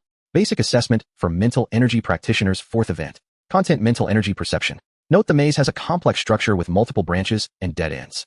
The assessor must utilize their mental energy to sense the path ahead and choose the correct direction. Failure to exit the maze within 15 minutes will be deemed a failure, resulting in expulsion from the assessment space. Tip: the range of mental energy coverage will directly affect perception efficiency. Gu Changming stepped towards the maze passage while maximizing the spread of his mental energy. This assessment tested their range of mental energy, The larger the coverage, the more information they could gather thereby, increasing their chances of exiting. He entered in a different order this time, and was uncertain whether the maze would be the same as in his past life. However, even if it were, he could hardly remember, as it had been a long time ago. As Gu Changming walked, he began to recall. It seemed he had used some techniques back then, such as feeling his way along the walls. In the end, he had managed to pass the assessment in a somewhat muddled manner. 5 minutes later, Gu Changming's mental energy swept over an inconspicuous right turn, clearly revealing the outline of the exit. He turned the corner, and suddenly the view opened up before him. He emerged from the exit passage. Ding! The crisp notification sound rang out immediately after he stepped through. The faint blue subtitles then appeared. Fourth assessment passed. Reward 10 to mental energy attribute. Gu Changming glanced at the reward, noting that 10 points of mental energy seemed quite good. The 4 potions he consumed earlier gradually provided fewer mental points as time went on. The effect of the potions diminished over time, making it increasingly difficult to gain additional points. Now gaining 10 points directly was quite a decent reward, even though he already knew about this reward beforehand. After receiving the reward, the familiar light curtain of pale blue unfolded silently not far ahead. The subtitles changed. Please proceed to the next assessment area. The moment he stepped into the light curtain, a brief sense of enveloping warmth washed over him, and his vision returned. As he emerged, Gu Changming's peripheral vision caught sight of a figure standing not far to his left. It was the person who had completed the previous assessment first. The other party seemed to have completed the assessment even earlier, arriving here before him. Upon noticing Gu Changming's appearance, he turned his gaze, the corners of his mouth curving upward in a smile. That smile was somewhat complex, as if to say, "We meet again." Yet there was also a hint of pride in it. Zhou Qilin's gaze quickly swept over the still rippling light curtain behind Gu Changming. After waiting for a moment, and seeing no one else emerge, he stepped forward towards Gu Changming. Upon reaching him, he stopped and introduced himself. "Nice to see you again," he said casually. "I'm Zhou Qilin, and you?" Gu Changming calmly glanced at him, replying, "I'm Qin Lai." "Qin Lai." Zhou Qilin repeated the name, smiling with a hint of praise in his tone. "Impressive, you passed the assessment so quickly." "Not bad," Gu Changming replied briefly, showing no discernible emotion. Zhou Qilin's smile faded slightly, seemingly dissatisfied with Gu Changming's indifferent reaction. After a brief pause, he lingered his gaze on Gu Changming's face for a couple of seconds before continuing. "This maze assessment is indeed quite difficult. It took me about 3 minutes. After saying this, he looked at Gu Changming as if waiting for some reaction. Gu Changming remained impassive, merely nodding. Oh, Gu Changming admitted that before obtaining that special item in his past life, his talent for mental energy practitioners could only be considered average, not outstanding. On the other hand, Zhou Qilin seemed to possess an innate advantage in this regard. Otherwise, he wouldn't have completed the assessments so quickly in the previous 2 rounds. Of course, Gu Changming's cold response wasn't solely due to that reason. He simply recognized the other party's attempt to show off, and couldn't be bothered to engage. Observing Gu Changming's indifferent attitude, Zhou Qilin stared for a few seconds before smirking, and saying nothing further, turning to return to his original position, distancing himself from Gu Changming. Time passed second by second, and 10 minutes quickly slipped away. During this time, the pale blue light curtain flickered weakly several times, each time a figure emerging from within. When the light curtain finally fell silent, no new ripples appearing, the total number of people gathered in this vast white space was only 7. The 7 individuals stood scattered, maintaining a certain distance from each other, mostly silent. By this stage, everyone appeared. However, soon above them, the pure white sky was illuminated by a faint blue glow, and familiar subtitles reappeared. 5th assessment, complete the formula calculation in front of you. Time limit 10 minutes. Gu Changming unconsciously opened his panel again. Basic assessment for mental energy practitioners, 5th event. Content: analyze dynamic formulas. Note: after the assessment begins, a set of complex formulas will appear in the space, continuously calculating and changing on its own. The assessor must concentrate their mental energy to track the logical flow of these calculations and determine the final value of the current cycle within the time limit. Tip: the core of this assessment focuses on the application of mental energy in calculations. After reviewing the detailed explanation, Gu Changming raised his eyes. Before them lay a complex structure outlined by faint blue light, a 3-dimensional geometric shape continuously entwining itself with lines and symbols swirling within. This was not a typical arrangement of mathematical formulas, and they could not recognize all the symbols. However, when he extended his mental energy, he could grasp the meanings within. Yet merely focusing on it for a moment caused countless symbols and logical relationships to forcibly surge into his mind, making his scalp slightly tingle and his head feel faintly swollen. Gu Changming did not immediately begin the calculations, but stared at it for several seconds. In his past life, this was where he had stopped. Are there any positive reviews? You can go to the review section to leave one. The moment the formula appeared, Zhou Qilin hesitated not for a moment, his mental energy immediately probing into the faint blue stream of light. A dense array of symbols and logical chains unfolded in his consciousness, twisting like living creatures, and he promptly began his calculations. The initial steps proceeded smoothly, but as the formula self-iterated, the computational load grew exponentially. In less than half a minute, beads of sweat appeared on Zhou Qilin's temples, and his temples throbbed faintly. Realizing the difficulty, he split off a thread of his consciousness and quickly glanced at the others around him. The situation was much better than he had imagined. Among the other competitors, some were crouched with their heads in their hands, feeling dizzy, while others stared blankly at the light screen, completely lost on how to proceed. His gaze ultimately returned to Gu Changming. The latter was staring at the formula before him, brow furrowed, lips pressed into a straight line, clearly entangled in a difficult calculation, appearing quite pained. Seeing this, Zhou Qilin felt a bit of reassurance in his heart. At least this persistent fellow chasing him was not doing it. Then he redirected his attention back to the formula, but as soon as he delved deeper, the massive torrent of information jolted his consciousness, causing his head to throb again. If this continued, it might become impossible to complete. A thought flashed through his mind. Without much hesitation, his left hand swiftly slipped into his collar, pulling out an inconspicuous dark silver pendant tied with a thin chain. The pendant was shaped in an ancient style, featuring a transparent crystal. He quickly placed it in his mouth, gently biting down. A chilling sensation spread from his tongue, and in the next moment a refreshing flow of coolness surged into his mind. Though the continuously changing formula remained complex, it no longer felt dizzying. The overwhelming pressure in his head rapidly subsided, and his thoughts became clearer. Not dawdling, he seized the opportunity and immediately dove back into the calculations. Time flowed in the suffocation. By the 6th minute, among the other 5, the last remaining figure struggling to hold on suddenly staggered, the last trace of color draining from his face. He seemed to have exhausted all his strength, staggering back 2 steps and collapsing to the ground, staring blankly at the still swirling light screen before him. He had failed. He was not much stronger than the other 4, ultimately just struggling for a moment. Then, just like the other 4 who had long given up, he raised his head, casting a complex gaze towards the 2 remaining in the arena, Gu Changming and Zhou Qilin, who were still engaged in calculations. Watching the 2, their eyes reflected a mixture of reluctance, loss, and a hint of indescribable envy. 2 minutes later, amidst the seemingly frozen air, a crisp and pleasant ding suddenly rang out. The 5 of them jolted almost simultaneously and looked towards the sound. The intricate faint blue light screen before Zhou Qilin unfolded like starlight, completing the calculations. He was the first to finish. Immediately, the 5 unconsciously turned their gazes towards the last one still in the assessment, Gu Changming. When Zhou Qilin completed the task, the time had already jumped to over 8 minutes and 40 seconds. Now there was only a little over a minute left on the countdown. At that moment, they did not know whether to hope for Gu Changming's success or wish for him to fail alongside them. They just watched. 30 seconds later, another crisp ding echoed. The light screen swirling before Gu Changming shattered into points of blue light and dispersed. With the success prompt for Gu Changming's assessment, the 5 who were slumped on the ground all felt a gentle repulsive force emanating from their surroundings. Their figures began to blur and become transparent, slowly dissipating from the pure white assessment space. In their last glance, they saw Gu Changming and Zhou Qilin standing in the open space along with the blue subtitle that appeared before them: assessment successful. The 5th assessment passed. Reward: intermediate telekinesis. Gu Changming looked at the line of text, his gaze. The rewards became richer as they progressed. He had fallen at this stage before, so he had no knowledge of what the reward was. Intermediate telekinesis would bring a qualitative leap in strength and control precision.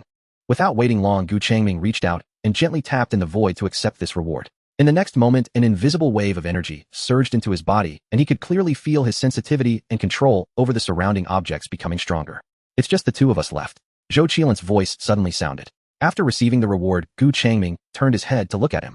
The other person spoke again, pulling at the corners of his mouth, and spoke first. If you had been a bit faster just now, you would have completed the assessment first. Is there a special reward for completing the assessment first? Gu Changming asked. Zhou Qilin's expression froze for a moment, then he shrugged. Not really. That's good. Hearing this, Zhou Qilin's heart made a clicking sound. Why did this tone sound a bit fortunate? Please proceed to the next assessment area. As the subtitle appeared, Gu Changming had already taken a step forward, walking directly towards the light screen. Zhou Qilin, seeing this, immediately focused his mind and quickly followed. Crossing through the light screen, after a brief daze, the 2 stepped into a new pure white space. Almost as soon as they steadied themselves, the pure white sky above brightened with a faint blue light. The 6th assessment: construct a corresponding complete and complex model based on the holographic projection. The subtitles remained concise. Gu Changming also unfolded the detailed rules he could see. Basic assessment for mentalists. 6th assessment: content concentration and mental projection. Note: after the assessment begins, a set of 3-dimensional holographic projections will be displayed. Assessors must completely replicate the model of the projection in the designated area using only mental energy within the time limit. The model must achieve high consistency in structure, proportion, and detail. Tip: maintain high concentration and stable output throughout. External disturbances may cause the failure of model formation. Gu Changming quickly scanned the explanation, understanding it in his heart. It's a test of focused mental output. The faint blue subtitles gradually faded, and the pure white space directly in front of the 2 suddenly concentrated and intertwined with light. A complex, 3-dimensional holographic projection silently emerged. It was a mechanical structure intricately outlined by countless fine silver lines. It was not static, but slowly and rhythmically in motion. This model was dynamic, multi-layered, and richly detailed. Upon its emergence, Gu Changming's attention was intensely focused as he rapidly analyzed every detail of the structure before him, simultaneously brainstorming wildly in his mind. As they sketched vague outlines in their minds within the originally empty designated area before them, a faint translucent phantom appeared in sync with the flow of their thoughts. This sudden change caused both of them to pause momentarily. Gu Changming only experienced a fleeting surprise before redirecting his focus back to analyzing the projection before him. However, just as he was concentrating, a voice came from beside him. Is this difficult for you? Is it interference? Deliberate? Or is it just excessive talk? Gu Changming's brow twitched imperceptibly as he, although distracted, the model before Gu Changming continued its original construction rhythm, showing no significant fluctuations or errors. After looking, Gu Changming noticed that the other person had glanced at his model, though they quickly returned their gaze to themselves. Despite speaking, the construction on his side did not cease. I have quite a talent in this area, Zhou Qilin remarked. Is that so? Gu Changming responded somewhat rarely. Upon hearing the reply, Zhou Qilin slightly raised his eyebrows, a glimmer of self-satisfaction flashing in his eyes. He turned sideways, almost fully facing Gu Changming, completely shifting his focus away from the model before him. However, after he shifted his gaze, the construction of the model on his side not only did not halt or err, but its speed subtly. Looking at Gu Changming, he spoke casually, as if sharing idle chatter. The last reward, intermediate telekinesis, was actually of no use to me. I had it long before coming in. That's quite a pity, Gu Changming replied nonchalantly. As soon as those words left his mouth, the smile on Zhou Qilin's face stiffened slightly, but he quickly continued. In the first assessment, I earned 400 points and exchanged them for basic telekinesis abilities. Later, I was fortunate enough to find a special silver resin fruit in a nearby secret realm, and after consuming it, my mental strength surged significantly. In the second assessment, I earned 1,000 points. With new opportunities after passing the assessment, I gained some inheritance in telekinesis. He spoke in a measured tone, as if recounting someone else's story. Gu Changming simply listened quietly, his own construction proceeding steadily. So what? Gu Changming's tone remained. Zhou Qilin smiled, his expression revealing unhidden sharpness and determination. So, he said, when I encountered this mental telekinesis assessment ground, I knew this was meant for me. As the last word fell, he raised his right hand and casually snapped his fingers, producing a crisp sound. With the sound of the snap, the complex and precise dynamic model in front of him instantly solidified, perfectly replicating every detail of the holographic projection. Ding! The pleasant success notification sound echoed throughout this pure white space. Zhou Qilin leisurely retracted his hand, looking at Gu Changming, and smiled again. Sorry, it's me again in first place. Gu Changming glanced at Zhou Qilin, who wore a faintly superior expression, and merely, in fact, he wanted to say that this was not a competitive assessment. Everyone who passed could receive the reward. However, given the other person's current demeanor, Gu Changming kept his thoughts to himself, calmly retracting his gaze and focusing back on the unfinished model in front of him. Seeing that Gu Changming dared not respond, Zhou Qilin felt somewhat satisfied in his heart. A minute passed quietly. Ding! The crisp sound of success rang out. Gu Changming also completed his assessment. Meanwhile, above in the pure white space, light blue subtitles appeared on Q6. Assessment passed.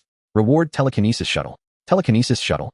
Gu Changming looked over. This was a standard weapon for every mental telekinesis practitioner. While not exceptionally remarkable, it was a specialized weapon for mental telekinesis practitioners, far stronger than manipulating other pieces of metal. By then, most mental telekinesis practitioners would have several, though it was still rare in the early stages. This time, Gu Changming did not claim it and temporarily left it in the panel's mailbox. Please proceed to the next assessment area. The subtitles disappeared, and a new light blue screen silently unfolded before the two. They stepped into the light curtain one after the other. After a brief sensation of teleportation, they found themselves in another pure white space. However, unlike before, the center of this area was not empty. There lay a normal sandbag more than half a person's height in a deep brown color. When their gazes fell upon the sandbag, the subtitles above lit up. On time, 7th assessment used telekinesis to lift the sandbag and maintain it for 5 minutes. Gu Changming's mind stirred slightly as a detailed rule panel unfolded before him. Basic assessment for mental telekinesis practitioner, 7th round, content: telekinetic resilience. Explanation: after the assessment begins, the sandbag will continuously increase in weight over time. The assessor must use telekinesis to stabilize and keep the sandbag off the ground. Any part of the sandbag touching the ground will be regarded as a failure. Hint: this assessment tests the telekinetic strength level of the assessor. Lifting a sandbag. Zhou Qilin looked at the ordinary sandbag, feeling that this assessment was a bit too plain. Gu Changming first slowly extended his mental strength, locking onto the sandbag ahead. The countdown numbers silently floated in the air, ticking down. 3, 2, 1. The timer began. Gu Changming's gaze sharpened, and the invisible telekinesis wrapped around the bottom of the sandbag like an unseen hand, steadily lifting it upwards. The deep brown sandbag lifted off the ground, hovering approximately half a foot above the surface, swaying slightly. Almost simultaneously, Zhou Qilin's sandbag also floated up, hovering at a height similar to Gu Changming's. At the moment of lifting, both felt a distinct downward pulling force. The weight of the sandbag itself was not light. Based on the feedback from their telekinesis, it was probably close to 50 kilograms. 50 kilograms might not seem like much if they were to lift it with both hands. But at this moment, they were lifting it purely with the condensed telekinetic force, and the feeling was entirely different. It was like asking someone to stabilize and lift a dumbbell of the same weight with a straightened finger. The difficulty and consumption were on entirely different levels. The invisible telekinetic force tightly enveloped the bottom of the sandbag, resisting the heavy downward pull. Time passed second by second. The weight of the sandbag began to increase. At first, Zhou Qilin had not noticed, but soon he realized that his sandbag seemed to have become heavier. Zhou Qilin's eyes flickered slightly as he turned his head to glance at Gu Changming. His gaze quickly swept across the sandbag floating before Gu Changming, seemingly comparing height and stability. Gu Changming noticed this gaze but chose to ignore it. He was currently focusing all his attention on that sandbag, controlling the stability of his telekinesis output, ensuring that the sandbag did not show any significant downward trend. For even a 1-inch drop would signify the beginning of losing control. As time passed, the weight continued to increase. In just 1 minute, the weight of the sandbag had doubled, soaring from its initial nearly 50 kilograms to at least 100 kilograms. The pressure on the telekinetic force surged dramatically. Zhou Qilin's heart sank, and a sense of foreboding quietly arose. The intensity of this assessment was somewhat beyond expectations. After another few seconds, when the weight unmistakably broke through the 150-kilogram barrier, Zhou Qilin gritted his teeth. The ease on his face had long since vanished, replaced by a tense effort to support it, and even due to excessive straining, his expression appeared slightly grim. The sandbag began to sway, and he could not help but turn his head to look at Gu Changming. As he glanced over, his restless heart suddenly calmed down. The other person's situation seemed worse. Their breathing had noticeably become heavier and erratic, and even their posture looked somewhat distorted, their back hunched, as if they were using their entire body to resist the unseen heavy pressure. Seeing Gu Changming's appearance, which was even more strained than his own, Zhou Qilin's heart settled. His sandbag, which had been wavering and sinking, miraculously stabilized, and even showed signs of being lifted once again. 2.5 minutes. 200 kilograms. The invisible weight crashed down once more. Zhou Qilin let out a muffled groan, feeling as if he could hear the anguished cries of his telekinesis under the unbearable burden.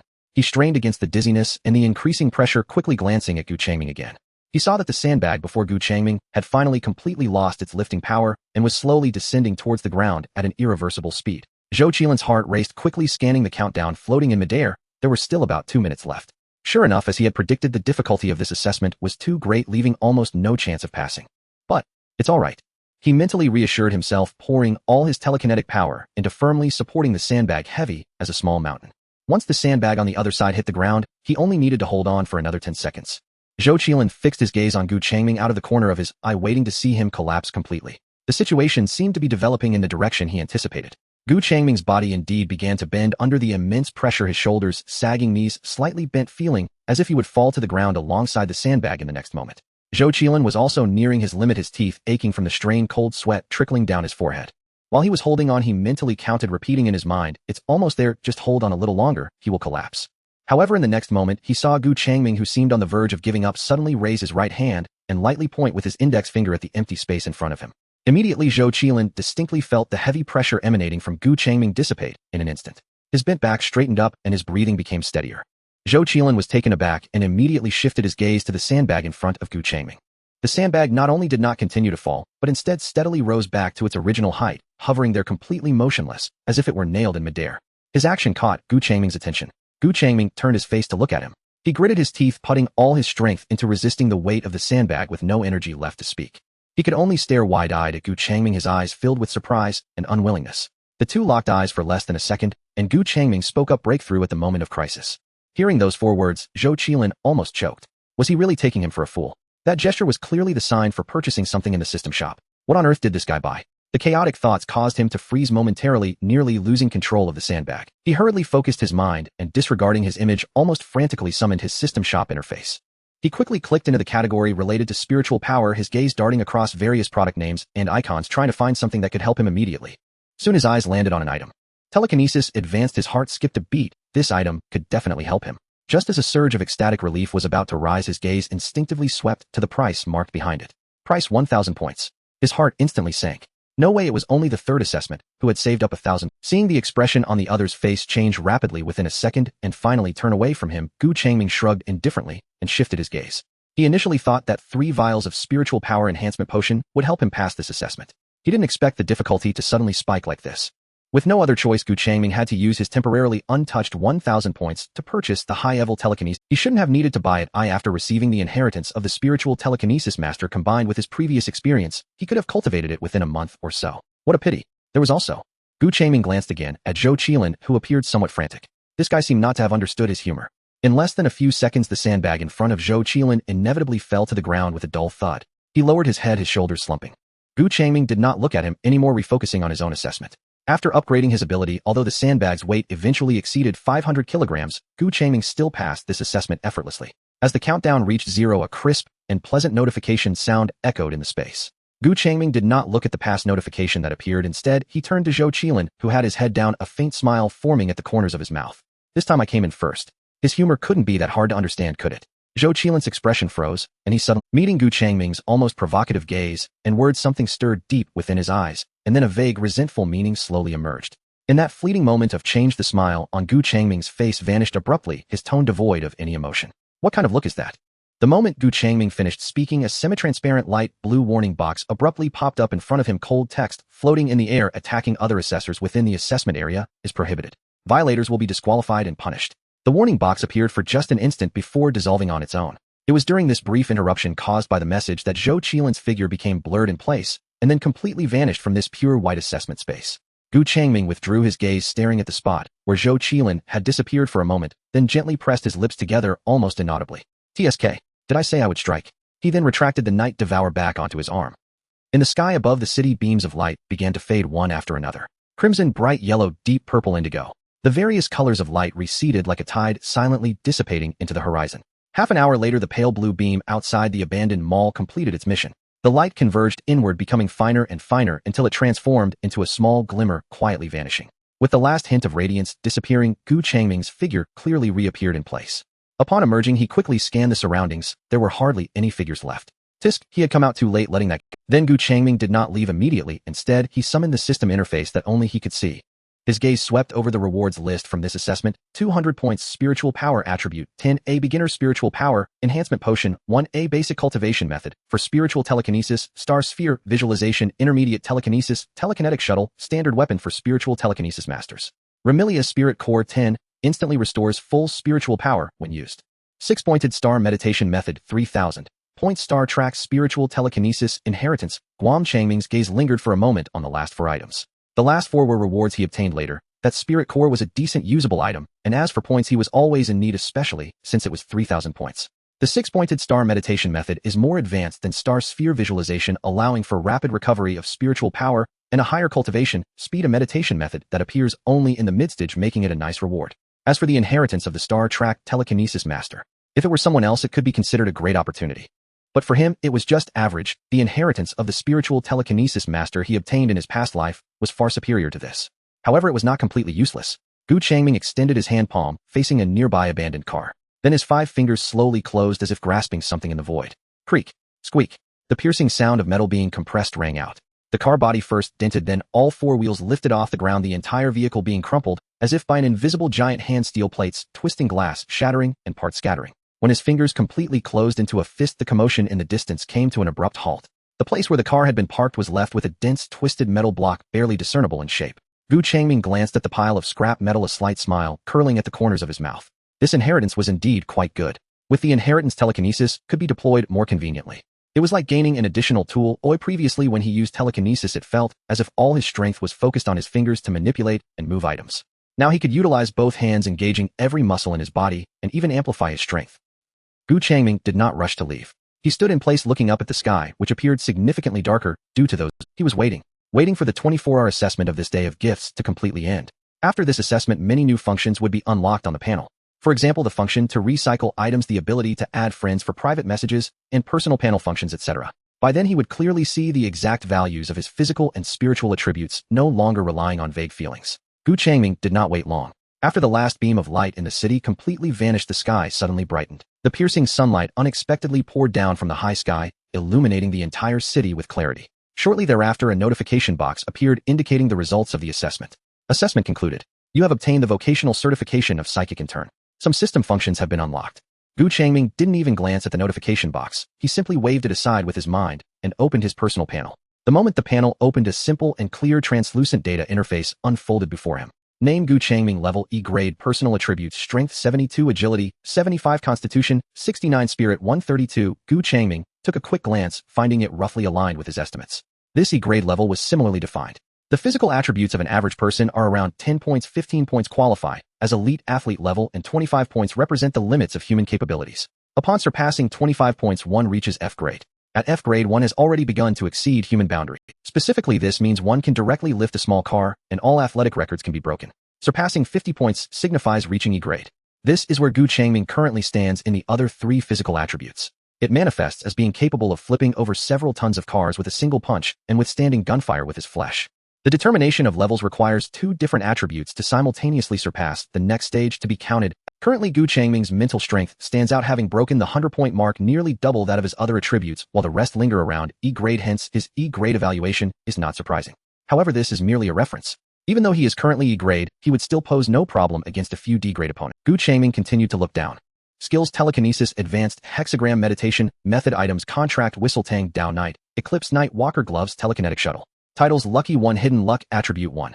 The effect is weak, but it may bring unexpected opportunities at critical moments. Hunter of Shadows increases damage to dark attribute creatures by 10. A reduces damage received from dark attribute sources by 5. Psychic Intern. It serves no real purpose, but you can display it as your title to avoid having an empty title section. Having roughly finished reading, Gu Changming withdrew his gaze. He then raised his head to look at the sky, which had just returned to. It's about time. This organizer has always had a penchant for such dark humor. After the assessment ends, it won't be long before they announce the time for the next assessment, making everyone feel as if a sword is constantly hanging over their heads, leaving them no moment to relax. Moreover, the announcement of the time, this time, was particularly malicious. As Gu Changming raised his head, a hint of ominous dark red appeared on the horizon. In mere moments, the blood-red hue consumed the entire sky once more. The piercing sunlight was violently obscured, and the world was once again enveloped in a thick layer of blood-red darkness. Within the city, the slight sense of relief that had just arisen from passing the assessment and the return of sunlight instantly froze. Although Gu Changming was alone, he could imagine the expressions and emotional changes of those who had just completed the assessment and sighed in relief upon witnessing this change. In the center of the blood-red sky, enormous and cold white characters appeared. As expected, the 4th Civilization Advancement Assessment will officially commence in 72 hours.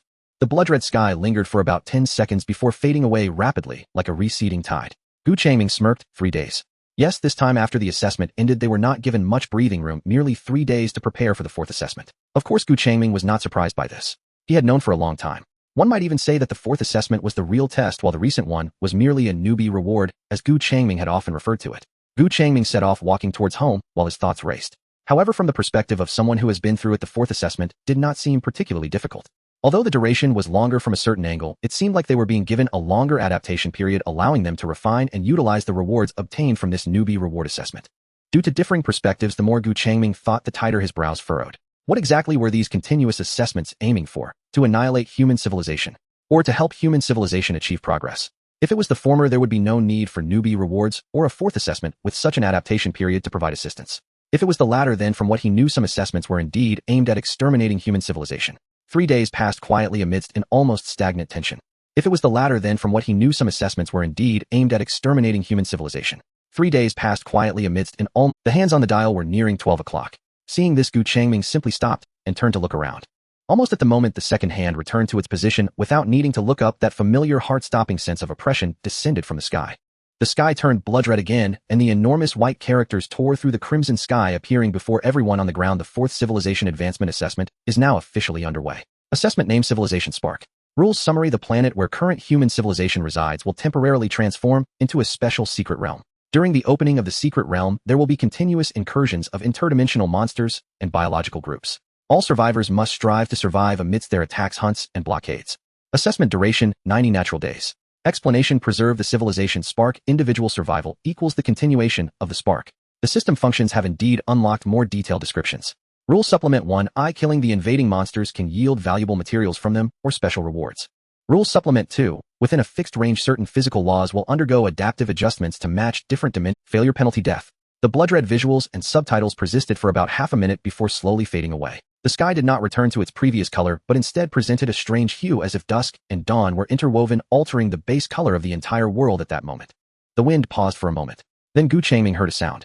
It did not come from a specific direction, but rather from all around, deep within the wilderness beyond the dim clouds overhead. Countless indescribable screeches and roars of background noise rapidly became clearer. In the ruins of the city, Su Wan crouched behind a broken concrete beam, holding a bow in her left hand and drawing the string with her right. The bowstring tightened with a faint creaking sound, and the arrowhead was steadily aimed ahead. The target was a venomous giant toad. It squatted between the collapsed building and the rubble, its massive body as large as a small truck, its skin a murky dark green, covered with uneven bumps. Around it, the battle had already commenced. Lin Jinxiu was like a shadow skimming the ground, darting swiftly around the giant toad. Continuously changing positions, each swing of the long knife in his hand precisely struck the giant toad. However, the giant toad's thick skin meant her attacks were not very effective. Her purpose was not to kill, but to provoke and On a relatively stable concrete platform further away, another teammate, Chen Yinji, was casting spells. Sharp ice needles formed in front of him, whistling through the air as they struck the giant toad's back and side, continuously chipping away at its health. The battle continued, and Su Wan's gaze was firmly locked on the giant toad, the arrow tip subtly shifting with its. The giant toad, irritated once again by Lin Jianqi's harassment, suddenly raised its head, its throat pouch swelling and emitting a deep rumbling sound, clearly preparing to spray venom. But at that moment, as it lifted its hand, its eyes were fully exposed. Su Wan released her fingers. The bowstring vibrated, and the arrow transformed into a streamlined flash of cold light, precisely piercing into the giant toad's left eye. With a thud, the arrow sank deep, reaching the fletching, followed by a muffled sound of compression from within. The giant toad's left eye socket was instantly a bloody mess, thick, viscous fluid mixed with venom spurting out. The giant toad writhed in agony, its massive body spraying venom, uncontrollably splattering around and eroding the ground into more pits. Zhang Yuanfan. Su Wan's voice immediately rang out without delay. Join Hyo and take it down. As her words fell, Zhang Yuanfan, who had been ready at the side, sprang into action. He quickly drew out the foldable tactical spear from his back with a snap, and gritting his teeth, charged forward, gripping the spear. However, before he could cover much distance, the giant toad's remaining right eye suddenly turned, its slit pupil locking onto him in an instant. A chill ran through Zhang Yuanfan's heart, and he instinctively halted. Faced with the gaze of the massive creature, the momentary paralysis from his lack of combat experience left him frozen in place. This is bad. Su Wan's brow furrowed tightly as she silently cursed. The giant toad's reaction was faster than she anticipated. It seemed to have singled out this weakest, motionless target, its enormous body suddenly lowering a massive claw covered in slime, sweeping down towards Zhang Yuanfan with a heavy wind sound. Zhang Yuanfan's pupils dilated, his mind blank, forgetting to evade. In a moment of desperation, whoosh. A crimson trajectory tore through the air. It was an arrow with a flaming tail. The arrow struck fiercely at the weak point of the giant claw's wrist. Bang! The impact was not loud, yet it caused the trajectory of the giant claw to veer, sharply slamming down heavily beside Zhang Yuanfan's nose, sending rocks flying and creating a shallow pit. Almost simultaneously with the arrow's hit, Su Wan had already darted out from behind the broken wall. In just a few steps, she crossed over 10 meters and landed in front of the still dazed Zhang Yuanfan. Without scolding him, her movements were instinctual. She reached out her left hand and grasped the middle section of the tactical spear in Zhang Yuanfan's hand. Then, holding her bow in her right hand and gripping the tail end of the spear with her left, she raised the spear like a javelin. A faint glimmer of light flowed over the bow, instantly spreading to the spear. That was the skill she activated regarding archery. Then Su Wan slightly tilted her body, exerting force from her waist, her left arm whipping out. The spear, momentarily infused with the skill, transformed into a blurred gray shadow launching towards the giant toad's only right eye. Puff! The spear tip plunged deep into the eyeball, and the explosive energy enhanced by Su Wan's skill was suddenly released. In a sound even more muffled than before, the giant toad's remaining right eye turned into a pulp.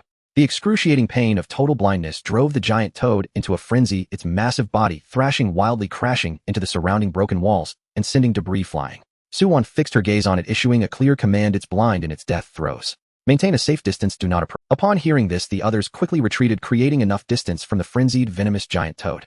After establishing a considerable distance, the four of them watched quietly as the colossal creature thrashed about in pain and bleeding from its loss of vision. Feeling somewhat reassured, they planned to wait until it could no longer move before they approached to harvest.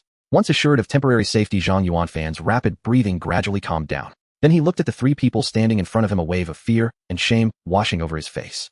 I'm sorry, He couldn't finish, unsure how to describe his life-threatening blunder. Lin Jianxiu and the others did not speak, casting him a glance before turning their attention to Su Wan, who stood in front. Su Wan withdrew her gaze from the giant toad, looking back with a faint smile on her face. It's okay, you've only been out with us a few times, but it's normal. After more experiences, you won't make such mistakes.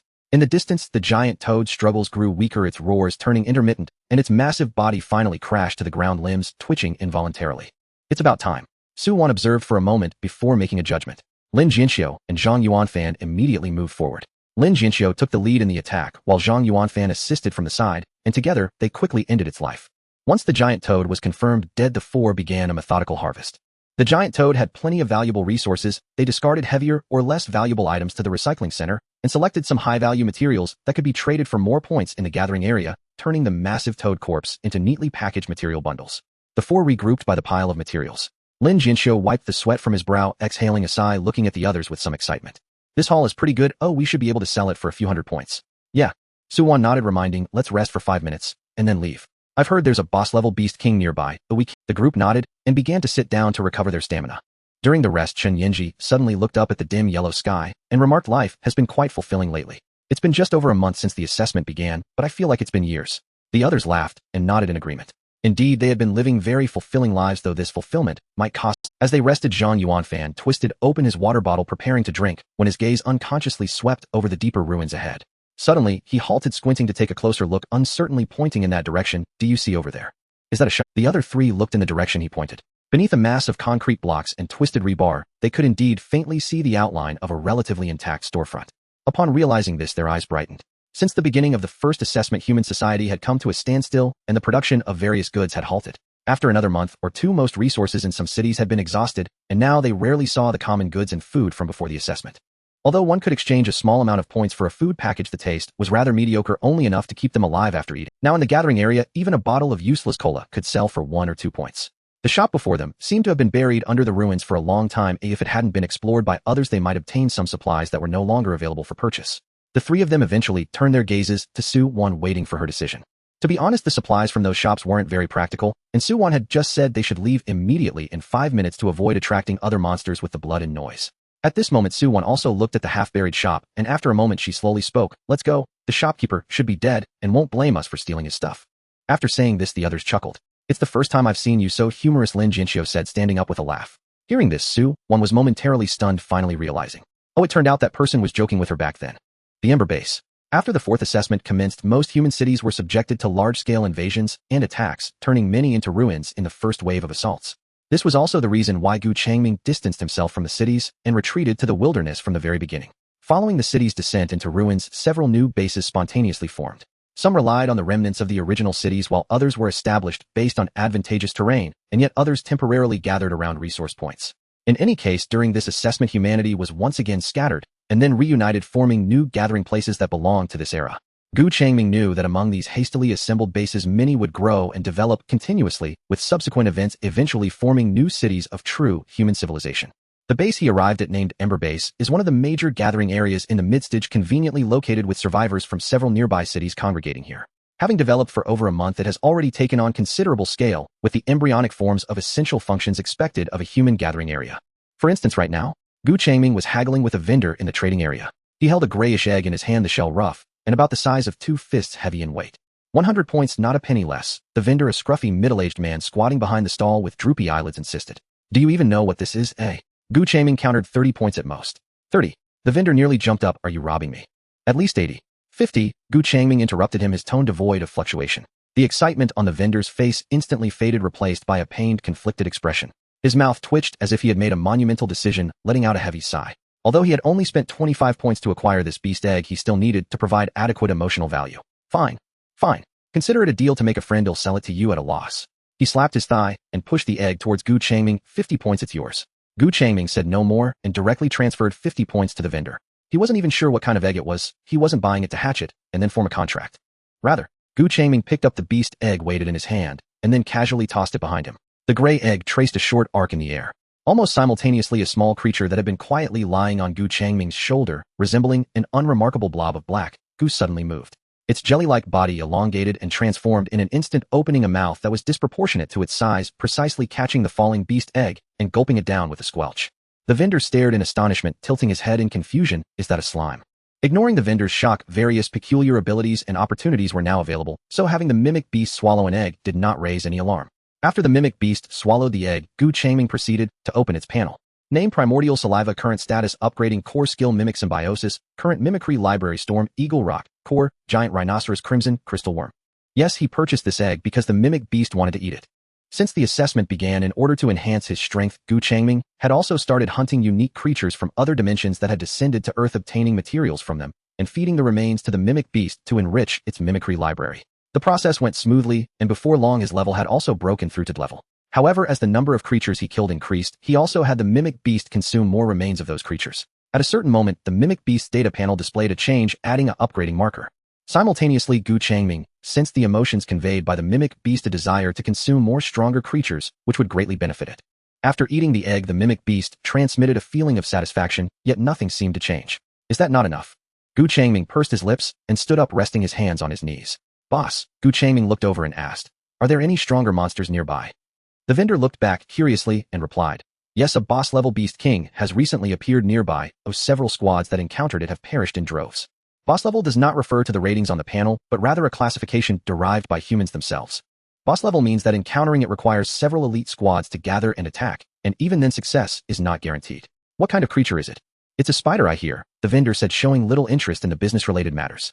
Oh, Gu Changming nodded deep in thought. Not far away, a humble shop with a sign that read high prices for materials. Su Wan and Lin Jinxiu walked out from inside. I never expected the price for the venomous giant toad's venom sac to be so. Lin Jianqi's voice was light and cheerful. After deducting supplies and equipment maintenance, we netted over 800 points, enough for us to purchase some good equipment. With the novice rewards from the third assessment, some of the necessary secondary professions like blacksmiths and alchemists have gradually increased. Thus our squad is now well-equipped, greatly enhancing our combat power compared to before. Lucky us, Su Wan nodded. With over 800 points, she could take 200 plus for herself, and combined with her previous savings, she could now acquire a decent archer's ability or customize some special arrows. After walking for a while, Lin Jinxiu suddenly recalled something and turned to Su Wan saying, Su Wan, that Zhang Yuan fan. He tends to panic at critical moments. He has only been out with us for the second time. Su Wan said slowly, let's give him some time to adjust. Newcomers need some time to adapt. If he truly can't keep up, we can clarify things with him later. She remembered how she had behaved at the beginning, too scared to even stay home alone, terrified at night. Lin Jinxiu nodded and casually changed the subject. You received 500 points in your first assessment, right? How did you manage that? I was too afraid to even move from home. Recalling this, Su Wan paused for a moment before continuing forward. Naturally, it was because I'm exceptionally gifted, different from the ordinary, though I saw through it at a glance. Su Wan said with a smile. However, before she could finish, her peripheral vision caught sight of a familiar figure. The novel's rating came out 5. 9. I felt unsatisfied, couldn't handle it. Su Wan immediately turned her head to look at the figure. Gazing at the figure for a while, she then withdrew her gaze and shook her head, responding, It's nothing, I mistook someone. But upon closer inspection, it was merely a similar silhouette. Their features were entirely different. However, given the current survival environment, if one missed an opportunity, they might never encounter it again in their lifetime. How could it be so coincidental? Lin Jinxiu exclaimed. Oh, and without further thought continued the previous topic. So how did you manage to get 500 points? Su Wan smiled and did not continue her earlier teasing boast, simply saying, I was lucky and met someone who helped me. As they chatted, they walked towards the trading area. Not far away, in another vendor area, after asking the vendor about some details, Gu Changming began to browse slowly among the stalls. Since they were going out to hunt a boss-level spider, they naturally needed to purchase some basic supplies such as drinking water, compressed rations, or medical supplies and bandages for treating wounds. Although these could also be bought from the shop interface, the prices were significantly higher. Especially for those quick-acting healing potions and antidotes, the prices were about 2 to 3 times that of what the alchemists currently produced. The next day, a number of small teams preparing to head out had gathered along the main road leading from the base to the outside world. Su Wan's team was among them. Lin Jinxiu was crouching down, making a final check of his gear, pulling out the slender blade halfway from its sheath, lightly brushing his fingers over it, and only after confirming it was fine did he snap it back into place. Shun Yinji stood a bit farther away, closing his eyes to rest, his hand gently stroking the low-level spiritual recovery potion strapped to his leg. Zhang Yuanfan carried the largest pack of the team, repeatedly adjusting the straps on his shoulders. The gear of the three had been more complete than the previous day, having been supplemented or maintained with the points they earned yesterday. Having packed up most of their things, Lin Jinxiu stood up, and the three of them naturally turned their gazes towards Su Wan. However, at this moment, she seemed a bit distracted, staring at the passage leading in and out of the base. Su Wan. Lin Jinxiu stepped forward, inquiring, "We're all set here. When shall we depart?" Su Wan's shoulder moved slightly, almost imperceptibly, as she was pulled out of her thoughts. She blinked, then slowly turned around, her gaze sweeping over her three ready teammates. Then she shifted her focus away from them and looked up at the sky. After a brief silence of 2 seconds, as if she had suddenly thought of something, she spoke. "It's still early, it's morning, and the light isn't sufficient. Of visibility outside might be poor. We should set out later." This statement came a bit unexpectedly. Lin Jinxiu and the others exchanged glances, wondering when the weather had such a significant impact. They hadn't paid attention to these things before, and they usually just avoided going out at night. However, since Su Wan said so, they had no objections. Leaving early or late made little difference. "All right, let's." Chun Yinji and Zhang Yuanfan sat down beside a relatively clean concrete block. After sitting down, Chun Yinji began to share some tips and reassurances with Zhang Yuanfan. Meanwhile, Lin Jinxiu walked over to Su Wan's side, looking in the direction she had just been gazing. There was nothing particularly special about the exit passage. "What are you looking at?" She tilted her head, her tone casual but curious. Su Wan's gaze was pulled back, and she shook her head, her voice softer than before. "Nothing, just..." She seemed unable to clarify the fleeting emotions that had swept through her at that moment. Perhaps it was due to the recent coincidences involving that person, as she always felt she would run into him. Especially now as they were about to go out, this feeling was exceptionally strong. She felt as though he would emerge from the passage, and they would meet. Lin Jinxiu watched her, no longer pressing for answers, simply standing beside her with his arms crossed, his gaze fixed ahead as he began to voice the purpose of this outing. "Today our main goal is still to find those elite-level monsters to hone that kid's skills and improve our teamwork." Su Wan nodded. They had just killed that venomous giant toad and logically should have rested for a few days. However, considering Zhang Yuanfan and the team, they decided to take action. Elite monsters were not too great a threat to the three experienced level adventurers. Going out once would refine their skills and also earn them a few hundred points, which wasn't bad. The sky gradually became clearer as they waited. Although it was still not bright, the outlines of the wilderness were now distinctly visible. Other teams gathered near the gate began to set off one after another. Chen Yinji and Zhang Yuanfan stood up again, their gazes directed at Su Wan. Seeing everyone's attention fall back on her, Su Wan also withdrew her gaze from the distance, a faint trace of disappointment flickering in her eyes, one that even she might not have noticed. Shall we go? Lin Jinxiu on the side attempted to inquire. Go. She had just uttered a word. At that moment a clear and unhurried sound of footsteps came from inside the passage. Su Wan's words abruptly stopped. She immediately turned her head, her gaze directed towards the exit of the passage, carrying a hint of unconscious expectation. The footsteps quickly approached, and a figure emerged. It was a young man wearing a black coat, slightly bowing his head, making it impossible to discern his features. Su Wan's gaze followed him. As he walked out, he lifted his head, scanning the surrounding teams waiting to depart. His features were well-defined, but it was a stranger's face, not the person she had imagined. She watched as the unfamiliar man quickly scanned the area, seemingly confirming his target, and then ran straight towards another team of 5 that had already gathered. While running, he waved his hand and shouted something. Some members of that team responded to him. Watching this scene, Su Wan's face showed an expression of disbelief, followed by an inexplicable TSK. Lin Jinxiu, who was standing beside her, heard it and couldn't help but chuckle softly. What's wrong with him? Su Wan turned around, taking the lead to step toward the wilderness outside, her voice trailing back. It's nothing new, I just can't stand those who are late. He came so late and is still strolling along. Lin Jinxiu raised an eyebrow, trying to understand her strange annoyance. The 3 of them followed suit. The 4-member team left the base and headed towards the outer wilderness. Unexpectedly, after merely complaining yesterday, everyone actually thought of helping me boost my score. So I will update 2 more chapters today. I thank you, everyone. Upon leaving the stronghold, the view suddenly opened up. The wilderness resembled an endless crumpled paper, with gray-brown soil, sparse dead trees, and collapsed highway signs forming a monotonous and oppressive landscape. The 4 of them followed a path worn down by previous travelers. The area around the stronghold had long been cleared multiple times by frequently passing teams, leaving only the occasional sighting of a lone monster. Hunting them was also laborious and not worth much. Their target lay deeper within. Only by moving away from the stronghold could they find elite-level prey that justified the effort. However, just a quarter of an hour into their journey, Chen Yinji, who was slightly ahead, suddenly stopped without warning. What's wrong? Lin Jinxiu instantly lowered his stance and turned to ask in a hushed tone. Chen Yinji was the mage of their team with the highest spiritual affinity, often able to sense dangers ahead. Chen Yinji did not answer immediately. He closed his eyes, slightly furrowing his brow. After a few seconds, he opened his eyes and quickly constructed a basic divination spell with his right hand in front of his chest. The ripples of the spell quietly spread out. In the next moment, Chen Yanzi's expression changed. There is movement directly. As his voice echoed, everyone reacted. Lin Jinxiu crouched down, hand on the hilt of his sword. Zhang Yuanfan swiftly unfastened his short spear from his back, making a click sound as he straightened it. Su Wan gripped her longbow and arrow, already lightly resting on the string. What movement? Is it other teams? Or monsters? Chen Yinji shook his head, his lips pressed tightly. The information returned from the divination spell was very vague, making it impossible to discern what exactly it was. Seeing his demeanor, the others understood. Su Wan made a hand gesture, signaling everyone to remain vigilant and observe. In her line of sight, a figure approached from the distance along the dirt path by the stone pile, gradually becoming clearer. A person. Lin Jinxiu squinted, unsure. As the distance closed, they recognized that it was indeed a human. A man in a black coat was walking alone along the path towards them, his pace neither fast nor slow. Confirming this, the tension in their team eased slightly. Although the wilderness made humans unpredictable, encountering other survivor teams or individuals could mean trouble or betrayal, at least they were still humans capable of communication. Moreover, most people were normal, not beasts that would immediately think of killing upon meeting. Su Wan subtly tilted her chin towards Lin Jinxiu, indicating for him to step forward with her. In their team, Lin Jinxiu had the strongest melee abilities. Lin Jinxiu understood and adjusted the angle of his long knife slightly, placing the blade horizontally in front of him, clearly signaling an aggressive stance enough for the approaching figure to see that they were not an easy team to mess with. The two maintained their vigilance as they approached the other person. As the distance closed to about 10 meters, Lin Jinxiu took a deep breath, just about to raise his voice to call out and alert the individual. But Su Wan suddenly quickened her pace. Lin Jinxiu was taken aback, unsure of what was happening. Su Wan stared for a moment, her face revealing surprise and delight. Then she hurried a few steps forward, and upon recognizing the person's face, a genuine smile blossomed on her lips. Hey! Su Wan waved at Gu Changming. Do you remember who I am?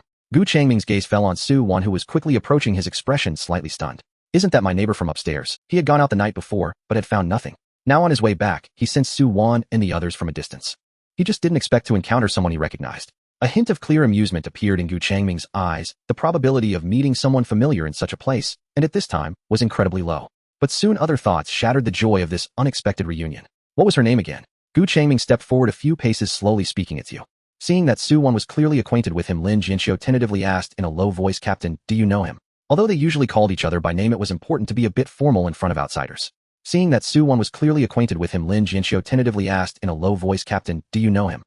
However, Su-won felt her face heat up slightly at his words, instinctively thinking that Gu Changming was teasing her. She had previously been too scared to stay alone, afraid of the dark at night, but now she was the captain.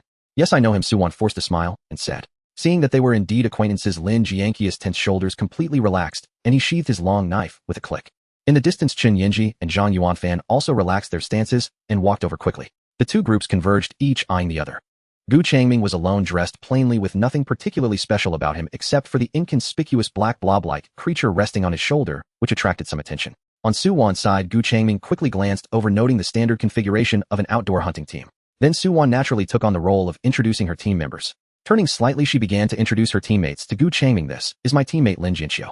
Gu Changming's gaze moved to the woman who had just been beside her. The girl was around 24 or 25 years old, tall with a good appearance, wearing a sleeveless fitted vest conducive to movement, and her skin was a healthy wheat color, exuding a sense of agile strength. Chen Yinji.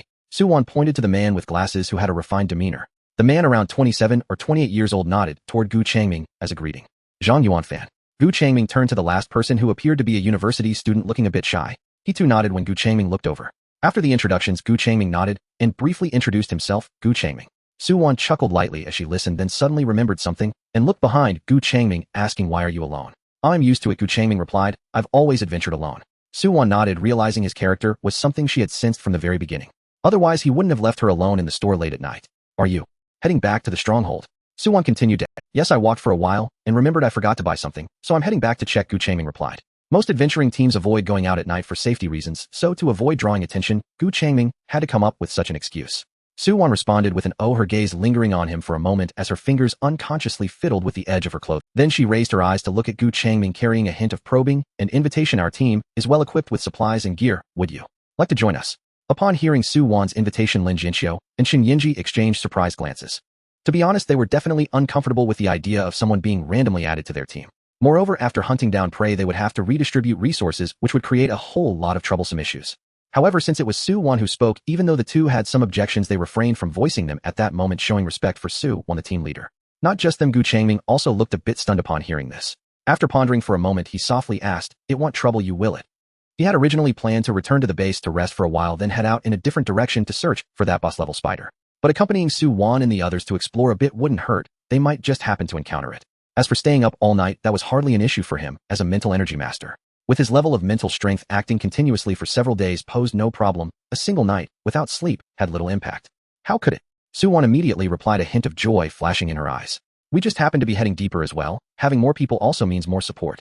As she spoke, she finally remembered the three people behind her, turned her head, and looked at Lin Jinxiu and the others with a questioning. Lin Jinxiu met her gaze and shrugged, revealing a casual smile. "You're the captain, you have the final say." Chen Yinji nodded, saying, "I have no objections."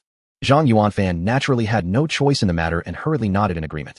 After the five formed a team, they continued deeper into the wilderness. The atmosphere and rhythm of the original four-person team shifted subtly with Gu Changming's addition. After walking for a while, Su-won naturally turned her face to look at Gu Changming, who was half a step behind, and asked, "By the way, I haven't asked yet, what are you good at?" She wanted to arrange positions based on the others' specialties when they encountered prey later. Gu Changming looked over thought for a moment and replied somewhat ordinarily, "I can do a bit of everything." "Oh," Su-won nodded, seeming to ponder. However, that answer was rather vague. Lin Jinxiu, standing nearby, couldn't help but glance over, observing Gu Changming's calm demeanor, and Su-won, who seemed unbothered by the answer, finally spoke up. "What about your level?" Her tone wasn't forceful, but Su-won detected a hint of sharpness and quickly explained, her pace quickening to alleviate any potential awkwardness. "All the current members of our team are a level so." Her tone carried a subtle note of defense. Gu Changming slightly lowered his gaze, a translucent personal panel silently unfolding before him. Name: Gu Changming. Level personal attributes: Strength 103, Agility 107, Constitution 98, Mental 152. Gu Changming pondered for a moment, then lifted his head to meet Su-won's and Lin Jianqi's gazes, saying, "About the same as you." Hearing Gu Changming's still vague answer, Lin Jianqi's lips pressed together slightly. She didn't press further, but turned her head to meet Su-won's gaze. "Come on, it's not like this is how you recruit people." A flicker of barely perceptible pleading flashed in Su-won's eyes. Trust me, he really isn't weak." Lin Jinxiu sighed, almost imperceptibly shifting her gaze until it landed on Zhang Yuanfan. Receiving that gaze, Zhang Yuanfan was momentarily taken aback, then seemed to understand something and quickly moved closer to Gu Changming, wearing a friendly smile. "It's fine, just stick with me. When the fighting starts, just follow the orders of the captain and the others." Zhang Yuanfan had a bit of fondness for Gu Changming. The latter looked a few years younger than him, and with his arrival, he was no longer the only newcomer. Thinking of this, his previous awkwardness and nervousness diminished considerably. The edge of the city amidst the ruins. Whooshed.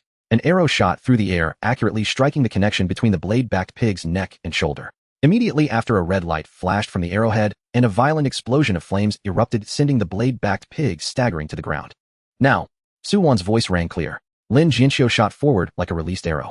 Almost simultaneously, Gu Changming moved, as well his speed, matching hers.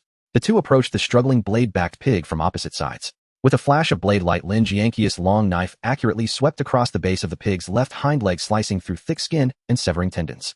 When she finished and looked up at Gu Changming, he had already cut through the tendon of the pig's right leg as well. Lin Jianqiu's eyes flashed as she had thought he would hold them back. The blade-backed pig let out a piercing howl, wildly thrashing its body. Its massive form suddenly leaped up, blood-red eyes locking onto the two behind it, and it lowered its head for a furious charge. Gu Changming sidestepped, retreating gracefully. Lin Jianxiu also backed away, creating distance. As the blade-backed pig twisted its body, Su Wan's command followed closely. Zhang Yuanfan. The neck bleeded. This time Zhang Yuanfan made no mistakes. Gritting his teeth, he surged forward, thrusting his short spear towards the exposed throat of the blade-backed pig as it turned. PSSSD. The spear tip plunged deep and blood immediately gushed out. Zhang Yuanfan executed the strike successfully, not greedy for more, immediately releasing the spear handle and leaping back to create a considerable distance. Blood gushed forth and the blade-backed pig fell into a frenzied death, throws its massive body thrashing and rolling on the ground, scattering stones everywhere. Then it let out a deafening, rage-filled howl. Crackle! An eerie sound rang out, and the gray-white metallic-tinged blades on its back suddenly stood erect, as if manipulated by an invisible hand pointing menacingly in all directions. Seeing this, Su Wan's expression changed, and she shouted sharply, "Dodge! Find cover!" It was clear that it was trying to make a desperate struggle, planning to fight to the death to see if it could take them down with it. Hearing Su Wan's words, the others' expressions changed rapidly, their gazes scanning the surroundings for any debris or slopes to take cover behind. However, at that moment, Gu Changming stepped forward. His movements were almost abrupt. He released the knife handle with 5 fingers, flicked his wrist, and swiftly grasped the blade near the tip of the night erosion knife, then twisted his waist, his arm whipping out. Whoosh! A condensed black light tore through the air, emitting a sharp whistle as it shot directly towards the blade-backed pig, which was about to unleash its blades. The blade pierced straight through the back of its head. The tremendous force carried by the blade violently tilted the pig's head back. Its piercing howl was abruptly cut off, replaced by a short, muffled whimper. The blades that had just stood erect collapsed like they had lost support. The massive form swayed twice before crashing heavily to the ground, stirring up a cloud of dust, and a dull thud echoed across the ground. Suddenly, the surroundings fell silent. Lin Jianxiu looked surprised, her eyes flashing as she turned to glance at Gu Changming. Not only her, but the expressions of the other members in the team also showed some surprise. Lin Jianxiu straightened up and walked out from behind the half-broken concrete pillar. She glanced at Su Wan and then at Chun Yinji, her expression subtle. Just now Gu Changming and she had almost acted simultaneously, their cooperation seamless. She had already recognized his strength to some extent, and now with this display. Oh dear, if she were to join their team, wouldn't they be able to tackle some minor bosses? Seeing Lin Jianqiu's subtle expression, Su Wan raised an eyebrow. "See, I didn't lie to you. His strength is indeed impressive." When she witnessed Gu Changming decisively eliminate that madman, she realized that he was different from ordinary people. After such a long time, his strength would only have grown, and it was impossible for him to be inferior to her. Chun Yinji adjusted his glasses, wearing a satisfied expression. Only Zhang Yuanfan had the most complex expression on his face. He glanced at the lifeless blade bore on the ground, and then at the calm Gu Changming, unable to suppress his murmurs. Wasn't he just a newcomer? Why did it feel like he was now the one at the bottom? Perhaps noticing Zhang Yuanfan's expression, Su Wan immediately spoke after dropping down from a higher position. "You performed well this time, remained calm, and acted decisively." The other party seemed to be someone who could still be cultivated, someone who could become a member of their team. Zhang Yuanfan nodded, feeling a little less frustrated. On the other side, Lin Jianxiu had already approached Gu Changming. She examined him again. "Your strength is quite formidable." "It's all right," Gu Changming nodded. As he spoke, he raised his hand and beckoned. In the distance, the night eclipse embedded deep in the boar's head quivered slightly, and then transformed into a blurred shadow, swooshing back to him and vanishing into his arm. Seeing this, Lin Jianqiu's eyes lit up again. She also used a long knife, and seeing the uniquely functional tang down naturally thrilled her.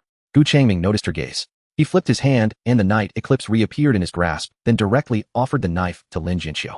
Lin Jianxiu did not hold back, taking the knife and running her fingers over the cool blade. At this moment, Su Wan and the others who had been a bit farther away gathered around. Lin Jianxiu was entirely focused on Gu Changming's tang dao, weighing its heft, observing the blade patterns, her eyes sparkling with excitement. "Do you like it?" Gu Changming asked. Lin Jianxiu looked up in surprise, and then teased, "Are you giving it to me?" "No, I can't bear to part with it." Gu Changming shook his head, "But if you want to like it, I can let you borrow it for a closer look." Lin Jianqiu's expression stiffened, as if she had been choked. Beside her, Su Wan watched this scene, and couldn't help but soon she recalled some similar scenes, and the smile on her lips slowly faded. Then they all began to harvest material. The pigskin was tough, and the bristles were sharp. Both were good materials. In less than 5 minutes, the useful parts were cut off and packed up. The less valuable parts were directly packed up for recycling by the marketplace. Once everything was tidied up, Su Wan glanced around at the nearby environment, and said we need to hurry and leave here. The smell of blood is spreading, and it can easily attract other trouble. Moreover, we don't know where the Beast King is lurking outside the base.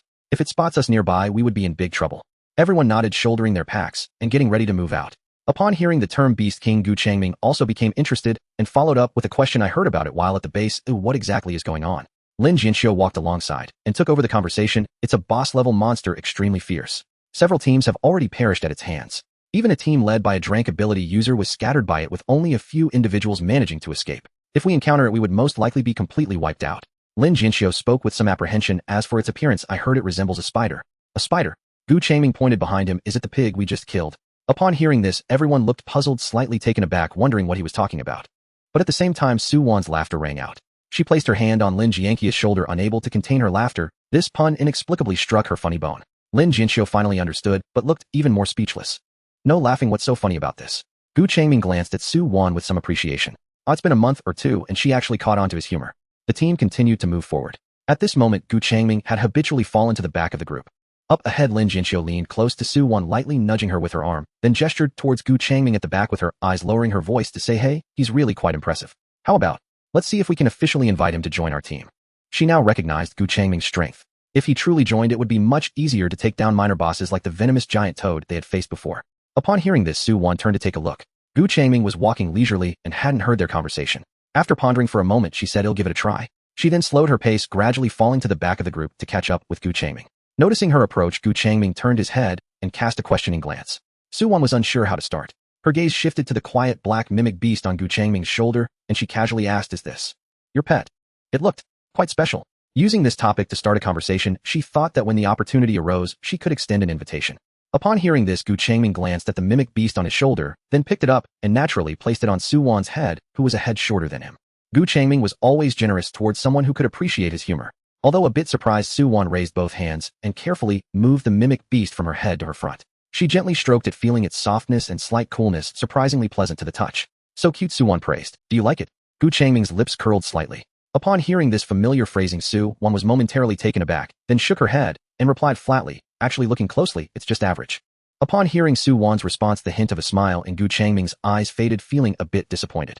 After the initial small talk ended, Su Wan planned to shift the topic back to serious matters. But before she could speak, she saw Changming's gaze flicker, and he quickly turned his head, his eyes fixed intently on Chun Yanji, who was walking at the front, seemingly waiting for something. Su Wan was puzzled when suddenly Chun Yanji's footsteps halted abruptly.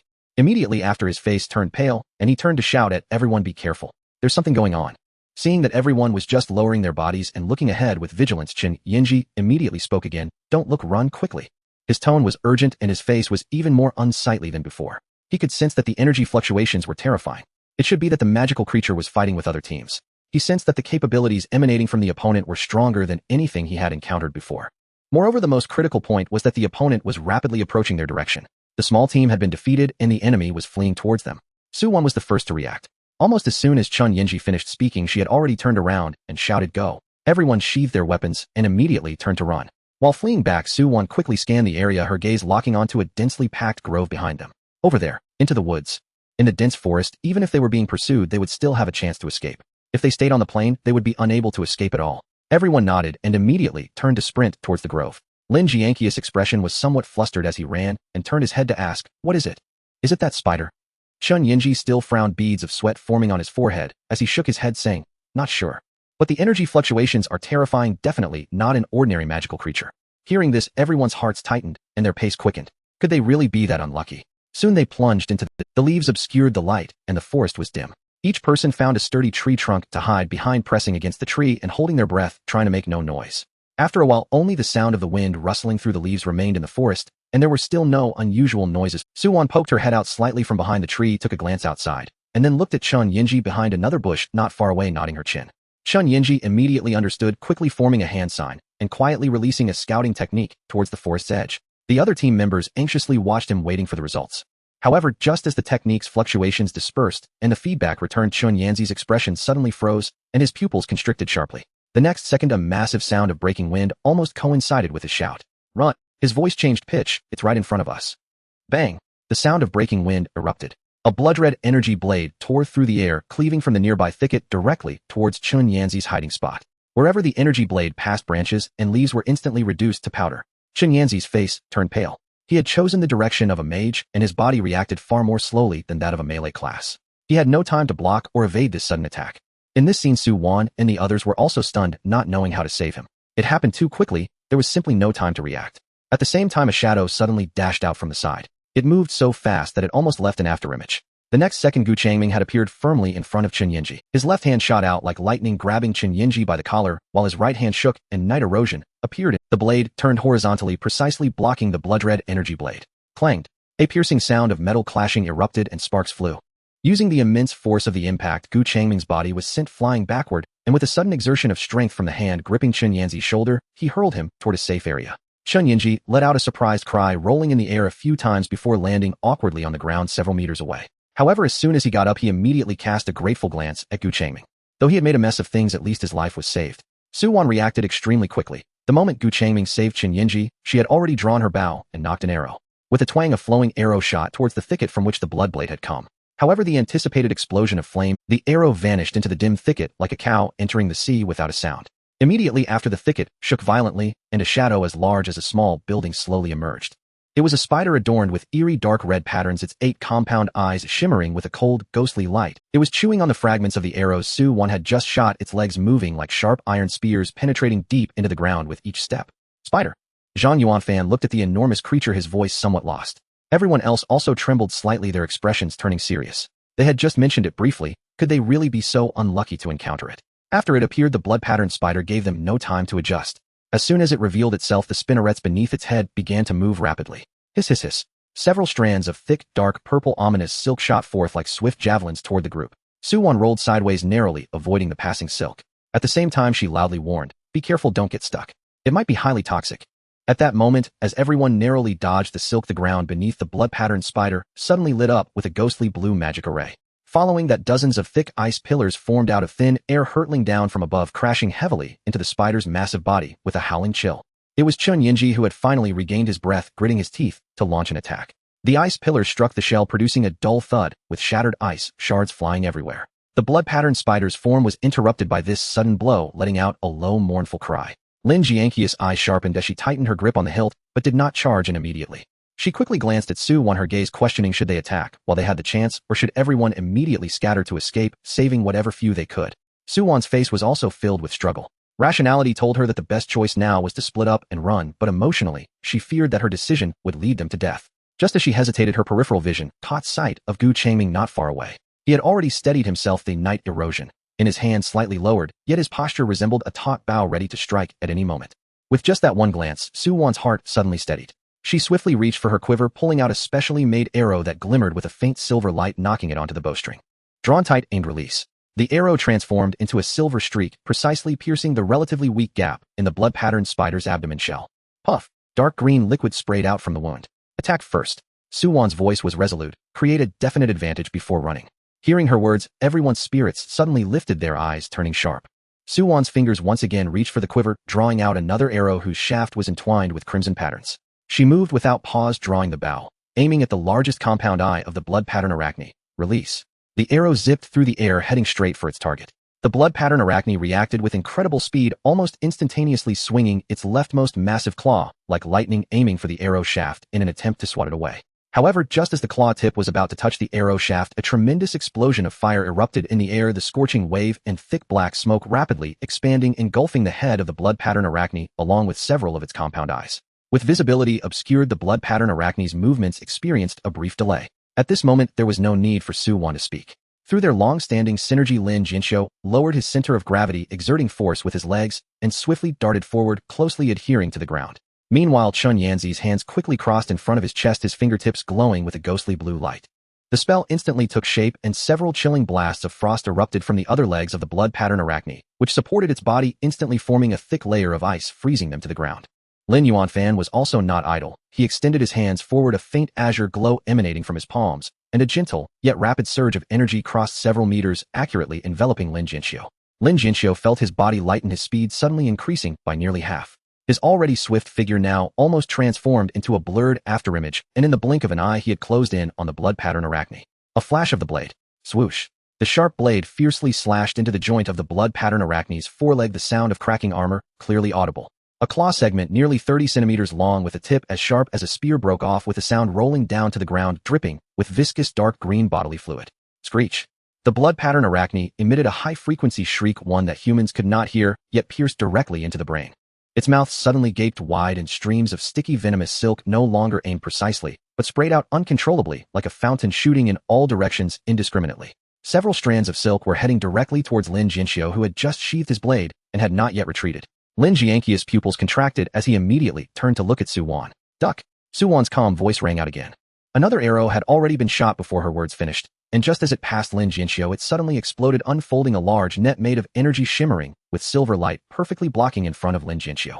Hiss! Hiss! Hiss! The venomous silk struck the net, causing it to ripple violently, its glow quickly dimming, yet it ultimately did not break. Seizing this moment, Lin Jinxiu quickly retreated several meters with a series of quick foot taps. And then both sides became entwined in battle. Arrows whizzed through the air, blades glimmered, and ice spikes intertwined with silk. Su Wan's team's cooperation became increasingly harmonious, yet the blood pattern arachne shell was hard, and its vitality was tenacious. Each attack did not come easily.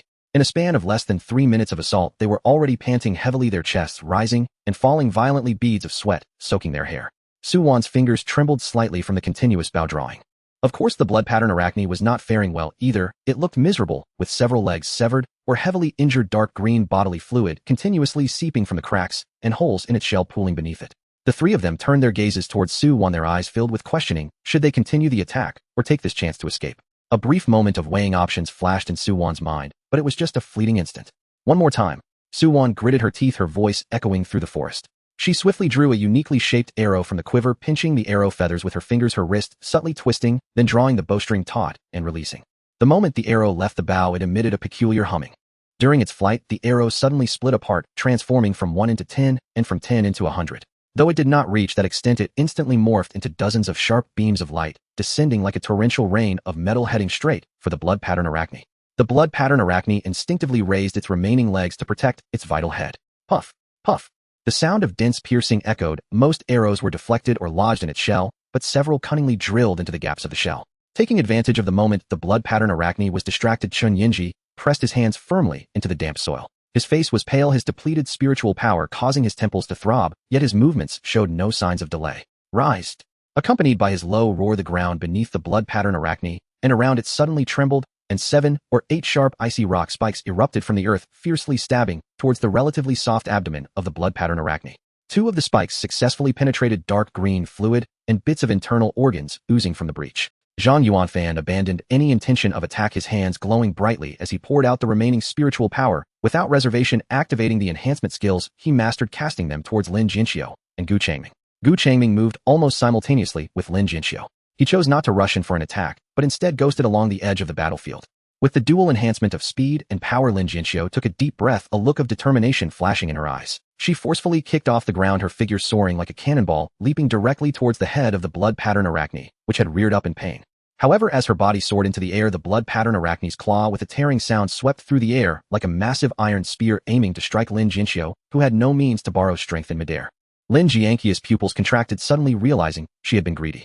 Clang! A piercing metallic clash suddenly erupted. It was Gu Changming. He had approached the right side of the blood pattern arachne without her noticing, and at the critical moment when the giant claw was sweeping in, he raised his tang blade from below, perfectly blocking the attack meant for her. With the blood pattern arachne's claw halted, its offensive momentum slowed. Lin Jinxiu flashed a look of relief and determination, her charge undiminished, becoming even more fierce. Huh! Accompanied by a clear shout, the long blade in her hand transformed into a shining arc, bringing with it the weight of gravity and the strength of her whole body, striking directly at the largest compound eye of the blood pattern arachne. Puff! The viscous liquid, a mix of transparent bodily fluid and dark green blood, suddenly exploded. Lin Jinxiu showed no hesitation. She disengaged with a strike, her body flipping backward in midair, landing with a nimble roll to quickly escape the range of the opponent's attack. Almost at the same moment she disengaged, the severely wounded blood pattern arachne fell into a complete frenzy. Its massive head suddenly reared back, then slammed violently down onto the ground, the remaining light in its compound eyes flickering chaotically as it emitted a roar mixed with pain and rage. At the moment its head was raised high, mouth wide open, and the roar reached its peak. Whoosh! A faint yet sharp sound of something slicing through the air pierced into this chaotic scene. An arrow shot in from a tricky angle. With pinpoint accuracy, it followed the gaping maw of the roar and penetrated deep. The moment the arrow embedded itself, a dull, yet powerful explosion reverberated from within the blood pattern arachnes. Its frantically thrashing head suddenly froze, the raised posture solidifying, and the last glimmer of ferocity in its compound eyes completely extinguished. The massive body, as heavy as a mountain, lost all power to support itself and crashed down to the ground. Thereafter, there was no further sound. The enormous corpse of the blood pattern arachne lay across the clearing in the forest, resembling a small mountain that had suddenly collapsed. The surroundings fell into a dead silence, only the rustling of the wind through the treetops and heavy rapid breathing. Su-won and her team were scattered around, each of them panting heavily, either exhausted, dirted, and soaked with sweat, or looking, yet their eyes revealed an incredulous excitement. Su-won took several deep breaths, suppressing the slight tremor in her arms from excitement and fatigue. She slowly lifted her head, her gaze landing on Changming. Changming had already sheathed his blade, breathing steadily, not displaying the same disarray as they did, appearing somewhat at ease. However, she was not concerned about that. A clear smile gradually crept onto her lips, a smile that carried a hint of pride, as if saying, "See, our team is pretty strong too." At this moment, the atmosphere was just right, and Su-won was pondering whether to take this opportunity to invite Changming to join. She cleared her somewhat dry throat, just about to speak. Suddenly, the sky darkened without warning. It was not the gradual dimming caused by clouds, but rather as if something had instantaneously enveloped them. Su-won was taken aback and instinctively looked up. The next second, her pupils abruptly constricted. A massive, suffocating shadow was rapidly enlarging, plummeting from the sky above them. Boom! The deafening roar exploded along with the violent tremor of the ground. Next to the corpse of the blood pattern arachne, another gigantic dark red figure crashed to the ground with 8 intact, gleaming metallic legs deeply embedded in the earth. Another blood pattern arachne. A blood pattern arachne with an unscathed shell, clear patterns, and not a single scratch. It slightly turned its head, covered with cold, compound eyes, and an invisible sense of oppression flooded over them like a tan. Su-won's breath nearly halted at that moment. She gazed at the newly appeared intact blood pattern arachne, and the exhilaration from previously defeating a strong enemy was instantly crushed, leaving only a cold sense of powerlessness and an indescribable fear. They had nearly lost their lives to kill one. How could there be another? Su-won instinctively turned to look at her teammates. Lin Jianqi's hand gripping the knife trembled slightly. The fierce momentum he had earlier completely vanished. Chun Yanzi's eyes were somewhat vacant. Clearly, his mental energy was nearly exhausted. Zhang Yuanfan's legs felt weak, almost unable to stand. There was no possibility of fighting at all. In that instant, a wave of immense regret clutched Su-won's heart, causing her to nearly gasp for breath. She was wrong. As the captain, she had made a wrong decision. Her mind buzzed with only one thought repeatedly crashing. If she had given the order to retreat while the enemy was injured, would they at least have been able to survive one or two? No matter who it was. That enormous dark red figure slowly adjusted its posture, its compound eyes coldly locking onto their group of defeated soldiers. Su-won's heart sank, knowing she might die here. At that moment, she felt a gaze land on her. Su-won stiffly turned her neck, meeting Changming's gaze. The two locked eyes. In an instant, Su-won felt as if she was pulled back to the hallway at the beginning of the assessment. At that time, she was just as powerless, and the other had looked at her the same way. However, this time, there was an additional hint of inquiry, as if to say, "Can you still fight?" Without thinking, she vigorously immediately she opened her mouth to tell Changming, who still had some strength left, to ignore them and escape. "You?" But before she could finish, she saw Changming turn his head back. Then he raised his right hand, fingers spread wide, aiming at the newly descended blood pattern arachne, whose aura was far more menacing than the previous one. At the moment Changming extended his hand, the air seemed to freeze for a moment. Su-won felt an invisible wave emanating from him. It wasn't strong, but it made her scalp tingle. Then the blood pattern arachne that had just landed, exuding overwhelming power, froze suddenly as its 8 compound eyes blinked wildly. In the next second, it began to struggle violently and erratically, its 8 legs frantically scraping against the ground, carving deep furrows as it emitted a high-pitched piercing screech. Su-won's eyes widened in disbelief as she watched the scene before her. That small mountain-sized dark red spider actually floated into the air. Its claws completely left the ground, its massive body suspended 5 or 6 meters above, with 8 legs flailing futilely in the air like a grotesque puppet being squeezed by an invisible hand. This unbelievable scene left not only Su-won but also Lin Jianqi and the others dumbfounded, their minds blank. The blood pattern arachne struggled even more frantically, its screeching nearly piercing their eardrums, thick venom spraying aimlessly from its mouth. It was then that Changming's outstretched fingers slightly expanded outward once more.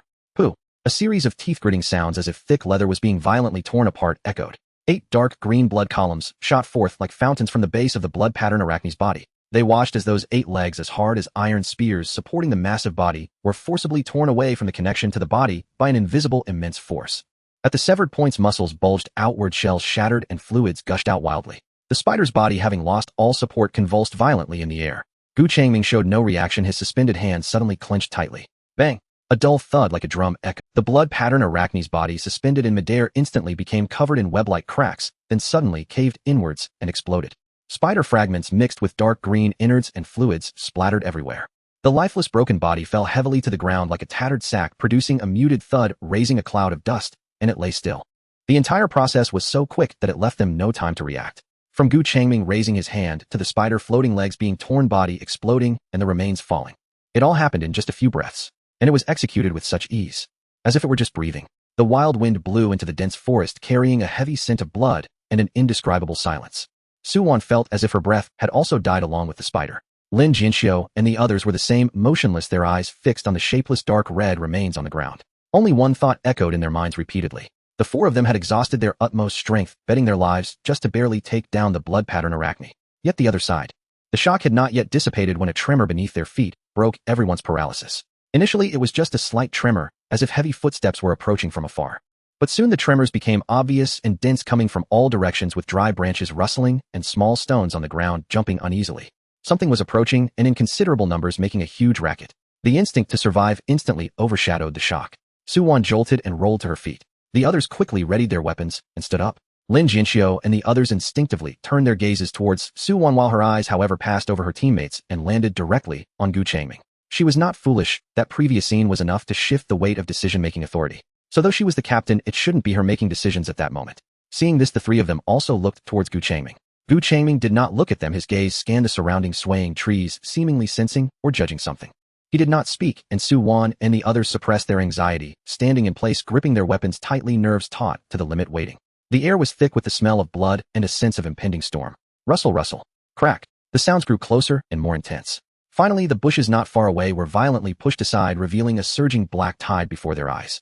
They were densely packed, palm-sized, glossy black little spiders, their compound eyes flashing red like a school of piranhas, sensing blood wildly rushing toward them. And behind that surging black tide, the trees were collided with and crushed by even larger figures. 1, 2, 3. 5 blood pattern arachne of the same size as before emerged slowly from the shadows of. Seeing this scene, Suwon felt a chill shoot from her feet to the crown of her head, her hand gripping the bough, icy and stiff. They had just thought that they had fought valiantly to kill a boss-level beast. To find out it was merely one of the spider swarm. Changming finally spoke at this moment. Retreat while fighting, don't stop, move towards the sparsely wooded direction. With so many of them, Suwon and the others were at a disadvantage in the dense forest. Suwon and the others nodded immediately, not asking any further questions. The four of them quickly gathered together, maintaining a defensive formation as they began to retreat. Changming also fell back, moving at a steady pace, but his gaze remained fixed on the oncoming spiders.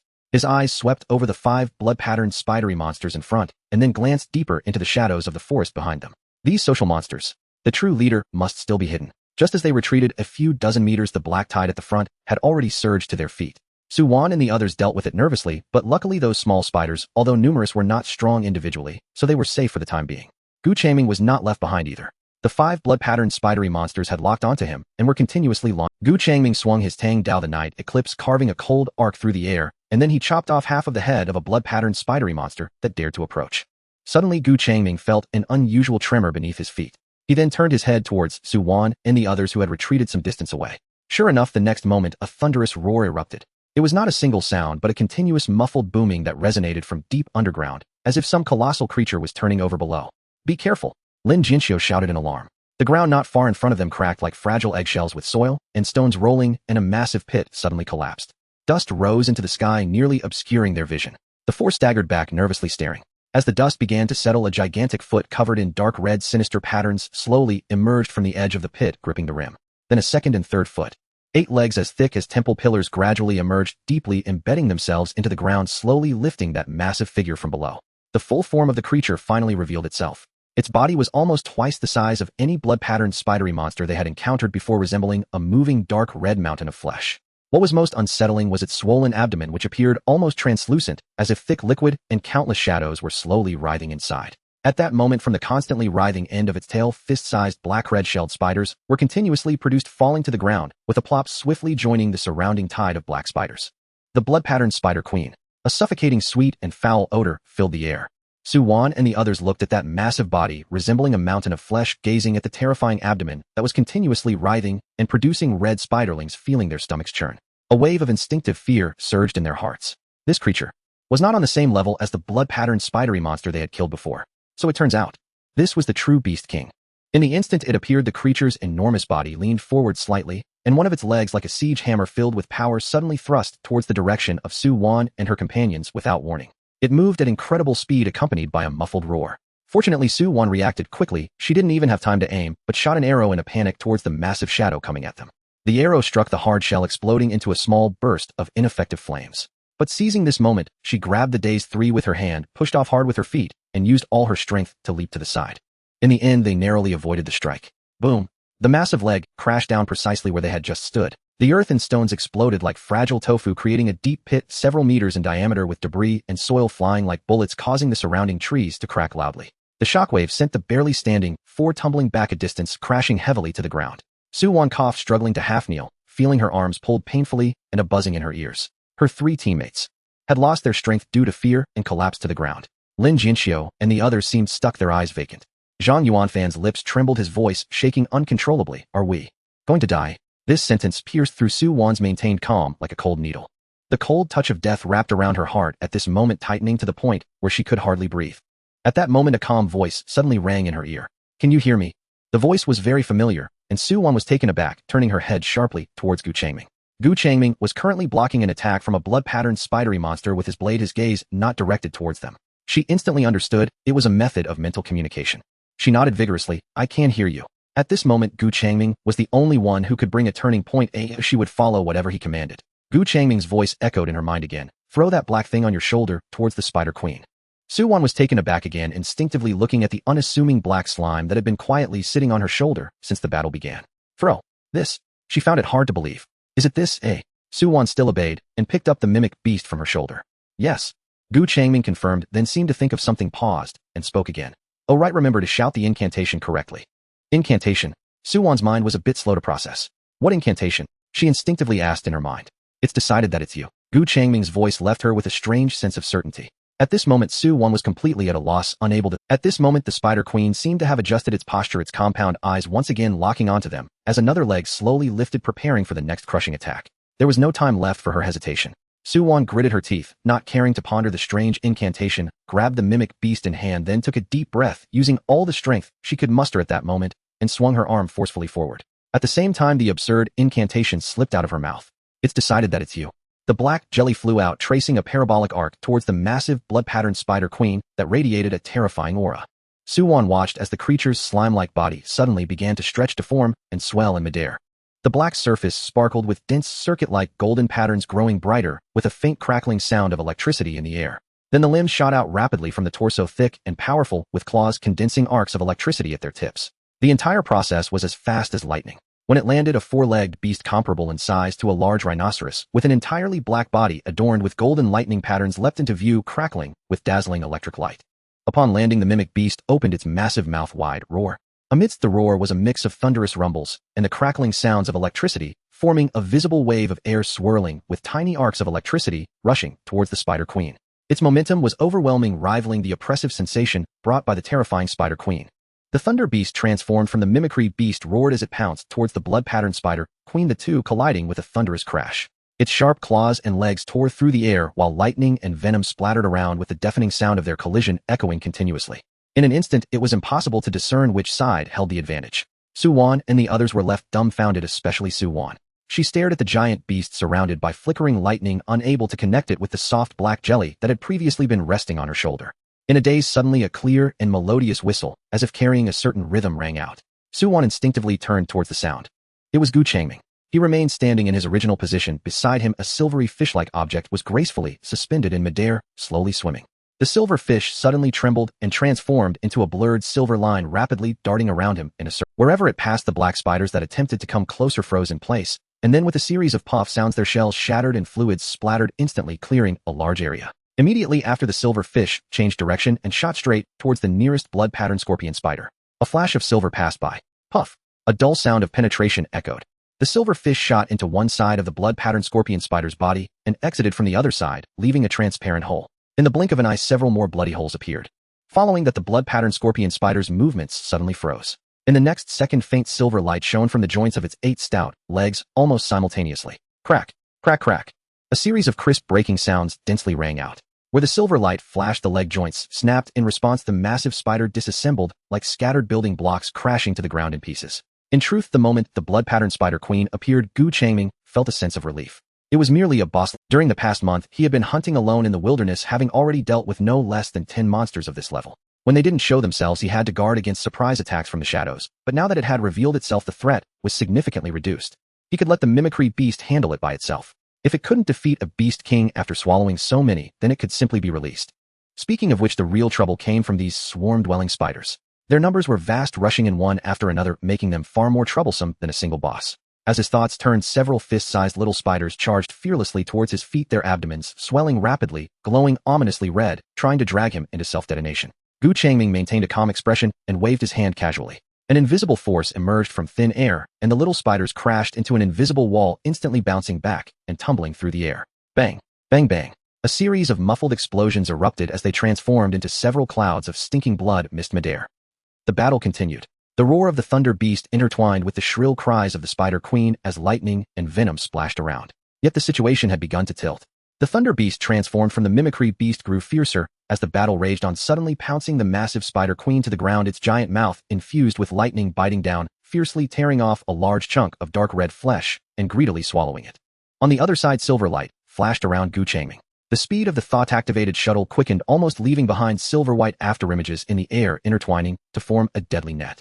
Each flicker of silver light was accompanied by the sound of shells cracking and flesh being penetrated. The remains of spiders and their bodies continuously piled up, dark green fluid gushing forth, converging into a nauseating little river at his feet. Faced with such a scene, Su-Wan and the three others could only sit dumbfounded. They forgot to stand up, forgot to be on guard, and even forgot to breathe. They stared blankly at everything before them. The immense cognitive shock left their minds blank, stripping them of any ability to think or react. After about a few more minutes, the battle came to a close. The Spider Queen was already silent, her massive body riddled with holes. The Thunder Beast, transformed from the mimicry beast, was now lying on the corpse, continuously devouring it. Not far away, Changming was controlling the thought-activated shuttle, performing the final cleanup. The silver light darted around, piercing through and disassembling the remaining scattered spiders one by one. As their numbers dwindled, he turned around and walked towards Su-Wan and the others. Of course, the silver fish behind him continued to swim around, conducting the final harvest. Seeing Changming approach, Su-Wan finally snapped back to her senses from the tremendous shock. She looked at his calm figure walking towards her, opened her mouth, her expression complex, unsure of what to say. As Changming got closer, the mimicry beast also completed its feeding. It leapt up from the ground, its form quickly shrinking and changing in midair, returning to the inconspicuous black jelly, gently landing on Changming's shoulder, quietly lying down. Su-Wan's gaze was once again drawn to the black jelly. She stared blankly at the seemingly exceedingly docile little creature, finding it hard to express her thoughts at that moment. Noticing her reaction, Changming turned his head to glance at the mimicry beast on his shoulder, then looked back at Su-Wan, whose expression was dazed, and a faint smile appeared at the corner of his mouth. "Do you like it?"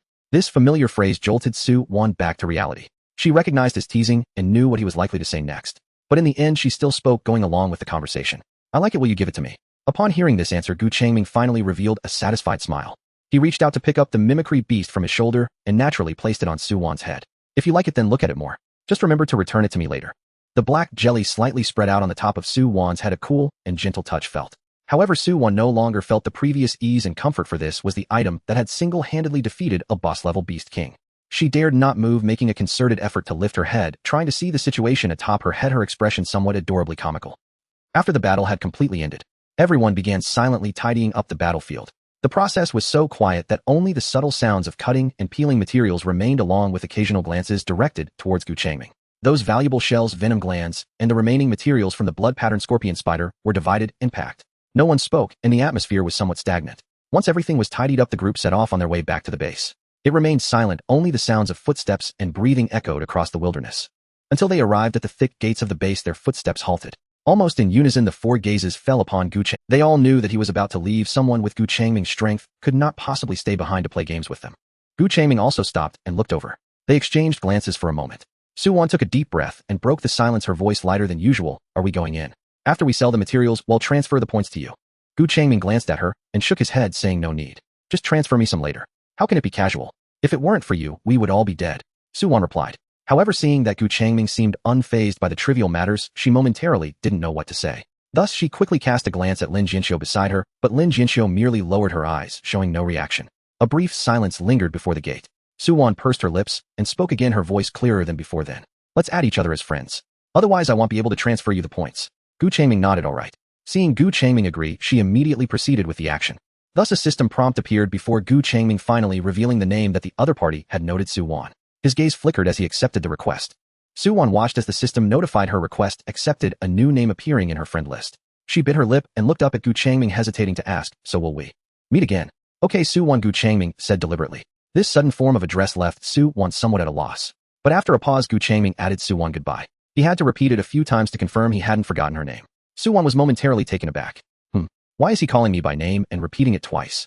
While she was lost in thought, Gu Changming casually waved goodbye to them and turned to walk away from the base gate. After Gu Changming left, the four of them maintained their silence, the atmosphere a bit delicate. Soon it was Su-won who spoke first. She turned to Lin Jinxiu and asked, why didn't you let me add him to the team earlier? She had just thrown a few glances at her, but Lin Jinxiu acted as if she hadn't seen. Lin Jinxiu raised her head side at the dim sky and uttered 2 words: inferiority. Su-won rolled her eyes and Lin Jinxiu lowered her head and looked at her, tone becoming more serious. You saw his strength. We are not on the same level as him with our small team. Su-won remained silent for a moment, then gently sighed. She understood what Lin Jinxiu was saying. After that, the four of them turned and walked into the base. Chun Yinji and Zhang Yuanfan walked in sync at the front, while Su-won and Lin Jinxiu lagged a few steps behind. Before they even entered, Lin Jinxiu leaned in closer and whispered curiously, hey, how do you know him? He's so strong, but I never heard you mention him. I mentioned before, he's the neighbor who helped me during the first assessment.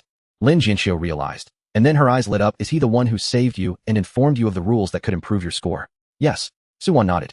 Her thoughts involuntarily drifted back to that day in the corridor, but soon the image was swiftly overshadowed by the thunderous display of power in the dense forest just moments ago. Recalling how effortlessly Gu Changming had waved his hand, her mood inexplicably sank.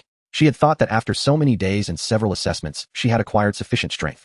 What's wrong? Lin Jinxiu noticed the change in her mood and asked, tilting her head. Su-won halted her steps. She turned to look in the direction where Gu Changming had left, speaking with a complex tone. Nothing. I just feel too weak. I often wondered during this time. Have I really been putting in effort? Or have I just been scraping by to survive? Just now, if it weren't for Gu Changming being there because of my decisions, we probably would have all died in that dense forest. Looking at Su-won like this, Lin Jinxiu was slightly taken aback. In her memory, Su-won had always been a resilient and decisive leader, rarely showing such confusion and self-doubt. She reached out, gently ruffling Su-won's hair as if to comfort a little girl, her voice softening. You've done well, Captain. Realizing she was being touched, Su-won snapped back to awareness, pushing Lin Jianqi's hand away and glaring at her. What are you doing? Lin Jinxiu chuckled, the atmosphere lightening considerably as the two continued forward. After a moment of silence, Su-won suddenly spoke again. What do you think? If he really joins our team, what would happen? Lin Jinxiu shook her head, almost without thinking. Not good. Su-won looked at her in surprise, as she had been insisting on getting him. With her hands in her pockets, Lin Jinxiu gazed ahead, explaining, he's not suited for us. He feels distant from us. Lin Jinxiu turned her head back and continued, despite his strong abilities, he didn't reveal any of it in the first 2 battles. Even when fighting the blood pattern Arachne, he was merely on the sidelines, leaving the prey for us to hone our skills.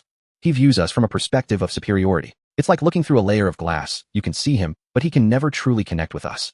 It's too distant. Oh, I don't like it. Su-won nodded. Lin Jinxiu wrapped her arms around her shoulder as they walked together.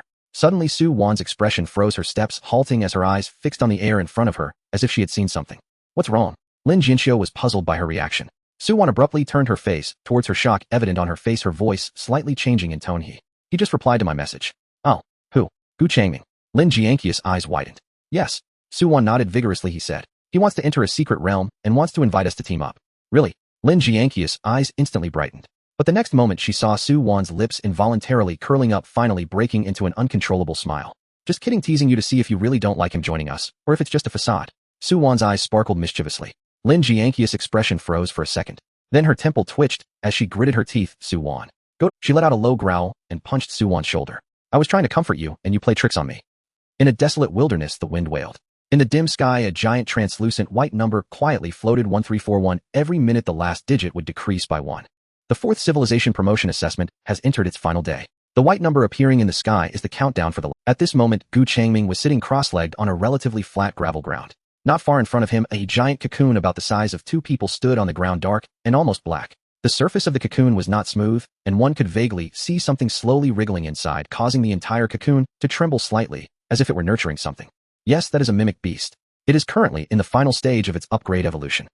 I might take a day off tomorrow because I haven't finished writing the plot. Also, just to note, Su-won never told Xiao Gu her name during the first assessment. In the dim yellow sky, white numbers flickered continuously. The final 10 seconds counted down relentlessly as every human present tilted their heads upwards, fixated on the last moments of the countdown. In the final moment, when time ticked down to 0, it felt as though something was gently pulled away from the world. The dim yellow sky that had shrouded the land for a full 90 days was suddenly wiped away by an invisible hand, vanishing in an instant. The azure sky unfolded unexpectedly, with wisps of white clouds drifting lazily across it, and sunlight poured down unobstructed, illuminating the ravaged remnants of human civilization. The long-awaited pure sunlight was somewhat blinding. Gu Changming squinted his eyes. Almost simultaneously, a translucent system notification popped up in the center of his vision. The 4th stage civilization seed assessment has concluded. Survival assessment passed. Basic reward 100 points. Gu Changming moved his thoughts and slid the notification. 100 points not to mention for him, but for every human still alive it had already lost significant value. However, Gu Changming had no objections to this final reward. The true reward from this 3-month-long assessment was never the meager points handed out at the end. Of course, one couldn't say that the invaluable experience gained over those 90 days was. That would be too disingenuous. The rewards were actually the materials stripped from countless otherworldly monsters during fierce battles, points obtained from them, and occasionally discovered special items. That was the true reward of this assessment, and how much one could gain depended solely on their own abilities. Just like Gu Changming, over the past 3 months the monsters he had hunted, when converted to points, probably totaled several tens of thousands. Only he opened his personal panel, his gaze landing on the points column. Points 3,420. Looking at this number, Gu Changming tugged at the corners of his mouth somewhat, helplessly redirecting his gaze to the black cocoon. The points he had worked so hard to earn were all devoured by this creature. Not to mention the boss-level beast kings he had defeated, he barely touched them, allowing it to swallow at least 70% of the points. Moreover, this creature demanded various rare monster remains, special energy cores, and even some useless oddities for it to consume and evolve. It nearly drained his points completely, leaving him with only a few thousand. Additionally, it had a knack for timing you. It took the last few days of the 3-month duration to prepare for evolution, forming a cocoon. Gu Changming felt that the creature was doing this on purpose, trying to squeeze out as much from him as possible. He continued to stare at the black cocoon, unconsciously biting his lip. Having consumed so much of his belongings and exhausted so many points, if it emerged from the cocoon, without any significant changes, he would definitely turn it into jelly. It seemed to sense Gu Changming's gaze as a faint dark glow suddenly flickered across the cocoon's surface, emitting a slight radiance, as if to assure him. Gu Changming pressed his lips together. Suddenly, the sky, which had just regained its clarity, darkened once again. Without light was swiftly stripped away, warmth dissipated, replaced by a familiar and heavy sense of oppression. Gu Changming looked up, his expression showing no surprise. It was merely the twisted humor of the organizers. After passing the assessment, they came to intimidate them again. Sure enough, a heavy blood-red hue once more engulfed the entire sky. White characters tore through the clouds, appearing before everyone. The 5th stage of the Civilization Advancement Assessment will officially commence in 96 hours. The blood color and the text hovered in the high sky for about 10 seconds. Then as abruptly as they appeared, they quickly faded away. For days, Gu Changming murmured to himself, his gaze still fixed on the black cocoon. He had known this timing for a long time, since the lengthy 3-month 4th assessment was basically a rest and adaptation period for them. Thus, it was quite normal for the duration between these 2 assessments to be shortened. However, Gu Changming remembered that this 5th assessment was quite detrimental to one's mentality, and if luck was not on one side, one could easily fail. He slightly furrowed his brows, his gaze resting on the undulating cocoon. A hint of irritation rose within him. If 4 days later, when the assessment began, the mimic beast had yet to emerge from its cocoon, that would be troublesome. With his current strength, dealing with it alone was not an issue, but dragging along a cocoon could indeed. The next 4 days flowed silently. Gu Changming remained seated in the desolate wilderness, his posture nearly unchanged. Before him, the black cocoon still stood upright. It had not broken open, yet it was not without change. The size of the cocoon had clearly shrunk down from about 2 people's height to just 1. Its color seemed to have deepened a dark hue that appeared to absorb the surrounding light. The writhing within the cocoon had become elongated and vigorous. Clearly, it was absorbing and transforming a vast amount of energy inside. Gu Changming's fingers subconsciously rubbed against each other, becoming entwined. To go or to stay? Hiding with the mimic beast in a deeper, more desolate place might maximize the avoidance of the known troubles of this assessment. But correspondingly, the cost would be missing out on the potential opportunities and rewards that this assessment itself might bring. Weighing risks against rewards quickly ran through his mind. After a moment, his rubbing fingers came to a halt. He wasn't in a hurry to make a decision. He would first look at the rules. In his previous life, he had simply muddled through that assessment without really grasping the details. This time, with the ability to know the assessment content in advance, he naturally wanted to see it to understand how to cope. He looked up, squinting at the sky. The sun was nearing its zenith. He thought no further, focusing his gaze in anticipation. As the time approached noon, the second hand ticked to the moment it reached 12. As expected, the thick, viscous blood color once again brutally spread across the entire sky. Massive white characters tore through the blood-red background, chillingly appearing. The 5th stage of the Civilization Advancement Assessment is now officially open. Assessment name: Gift of Fate. Rule summary: during the following time, participants will continuously receive gifts from fate. Assessment duration: 48 hours. Failure penalty: death. Rule supplement 1: a single participant will not be selected again for a short time after receiving a blow. Rule supplement 2: contact between participants may trigger cross-overlap cancellation or unknown chain reactions of the gift effects. Rule supplement 3: fate will randomly favor each participant, with those performing more outstandingly having a greater chance of being favored. Hidden rules. Gu Changming's gaze settled on the content hidden behind the rules. Hidden rule: equivalent compensation. By triggering a controllable destiny gift, one can endure slight damage or encounter corresponding crises to gain a 6-hour immunity period of favor. Upon seeing this, his expression momentarily froze.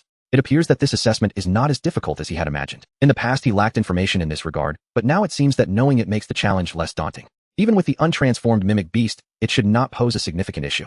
Without the influence of the destiny gift, Changming believed that with his strength, not only could he protect the mimic beast's cocoon, but he could also overpower all capable individuals in this area. However, his gaze soon shifted downward to the scoring criteria that appeared next. Scoring criteria: the more destiny gifts one accepts, the more abundant the rewards upon final assessment. Rating level F grade: unfortunate ones completely sever the connection with fate and refuse all gifts. Gift points 0-10. D grade: resistors resist the favor of fate, making it nearly impossible for gift points 10-30. S grade: favored ones fully accept every gift from fate without any form of rejection or interference. Gift points 200. Supplementary note: once the gift points reach 200, no further gifts will be granted. Oh. Changming's eyes flickered. This description suggests that if he uses the hidden rule of equivalent compensation to avoid the gift of fate, it also means giving up the opportunity to receive more rewards. Changming squinted as vague memories stirred deep within him. In his previous life, what was his score in this? Oh, he remembered. D grade resistor. The rewards were quite meager, so that resistor was what it meant. It seemed he had been inadvertently caught up in 2 accidents, and then cautiously hidden away, afraid to interact with others. With the hidden rules and scoring criteria laid out, Changming naturally hesitated no more. With the safety net of equivalent compensation, he could end this assessment at any time, ensuring the safety of the mimic beast's cocoon. If the risk level is not too high, getting an S grade score again would also be quite rewarding. While pondering this, Changming casually picked up a half bottle of water at his feet and took a sip. But at the moment the water reached his throat, his face suddenly flushed, choking him, causing him to stumble up and cough violently. Although his body reacted instinctively, Changming's mind remained clear, immediately focusing to use telekinetic force to wrap around the water in his throat, trying to draw it out. As the water mass was enveloped by his mental power, his heel accidentally stepped on a concave cavity in the ground that appeared to have no issues. His foot slipped, causing him to lose balance and fall straight back. However, Changming reacted quickly, immediately manipulating his telekinetic power to support his leaning body. His figure hung momentarily in the air. At the same time, the water in his throat was forcibly extracted and splashed onto the ground with a puff. He controlled his body to slowly right itself, his gaze falling down. As expected, where his head was about to hit, a piece of broken metal with unknown properties stood upright, its sharp end facing up. Changming stared at the stone, his expression unchanged. He reached out, gently grasped the air, and then pinched. Puff, puff, puff. Within a radius of several meters, all the sharp-edged stones and broken metals turned silently into powder at that moment, blown away by the wind. It truly is as disgusting as before. He had deliberately run to such an open area, yet he still couldn't escape. Indeed, that series of accidents just now was the so-called destiny gift. This is also why Changming mentioned that this assessment messes with people's mentality. It will at all times in your unguarded moments bestow gifts upon you, allowing you to be taken away by some accident amid various absurd yet lethal coincidences. This is the content of this assessment. The gifts given by fate are marked with a price. After completing this gift, Changming noticed a red number appeared below his panel. Gift points 9 o'clock. Shanghai Market. Near the edge of the city, within a relatively intact 3-story research institute. Half an hour after the rules were announced, the researchers emerged from their respective safe houses, mostly clad in research suits or protective gear, their faces tense, eyes reflecting anxiety. The so-called safe houses were merely alloy rooms, temporarily isolating them. Uncertain about the content of the assessment, they had no choice but to disperse and be placed in different rooms for their safety. Thus, even if an accident occurred, some personnel could still be preserved. Now, with the assessment content announced, with another half hour to gather intelligence materials, they finally could come out to discuss how to pass this assessment. No one spoke. Only the intentionally softened footsteps echoed in the corridor. Following the information sent to their panels, they proceeded to designated floors and rooms. Everyone was focused on their feet, avoiding floor seams, protruding corners, and anything that might trigger an accident. Fortunately, there were no mishaps along the way. Zhou Tunan arrived smoothly at the designated conference room. Upon entering, he found several people already seated inside. His gaze swept quickly across the room, lingering momentarily on the familiar face of Tang Ningfei, and they exchanged a barely perceptible nod before he took a seat. Less than half a minute after he sat down, the long table was nearly filled with only one spot left. Standing in the center, Shun Jianping glanced at the information on his panel, then looked up and said steadily, "No need to wait for him. He had an accident." With those words, the conference room fell silent for a moment. The expressions of the crowd shifted slightly, but they tacitly refrained from probing further. "The intelligence and information have been sent to you. If you have any thoughts, please share them quickly." Shun Jianping cut straight to the point without any unnecessary pleasantries. In this special assessment, there truly was no time to waste. As soon as he finished speaking, a bespectacled researcher immediately responded. "This time, there are 2 supplementary rules. The second rule is quite clear. Whether for us or the messages we send out, we should require the crowd to disperse to avoid gatherings. Contact could trigger a chain reaction leading to uncontrollable risks." Shun Jianping scanned the crowd, and the others silently nodded in agreement. The meaning of this rule was almost laid out plainly, leaving little room for discussion. "Is there anything else?" Shun Jianping spoke quickly, evidently eager to conclude this impromptu meeting. Zhou Tunan raised his hand. I want to study the first rule. A single participant once favored will not be favored again for a short time. Should we actively trigger? This might be a way to break the deadlock. He paused, looking at Changming. I hope the higher-ups can allocate some resources for me along with personnel willing to take. I want to design several experiments to validate this hypothesis. Upon hearing Zhou Tunan's words, Changming's expression grew complex, falling into silence for a moment. I will apply to the higher-ups. Now let's disperse. The crowd rose silently, distancing themselves from one another quickly and quietly, leaving the conference room. Changming remained seated at the now empty end of the long table, not leaving immediately. His brows were tightly furrowed. In the previous assessments, they had managed to maintain a semblance of order. However, during the fourth civilization seed assessment, 3 months of monster invasions and survival struggles not only destroyed cities, but also completely shattered the order upon which the old human society relied. Communication networks had long since collapsed and regions had devolved into isolated islands. They were uncertain how much of the messages they sent would be received by the various areas below. Even less certain was how much obedience those organizations and groups still struggling for survival in the wilderness and ruins would retain towards this so-called higher-up. So, at this moment, he did not know whether this nominally existing yet practically shattered higher-up would still waste resources to approve projects aimed at exploring possibilities for breaking the deadlock and helping all humanity through the assessment, or if the higher-ups preferred to concentrate resources ensuring the safety of only a few core personnel and critical facilities to safeguard themselves from being swallowed in the ensuing competition. An abandoned city floor. Inside a large supermarket, most shelves have toppled. The floor is strewn with empty packaging bags and shards of broken glass. Zhou Qilin moved slowly through the vast hollow floor, his footsteps echoing with startling clarity in the silence. He walked at a measured pace, his gaze calm and sweeping across both sides. Each time he approached a shelf or storage cabinet, the heavy metal racks or wooden cabinets would lift silently from the ground, hovering motionless a few feet beside him, trembling faintly. Yet it was all in vain. Every item, whether snacks or beverages, had long since been stripped bare. Not a single candy nor a bottle of water remained. Zhou Qilin's expression remained unchanged as he continued forward. He had no real need for such supplies. He merely passed by and glanced out of idle curiosity. As he reached the former fresh food section, a muffled thud reverberated overhead. Zhou Qilin halted mid-step, his pupils contracted slightly, and his mental energy unfurled soundlessly, like liquid mercury, spreading outward in all directions. The disturbance grew louder, not random noise but the groaning strain of metal under unbearable stress on the verge of shattering, emanating from the utility shaft deep within the floor. Tryik. A sudden violent whistle pierced the air. From behind a pillar, just beyond his field of vision, a rusted fire hydrant cover erupted like a cannonball, tearing through the air straight toward his left temple. Zhou Qilin remained rooted in place, not even turning his head. He simply raised his right hand and flicked it lightly toward the oncoming disc. A low hum resonated, and the hydrant cover froze abruptly half a meter from his skull, as though striking an invisible viscous barrier, instantly shedding all momentum to hang suspended in midair. Only then did Zhou Qilin tilt his head slightly, glancing at the hovering metal disc.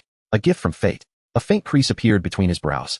Under such blessings, a single misstep could prove fatal. And should this occur mid-combat, the danger would multiply exponentially. After all, in battle, a sudden blessing might expose a fatal opening, one so fleeting that death would arrive before. He paused in silence for several seconds, then gestured dismissively. The disc flew sideways with a clanging crash onto a fallen shelf. Even as the metallic clang still echoed through the hollow floor, Zhou Qilin heard a new sound emerging from outside, a low, chaotic droning. It was the deep, rumbling roar of multiple engines firing in unison. Distant at first, then steadily drawing nearer, converging upon the very building where he stood. Wasn't I just blessed? Zhou Qilin's brow furrowed faintly. According to the supplementary rules, a participant should not be selected for another blessing within a short interval after receiving one. He turned and walked to a shattered floor-to-ceiling window along the mall's perimeter. The massive pane had long since exploded. Only jagged remnants of glass remained embedded in the frame. He stood at the breach and looked down. Below, on the ruined street, several heavily modified vehicles roared past. Their bodies were welded with thick steel plating and sharpened spikes. Their tires were enormous, and black smoke belched violently from oversized exhaust pipes. Figures stood or sat atop them, dressed haphazardly, yet each gripping a weapon, as they sped urgently toward some distant point in the city. A gang convoy bound for a settlement.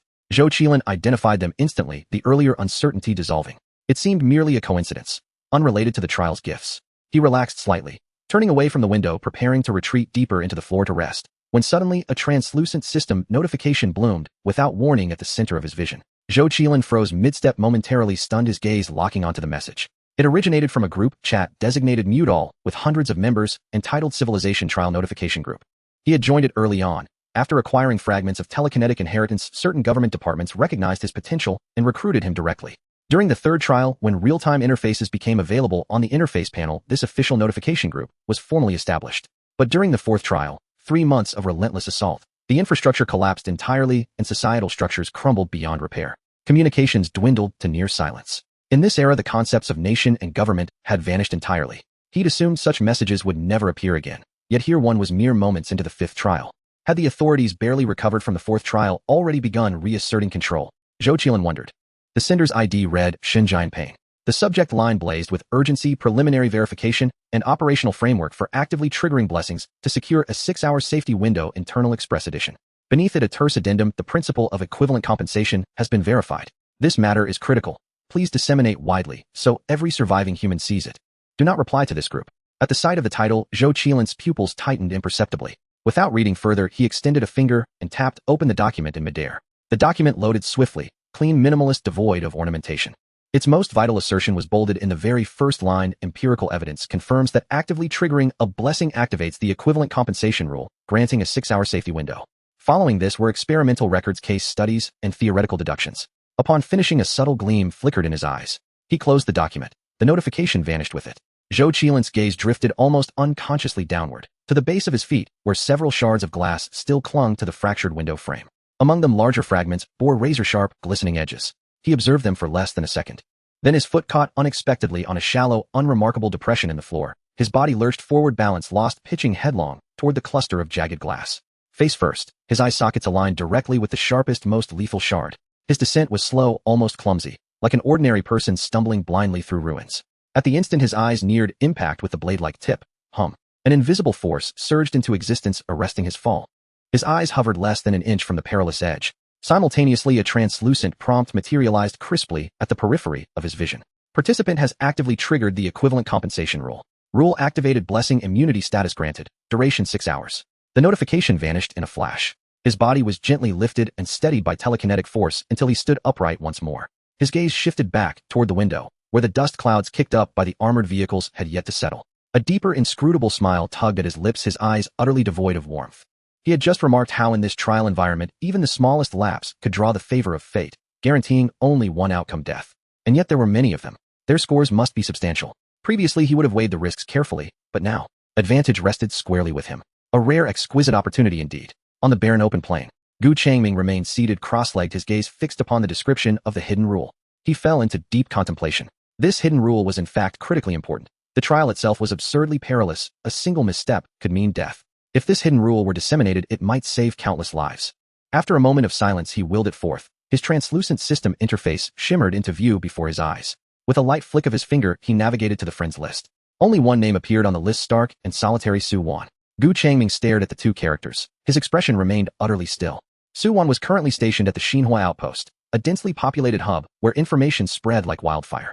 Entrusting her with the message would surely accelerate its dissemination far beyond what he could achieve alone. Besides, there was simply no one else he could choose. Gu Changming held Su Wan's name in his gaze for several seconds, then closed the interface and rose to his feet. In truth, he had harbored little hesitation. Yet to avoid detection by the organizers, he judged it prudent to deliberately trigger the hidden rule equivalence compensation. Otherwise, an uncontextualized, surgically precise message about the hidden rule would draw immediate suspicion. It needed to appear plausible, natural. Only if he first activated the hidden rule equivalence compensation himself, and then relayed the information to Su Wan, would the sequence feel organic, less likely to attract scrutiny. Of course, this came at a cost: forfeiting previously accrued blessing points, resetting the reward pool, and gaining an additional 6-hour safety window. But such a cost was scarcely a cost at all. Gu Changming stood tall, his eyes sweeping the desolate expanse as he pondered the most fitting method to trigger the rule. Yet precisely then, a faint flicker shimmered across his translucent message panel. He turned his gaze, a message from Su Wan. Gu Changming tapped it open. The content was crisp and direct. Are you there? We've uncovered the trial's hidden rule equivalence compensation. Allows deliberate activation of blessing to grant a 6-hour safety window. One may engineer a controlled accident and survive it to fulfill active blessing. In urgent cases, minor self-inflicted injury suffices, e.g., a shallow wrist cut, to trigger equivalence compensation. A basic healing elixir, 100 point value, fully restores afterward. Please confirm receipt. His eyes flickered, then stilled serene once more.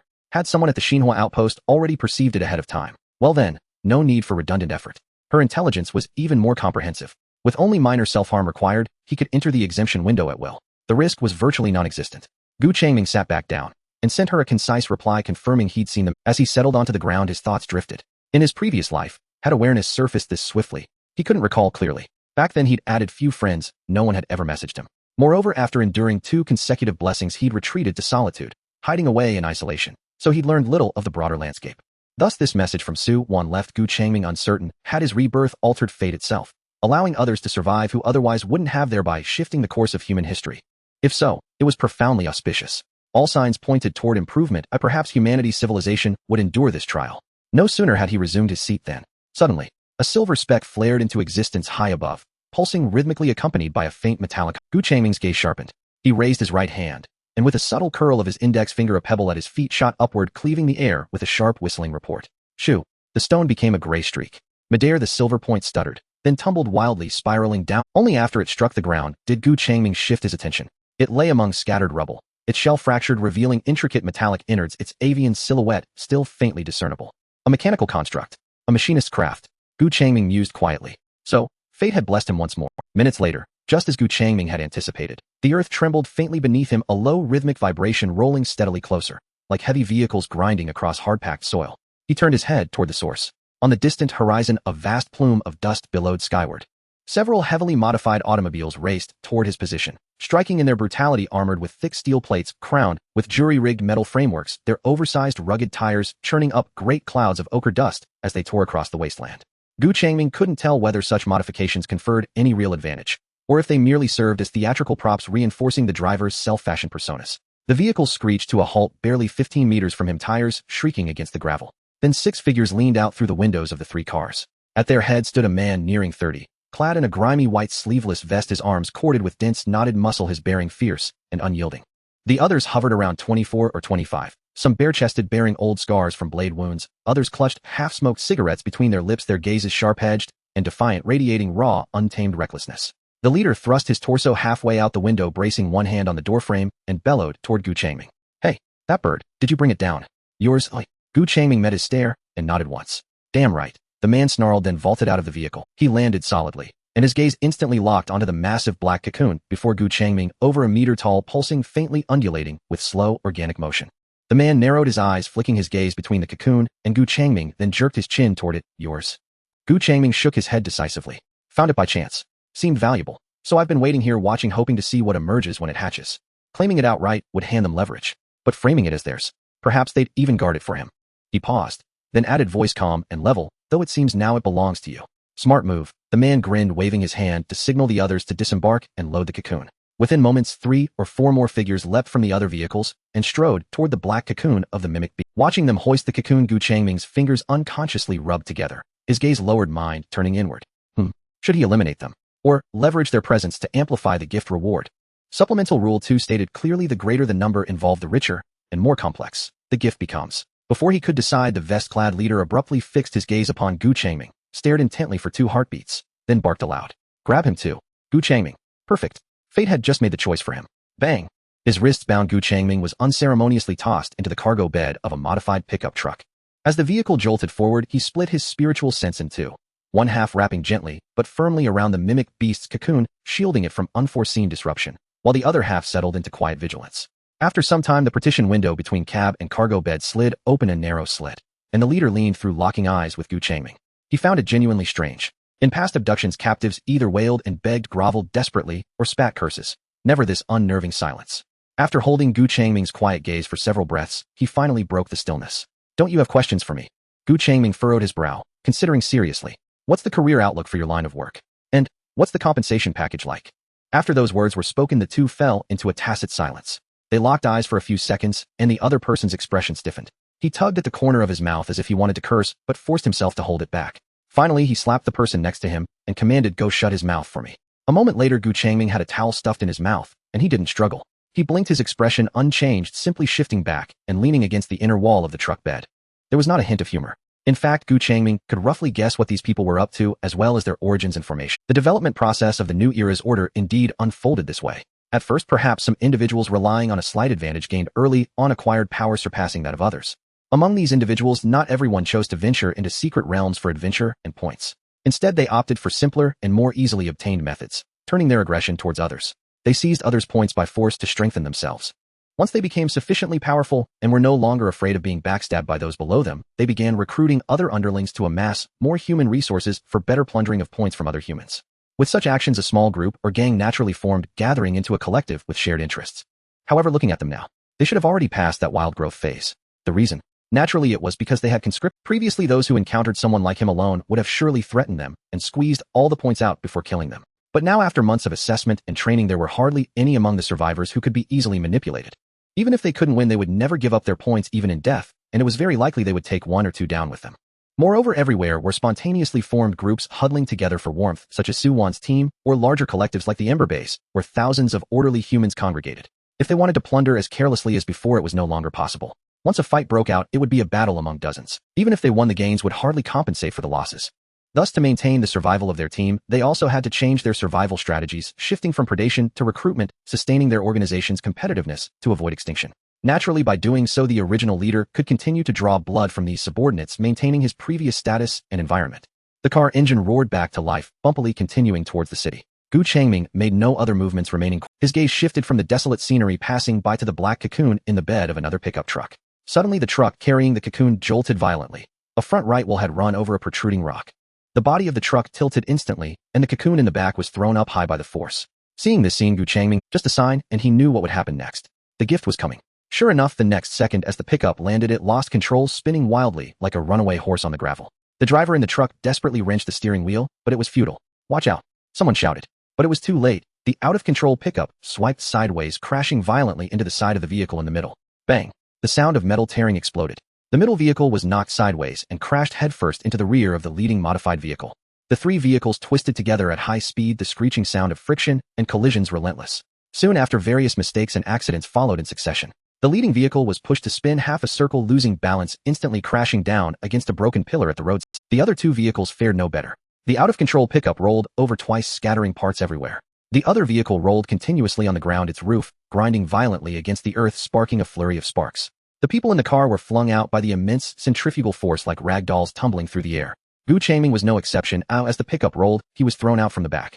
The world flipped and spun before his eyes. The wind howled in his ears. He saw the azure sky, the tumbling ground, the scattered parts, and the figures of others being thrown into the air, all mixed together. Liu Yang felt the world spinning as the vehicle tipped. The tremendous inertia slammed him out of the driver's seat. The windshield shattered with a crash, and he was thrown through the broken glass frame, landing on the hard ground like a tattered sack. Ugh! He let out a muffled groan, his body uncontrollably rolling. After rolling who knows how many times, he felt dizzy, as if his internal organs had shifted. Before he could catch his breath, a sharp whistling sound approached. He instinctively looked up, his pupils constricting suddenly. A metal rod blown away in the collision was now spinning wildly like an uncontrolled spear, shrieking through the air, heading straight for his face. Damn it! Liu Yang reacted purely on instinct, letting out a roar from his throat, his body twisting desperately like a dying fish, kicking back with his hands and feet. The metal rod thudded deeply into the mud just 10 centimeters beside his hip, its end buzzing and trembling. If it had been just a bit slower, that rod would have pinned him to the ground. Liu Yang lay on the ground, gasping for breath, cold sweat instantly soaking his dirty vest. The fear and confusion of surviving a disaster left his mind blank, and he could only stare dumbly at the scene before him. The vehicle that crashed into the pillar was already engulfed in flames, thick black smoke billowing upwards. From inside the vehicle came faint and painful wails, quickly swallowed by the crackling of the fire. Meanwhile, beside the vehicle he had just ridden in, the young man who had sat to his right a few minutes ago, lighting a cigarette for him. At this moment, he was separated from his head. The head rolled nearby, eyes wide open, the headless body slumped against the wheel, a horrific sight at the neck. As for the other two, their fate was also unknown. The smell of blood mixed with the burnt stench of gasoline filled the air. Just as he was in a daze, suddenly a calm voice came from beside him. "Hey, still alive?" Liu Yang jolted back to attention and turned to look in the direction of the voice. It was the young man he had just tied up and tossed into the back. The other had somehow moved to his side, still bound, but not hindered in his movements. He was hopping slightly, trying to shake off the dust and grass clippings clinging to his clothes. Liu Yang stared blankly at the other person, momentarily unable to react. Gu Changming spoke again, his tone still flat. "Do you need help?" His decision had proven to be correct. Following these people was indeed the right choice. It hadn't been long before he received the favor of fate again. As long as they were alive, being with them would increase his chances of receiving more favor. Indeed, he had just naturally received such favor moments ago. After being thrown into the air, his body spun uncontrollably, and below him was a deep pit that had mysteriously appeared with a pool of eerie green liquid faintly visible at the bottom. It was unclear whether this was the bodily fluid left behind by the other dimensional creature from the last assessment, or something else. But falling into it would undoubtedly not be good. Of course he did not fall. His telekinesis had steadily supported his body in midair. After the inquiry, the rope on Gu Changming's wrist silently loosened and fell off. He then stepped forward and extended his hand towards Liu Yang, who was still slumped on the ground. Liu Yang instinctively grabbed that hand and used it to stand up. After getting up, Liu Yang glanced at Gu Changming in confusion, not understanding his actions. But soon he turned his gaze and hurried towards another vehicle, wanting to check if the other two were still alive. Gu Changming did not follow him, turning his attention to a short distance away. The black cocoon of the mimic beast had been thrown several meters away, and was now quietly lying on the rubble. The cocoon was still intact with no unexpected issues. During the impact and roll, Changming had kept half of his telekinesis firmly wrapped around it. It now seemed that this assessment was only targeting the assessors themselves. The other creatures associated with them or those deemed as pets or companions would not be directly affected by the rules. This was good news. He no longer needed to divide his attention to protect the mimic beast. Its cocoon was thick enough to withstand some attacks. Without the specific targeting of the assessment generally, there wouldn't be any issues. This was due to the favor received this time. The red number in his peripheral vision had also shifted from 9, jumping to 16. Not bad, the speed of accumulating, Changming thought to himself. If he followed them back to their base, the chain of favor that occurred inside might lead to even more. What would the rewards be if this reached the limit? Soon Liu Yang found another tall, skinny subordinate who had survived beside the overturned vehicle. That person was lucky. He had only sprained his wrist and had some abrasions, but nothing serious. Liu Yang supported him as he staggered over. After a moment, the engine roared back to life, and the only intact pickup truck carried 3 people and the black cocoon, which had been moved back into the truck bed, continuing toward their intended direction. Liu Yang cursed under his breath, slamming the steering wheel. Damn it, this is really unlucky. 4 brothers fell just like that. This luck is worse than drinking cold water and getting it stuck in my teeth. Changming listened quietly, nodding as he asked in a casual tone, "How did you pass your previous assessments?" It was so obvious, yet they thought it was just bad luck and didn't connect it to the content of this assessment at all. How did these guys survive? Changming narrowed his eyes. Liu Yang glanced at him, snorted, and said, "Once you join our wasteland hunting team, you'll understand naturally." Saying this, he turned around, a slightly arrogant smile on his face. "But you kid or something else. You were so calm during that situation, you didn't panic at all. You're made of good material. As long as you follow us well in the future points equipment women, everything will be yours." Oh, Changming nodded, continuing to ask, "Is your team very powerful? Usually. Do you earn a lot of points?" This question seemed to hit a nerve with Liu Yang, and his voice rose a few pitches of, "I'm not bragging. In this ruined city area, there are hardly anyone who can match our wasteland hunting team. In our team, there are more than 40 brothers. Each one has seen blood and can fight. Points. If it's simple to earn them, nothing could be easier." Listening to the bragging, Changming felt satisfied. Oh, more than 40 people should be enough. The car continued to bump along the dilapidated streets, finally stopping outside a half-collapsed factory building after about 20 minutes. Upon returning to his territory, Liu Yang seemed to instantly regain his confidence, a sense of pride returning to his face. He nimbly jumped out of the car, calling to the tall, skinny guy to help him carry down the heavy black cocoon from the truck bed. 4 people died on this outing, but bringing back this strange egg should make up for it. His eyes darted around as he hurriedly carried the cocoon toward the factory's main entrance. Changming also got out of the car, slowly following behind, gradually approaching the tightly shut metal door. Before he got close, his gaze flickered slightly. In the air, there seemed to be a strange smell wafting around. Rusty smell. Although it had been abandoned for several months, this factory shouldn't be rusted. If it were truly rusted, these people wouldn't be able to set foot here. Liu Yang also sensed something unusual at this moment. The base was too quiet. Usually, even if there was no work, there would be others smoking and chatting at the entrance. It would never be this deathly silent. A sense of unease gripped his heart. He hurried a few steps to the door, placed the heavy cocoon on the ground, grasped the doorknob. The heavy iron door emitted a piercing creak as it opened inward. The scene inside instantly came into view. The expression on his face froze as if it had been frozen solid. Changming stood behind him, calmly scanning the interior of the factory. On the empty factory floor, more than 30 corpses lay scattered about. Blood splattered across the concrete floor, soaking large patches into a dark red, almost black stain. The air was thick with the sweet metallic scent of blood, heavy and unshakable. In this situation, are there still points and beauties?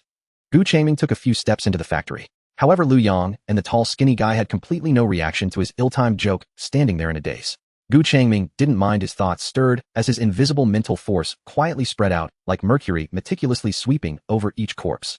Soon he raised his eyebrows slightly. He thought he had arrived too late. These people had been caught up in some absurd and unexpected gift of fate, triggering some terrifying chain reaction that led to their demise.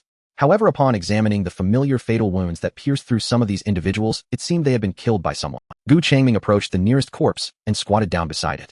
The person lay on their back, eyes still open, with a fatal wound on the neck. The wound was very clean, passing through one side to the other with no shattered bones or other remnants. It was as if something incredibly swift had pierced through entirely. He raised his head, scanning the surroundings. The factory was littered with more than just this one corpse. A rough glance indicated that most had died from accidents, which were essentially the gifts of the assessment. But at least 10 were different. Their manner of death was quite consistent, swift and precise, mostly resulting in instant kills. Changming was very familiar with the location and shape of the wounds. They were mental practitioners. The weapon used appeared to be a thought-activated dart. He stood up and withdrew his gaze. A suspicion began to form in his mind. Someone had triggered the equivalent compensation and obtained a grace period. Then, taking advantage of the 6-hour safety period, they began hunting the gang members gathered here. Looking at the sprawled corpses, Changming showed no expression on his face. These people were dead, and that was that, though it was somewhat regrettable. More than 40 people had triggered the gift of favor. If only he had arrived sooner. It should have been enough to accumulate the prize pool from 16 points to around 40 or 50. Gu Changming turned his head to look at Lu Yang and another tall thin man who were stunned beside him. The two of them had also come to their senses, their faces instantly drained of color, leaving only panic. They exchanged glances, and then under Lu Yang's command the two of them hurriedly lifted the black cocoon, stumbling back towards the modified vehicle that was approaching them. Gu Changming said nothing and got into the back seat of the car. The door closed, and the engine let out a low roar. Lu Yang gripped the steering wheel, his fingers trembling slightly. He took a few deep breaths, barely managing to steady himself. The car sped away from the abandoned factory, heading in an unknown direction. "Where are we going?" Gu Changming suddenly spoke up. Lu Yang shuddered at his shoulder, then raised his voice as if to bolster his courage to the iron. He focused on the pothole-ridden road ahead, his mind a chaotic mess. The Wild Hunt group was gone, leaving just the two of them. If they were caught alone wandering in this area, they would surely be hunted down and killed by other gangs. At this moment, the best way to survive was to seek out the Iron Hunt gang with whom they had always had a tense relationship and join them, although their relationship had been strained before. He quickly glanced through the rearview mirror at the black cocoon placed in the trunk. With this as a bargaining chip, it should work. Listening to Lu Yang's words, Gu Changming relaxed. Another gang, huh? That works. He wasn't picky. Amidst the towering ruins of the city, a figure moved swiftly. He leaped from the top of a partially collapsed building, soaring through the air and landing heavily on the rooftop platform of another building dozens of meters away, with almost no cushioning before jumping again. After a few jumps, the figure finally stopped atop a communications tower. Zhou Qilin panted slightly, adjusting his breathing. He glanced at the points balance at the edge of his vision, 5,241 points. Although there were some tough opponents among those he had faced who would rather die than give him their points. Fortunately, the leader of that gang was quite timid. After some effort, he still managed to obtain over 4,000 points. He felt no remorse for this nearly free bounty. With a slight movement of his consciousness, he summoned the marketplace interface. Soon he selected the target. He had long had his eye on mental manipulation. Selection confirmed, payment processed. His points suddenly decreased. A cool stream surged into his mind, and a new sensation began to quietly take root deep within his consciousness. After the purchase was completed, he leaped again, his body tracing an arc through the air as he shot upwards. Finally, his right hand firmly grasped the fractured wall ledge of the top floor, leaving him suspended 100 meters in the air, the wind making his coat flap wildly. Hanging there, he scanned the lifeless cityscape below. There should be more than just that one Wild Hunt group in this vicinity, right? He briefly paused at the city's high point, when suddenly his gaze fixed on a distant spot at the city's edge, a small factory beside a gas station. At that moment, a stable source of bright, incandescent light was emanating from there. Gu Changming glanced at the rising red score in his field of vision before shifting his gaze to the driver's seat. Lu Yang appeared to be in a daze, his hair disheveled with dust and sweat smudged across his face. He stared blankly at the road ahead, his eyes wide open as if they might pop out. The knuckles of his fingers gripping the steering wheel turned white from the exertion. "Hold on tight." Gu Changming spoke, his tone steady yet imbued with an inexplicable encouragement. Carry on with his legacy and survive. Indeed, fate had once again favored them on the road. Around a corner, a truck loaded with steel pipes suddenly appeared, its brakes failing at that very moment. The tall, thin figure was impaled directly by the steel pipe, dead beyond any doubt. Lu Yang too was caught off guard and would have perished there as well. However, Gu Changming could not identify the location of the Iron Hunter gang. He had to use telekinesis to give the other person a nudge, helping him survive the recent gift.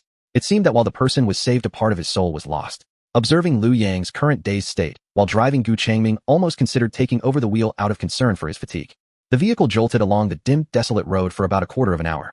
Surrounding them were endless ruins and the silhouettes of collapsed traffic signs. Suddenly a light appeared ahead. A stable white light emerged at the end of the road. Almost simultaneously, Lu Yang seemed to be jolted by that light and regained his senses. "We've arrived." His tone finally regained a hint of emotion. The car came to a stop about 10 meters from the light. Gu Changming pushed the door open and stepped out, his gaze naturally falling on the dark silhouette of a gas station beside the light. Looking at the words gas station, Gu Changming couldn't help but wonder if the impending favor might involve an explosion from the gas. Just then, Lu Yang, who had also exited the vehicle, suddenly spoke in a low voice, trembling slightly. Do you feel?" There wasn't a sound at all. He stared at the brightly lit factory in front of him, his face appearing even paler in the faint light. Earlier, when they returned to the base of the hunting group, it had been just as silent. Hearing Lu Yang's words, Gu Changming also redirected his focus, silently extending his spiritual sense towards the brightly lit factory ahead. After observing the situation inside, Gu Changming's eyes involuntarily flickered. After observing the situation inside the factory, Gu Changming withdrew his spiritual sense, his gaze falling upon Lu Yang's face beside him. "Have you forgotten that you had a conflict with them before?" "Moi." Lu Yang let out a vague sound, still struggling to comprehend the meaning of the sentence. In the next moment, whoosh, the sound of something slicing through the air suddenly rang out. A metallic chain with barbs shot towards them from the direction of the factory, embedding deep into the ground beside Lu Yang with a clang. Almost simultaneously, a bald man with a face full of fat leaned out from a broken window in the factory, barking in a rough voice. "You from the Wild Hunt group? What are you doing here?" Lu Yang's whole body jolted as he suddenly realized. He hurriedly raised both hands, his voice rising due to nervousness. Don't make a move." "Yes, we are from the Wild Hunt group. We're here to pledge our allegiance. Sincerely." Gu Changming pursed his lips, a look of helplessness on his face. They must have someone responsible for guarding Yu from such a distance. Seeing the enemy's vehicle approaching without any caution would indeed be suspicious. Just as he probed with his spiritual sense, he saw members of the opposing team lying in ambush behind the door armed with. After a brief silence, the rusted metal door of the factory emitted a heavy grinding sound as it was slowly pushed open from the inside. Gu Changming glanced inside. Not bad, there were quite a few people. Seconds later, Gu Changming arrived at the door raising both hands as someone with a dagger in their mouth patted him down, checking if he was carrying any. Further inside, Lu Yang was bent over wearing a stiff smile, nodding and bowing to a scar-faced man who seemed to be the leader, saying something. From time to time, he pointed towards the large black cocoon in the back of the pickup truck outside, maintaining a very low posture. Things seemed to be progressing smoothly. Before long, Lu Yang walked back, his bent posture gradually straightening as he approached. It worked. He stood in front of Gu Changming, his chin slightly raised. It's all thanks to you. Gu Changming gave him a thumbs up. Lu Yang smiled proudly, then turned to call a few people beside him to move the cocoon from the pickup truck to hand it over to the others. Gu Changming slipped his hands into his pockets, his shoulders relaxing as he prepared to find a corner to stay in. Suddenly, a low murmur came from beside him. The outside environment has gotten so bad. Just a while ago we had to go out and recruit strong men, and now it's like one or two are just delivering themselves to us. Gu Changming's hand, which was in his pocket, paused.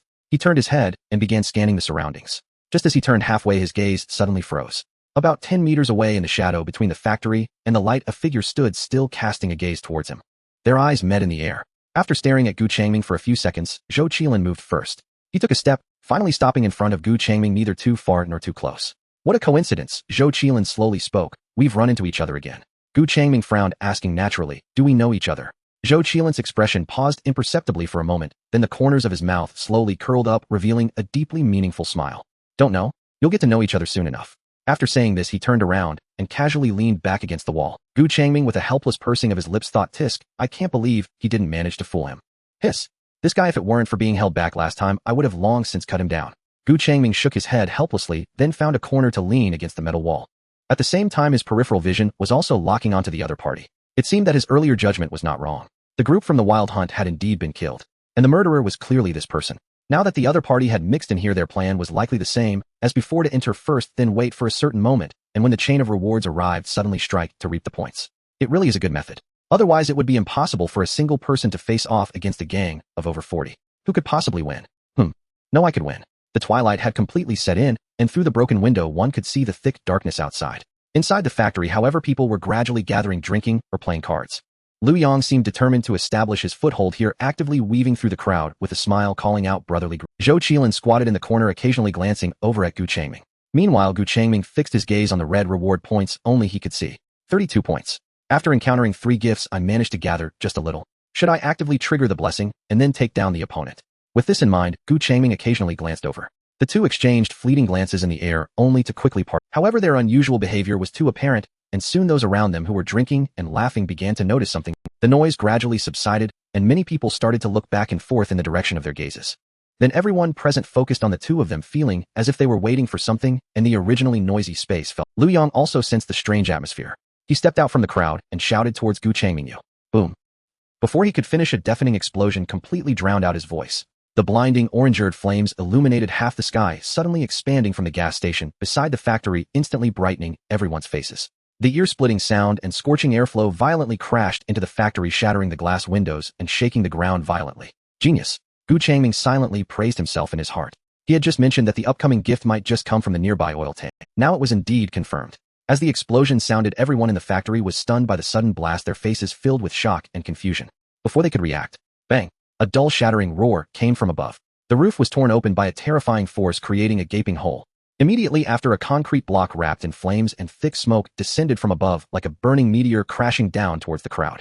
Following closely, countless flaming concrete fragments like a violent meteor shower also broke through the roof, dragging black smoke and sparks raining down upon them. The interior of the factory was instantly plunged into a chain of chaos and disaster. Due to the meteor's impact, the metallic beams supporting some pipes suddenly broke, collapsing and crashing down towards several figures below. The old wiring along the wall also burst out at this moment, shooting towards the target. Meanwhile, the string of red numbers in Gu Changming's line of sight began to rapidly jump and rise. As he was within the range of gifts, Gu Changming was naturally favored as well. Several burning concrete blocks the size of tires fell directly onto his head. Gu Changming shifted his steps slightly and sidestepped. With his current physical condition, being struck by such attacks would not be fatal, but if he was hit and his reaction lagged even slightly, the subsequent chain of gifts would surely take him away. Just as Gu Changming expected, he had just escaped the attack range of those concrete blocks. Almost simultaneously, a figure propelled by the explosion came crashing toward him.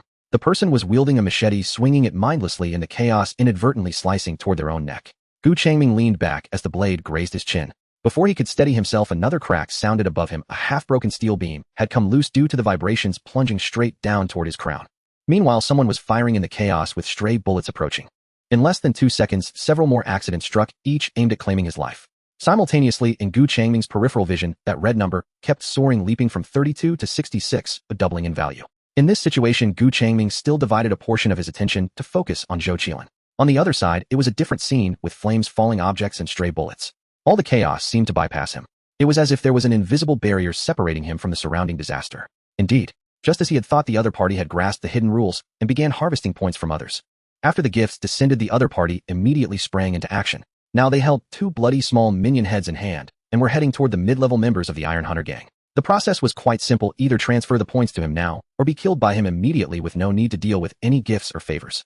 Gu Changming fixed his gaze on Zhou Qilin's back. In the next moment, his sleeve moved slightly. A silver light shot out silently, aiming directly for the back of the other's head. However, just as he made his move, the ground beneath him suddenly collapsed without warning. Gu Changming found himself unbalanced. Forgetting the mind-moving bolt he had just shot, he immediately shifted his gaze downward. What he saw was a pit caused by a rupture in an old oil pipeline buried underground, and at that moment the broken pipeline was gushing forth black oil, the acrid smell spreading. Almost the instant his gaze touched it, a spark ignited from an unknown source, drifting right into the edge of the oil. Boom! The fire erupted, transforming into a thick column of flame surging upward from the pit, like a volcanic eruption, instantly engulfing Gu Changming's position. Just half a second later, Gu Changming rolled out from the fire column. There were no injuries on his body. At the moment the fire burst forth, he had enveloped himself in mind power, sustaining minimal damage. The prize pool has accumulated to 99. However, Gu Changming's attention is not on this at the moment. Instead, he immediately raises his eyes toward the direction of Zhou Qilin. The other party has now stopped the harvest, standing at a distance, their gaze piercing through the lingering dust, landing squarely on him. Gu Changming meets his gaze, his lips silently forming the words unexpected. Indeed, it was unexpected. If not for this, his strike should have pinned him down. Zhou Qilin's response is equally straightforward. In the next instant, a silver light flashes, and the incantation conjures a bolt of silver-white light in the air, aimed directly at Gu Changming's forehead. Gu Changming swiftly leans back, executing a roll to easily evade. However, once he comes to a stop, his expression does. He slowly turns his head, noticing a sharp steel pillar that has somehow slanted into the wall, its tip less than an inch away from the back of his head. Under this chain reaction, the gift could arrive at any moment. If he had not been maintaining an outward flow of mental energy, he could have easily met his demise without realizing it. Gu Changming retracted his gaze, a thought flickering in his mind. The mental dart embedded in the wall silently withdrew, flying back to his side. At the same time, the telekinetic force lifted his body, gently raising him half a foot off the ground, leaving his feet suspended to prevent further accidents. Suspended in midair, his gaze once again locked onto Zhou Qilin. The mental dart darted around him like silver fish, poised and ready to strike. In truth, there was no deep-seated enmity between the two, but now circumstances only allowed for sending each other to their deaths. Gu Changming's eyes turned slightly cold as he prepared to strike. Boom! A sound far more violent than before suddenly erupted from the direction of the nearby gas station. A terrifying shockwave surged forth like a solid wall. The remaining walls of the factory crumbled and collapsed under this force like paper. Gu Changming, who had left the ground, was violently tossed away by the raging air currents, his body uncontrollably flying backward. Using telekinesis to push away the debris and broken walls pressing down on him, Gu Changming maintained his telekinetic shield and rose from the rubble. 2 against 1, huh? Letting myself endure the debuff while fighting against the other. Moreover, there was always the risk of death during the battle. After getting up, Gu Changming quickly scanned his surroundings. Zhou Qilin's figure was no longer in sight, likely blown away by the earlier explosion. Continue fighting. Gu Changming glanced at his just over 100 points, his expression wavering. He was still in a chain reaction of gifts. Just standing still posed a risk of death. If he truly engaged in a fight, Gu Changming was uncertain whether he could withstand such a debuff and still defeat the opponent. Should I abandon over 100 gift points? Just as he was weighing this, the roar of an engine abruptly sounded. Gu Changming, Liu Yang had somehow climbed onto a pickup truck that had not been completely destroyed. At the back of the truck, a giant cocoon of a mimic beast stood upright. His face was smeared with ash and blood as he slammed the steering wheel, tires crunching over debris as he charged out of the factory. The truck veered awkwardly for several meters. Forget it. This sound made Gu Changming decide. He pushed off the ground, his figure leaping into the air, tracing a short arc before landing steadily on the roof of the pickup. A light sound echoed from the roof as Gu Yang suddenly looked up, leaning halfway out of the window. Seeing it was Gu Changming, he forced a dry smile. I was just about to call you. Gu Changming did not respond. He settled on the roof, his gaze directed backward. The pickup was accelerating away. Behind them, the remnants of the gas station and factory still burned, casting a dark red hue across half the night sky as thick smoke billowed upward. Gu Changming gazed at the flames, his thoughts stirring. Having surpassed 100, it would be a pity to give up now. Once my points reach 200, I will seek out the opponent and kill them. Moreover, during the opponent's counterattack with the mental dart, that red number had also increased by 5 points. As the pickup drove away, a broken piece of concrete was lifted from the burning wreckage by an invisible force. Zhou Qilin stood up from the rubble, holding someone in his grasp. The person was the leader of the Iron Hunter gang, bloodied and turn or die. Zhou Qilin's inquiry remained succinct. Huh. Upon hearing the spitting sound from the other, Zhou Qilin's expression turned cold, twisting his wrist to decisively snap the person's neck. He casually tossed the corpse aside, closed his eyes, and spread his mental energy like a tide. There were still nearly 10 living presences beneath the rubble. However, the one, named Qinlan, was missing. Continuing to extend his mental energy, he opened his eyes and focused on the fresh tire tracks in the distance. Ran away. He took a few steps in the direction of the tire tracks and looked up towards where the pickup had disappeared, his profile illuminated and shadowed by the flames of the nearby gas station. How do they truly think they can escape? A light appeared on the horizon, dyeing it gray and white. The pickup truck was parked at the edge of the city, its engine long silenced, leaving only the sound of the wind. Changming leaned against the metal wall of the truck bed, his gaze heavy. He sighed. Perhaps he shouldn't have left last night. Back then, although the favor was continuous, he could have endured a few hits and paid a price to bring that guy along. Now that he had let him go, that kid might have run off, and he wouldn't know when he might encounter him again. Having created enmity, it wouldn't bode well if he ambushed him at a crucial moment. Changming let out a soft breath, retracting his gaze to look at the black cocoon beside him. Forget it. At this moment, he could only comfort himself. First, he should keep an eye on this thing. After all, his initial purpose was to ensure the safety of the mimic beast's cocoon, and then to accumulate rewards as much as possible. Just as he was thinking, hurried footsteps sounded from a distance. Changming propped himself up on the edge of the truck bed and stood up to look in the direction of the sound. It was Liu Yang, carrying a rusty gasoline can and running back from a half-collapsed gas station. He moved quickly, almost stumbling, with a lingering panic on his face. Clearly, he was quite frightened by what had happened yesterday. When Liu Yang reached the side of the truck, Changming slowly spoke, "Are there any other gangs nearby?" In his peripheral vision, the red reward points had already risen to 121. Liu Yang inserted the gas can into the tank opening, bracing it with his body, and after taking a few deep breaths, he said, "There are no gangs left around here. Just 2 before. Now they're all gone. I have no idea what this assessment is about. People are dying like grass being cut, and they just all—" He wiped the sweat off his face, his voice filled with lingering fear. Listening to his complaints, Changming withdrew his gaze. No one left. Then where would his reward pool be accumulated? Just waiting for the arrival of rewards. As he pondered, whoosh. A sharp sound of wind suddenly tore through the air, rapidly approaching from the front side. Changming reacted almost instantaneously as the sound erupted. He raised his right hand and telekinesis wrapped around the black cocoon beside him like an invisible hand while he pushed off with his feet, leaping backward with the cocoon. Bang! A loud explosion erupted. The pickup truck they had just been in was instantly pierced through the center by a silver-white beam of light. Metal tore apart, glass shattered, the entire vehicle shook violently and tilted to the side. Then sparks flew. The leaking gasoline ignited and a tongue of fire shot up with a whoosh, swiftly spreading along the trail of oil, directly lunging at Liu Yang, who was still standing beside the truck. However, after so many instances of favor this time, he reacted extremely quickly. Almost in the same second the flames erupted, he grabbed the oil-stained jacket on him, yanked it down, and flung it. Then he clumsily fell to the ground, rolling several times and narrowly dodging the licks of the flames. Changming landed several meters away, steadily placing the cocoon beside him. He lifted his head and scanned the direction from which the attack had come. Seeing the opponent, Changming's lips slowly curled into a smile. Zhou Qilin. He actually came looking for him.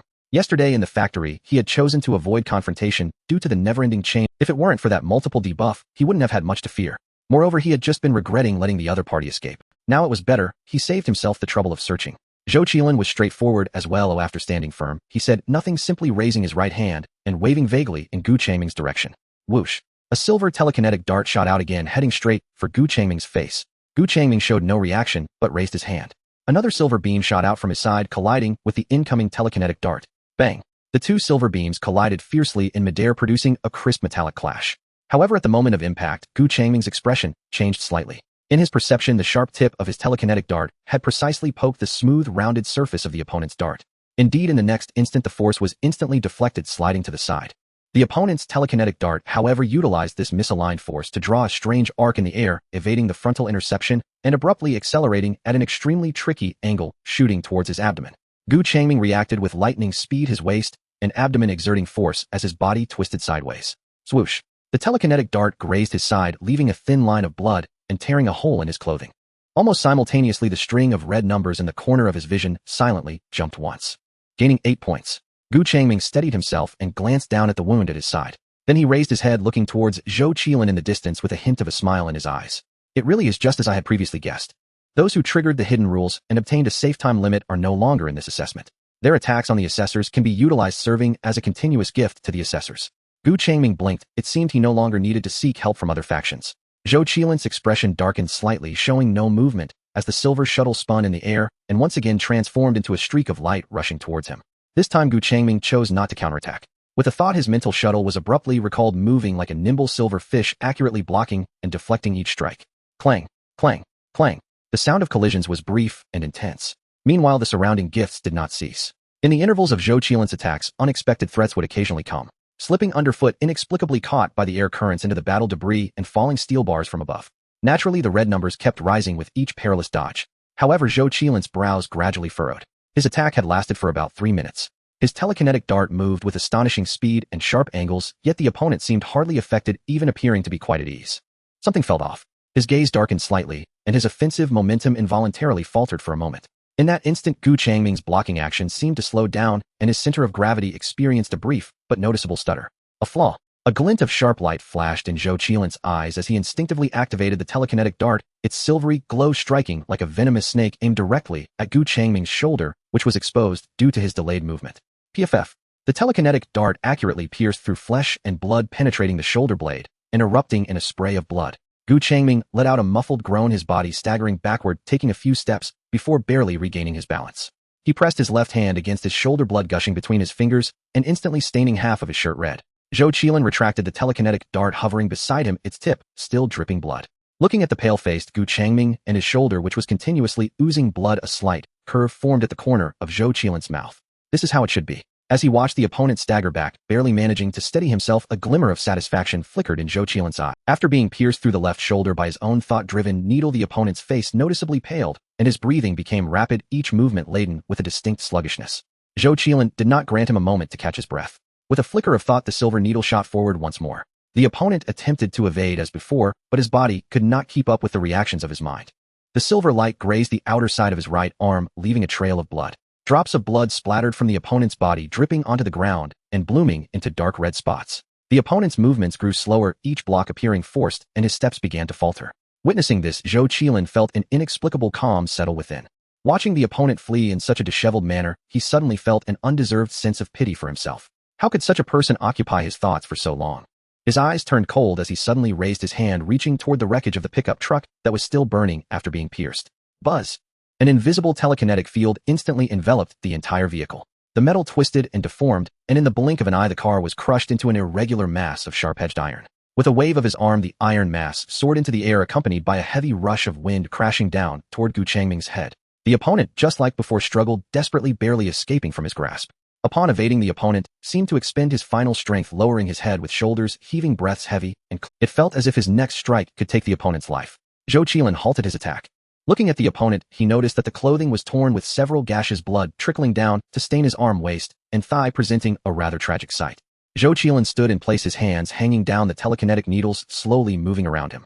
Observing the opponent's pitiful state, a long-lost feeling of control surged from within. The repression and caution he had felt earlier finally found an outlet at this moment. He took a step forward, leisurely walking towards Gu Changming. Stopping about 5 steps away from Gu Changming, he bowed his head slightly, his gaze descending from above onto the opponent. Seeing Gu Changming struggling to breathe, Zhou Qilin suddenly let out a light laugh. After he laughed, Gu Changming also laughed. It was as if he was inquiring what Zhou Qilin found amusing. Their eyes met. Zhou Qilin still had his hands in his pockets, exuding a relaxed demeanor. Then, speaking to himself, he said, "I have told many people that I really like the current human world, but they do not believe it. What is there not to believe in? Everything is based on strength. The weak are prey to the strong. Simple and direct. This is the essence, is it not? The so-called civilization, the so-called order, is merely a facade.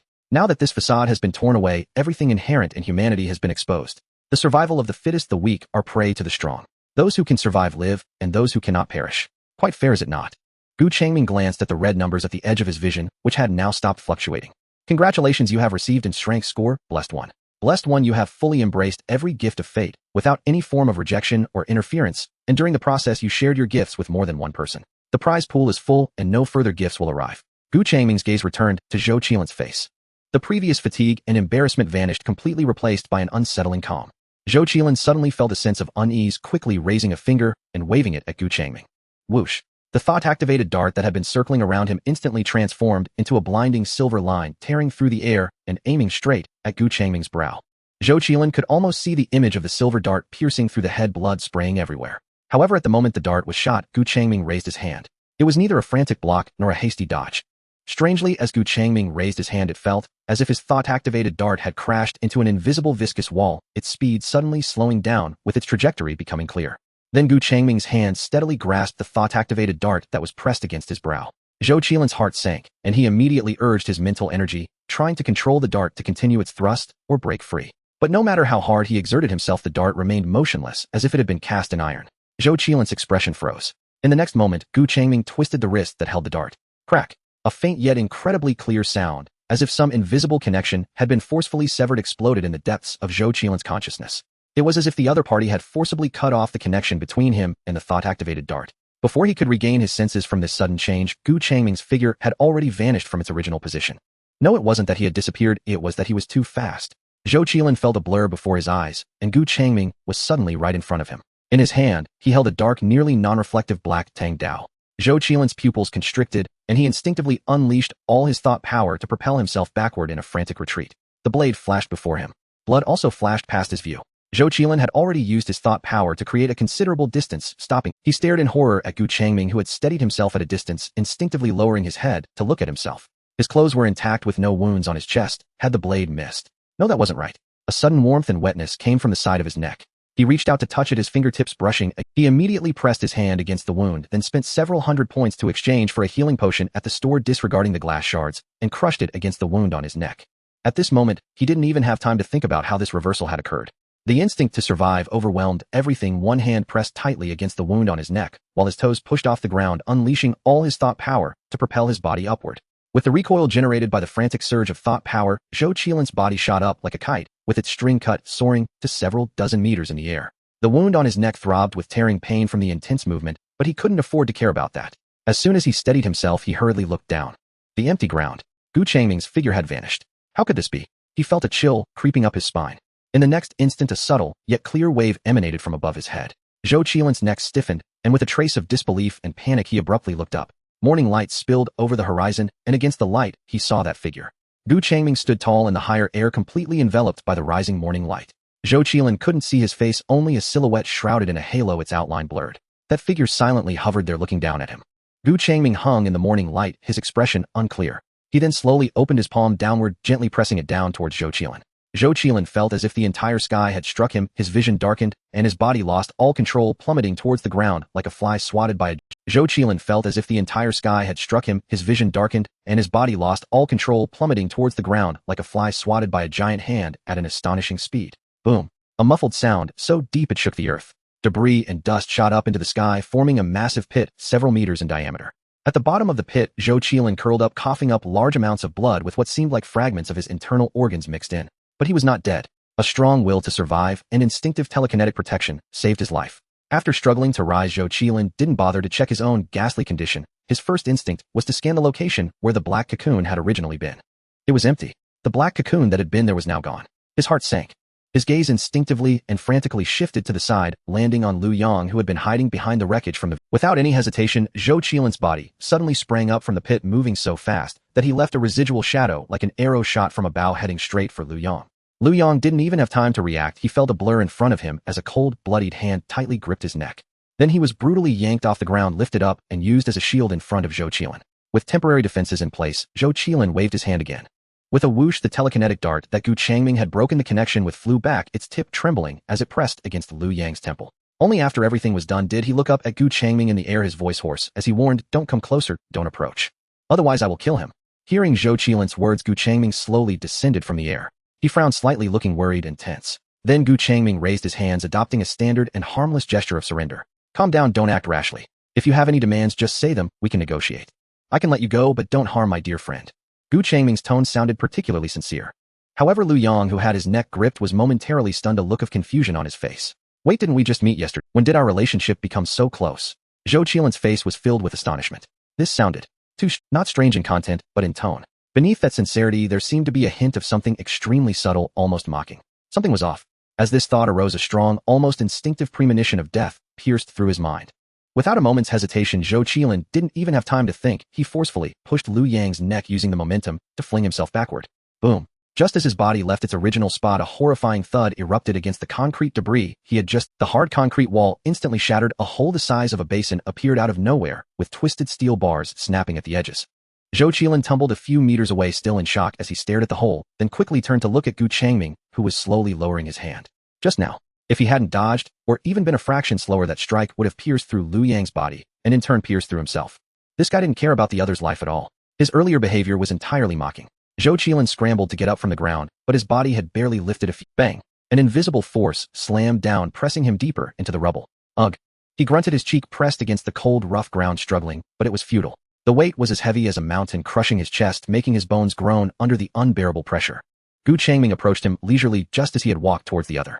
As he drew closer, the pressure applied to Zhou Qilin Zhou Qilin could distinctly feel himself being pinned down into the ground. The rubble beneath him cracked and sank under the pressure, spiderweb-like fractures spreading out. In a desperate attempt, Zhou Qilin concentrated all his mental energy, activating the mental control he had only recently exchanged for. An invisible mental wave like the sharpest needle pierced towards Gu Changming.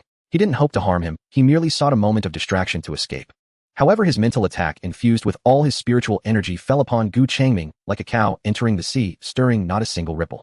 Gu Changming's steps did not pause in the slightest. He continued to walk slowly, coming to a stop right in front of Zhou Qilin. Shadows enveloped him. Zhou Qilin struggled to look up. Gu Changming was gazing down at him, his face devoid of expression, very calm. Yet there was no longer any trace of the arrogance and confidence he had shown before. The shadow of death, so close, finally stripped away the last vestiges of color and composure from his face, leaving only the most primitive, undeniable fear. Don't kill me. Zhou Qilin's emotions crumbled, turning into sheer terror. Gu Changming paused for a moment. Gu Changming slightly tilted his head, his gaze still fixed on Zhou Qilin's face, as if he was discerning something carefully. Then he slowly spoke. What you just said. I thought you would firmly agree with it. Zhou Qilin was taken aback for a moment, then he understood. The other was referring to his previous remarks about the survival of the His thoughts were now completely in disarray. Gu Changming casually flicked his hand, and the completely black tang knife reappeared in his grip. The tang knife pressed against his already scarred neck, and Gu Changming's voice echoed in his ears once more. So you only like to be the one who eats people. But when you become the meat, you no longer like such a world. These words bore no sarcasm nor disdain, merely stating the facts in a plain manner. Hearing this, although his body still trembled instinctively, Zhou Qilin's heart inexplicably calmed down. Also, this is when the blade hung overhead, and he became the meat on the chopping block. His actions were no better than those of others who had died at it. The black blade filled his vision. Time seemed to stretch. Countless faces suddenly flashed through his mind like fragments. There were those he had killed since the assessment began, former friends and classmates, and ordinary people he had never paid attention to as they brushed past him. Finally, the face of the other appeared. Qinlai. Then the scene abruptly cut off. His vision spun and inverted. He saw headless bodies slowly collapsing and the sky gradually brightening. He saw boundless darkness. Whoosh, whoosh, whoosh. Gu Changming used the telekinetic dart to pierce through the critical points of Zhou Qilin's headless corpse, ensuring that the other had no means of revival. After finishing this, he flipped his wrist, and the black tang knife vanished soundlessly. At the same time, nearby heavy and trembling breaths were heard. Liu Yang slumped beside a pile of rubble, his expression filled with fear and the thrill of having survived. We survived.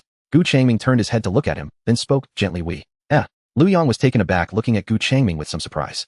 Then the scene replayed in his mind when he was just kidnapped. The other party didn't care about his life at all and directly launched an attack. This guy didn't care about him at all. Liu Yang stiffened, all over, cold sweat instantly breaking out. You wouldn't want to silence me, would you? Gu Changming tilted his head slightly, as if seriously considering the proposal. Liu Yang immediately spoke, his voice urgent and rapid. I have no grudges against you, I just want to recruit you. We've been through hardships together today, haven't we? There's no need for violence. If you tell me to be quiet, I will be quiet, I won't say anything. Gu Changming looked up at him, and hearing this, Liu Yang breathed a sigh of relief. That's good then. Then how about this? Gu Changming interrupted him, his gaze fixed on him, probing, as if trying to see through him. You transfer all your points to me, and I'll let you go. Liu Yang's expression froze. This sentence was all too familiar. Not to mention he had heard it, he had said it several times himself. He lowered his head in silence for a moment, and when he raised it again, his face was already filled with a smile. All right, he replied readily, even taking 2 steps toward Gu Changming. I only have over 700 points. How do I transfer them? Whether it's a face-to-face transaction or adding a friend. Gu Changming stood still, showing no expression on his face. Sure enough, it was just as he had previously guessed. These people had previously engaged in murderous and smuggling activities. Otherwise, how could they react like that to his words? Naturally, they had said it too many times before, and then, after saying it, killed those unfortunate victims who had submitted their point. Having done such things too many times, they had become sensitized to the same words. Watching the other party approach, Gu Changming glanced at the right hand hidden behind him. In his spiritual perception, Gu Changming could clearly see the short blade hidden behind the other party. Gu Changming raised his gaze again. The other party was approaching him with increasing urgency. On the outskirts of the city, in a relatively open wasteland, Gu Changming slightly tilted his head back, gazing at the sky once again stained with thick blood. A giant white countdown number hovered in the center, silently pulsating. He gazed calmly, his pupils reflecting the ominous red and blinding white. The last second counted down to 0. The blood-red shroud covering the sky rapidly faded like a receding tide, revealing the true sky once again. The sense of oppression lifted, as if the entire world had let out a gentle sigh. Almost simultaneously, a cold system notification echoed clearly in his ears. The 5th Civilization Advancement Assessment Gift of Fate has concluded. Calculating scores. Congratulations, you have achieved ins level rating, Blessed 1. Gu Changming's gaze lowered, and in the center of his vision a semi-transparent reward interface automatically unfolded. The interface resembled a screen constantly refreshing data with names and icons of various rewards speeding by blurring into a colorful array of light. After a few seconds, the scrolling speed began to slow down, gradually coming to a halt. Finally, it came to a complete stop. Gu Changming's gaze landed on the frozen frame. Free attribute points 100 points. As soon as he comprehended the reward, Gu Changming's mind stirred, and his personal attribute panel unfolded before him. Strength 157, Agility 167, Constitution 141, Spirit 191. His eyes swept quickly across, hardly pausing, and the numbers instantly began to fluctuate. The value of Spirit immediately jumped from 191 to 251. Following that, the Agility value also began to change. It leaped from 167 to 207. These 4 attributes held no inherent superiority or inferiority, primarily depending on the individual's chosen career path. Gu Changming, as a spirit mind master, leaned more towards these 2 aspects. The moment the attribute allocation was completed, a new system notification popped up. Detected that your 2 basic attributes have surpassed the critical value. Comprehensive evaluation in progress. Congratulations, you have successfully advanced to level. Gu Changming sensed a heightened sharpness in his mental power, as if he had shed an invisible shackle. He then raised his eyes, directing his gaze forward. About 200 meters away stood an abandoned residential building. Approximately 20 stories tall, its concrete structure had collapsed on one side in a previous disaster, while the remaining half was riddled with cracks. Standing alone here, Gu Changming slowly extended his right-hand palm, facing the dilapidated building. Telekinesis was released from his palm. Soon some dust and debris began to fall from the surface of the building, followed by a low creaking sound as the entire structure started to groan. A clear tremor resonated through the ground. The part of the collapsed building connected to the earth, the concrete base and load-bearing walls, began to show spiderweb-like cracks rapidly expanding and spreading. Bricks shattered and soil surged. Then, with a sound so dull it felt as if the earth itself was groaning. That broken section of the building, tens of meters high, actually detached from its foundation slowly, yet inexorably. It continued to ascend, ultimately hovering in midair like a deformed toy held by an invisible giant hand. Immediately after, Gu Changming raised his hand and lightly touched an inconspicuous dark silver pendant hanging around his neck. The touch felt slightly cool. In the next moment, an even more tremendous and pure mental power surged from the pendant, rapidly merging and amplifying with his own mental energy. Then Gu Changming transformed into a blur of light, swiftly ascending, almost instantaneously reaching the top of the broken building, standing suspended in the air. He lowered his gaze slowly, gathering his right hand, fingers gradually tightening. Correspondingly, the enormous broken building below seemed to be gripped by an invisible giant hand that covered the entire structure, making a series of dense and chilling cracking sounds. The entire building crumbled like a giant and brittle cookie, starting from the top, collapsing piece by piece. Concrete walls peeled away in patches, and the internal steel bars were twisted like fragile dough, the entire structure crushed into uneven fragments and powder cascading down. The entire process was astonishingly quick, yet carried an eerie gentleness. There were no earth-shattering explosions, only a continuous muffled sound of shattering and a billowing cloud of gray-white dust. Not bad. Gu Changming looked down at the pendant around his neck, which he had scavenged from Zhou Qilan. Spirit Energy Amplification Pendant. After active activation, it can temporarily consume stored mental energy to increase one's mental energy intensity by 30-50 for a short period. Requires regular mental energy charging. Characteristic 1, regular, where can slightly enhance mental energy recovery speed and stability. Just as he finished, suddenly Gu Changming felt a sense of awareness and looked up. He saw the recently restored sky once again bathed in blood. Then in the center of that blood-red sky, cold and massive white characters slowly emerged. The 6th Civilizational Advancement Assessment will officially commence after the 21st. Gu Changming withdrew his gaze, disregarding the usual intimidation from the organizers. He slowly descended, returning to his original position. As his feet touched the ground, his gaze shifted to the side. The black cocoon of the mimetic beast stood quietly nearby, just a dozen steps away. The height of the cocoon had shrunk a little more compared to before, now roughly matching his own height, and the patterns on its surface had become clearer.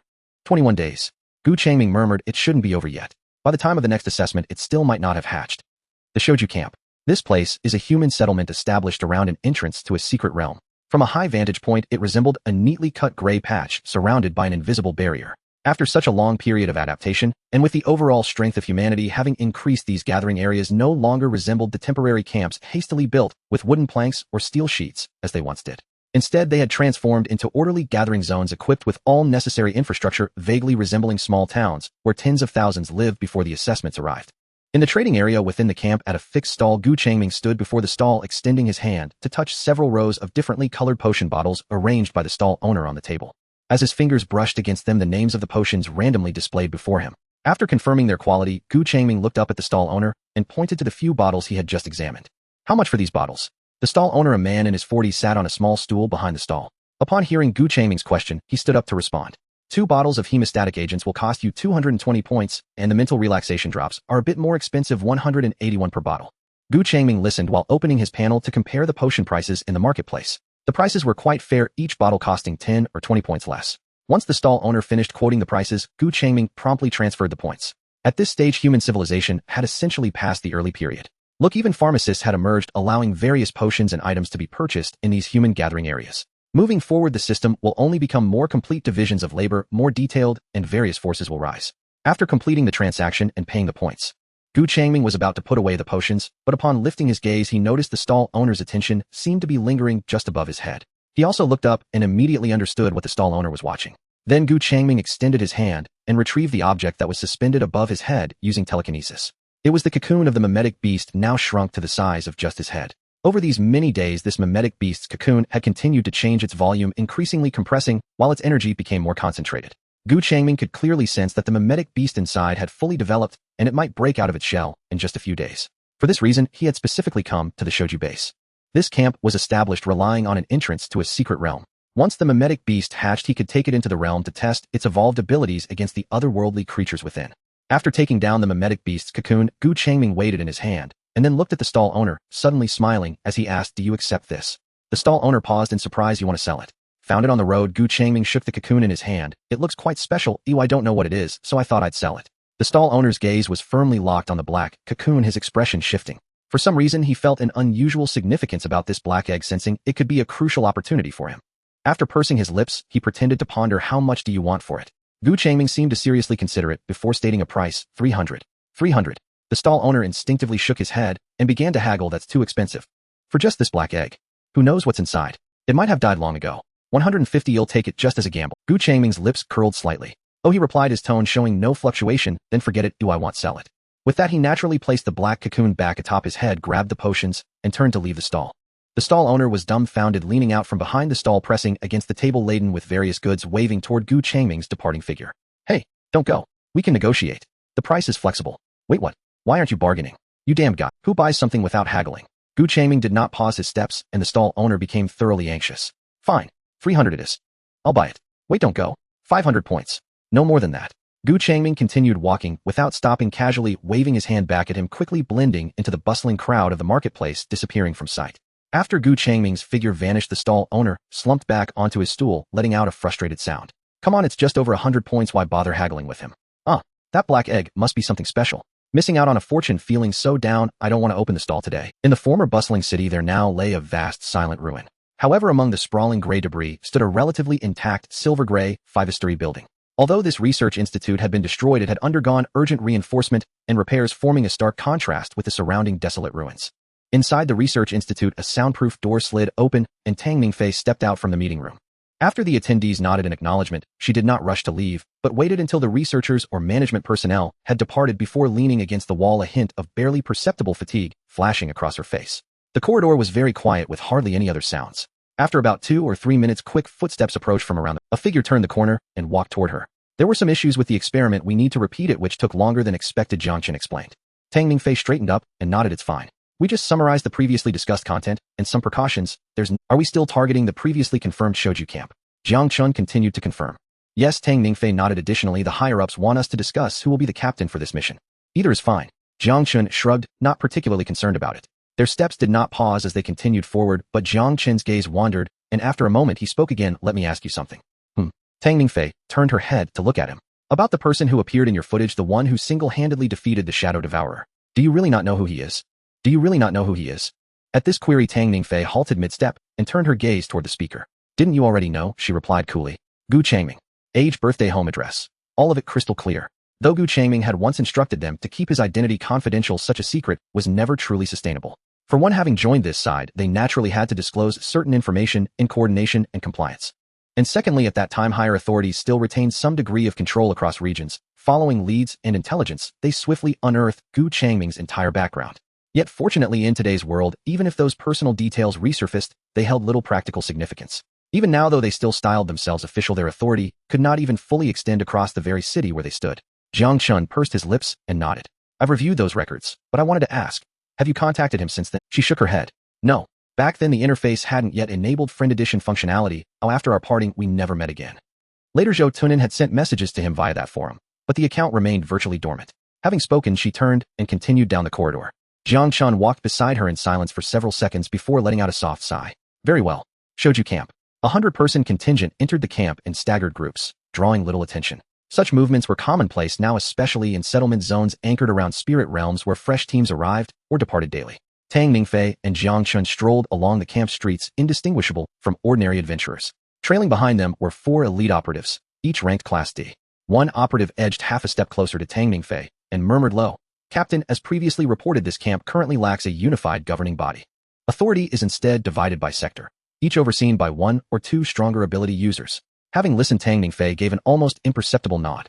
Jiang Chen's gaze swept across storefronts lining both sides of the street as he replied, Indeed, we must act swiftly. Delay further, and this place may soon evolve into another self-sustaining, tightly regulated enclave like Xinhua Outpost, making takeover far more difficult.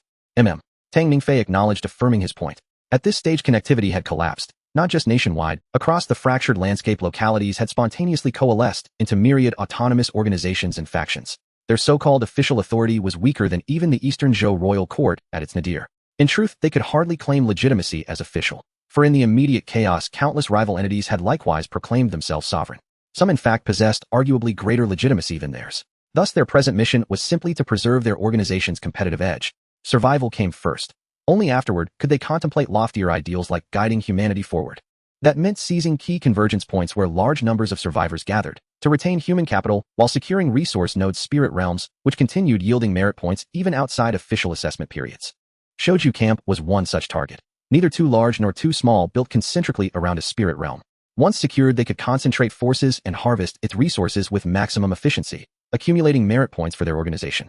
Moreover, administering the camp itself would generate a steady stream of merit points. If everyone's ready, initiate the operation precisely at the hour.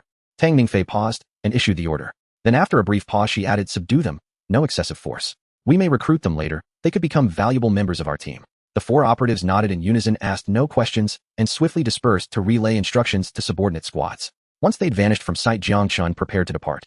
I'll scout the opposite flank, he said.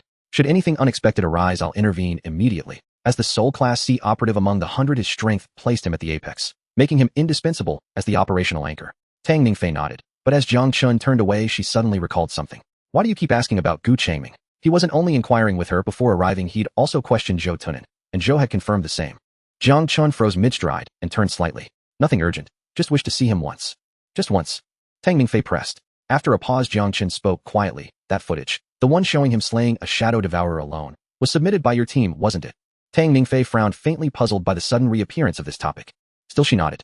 Before submission, the Institute assembled an experimental unit to verify whether the intense light phenomenon genuinely affected shadow devourers. I was assigned to confront the shadow devourer drawn in by the test. Tang Mingfei remained silent, knowing he would continue. His voice stayed calm yet slower now. It did arrive, and I engaged it. But I nearly died at its hands. Tang Mingfei stiffened, instantly grasping why he'd pursued the matter so relentlessly. She herself had witnessed that scene, and for a fleeting moment doubted whether he was even human. After a few quiet seconds, she offered gently, perhaps the one he faced was weaker. You saw the footage. It had already died twice during its pursuit of us.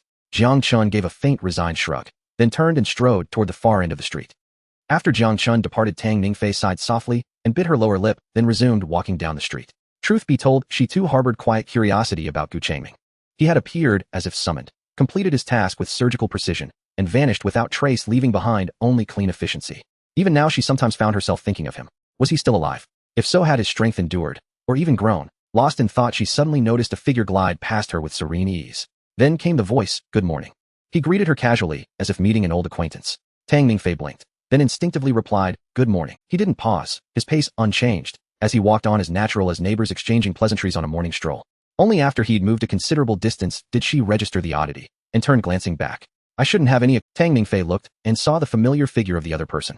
Without much thought, she quickly approached, peeking around to gaze at the other person's face. In that moment of clarity, she was taken aback. Edge. Seeing Tang Mingfei emerge from her side, Gu Changming also glanced over and replied, eh. Hearing this response, Tang Mingfei was again surprised. Edge. Gu Changming said nothing, merely mimicking her expression. Tang Mingfei felt a bit dazed. The atmosphere fell silent for a few seconds. Then looking at the other person, she cautiously opened her mouth. Another brief silence ensued. Speak up, Gu Changming finally said. What is this? Does he really think he's a parrot? Only then did Tang Mingfei come to her senses. Blinking her eyes, still somewhat incredulous, she asked, how did you end up here? Gu Changming continued walking forward. Where else should I be? Not that, Tang Mingfei waved her hand to explain. I didn't expect to run into you here. I didn't expect it either. Gu Changming did not pause his steps. Tang Mingfei followed beside him, becoming a bit more reserved. You. After pondering for a few seconds, she finally asked, what are you doing here? Some matters, Gu Changming replied. Tang Mingfei let out an, oh, and the two walked a few more steps. Then she continued, did you kill a lot of shadow eaters during the second assessment? We received intelligence that you seem to have shown up at a camp displaying dozens of shadow crystals. Gu Changming glanced over, then turned his gaze back, seemingly unconcerned. Currently, he no longer needed to worry about being targeted like before. Even if his information was leaked, there was no need for fake, Gu Changming said without changing his expression. Just a few. As the news spreads, it will become ridiculous. Tang Mingfei nodded in agreement. She also felt it was unlikely, most likely just a case of misinformation. After all, even knowing the strong light rule, very few managed to successfully hunt shadow eaters, and most were in teams continuously triggering the strong light rule to successfully kill them. It was unlikely that Gu Changming alone could kill so many shadow eaters. The two continued walking forward. Tang Mingfei glanced ahead where the path led to the camp's exit and asked, where are you going? To the secret realm, Gu Changming answered succinctly. Tang Mingfei responded with an, oh, then immediately thought of Jiang Chun and quickly said, someone from our organization watched that last video and wanted to meet you. He is also here. Is it convenient to meet? She initially thought this was just a polite request, and Gu Changming would probably. Unexpectedly, Gu Changming did not pause his steps and replied flatly, not convenient. Edge. Tang Mingfei was momentarily stunned, not expecting such a direct refusal. At this moment, Gu Changming had already walked out of the camp gate, lightly saying, I just said I'm going to the secret realm.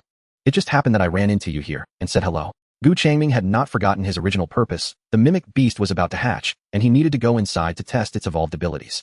So considering the other person's face, meeting someone else would just be a waste of time. Watching Gu Changming's figure recede, Tang Mingfei halted in her tracks. She still had a mission. It was impossible for her to follow him into the secret realm. Tang Mingfei had not stood there for long when notifications and messages began to arrive on her information panel. The team members reported that their actions were going smoothly, continuously sending back brief updates like target has been controlled and area control completed. About half an hour later, Jiang Chen's figure appeared from the other end of the street, accompanied by two elite team members walking toward them. Before they even got close, Jiang Chen's voice reached them. There were two level abilities that resisted quite vigorously. We couldn't control them, and they died. Tang Mingfei nodded. Such casualties were within the plan and counted as foreseeable risks. Record it in the report as per procedure and submit it. Tang Mingfei reminded. Jiang Chen acknowledged and walked to her side, glancing over the street that had not changed due to their. This area has been temporarily secured. Now, we just need to wait for the higher-ups to send someone down. As for management, we really aren't very good at it. Most of the 100 or so of us are combat personnel. They excel at fighting, but when it comes to management, it still has to be left to professional management personnel. If they come, the best outcome is to maintain the status quo. If one lacks self-awareness and insists on governing or reforming according to their own one-sided ideas, it won't be long before the order here collapses, and personnel will completely drift to other camps. After finishing his words, Jiang Chun glanced at Tang Mingfei and slowly spoke. I just ran into Gu Changming. Jiang Chun was taken aback, thinking Tang Mingfei was joking. Tang Mingfei continued. Just after you left, he passed right by my face. I was somewhat surprised. So where is he? Jiang Chun pressed. He went into the secret realm, Tang Mingfei replied. At this moment, Jiang Chun was at a loss. After searching for him for so long, did he just miss him like that? Seeing his reaction, Tang Mingfei said, it's fine, we also need to ascertain the specific situation inside the secret realm, right? Hearing her say this, Jiang Chun's expression eased slightly as he nodded. The purpose of bringing over 100 people was not only to control the camp. There were other objectives, including understanding the internal conditions of this secret realm, the distribution of creatures and resource points, to pave the way for the organization to efficiently and safely obtain points and materials in the future. Tang Mingfei continued. Anyway, he's inside. We will run into him sooner or later. Jiang Chun agreed, and looked toward the entrance of the secret realm, feeling slightly more at ease. Inside the secret realm, as far as the eye could see, it was a vast, scorching plain. The ground was a dark crimson color resembling dried blood clots stretching to the edge of vision. Jagged red rocks were scattered throughout, and the air shimmered slightly due to the high temperature, with hot winds whipping through intermittently. Vegetation was extremely scarce, with only a few clusters of resilient, entirely red exotic plants dotting this peculiar world. Moments later, Gu Changming appeared on this crimson flame plain. An almost invisible psychic membrane enveloped him, shielding him from most of the scorching heat waves. He held the mimic beast's black cocoon in his right hand and approached a red giant rock about half the height of a person, stopping in his tracks. He placed the mimic beast's cocoon on top and began to observe carefully. At that moment, the surface of the cocoon was no longer pure black, but displayed a semi-transparent texture. Through the increasingly thin cocoon shell, one could clearly see a vaguely shaped creature curled up inside, continuously making slight movements. Gu Changming stood by, staring intently. Moments later, the surface of the cocoon emitted a faint crack sound. A crack appeared, quickly spreading. A viscous, semi-transparent liquid seeped out from the fissure, dripping onto the red. As the crack widened, a creature the size of a domestic cat, indistinct in shape, wriggled out of the cocoon. Gu Changming watched quietly. After the mimic beast fully emerged from its cocoon, it lay limply on the surface of the rock, resembling a lump of semi-solid black gel. A few seconds later, its body began to contract and reshape, the outline rapidly becoming clearer. Eventually, it transformed into a creature the size of a black cat, sitting lazily on the crimson rock and yawning. Seeing this, Gu Changming immediately opened its panel to observe its changes. Shapeshifting beast. Gu Changming raised an. The name has changed from primordial saliva to shapeshifting beast. However, it felt a bit less impressive. Gu Changming assessed. His gaze continued downward to the ability section. At the moment of seeing it, Gu Changming's eyes shifted slightly. Ability unknown, unknown. After staring at the unknown for a moment, Gu Changming closed the panel and shifted his gaze back to the mimic beast. The little cat that the mimic beast had transformed into also raised its head, looking at him. Gu Changming locked eyes with it for a few seconds before snapping his fingers. The mimic beast's body trembled, and in the next moment its form was reshaped by an invisible hand, transforming from a black cat into a crow, flapping its wings and landing on the edge of the rock, still tilting its head to look at him. Gu Changming frowned slightly. This change was not much different from before. Although it was now called the shape-shifting beast, its abilities were no different from the previous primordial saliva. He retracted his gaze and turned to look around. His mental power silently spread out, sweeping across the scorching plain like ripples in water. After a moment, he locked onto something 300 meters away. It was a lake of bubbling lava, its surface boiling and distorting the air with heat waves. Gu Changming raised his hand and made a gesture in the air. A fist-sized red rock floated up from the ground, drifting in front of him. He pointed forward slightly. The rock transformed into an afterimage, tearing through the air and smashing heavily into the center of the lava lake. Boom! The lava exploded with scalding liquid splattering everywhere, and the surface of the lake churned violently. A few seconds later, the vibrations gradually subsided, and the lava seemed to be returning to normal. But at the last moment, splash! A massive head covered in dark red scales suddenly emerged from the lava. It was a fire lizard resembling a dragon, its head nearly the height of a person. It shook its head, opened its mouth, letting out a low rumbling roar, and turned its head, its burning pupils scanning the surroundings. It sought to find the culprit behind the rock that had just crashed down. Gu Changming was not surprised to see it appear. He had thrown that rock to lure out the creatures within the lava. Then Gu Changming extended his hand naturally and grabbed the crow that was perched on the rock, tilting its head to look at the lava. He then swung his arm, throwing the mimic beast towards the fire lizard with a forceful motion. The black figure of the mimic beast traced an arc through the air. As it was about to land, its body suddenly expanded and transformed. The black feathers disappeared, its body elongated, and thickened dark red scales layered upon it. A massive creature, nearly twice the size of the fire lizard known as the magma poison snake, crashed heavily onto the ground. The fire lizard's roar abruptly ceased, its pupils instantly locking onto this uninvited guest that had appeared in its territory. Without any surprise, it immediately clawed at the edge of the lava lake with its limbs, its massive body abruptly climbing out from the scalding lava.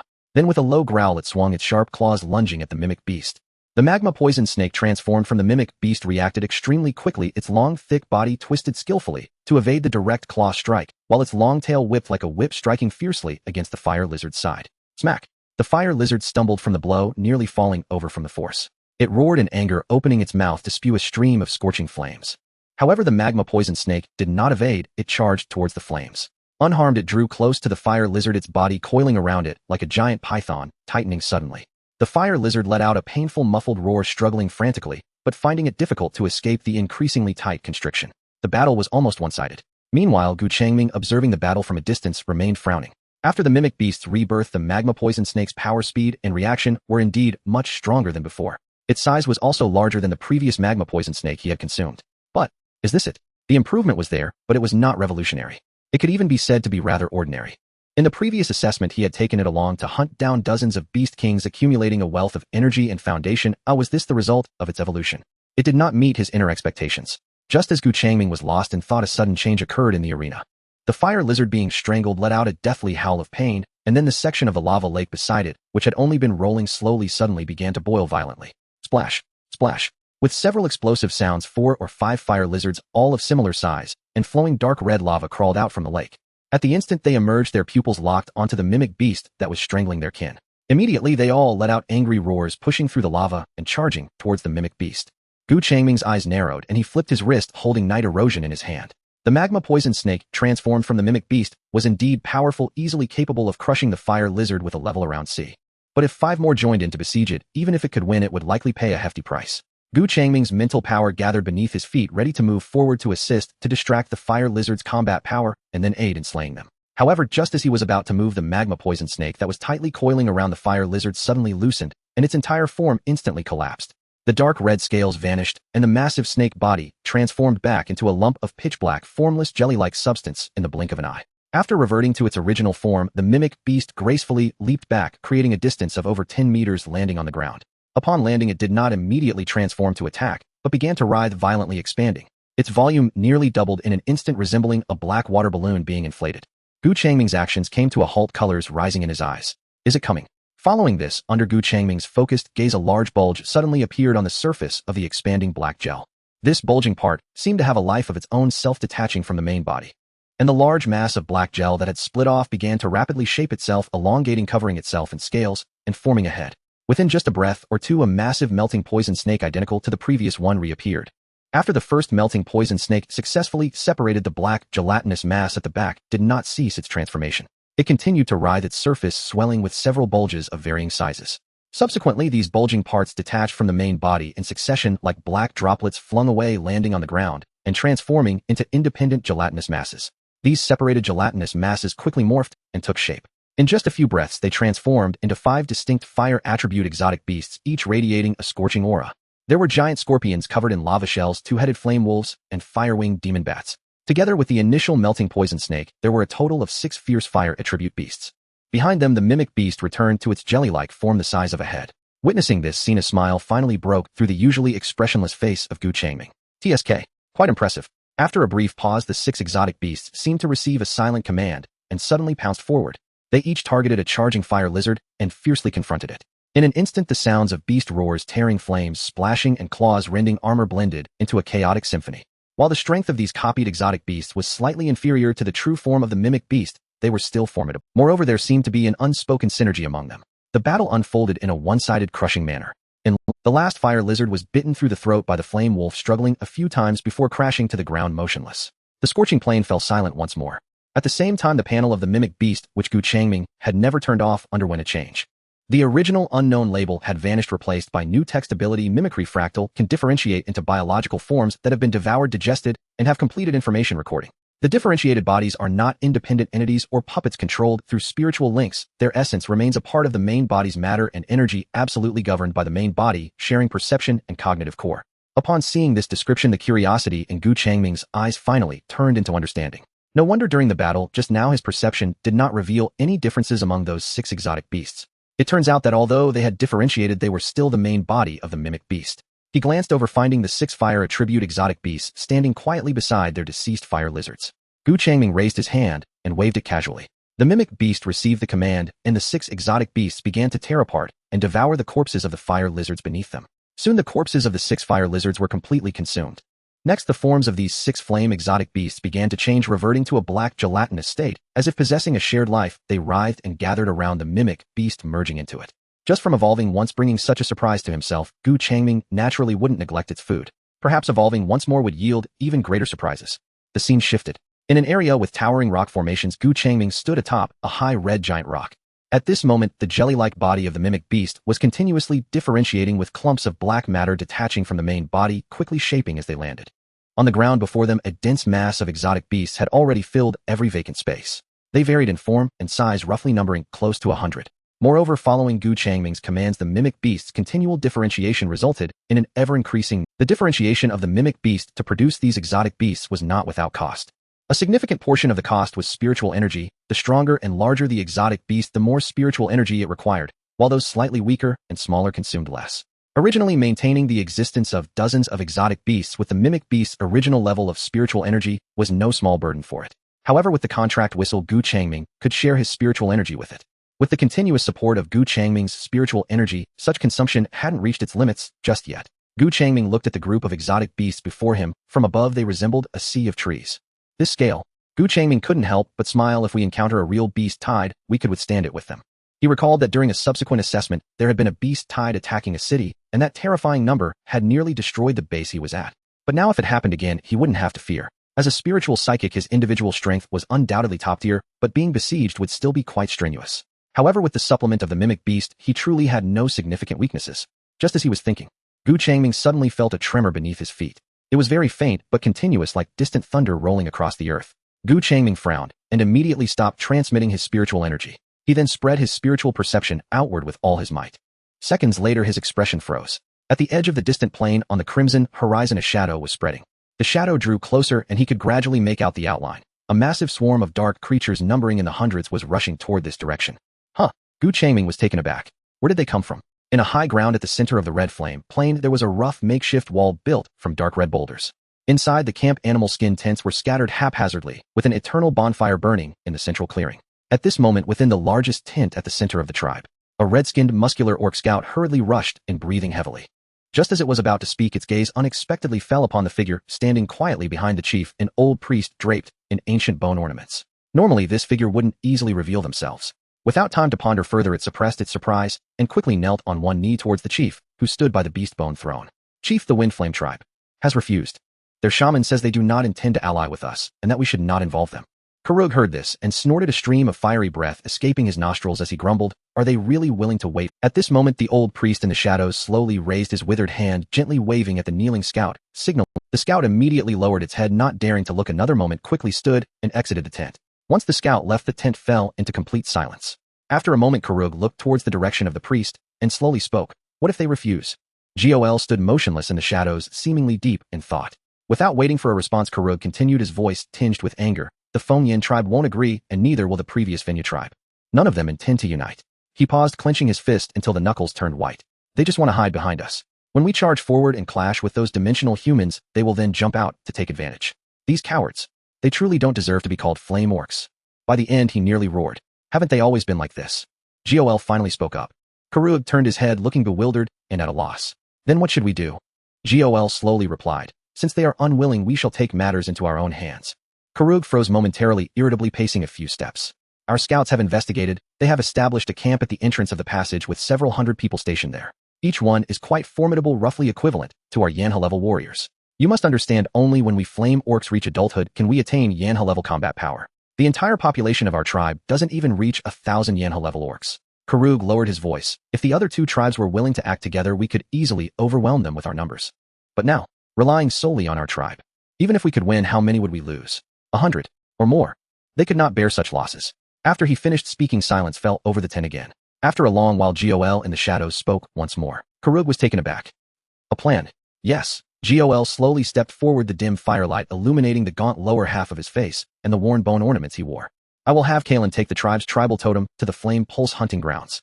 Carrick's pupils contracted sharply. That place could only be approached by adult orcs from the tribe led by the chief and elite orcs to hunt for their own mounts, the Wind Flame Galloping Horse or the Flame Feather Vulture.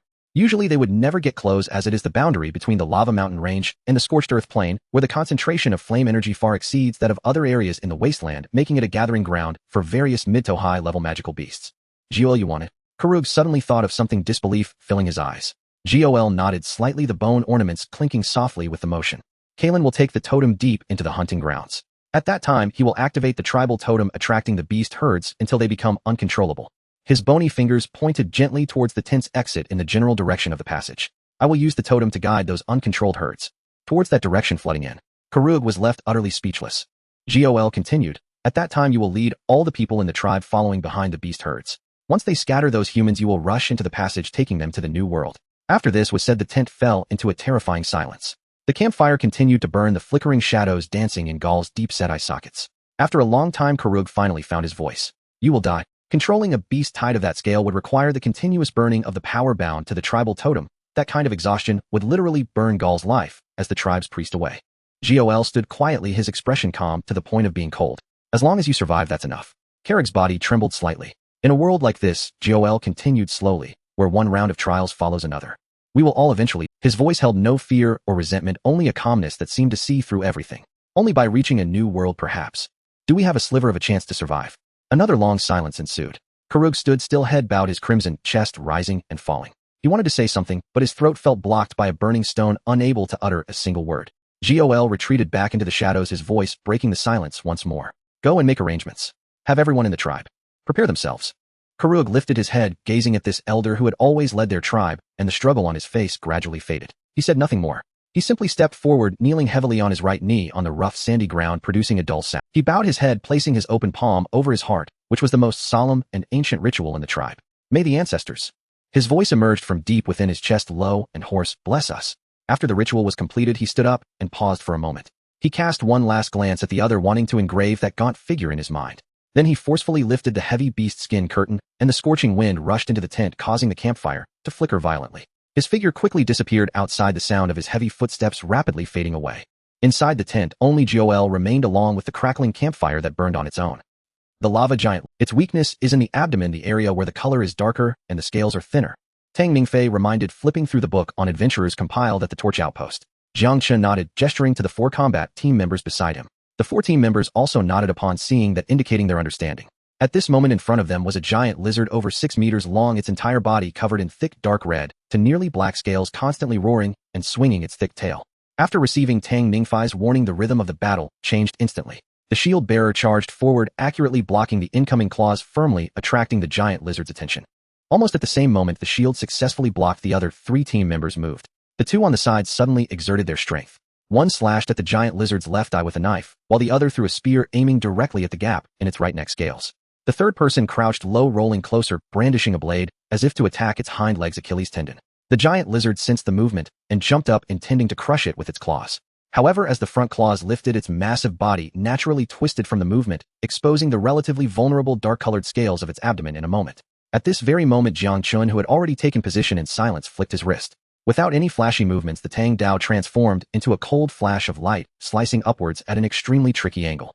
Puff! The tip of the blade precisely pierced the exposed, darker-colored gap in the abdomen scales, nearly embedding itself to the hilt, and then swiftly slashed sideways. Scalding blood and a few internal organ fragments splattered out. The giant lizard's roar caught in its throat, its colossal body stiffened for a moment, then crashed to the ground. From attracting to killing, it took only 5 or 6 seconds, with no one sustaining even the slightest injury. The entire sequence flowed smoothly and efficiently. Tang Ningfei was not surprised by such a feat. This was simply the standard they should have had. She looked up at the fallen giant lizard. Is it dead? She confirmed, noting that the damage caused by those pretending to be dead was not trivial. Jiang Chen approached, holding the Tang Dao, the blade glinting as he cleanly severed the giant lizard's massive head. He then turned back to signal towards Tang Ningfei. It's dead. The battle concluded. They did not hasten to leave, but began skillfully processing the corpse of the giant lizard, although they had entered this secret realm to explore its specific environment. After exerting effort to kill such a giant lizard, it would be a pity to just leave it here to waste. Tang Ningfei and Jiang Chun did not take action, but stepped aside, both watching the manual that had just been flipped through. Tang Ningfei pointed to the introduction of the giant lizard, saying, "The lava giant lizard is roughly equivalent to a class ability user, but in the secret realm, it seems to be referred to as a flame crystal level monster. Monsters of this level are not uncommon in this Crimson Flame plane." Jiang Chun responded with an noting that as humanity's overall strength improved, the strength of the creatures within the open secret realms had also risen. Previously, such class monsters appearing in any secret realm would likely result in all adventurers entering being wiped out, not a single one left. However, now monsters of this level no longer posed any threat. Just now, even if he had not intervened, the 4 combat personnel could have dealt with it themselves. All who wish to ensure that their organization can... This manual was purchased at the campsite before they entered, and the information contained within is a compilation of various data gathered by adventurers who had entered here. Though comprehensive, some aspects of the information are vague, and some even contradictory. All who wish to ensure that their organization can safely and efficiently obtain resources here must traverse it themselves, verify, supplement, and produce a more reliable document. Tang Ningfei's finger slid along the text as she continued. The resources here can be broadly divided into several types. The most direct method is to hunt these monsters and gather materials. Like that flame crystal from earlier, the market offers a decent buyback price. Another type involves large deposits, fire element mines. The unique flame iron, ore, and fire soul crystal of this world are rich in stable fire elements, making them highly valuable for panel recovery and potential other uses. Moreover, the reserves are not small. Jiang Chun listened attentively. This information was very useful for future resource gathering plans. The last type, Tang Ningfei flipped to the later sections of the manual, which contained several pages specifically describing the indigenous intelligent races of this world, are the native inhabitants, the flame orcs. Orcs? Jiang Chun raised an eyebrow. Yes. Tang Ningfei nodded, pointing at a simple illustration that depicted a robust figure with dark red skin and a humanoid outline, but a rougher appearance. Like other monsters, killing them can yield beast hides and crystals. However, they are natural fire element manipulators, and adult individuals generally possess strength around class. Moreover, they have a civil system unlike these wild beasts. There are 3 relatively large tribes on the Crimson Flame, Plain Wind Flame Burning Fong, and another called the Scorching Flame tribe. Each of their tribes has around 1,000 or so orcs. Jiang Chen nodded and asked, is there any intelligence on whether we should? No, Changming Fei shook her head. Our main goal is the mineral resources within the secret realm. Unless necessary, we won't actively provoke them. There's no benefit in a heated confrontation.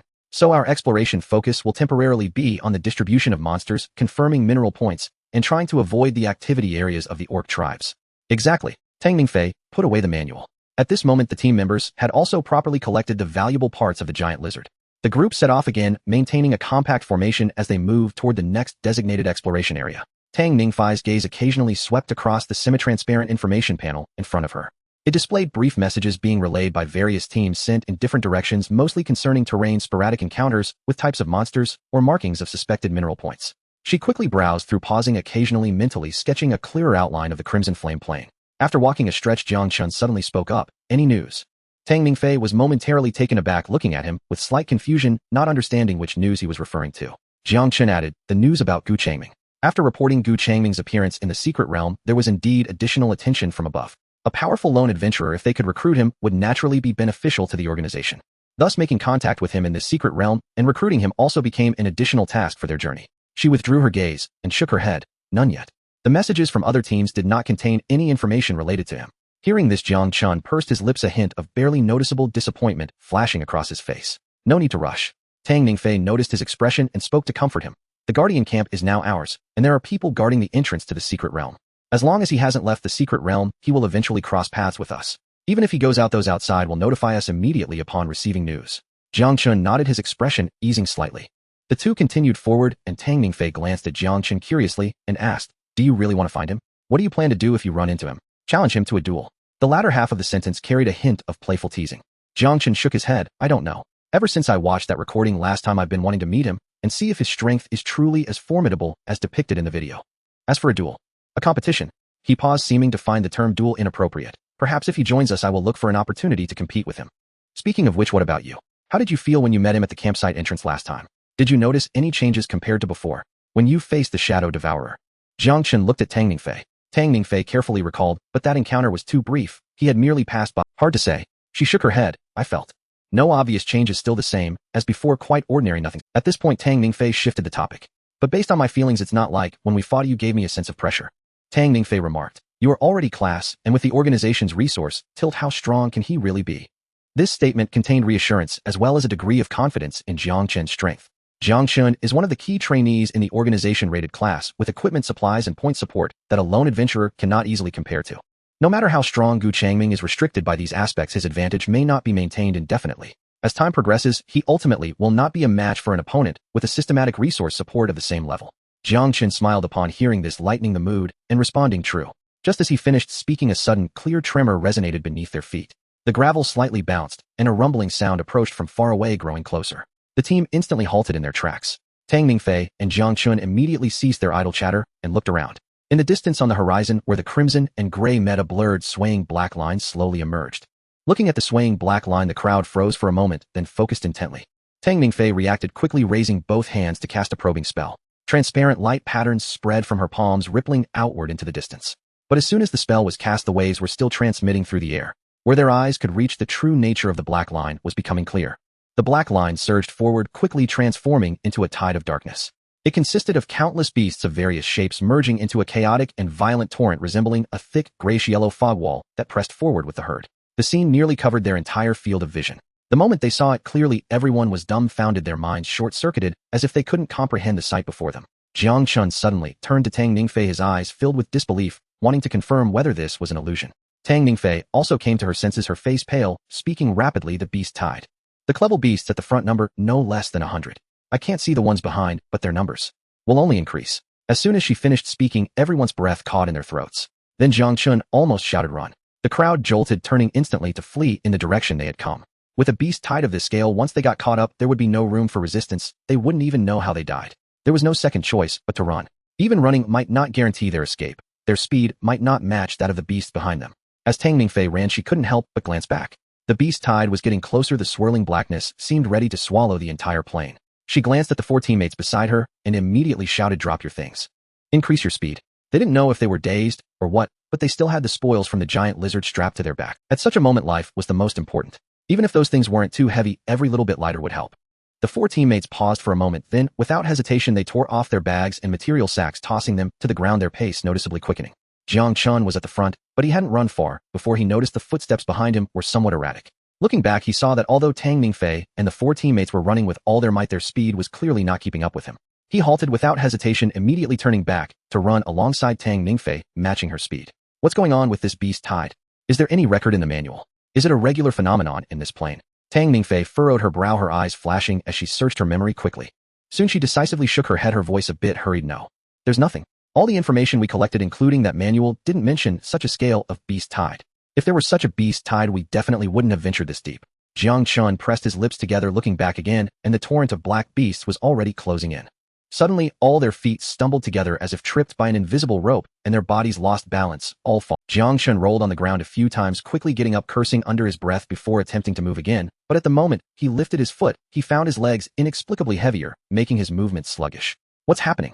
He was alarmed. Curse magic. Beside him, Tang Mingfei also clumsily got up, her face pale. We've been hit with a debuff.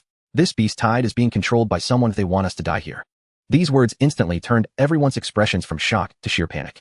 They instinctively turned back, and the surging black beast tide was already close enough for them to smell the stench of the beast. It's over. Looking at the beast tide surging toward them, Changming rested his chin on his hand and tilted his head. As his body fell from the air, he lightly touched the ground with his toes, using telekinesis to leap backward several dozen meters, gracefully retreating while maintaining a fixed distance from the roaring beast tide. Beast tide, he murmured. Could it be that I caused this? But he had only casually mentioned it. Changming was certain that he did not possess any strange talents related to words manifesting or involving the aspect of fate. He was deep in thought. Suddenly, he felt a heaviness in his body, as if something sticky had caught onto his flowing telekinetic energy. Instantly, he began to plummet from the air. But before he fell too far, Changming's gaze sharpened, and a stronger telekinetic force erupted, supporting his falling body. At the same time, he reached out with his hand, grabbing at the empty space to his right. His spiritual power acted like invisible tendrils, piercing through the invisible force that enveloped him. Immediately, a crisp sound like shattered glass echoed from his body. The sudden heaviness and sluggishness instantly dissipated. Changming's toes tapped the ground again, telekinetic energy surged, and his figure soared back into the air. At that moment, there was a newfound clarity in his eyes. Curse magic. That means someone is causing trouble. Changming turned to glance in the general direction of the secret realm's exit. I should retreat for now, he said to himself. Such a scale of trouble should ideally be dealt with by the current leaders of the camp. This wasn't an assessment. At most, he could lend a hand at a critical moment, ensuring that not too many people died. It was entirely unnecessary for him to bear all the burden by himself. With firm thoughts, he turned around, facing away from the roaring beast horde. Just as he was about to exert force, extending his leaps to several hundred meters to shake off this chaotic situation, suddenly Changming's movement paused, slightly stopping in midair. Then his head tilted to one side, his gaze directed toward a direction he caught in his peripheral vision. There, about a kilometer away, several figures were being grazed by the edge of the beast tide. It was none other than Tang Mingfei and her 6 companions, desperately fighting back, attempting to struggle out from the frenzied torrent of beasts escaping toward the secret realm's exit. The moment he recognized them, Changming paused for a moment. However, his gaze did not land on Tang Mingfei. Instead, it fell on a figure wielding a tang knife, moving swiftly, slicing through a beast lunging at their group. Changming squinted, and as soon as he recognized the person's appearance, a smile crept onto his lips. Jiang Chun, how did this guy end up here? And he was being chased by the beast tide, truly unfortunate. Upon seeing the other party, Changming immediately changed direction, his figure carving an arc through the air as he swiftly darted towards the position of the 6 individuals. As for Jiang Chun, he was well acquainted with him. In fact, they had a good relationship. The other party was his teammate from his past life, the primary attacker responsible for close combat. Like himself, he had survived until the end. His strength was exceptionally formidable, yet compared to Jiang Chun, he still fell slightly short. Of course, in the other party's eyes, Jiang Chun's strength seemed to be lacking just a bit as well. Thus, although he didn't know why the individual was present here, considering the effects of the butterfly effect, Changming had no intention of simply watching, firmly believing that the other could escape unscathed. After all, with him as a variable, coupled with the brief intersection with Tang Mingfei, and now Tang Mingfei was here. If an accident occurred, and this guy died prematurely in this wave of beast tides, it would be a tremendous loss. Jiang Chun swung his knife, the blade slicing through the air, narrowly grazing the side of the team member's waist, forcing back the griffin-like beast that nearly bit into his abdomen. Then he seized the team member by the collar and forcefully flung him backward. Steady yourself. The team member stumbled to the ground. Almost simultaneously, Tang Mingfei completed her incantation, and a blazing fireball whistled toward them, accurately striking the griffin's face. Flames erupted, and the beast let out a painful roar, its momentum faltering. Taking advantage of this, Jiang Chun retreated a few steps to catch up with the team. His breath remained steady, yet his brow was already tightly furrowed. At this moment, aside from himself, all the other team members had been injured. The earlier team member had his arm bitten off, while another had blood smeared across his face, not knowing where he had been hurt. The remaining 2 bore multiple abrasions, breathing heavily. As a mage, Tang Mingfei's injuries were slightly better, but still not optimistic, her complexion pale. The speed of the team was inevitably slowing down. Behind them, the roar of the beast tide grew ever closer. The ones that had just attacked them were merely a few beasts charging at the front. If this continued, they would be engulfed in the beast tide with no chance of survival. Tang Mingfei cast a glance at the recently saved team member. He mechanically moved his legs while panting heavily, his gaze blank, clearly still in shock from the near-death experience. Then she looked back again. The roiling wave composed of countless beasts was now close at hand, resembling a black tsunami rushing towards them, making it feel as though they could be completely consumed at any moment. Despair washed over her like icy water, instantly soaking her heart. Gritting her teeth, she raised her voice and shouted, "Jiang Chun." Jiang Chun immediately turned his head, a barely perceptible glimmer of hope in his eyes. "Have you thought of a way?" "No." Tang Mingfei shook her head slightly, her expression devoid of emotion. "You should go." Jiang Chun was taken aback, his steps unceasing, yet his brow tightened. "What?" "Leave us behind." Tang Mingfei spoke faster. "Run alone, don't worry about us." The surrounding team members also heard her words. They looked at Tang Mingfei in astonishment, then at Jiang Chun. But after the initial shock, a complex expression appeared on their faces. No one rebutted, nor did anyone plead. They simply glanced at Jiang Chun again, their gazes complicated, urging yet resigned, and pleading. However, in the end, they all lowered their heads, gritting their teeth, and continuing to struggle forward. They all accepted the decision made by their captain Tang Mingfei to leave them behind and let Jiang Chun survive alone. "Dragging us along is of no use anymore. If this continues, we will all die here. But if it's just you alone, you might be able to escape." Tang Mingfei continued, her words unusually calm. What she said was a fact. Jiang Chun was a crank, and he was exceptional in every regard. If he weren't burdened by their presence, carrying injuries, and slowed down by being dragged down. With Jiang Chun's strength, if he unleashed his full power, he could potentially tear open a gap at the edge of the beast tide, or leverage his speed advantage to create distance and escape alive. But now, simply because he was still dragging them along, he too would be engulfed by the beast tide behind them. Jiang Chun's lips pressed into a hard line, and his steps became suddenly heavy. Leave them behind and escape alone. He glanced at Tang Mingfei and the others. Perhaps this is the only solution. Stop thinking about it. Tang Mingfei's voice rang out again, interrupting Jiang Chun's struggle, filled with urgency. Jiang Chun's chest heaved as he took a deep breath. The scorching air in this secret realm scorched his lungs, and he was about to. Suddenly the ground beside him trembled with a familiar sensation. It was the kind of vibration that felt like countless iron hooves striking the ground simultaneously, and it was rapidly approaching from their flank. Jiang Chun instinctively turned his head, his pupils contracting sharply. Tang Mingfei and the other team members also looked on in horror. They saw another black wave surging from the crimson horizon on the left. Its speed was astonishing, and its momentum was fierce, not at all inferior to the beast tide pursuing them from behind. In the blink of an eye, the beast tide from the flank had surged close.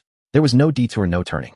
As Jiang Chun and the others watched in astonishment, the torrent of beast tide collided violently and solidly against the massive beast tide that was closely pursuing them from behind. Boom! In that instant, it felt as if two moving mountains had violently collided. An indescribable roar erupted, mixed with the sound of countless bones snapping and the frantic roars of dying or enraged beasts. The shockwave carried dust and the metallic scent of fresh blood sweeping outwards like an explosive shockwave. Jiang Chun and the others steadied themselves, staring in shock at the suddenly surging beast tide, utterly perplexed by what had just occurred. They watched as the two torrents of hundreds or thousands of frenzied beasts slaughtered each other right before their eyes. Wherever their sight reached, there were only rolling, biting, and colliding silhouettes of beasts' claws and fangs flashing amidst the dust and blood. The already crimson world scene was at this moment stained with a new dark red hue due to the horrifying slaughter. This sudden upheaval left Jiang Chun and the 6 others completely stunned, their minds blank. Then a figure caught their eye. In the center of the two torrents stood a figure atop the head of a dragon-head beast. This scene captivated everyone, making them feel as if the roars of the beast were fading from their ears. But soon Tang Mingfei's words pulled their attention back. Gu Changming. Upon hearing this name, everyone was taken aback. Jiang Chun reacted even more strongly, immediately raising his head and locking his gaze tightly onto the figure standing atop the beast tide. His heart thumped heavily. Gu Changming. Go! Tang Mingfei's shout awakened Jiang Chun and the other team members. Without hesitation, she seized the moment of chaos as the two waves of beasts collided and tore at each other, leading everyone back to a relatively safe distance. After coming to a halt, she looked back at the center of the battlefield, her eyes filled with astonishment. At this moment, the two waves of beasts were still engaged in a vicious slaughter, the scene chaotic and violent, with roars and crashes echoing incessantly. Then she noticed Gu Changming casting a glance in their direction. That gaze first swept past Jiang Chun beside her, and for a fleeting moment, she wondered if it was an illusion, as his gaze seemed to pause briefly before turning to her. Tang Mingfei suppressed the tumult in her heart and pointed at the surging wave of beasts beneath Gu Changming's feet. Where did you find these? She had already prepared herself for death and never expected someone to come to their rescue, especially in such a ridiculous manner. A wave of beasts. So many exotic creatures. Gu Changming glanced at the horde surrounding him, then shrugged nonchalantly, saying, I don't know, I don't recognize them. Huh. Tang Mingfei was stunned. You charged in with this wave of beasts, and you say you don't know or recognize them. Deep in the Qian plain. All the tribesmen of the Zhuoyin tribe were closely following behind the uncontrollable wave of beasts. They each rode upon those massive dark red-scaled windflame steeds charging forward alongside the horde. Most adult warriors rode one beast each, while women, children, and the elderly shared mounts tightly binding themselves to their steeds with coarse, tough, beast-hide ropes. The fierce wind carried heat and dust, yet no one made a sound. They all understood that this was a critical moment concerning the survival of their entire tribe. Karug charged at the forefront, gripping the mane of his steed tightly, his eyes fixated on the distant black outline of the... Though his expression remained unchanged, his heart was far from as calm as it appeared. The image of the old priest Gore left alone in the tribal camp always flashed unbidden in his mind, causing a deep pain in his chest. Leader. The new priest Karen rode up from the side. The beast wave is about to encircle us from all sides, Karen reported. What should we do? Karug took a deep breath of the hot air, forcibly suppressing his heavy thoughts. Have the shamans concentrate their power and cast curses. The range should be broad, targeting all the other dimensional humans appearing on the plains. Let them all die in the beast wave, leaving not a single one alive. They could not allow those humans to survive. The more they could kill now, the better. If they let them survive this beast wave, once the tribe passed through the passage to the new world, they would have to battle those surviving humans. Since that was the case, it would be better to take advantage of the current situation and use the momentum of the beast wave to eliminate as many of them as possible here, weakening the opposing forces. This way, when they reach the other side, the pressure would be significantly reduced. Understood. Karen nodded firmly, not asking any further questions. He suddenly tightened the reins, and the wind-flame steed beneath him let out a loud neigh, slowing down as it quickly descended towards the rear of the group. The tribe's charge continued, the heavy sound of hooves and the howling wind filling everyone's ears. Yet Karug keenly sensed something unusual ahead. The roaring sound of the beast wave, which should have been advancing rapidly and devouring everything, seemed to slow down. The black wave that was supposed to engulf them seemed to be drawing closer at an abnormal speed. This was not normal. Logically, there should have been a certain distance maintained between them. It was not that they were accelerating, but rather that the beast wave itself had slowed down, or perhaps come to a halt. This thought made Karug's heart sink. Just then Karen once again urged his steed from behind, desperately catching up. His expression was frantic, somewhat at a loss. Leader, there's a message from Teacher Gore. Karen's voice was urgent. He said the beast wave in front of us has been blocked by something. Blocked? Karug instinctively repeated. What could possibly block such an uncontrollable wave of beasts? That was simply impossible. Even if all the warriors from their 3 tribes gathered and formed the most solid formation, they would never dare to confront such a torrent heathen. That would only result in being crushed and swallowed in an instant without a single drop of water splashing up. Countless questions exploded in Karug's mind, but there was no time for him to ponder. He made a decisive move, abruptly raising his right arm and gesturing towards a massive black shadow swirling in the sky. At the same time, he said, I'll go take a look.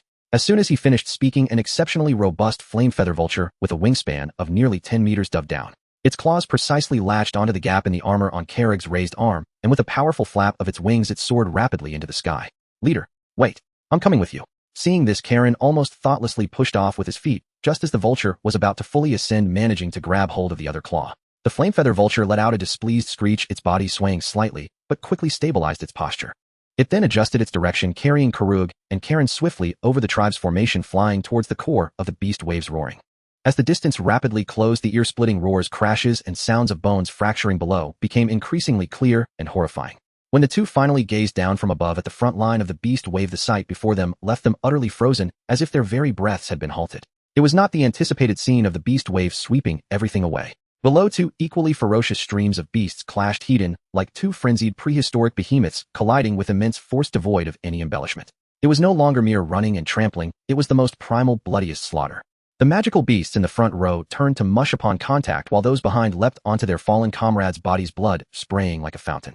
All that could be seen were the rolling, entangled, and frantically biting beast figures. The scale of this carnage and the ferocity of the battle far exceeded anything they had ever witnessed in their lives. Where did this wave of beasts come from? Karen muttered in a daze. Karug, equally stunned, felt his mind go. In that other wave of beasts, he even saw many forms of magical beasts he had never encountered before, which could not possibly belong to any known tribe of the Chien Plain. At that moment, Karug's narrowed pupils suddenly fixed on a figure amidst the chaotic battlefield, drawn to it. There, towards the center of the unfamiliar wave of beasts, a figure stood quietly atop the head of a beast resembling a dragon-head giant lizard. Though that figure made no movements, it appeared strangely composed compared to the horrific scene of the slaughtering beasts, which infuriated him immensely.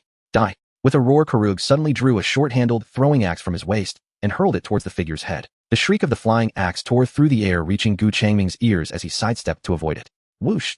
The shadow of the axe brushed past his shoulder, ultimately embedding itself deep into the chaotic horde of beasts behind.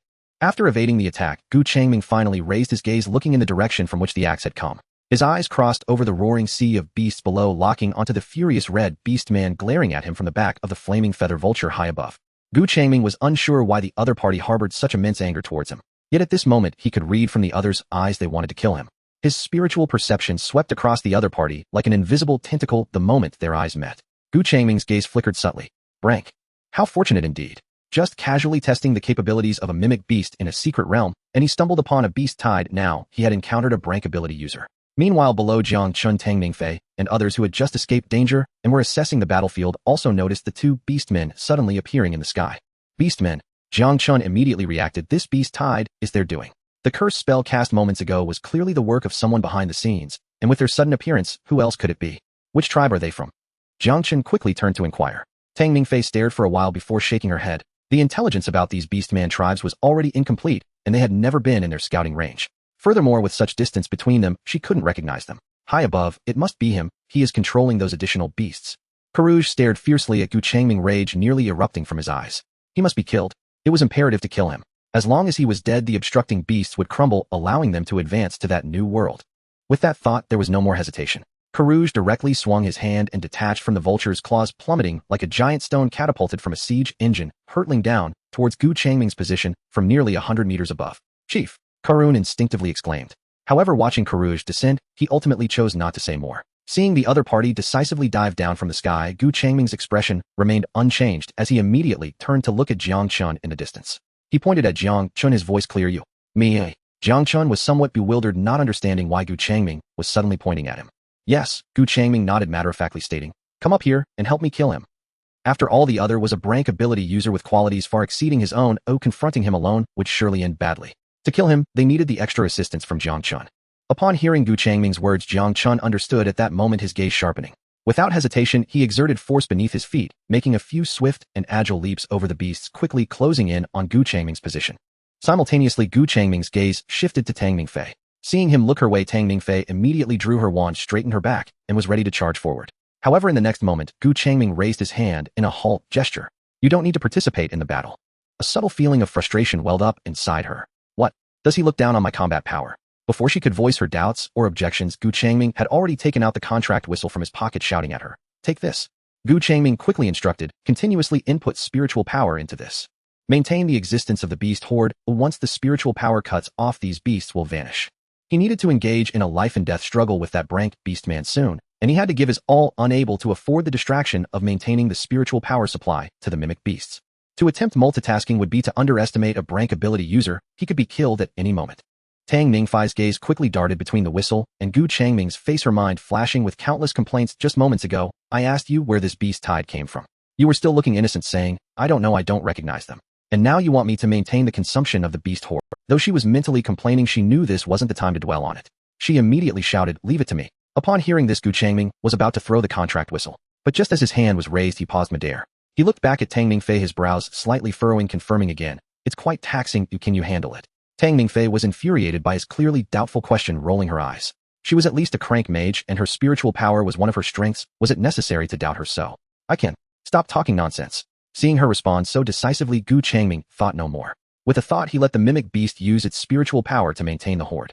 Then with a flick of his wrist, he hurled the contract whistle towards Tangming Fei. Tangming Fei, witnessing this, ran forward a few steps, exerted force beneath her feet, leaped gracefully several meters into the air, actively meeting the flying whistle, extending her hand to catch it securely. Her fingertips touched the whistle, feeling its coolness. However, just as she grasped it in her palm, buzz, a force immense to the point of being indescribable erupted from within the whistle like an invisible black hole. That force directly and violently locked onto her spiritual sea. She felt as if she had instantly transformed into a water tank with a punctured bottom. The spiritual power accumulated within her surged uncontrollably towards that tiny whistle, like a flood bursting its dam. Almost the moment she made contact with the whistle, she felt her spiritual power was on the verge of being completely drained. A sudden dizziness struck her like a heavy hammer, plunging her into darkness with stars dancing in her vision. Ugh! Her face turned as pale as paper, and the graceful form, she had just leaped into the air with lost all support, falling straight down from the sky. Captain! The 14 members noticed her unusual state. Seeing her plummet directly, they rushed to her side. Just in time, they caught her body before she hit the ground. Feeling the reassuring touch of being caught, Tangming Fei managed to regain a little clarity. Then she quickly fumbled for a blue-green spiritual replenishment potion fixed to her tactical belt, taking it and downing it.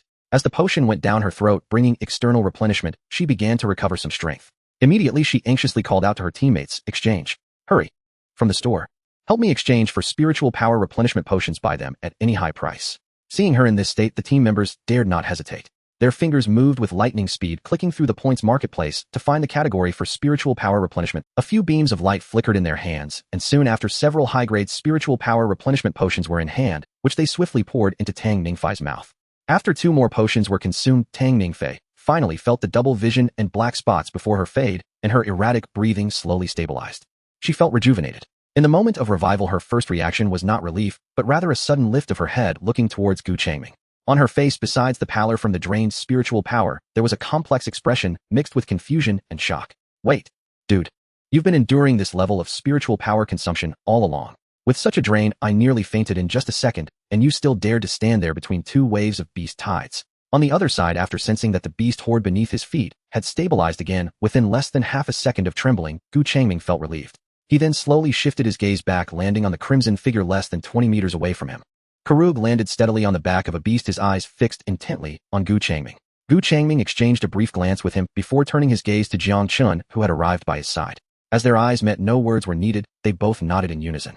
In the next moment, they moved swiftly, one to the left and one to the right, lunging towards Karug. Gu Changming's thoughts stirred, and the mind control needle fell from him, drilling through the beast horde below until it reached Karug's rear, then suddenly launched an attack at Karug's head from an unseen angle. Without turning his head, Karug seemed to have eyes on the back of his head. His right arm swung back with a fierce motion, fingers splayed wide, and he accurately grabbed the mind control needle. The metal needle trembled violently in his grasp, yet it could not break free. He let out a low growl and hurled the needle forcefully towards Gu Changming. As the mind control needle came crashing down, Gu Changming immediately regained control, suspending it in midair ready for action. This reaction and strength must belong to a tribal leader-level orc. Gu Changming assessed the situation. At this moment, Jiang Chun had taken the initiative. He pushed off the back of the beast, leaping high into the air, his Tang Dao transforming into a cold silver arc, descending with force to strike at Karug's head.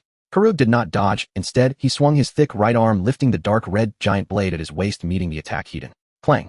The sound of metal clashing erupted. Jiang Chun felt an overwhelming force coursing through the blade, causing his hands to go numb instantly. Then with a sudden twist of his wrist, the force sent Jiang Chun flying backward. Gu Changming's gaze flicked past Jiang Chun, yet his feet did not halt. He slipped in from the side, his figure moving like a shadow, and at the moment of intersection, he suddenly twisted his body, turning his back. The night erosion emerged from his wrist, coalescing into form the tip of the blade aimed at the gap under Karug's ribs. Clang! Another crisp sound rang out. Karug's wrist spun skillfully, the weighty blade acting like a shield, perfectly blocking Gu Changming's attack trajectory. The tip of the blade touched the side of the giant blade, sending a shower of sparks flying. The two were in close proximity, and in that instant when the strike was blocked, their gazes briefly connected. A flash of surprise crossed Gu Changming's eyes. The opponent's reaction and strength far exceeded that of an ordinary grade. Karug's pupils also flickered with surprise. This guy posed a far greater danger than the previous one. Their eye contact lasted only a moment. The next second, Gu Changming's thoughts shifted again, and the mind control needle quietly shot out from his collar, zipping, like lightning, towards Karug's brow. However, Karug reacted swiftly, his head snapping back, the needle grazing his forehead and taking away a few strands of crimson hair. Almost simultaneously, his giant blade swept out, the heavy blade wind howling as it struck towards Gu Changming's way. Gu Changming did not meet the attack head. Instead, he tapped his toes against the beast below, gracefully retreating and dodging this powerful strike, creating several meters of distance between them. After this rapid exchange of attacks and defenses, both sides paused momentarily, sizing each other up. Gu Changming tilted his head, quickly glancing towards Jiang Chun. Jiang Chun had regained his footing, tightening his grip on the knife and giving a slight nod to Gu Changming. In the next moment, the two surged forward again. This time, Karug would not wait. He let out a deep roar and stepped forward, raising the heavy giant blade with one hand, charging towards the two who were rushing at him. The three of them quickly became entangled in a fierce melee. Gu Changming's mind control needle shadowed him, attacking Karug from various angles as he launched his own strikes. Jiang Chun pressed in close with a fierce attack, his blade radiating sharp light. Karug, facing two opponents, wielded his giant blade as if it were impenetrable. The sounds of metal clashing filled the air, and the three moved rapidly on the beast's back, engaged in a heated battle, yet none were able to gain the upper hand.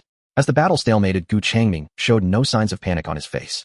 The opponent's level was indeed high, and their combat skills were not low, but in terms of battle experience, they were still far behind him.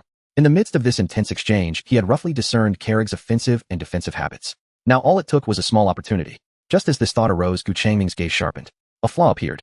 The blade knight erosion flashed in his hand, thrusting directly at Karug's throat. The opponent, as he had anticipated, immediately raised his blade to block. But just as the giant blade was lifted, Gu Changming's left hand suddenly opened wide, targeting Karug, unleashing a mental shockwave with full force. Karug's movement faltered, a momentary daze appearing in his eyes. It worked. A smirk played on Gu Changming's lips. However, that smile froze on his face the next second. The anticipated lethal strike from Jiang Chun did not follow. Karug quickly shook off the brief mental shock. A flicker of relief washed over his eyes, and then he swung the giant blade violently, forcing both of them back. As he landed and steadied himself, Gu Changming immediately turned to Jiang Chun, his face filled with astonishment and questioning. What were you doing, buddy? Jiang Chun, though bewildered, understood Gu Changming's expression and immediately blurted out, I just got my attack deflected. Come on, bro, do you even know who attacks without a gap? I just had my attack deflected by their weapon and my stance isn't even steady yet. How can you expect me to seize that opportunity? Seeing the look of hesitation on his face, Gu Changming snapped back to reality. Oh, this guy is still in his infant stage, his combat skills aren't as advanced as in his previous life. Even if he noticed the opportunity one created, he might not be able to seize it. Gu Changming silently clicked his tongue, shifting his gaze away from Jiang Chun and refocusing on Karug. He had underestimated the situation. Now that the opponent was on guard, it would be even harder to take advantage. However, Jiang Chun had caught every bit of Gu Changming's TSK expression. What? You can blame me for this. Jiang Chun felt mixed emotions at this moment. On one hand, he felt looked down upon, while on the other, he thought his partner had too high expectations of him and he had failed to meet them. The battle ignited once more. In the subsequent combat, Gu Changming leveraged his experience and rhythm to create several opportunities for attack. One time, Karug's giant blade missed its old force spent and new force not yet gathered. Another time, Gu Changming used mental energy to divert the giant blade's trajectory, leaving Karug's chest wide open. However, Jiang Chun's reactions and coordination were ultimately a bit slow. The best result was the Tang Dao piercing into Karug's side, but the blade only cut shallowly, merely opening a wound. Yet he was quickly shaken off by Karug's powerful muscles and rolling energy, failing to inflict any substantial injury. After several fruitless exchanges, both sides once again pulled back. Gu Changming's chest heaved slightly as he panted, casting an involuntary glance at Jiang Chun. Expectations had already lowered twice in a row. Why was this guy so weak now? At this moment, Jiang Chun did not even dare to meet Gu Changming's gaze. He even wondered if Gu Changming was deliberately making things difficult for him, creating those seemingly perfect yet fleeting opportunities that were nearly impossible to capitalize on, then shifting all the pressure and problems onto him. Knowing he might be asking too much, Gu Changming was about to say it's okay. But before he could finish the next second, frustration and a refusal to back down surged within Jiang Chun as he pressed the tip of the Tang Dao against his left chest slightly above his heart and then drove it down with force. His skin split open, blood gushed forth. But instead of weakening, a hot and violent surge of blood energy erupted from within him, his aura soaring. This was his trump card. Although it would leave him weakened afterward, he couldn't stand Gu Changming's gaze any longer. Seeing this, Gu Changming's gaze returned to him. He knew the other had this card up his sleeve. He just hadn't expected that this ultimate move was already mastered in the early stages. In that case, things would be fine. The next battle should pose no issue. Then Gu Changming no longer held back. He raised his hand to remove the inconspicuous dark silver pendant from around his neck, biting it gently with his teeth. In the next moment, a wave of spiritual energy far mightier and purer than before erupted from him, sweeping towards Karug not far away.